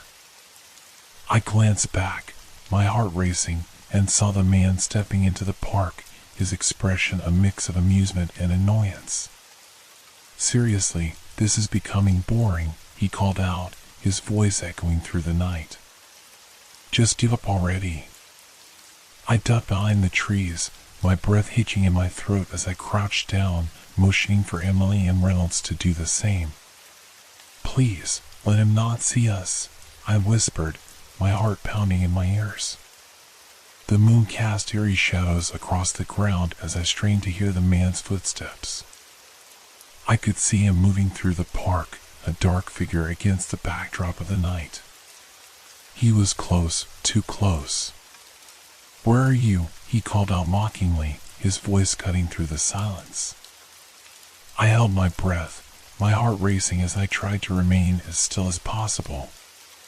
The tension was palpable, thickening the air around us. "Just a little game of hide and seek," he continued, his voice dripping with sarcasm. "I'm getting hungry for a real chase." I could feel Emily's body trembling beside me, and I silently cursed myself for dragging them into this nightmare. Suddenly, the man stopped, tilting his head as if he could sense us hiding nearby. "Come out, come out. I won't hurt you, much." His words sent a fresh wave of terror through me, and I fought the urge to run. We had to stay hidden, to outsmart him in this twisted game.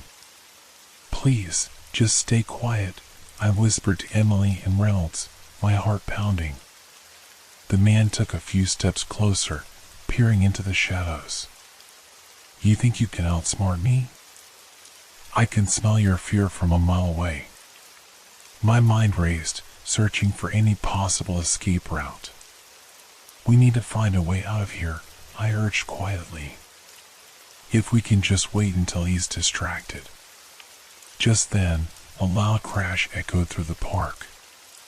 A group of teenagers had burst through a nearby gate, laughing and shouting as they stumbled into the open space.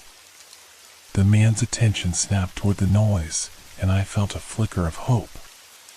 "Finally, some company," he exclaimed, abandoning his search for us as he stalked toward the newcomers. I quickly turned to Emily and Reynolds. "Now's our chance. Let's move." We darted up from behind the trees, hearts racing as we made our way toward the edge of the park. "Where do we go now?" Reynolds asked, glancing over his shoulder. "Just keep running," I urged, adrenaline propelling us forward. We raced across the open grass, the cool night air hitting our faces like a splash of cold water. The sounds of laughter and music from the teenagers mixed with the man's frustrated growls as he realized his prey had slipped away. We reached the edge of the park, and I spotted a narrow road leading into a quiet neighborhood.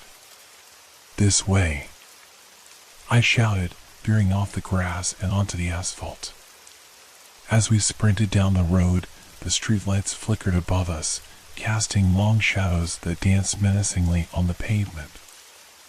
I glanced over my shoulder, fear gripping my heart when I didn't see the man immediately behind us, but I knew better than to assume we were safe. "Where do we go?" Emily panted, her breath coming in ragged gasps. "There has to be a house with someone inside," I replied, my mind racing. "If we can find someone to help us." Just then, I spotted a dim light shining through the window of a nearby house.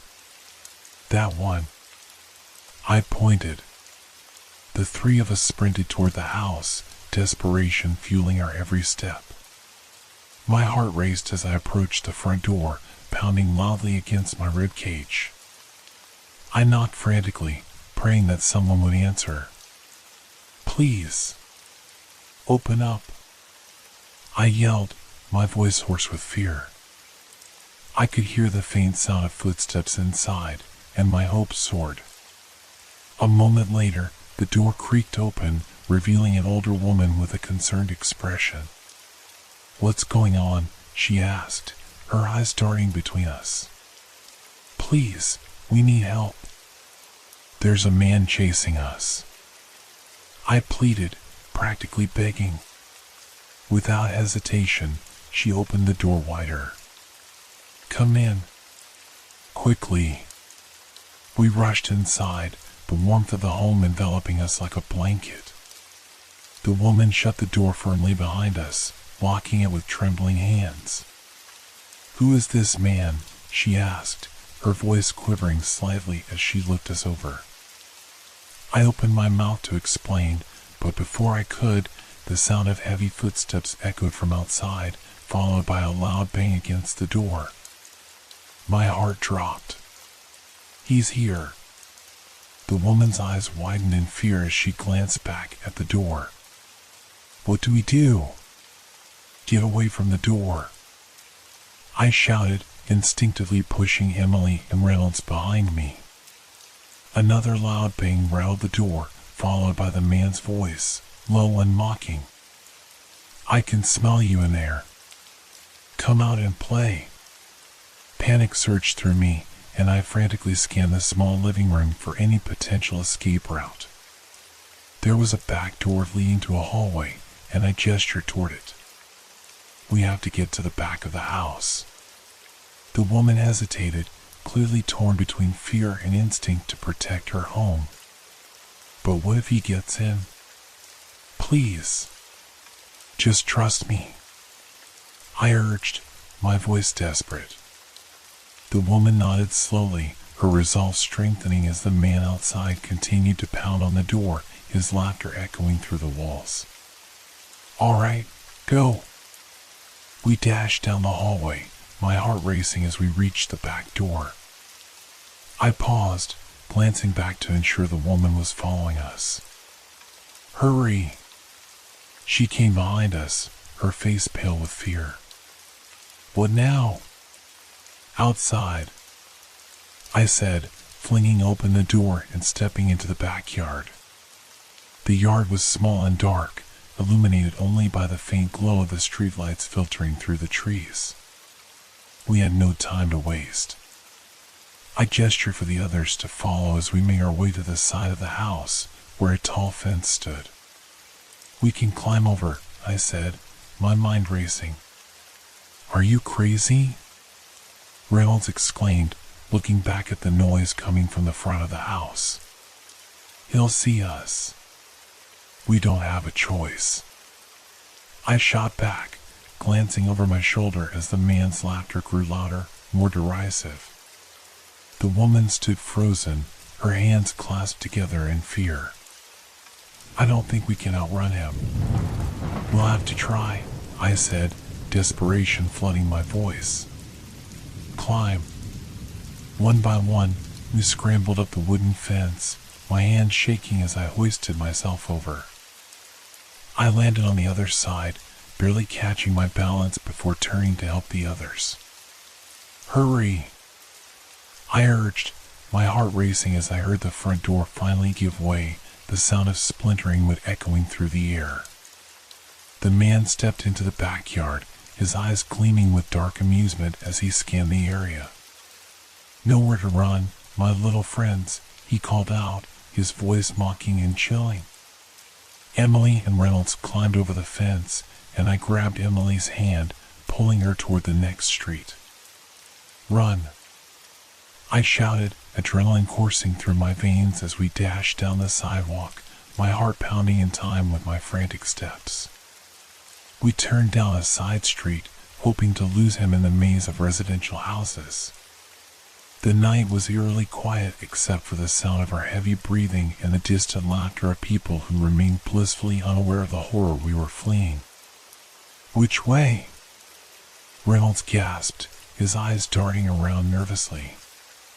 "Let's head toward the main road," I suggested, my mind racing as we ran. As we sprinted down the darkened street, the lights from passing cars flickered like distant stars. I risked a glance back and saw the man's shadowy figure in the distance, moving with an unsettling confidence. "We're not going to make it," Emily cried, panic rising in her voice.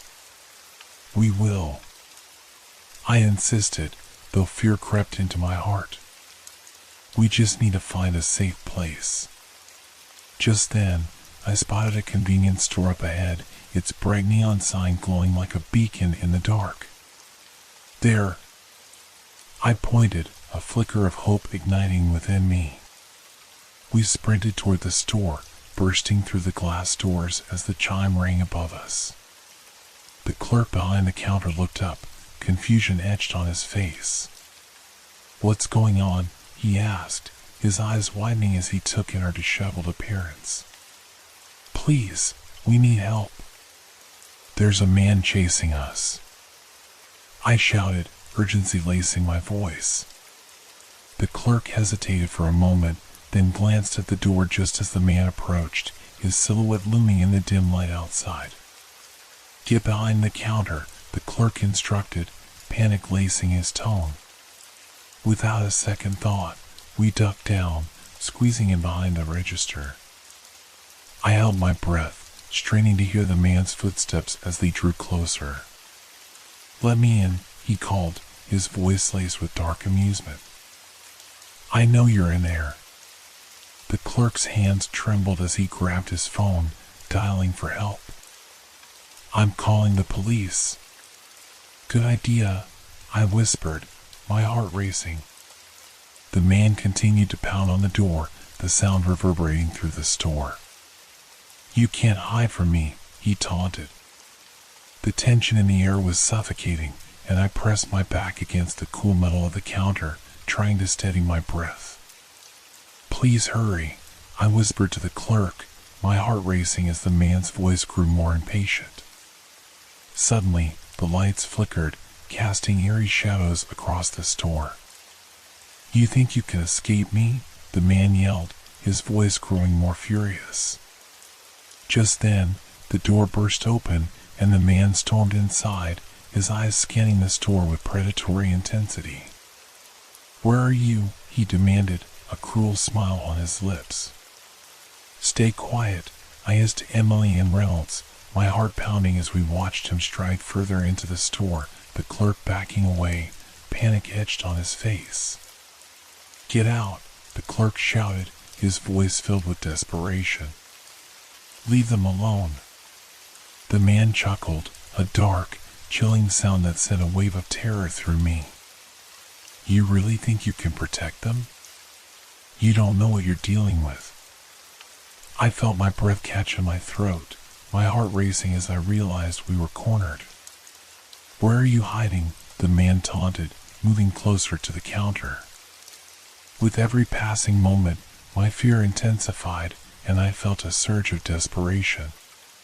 "We have to do something," I whispered urgently to Reynolds.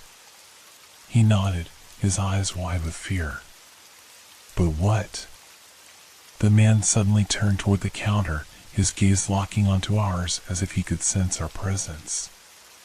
Found you, he said, a wicked smile spreading across his face. My heart sank, and I knew we had to act fast. We need to create a distraction, I whispered. Get ready. As the man took another step closer, I glanced around for anything we could use. There were shelves lined with snacks and drinks, and a sudden idea sparked in my mind. On 3, I whispered to Reynolds and Emily. 1, 2. Before I could finish, I launched myself toward a nearby shelf, knocking over bottles of soda and snacks as they crashed to the floor. Hey, the clerk shouted, surprised by my sudden move. Now! I yelled as I dove back behind the counter, grabbing Emily and Reynolds and pulling them close. The man spun around, momentarily distracted by the noise, giving us a precious moment to escape. Go! I urged, pushing them toward the back exit. The man's anger boiled over as he turned back to us, his eyes blazing. You think you can run from me? He shouted. We burst through the back door, the cool night air hitting us as we raced down the alley. My heart pounded in my chest, the fear driving us forward. Where now? Reynolds gasped, glancing back as we turned a corner. There. I pointed to a group of trees ahead, hoping to lose him in the shadows. We dashed toward the trees, ducking behind the thick trunks as the sounds of the store faded behind us. Did we lose him? Emily panted, her voice barely above a whisper. I don't know, I admitted, my heart racing as I listened for any signs of him. The night was eerily quiet, the darkness wrapping around us like a shroud. I could feel the weight of fear pressing down on me, threatening to suffocate. Just stay quiet, I whispered, my pulse racing. Suddenly, a loud crash echoed through the alley behind us, and I jumped. There he is! Reynolds shouted, panic flooding his voice. I glanced back, seeing the man's figure silhouetted against the streetlights, his expression twisted into a snarl. We have to move. I urged, grabbing Emily's hand and pulling her deeper into the trees. The darkness swallowed us as we dashed further into the shadows, the sound of footsteps echoing behind us. Where do we go? Emily gasped, fear etching her features. There's a park up ahead, I said, remembering the layout of the neighborhood. We can hide there. We ran toward the park, my heart pounding with every step. As we reached the entrance, I could see the dark expanse of trees and shadows stretching before us. Quick! I urged, darting into the park and glancing back to ensure the man was still behind us. As we sprinted deeper into the park, the darkness surrounded us, the moonlight filtering through the leaves overhead. Where do we hide? Reynolds asked, looking around frantically. Over there. I pointed to a thick cluster of bushes. We dove into the foliage, our breaths coming in sharp gasps as we pressed ourselves against the cool earth. Please let him not find us, Emily whispered, her voice trembling. I held my breath, straining to listen as the man's footsteps drew closer, the tension hanging heavy in the air. Suddenly, he appeared at the edge of the park, his figure framed by the moonlight. You think you can hide from me? He taunted, scanning the area with a predatory gaze. I felt my heart race as he drew closer, the fear threatening to swallow me whole. Just stay quiet, I whispered to Emily and Reynolds, praying that we would remain undetected. The man moved deeper into the park, his voice echoing through the darkness. This is just a game to me, you know, and I'd love to win. I squeezed Emily's hand tightly, fear flooding my senses as I realized we had to think of a way to escape. The man continued to circle the park, his laughter sending chills down my spine. "We can't stay here forever," I whispered, my mind racing with possibilities. "Maybe we could find another way out?"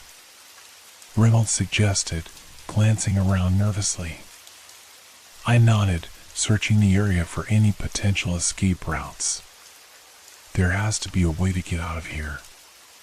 Suddenly, I spotted a faint glow in the distance, the lights of a nearby street spilling into the park. "There!" I pointed, my heart racing at the prospect of an escape.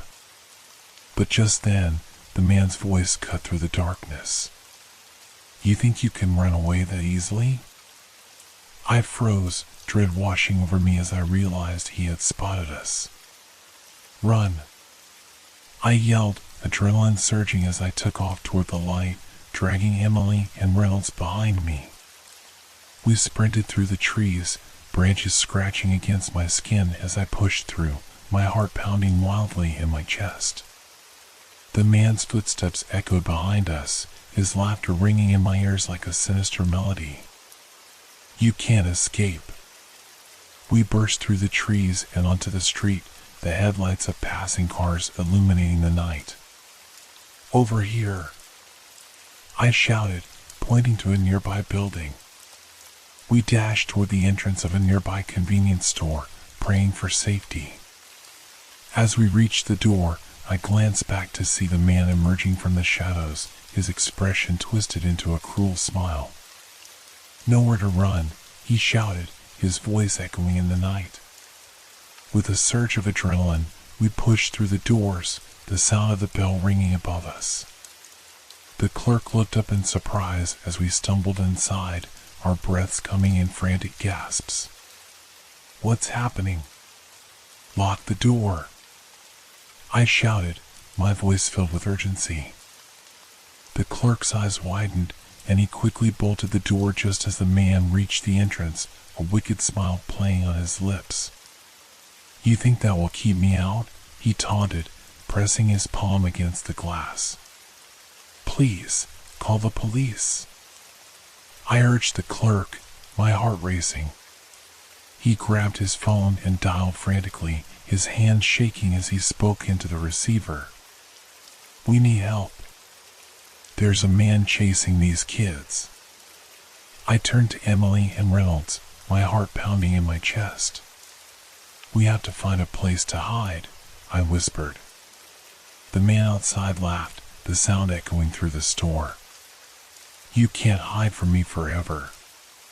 We dashed toward the back of the store, scanning for any potential hiding spots. "Over here!" Reynolds shouted, pointing to a stockroom filled with boxes. We quickly slipped inside, closing the door behind us as quietly as possible.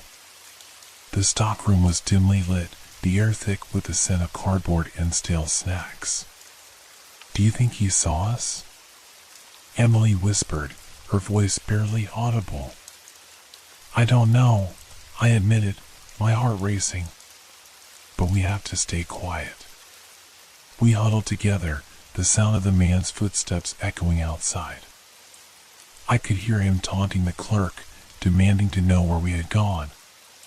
come out, wherever you are," he called, his voice chilling. I held my breath, my heart pounding as I glanced around the stockroom. The boxes were stacked high, providing some cover, but I knew it wouldn't last long. "What do we do if he finds us?" Reynolds asked, fear etched on his face. "We need to stay hidden," I said firmly, my voice steady despite the fear coursing through me. "Just be quiet." The man continued to pace outside, his laughter ringing through the store like a sinister melody. "You think you can hide from me?"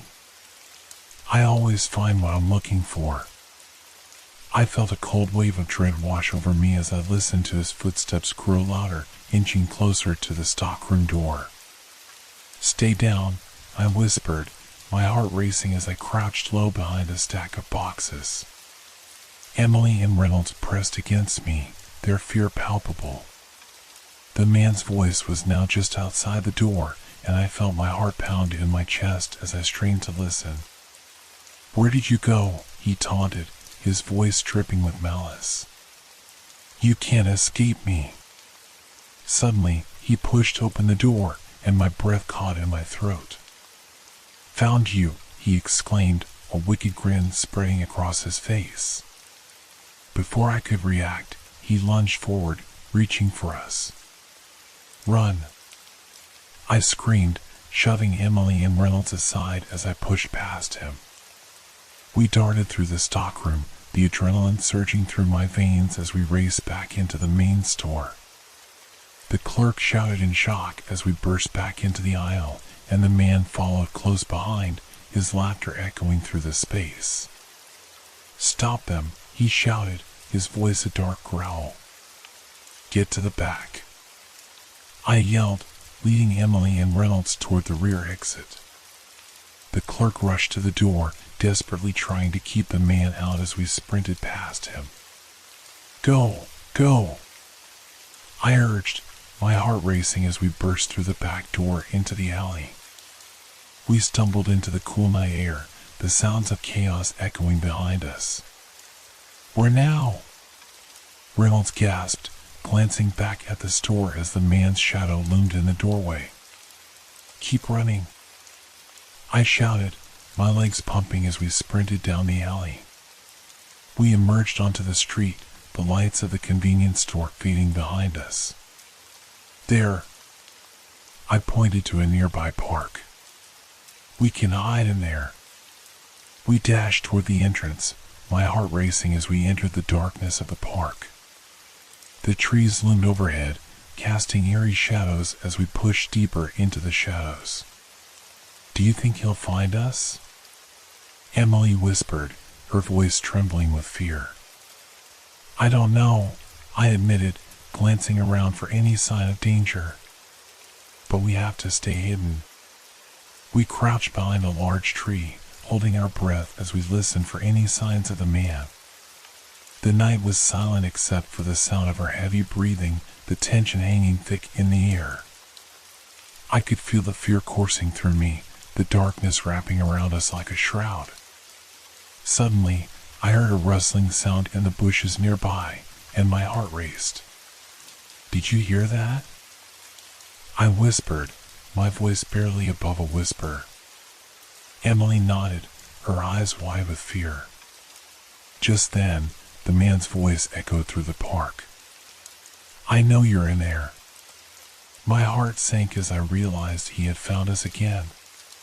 "Run," I yelled, grabbing Emily and Reynolds and pushing them forward. We sprinted through the trees, the darkness swallowing us as we dashed deeper into the park. "Where do we go?"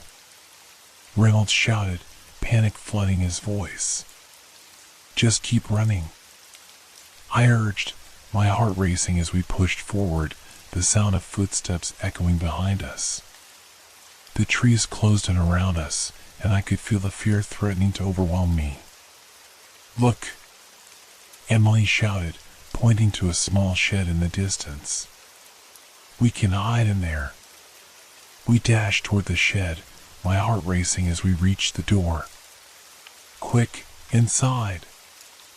I urged, pushing the door open and shoving the others in before following behind. The shed was dark and musty, the air thick with the scent of damp wood. I quickly closed the door behind us, holding my breath as we listened for any sign of the man. "Do you think we're safe?" Reynolds asked, his voice trembling. "I hope so," I whispered, glancing around the small space for any potential escape routes. Suddenly, I heard a loud bang against the door, and my heart dropped. "There he is," I hissed, panic flooding my veins. "Get ready," I urged, scanning the shed for anything we could use. The door shook violently as the man pounded on it, his laughter echoing through the darkness. "You can't hide forever." I could feel the walls closing in around us as fear gripped my heart. Stay down, I whispered to Emily and Reynolds, trying to steady my breathing. The man continued to pound on the door, his voice dripping with malice. Let me in, and we can play. My heart raced as I glanced around the shed, searching for anything that could help us. Just then, I spotted a small window near the ceiling. We can escape through there, I said, pointing it out to the others. But how? Reynolds asked, fear etched on his face. I'll boost you up, I said, my mind racing. Then you can help the others. Do it, Emily urged, her voice filled with urgency. I quickly pushed a stack of boxes toward the window, grabbing Reynolds and lifting him up. Get in, I urged, my heart racing as he scrambled through the opening. Emily followed, and I glanced back at the door, my breath catching in my throat as the man's laughter echoed through the shed. Let's go, I yelled, boosting myself up and scrambling through the window just as the door gave way, the man's shadow looming behind us. We tumbled onto the ground outside, adrenaline coursing through my veins as I scrambled to my feet. Run, I shouted, taking off into the darkness as the man's laughter echoed behind us. We raced through the park, the shadows closing in around us as we pushed forward, fear propelling us onward. My heart raced as I glanced back, seeing the man's silhouette in the distance, his eyes gleaming with malice. We can't stop, I yelled, my breath coming in short gasps. Just then, I spotted a street up ahead. There, I pointed, leading the way toward the main road. We burst onto the street, my heart racing as we dashed toward the nearest streetlight. Where do we go now? Reynolds asked, glancing back nervously. Keep moving, I urged, fear coursing through me as we sprinted down the road. Just then, a car approached, its headlights illuminating the night. Stop, I yelled, waving my arms frantically. The driver slammed on the brakes, confusion etched on their face. What's going on? Please, we need help, I pleaded, my heart racing as the man's laughter echoed in the distance. Get in, the driver shouted, and we scrambled into the car, my heart pounding as I closed the door behind us. Go, go, I yelled, panic flooding my voice as the driver hit the gas. The car sped away, leaving the chaos of the park behind us, but I couldn't shake the feeling of dread. Are we safe? Emily whispered, her eyes wide with fear. For now, I said, my heart still racing. As we drove into the night, I couldn't shake the feeling that the nightmare wasn't over. I glanced back at the park, fear gripping my heart as the shadows loomed behind us, the man's laughter echoing in the darkness. The car's tires screeched against the pavement as we sped away from the park, the bright headlights cutting through the thick darkness. I leaned forward, trying to catch my breath while the driver, a middle-aged man with a scruffy beard, glanced back at us, concern etched across his face. What happened back there? He asked, his voice a mixture of confusion and fear. Please, just get us somewhere safe, I urged, my voice trembling. There's a man after us, he's dangerous. The driver nodded, gripping the steering wheel tighter as he turned onto a side road. The trees blurred past us, casting ghostly shadows across the interior of the car. I could feel the adrenaline still coursing through my veins, but with each passing moment, the reality of our escape settled in. We need to call the police, Reynolds panted, his eyes darting nervously around the car. I already did, the driver replied, his voice steady. They should be on their way. Just hold tight. Emily leaned back in her seat, her face pale and drawn. What if he follows us? She whispered, her voice barely audible over the roar of the engine. I couldn't bear to think of that. He won't find us. We're safe now, I said, though doubt gnawed at my insides. We drove in silence for a few minutes, the tension in the car thick enough to slice. Just when I thought we could breathe a little easier, the driver slammed on the brakes. "What's wrong?" I gasped, looking out the windshield. Ahead of us, the road was blocked by flashing police lights. Officers stood by their cruisers, talking into radios. I felt a rush of relief wash over me, but it was quickly tempered by a gnawing anxiety. "Please, don't let him be here," I whispered, my heart racing as we approached the scene. The driver rolled down his window, and an officer approached. "What's going on?" he asked, scanning the car and then looking at us with concern. "We need help. There's a man chasing us," I blurted out, fear spilling over in my voice. The officer's expression turned serious as he leaned closer. "What does he look like?" "Tall, dark clothes, and he has a twisted smile," Reynolds interjected, his voice shaking. "He's been chasing us all night." The officer nodded, taking in our frantic expressions. "Stay here. We'll find him." He gestured for us to remain in the car and hurried back to his fellow officers, speaking rapidly into his radio. "Do you think they'll catch him?" Emily asked, her voice trembling as she looked at me, desperation in her eyes. "I hope so," I replied, but uncertainty coiled in my stomach like a snake. The memory of his wicked laughter echoed in my mind, and I shivered. As the officers fanned out, I caught sight of a shadow moving between the trees lining the road. My heart leaped into my throat. "There!" I shouted, pointing frantically. "He's over there." The officer turned, his hand reaching for his sidearm as he sprinted toward the shadow. "Stay here," he ordered as he disappeared into the darkness. My heart pounded, the anticipation heavy in the air. "What if he gets away?" Reynolds whispered, his voice barely above a whisper. "Just keep watching," I said, my eyes glued to the area where the officer had vanished. Time stretched into eternity, and the stillness felt almost suffocating. I could hear the distant rustle of leaves and the fading sound of voices as more officers arrived. And then I heard it, the unmistakable sound of laughter. It pierced through the tension like a knife, a chilling reminder of our pursuer. I froze, my blood running cold. "Did you hear that?" Emily asked, her voice quaking. "Yes," I whispered, panic clawing at my insides. Suddenly, there was a commotion near the trees, shouts from the officers, followed by the unmistakable sound of a scuffle. I watched, horrified, as the officer reemerged, dragging the man in dark clothes, but something felt off. The man was grinning, and there was a wild look in his eyes.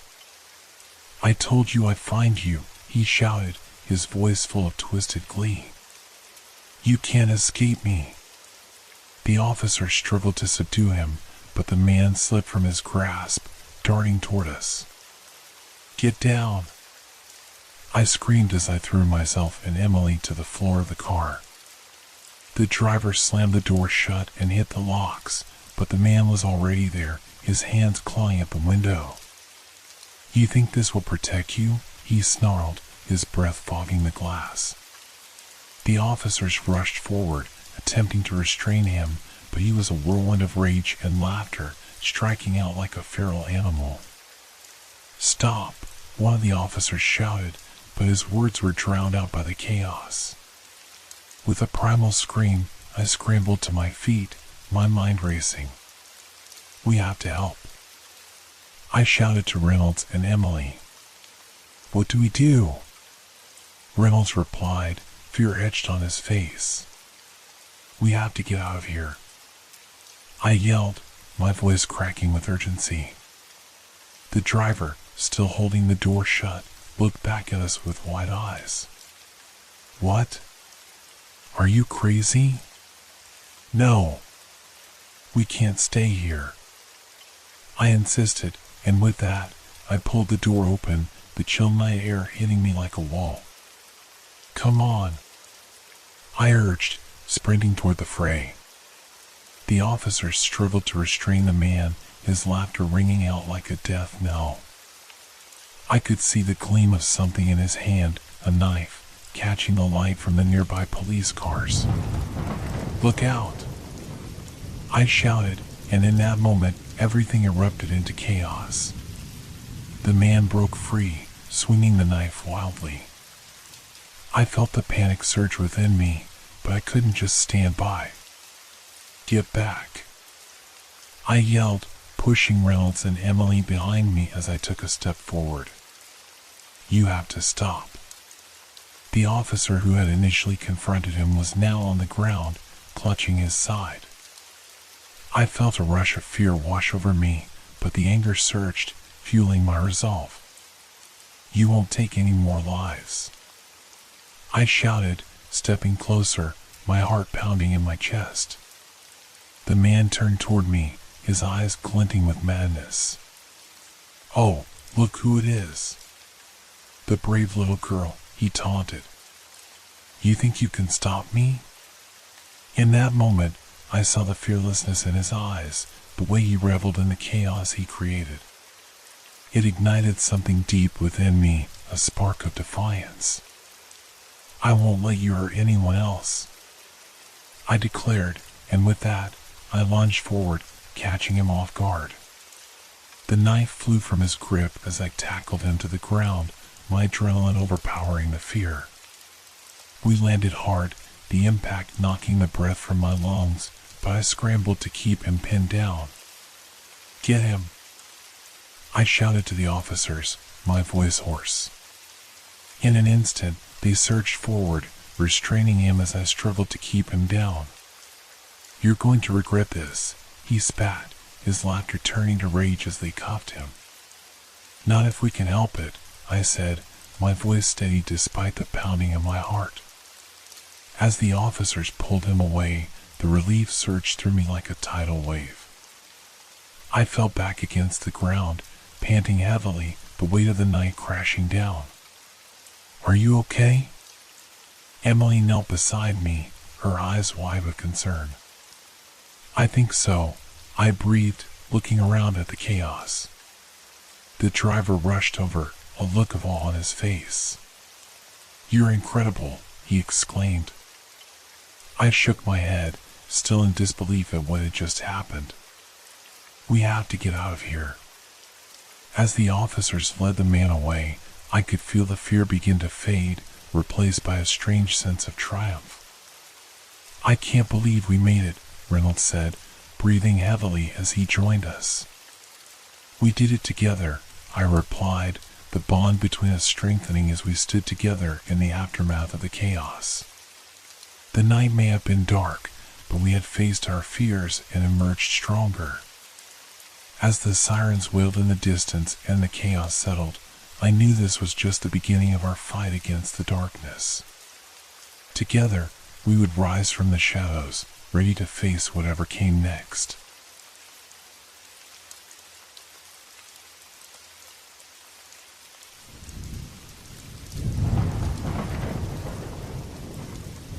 Hope your dreams are filled with fear.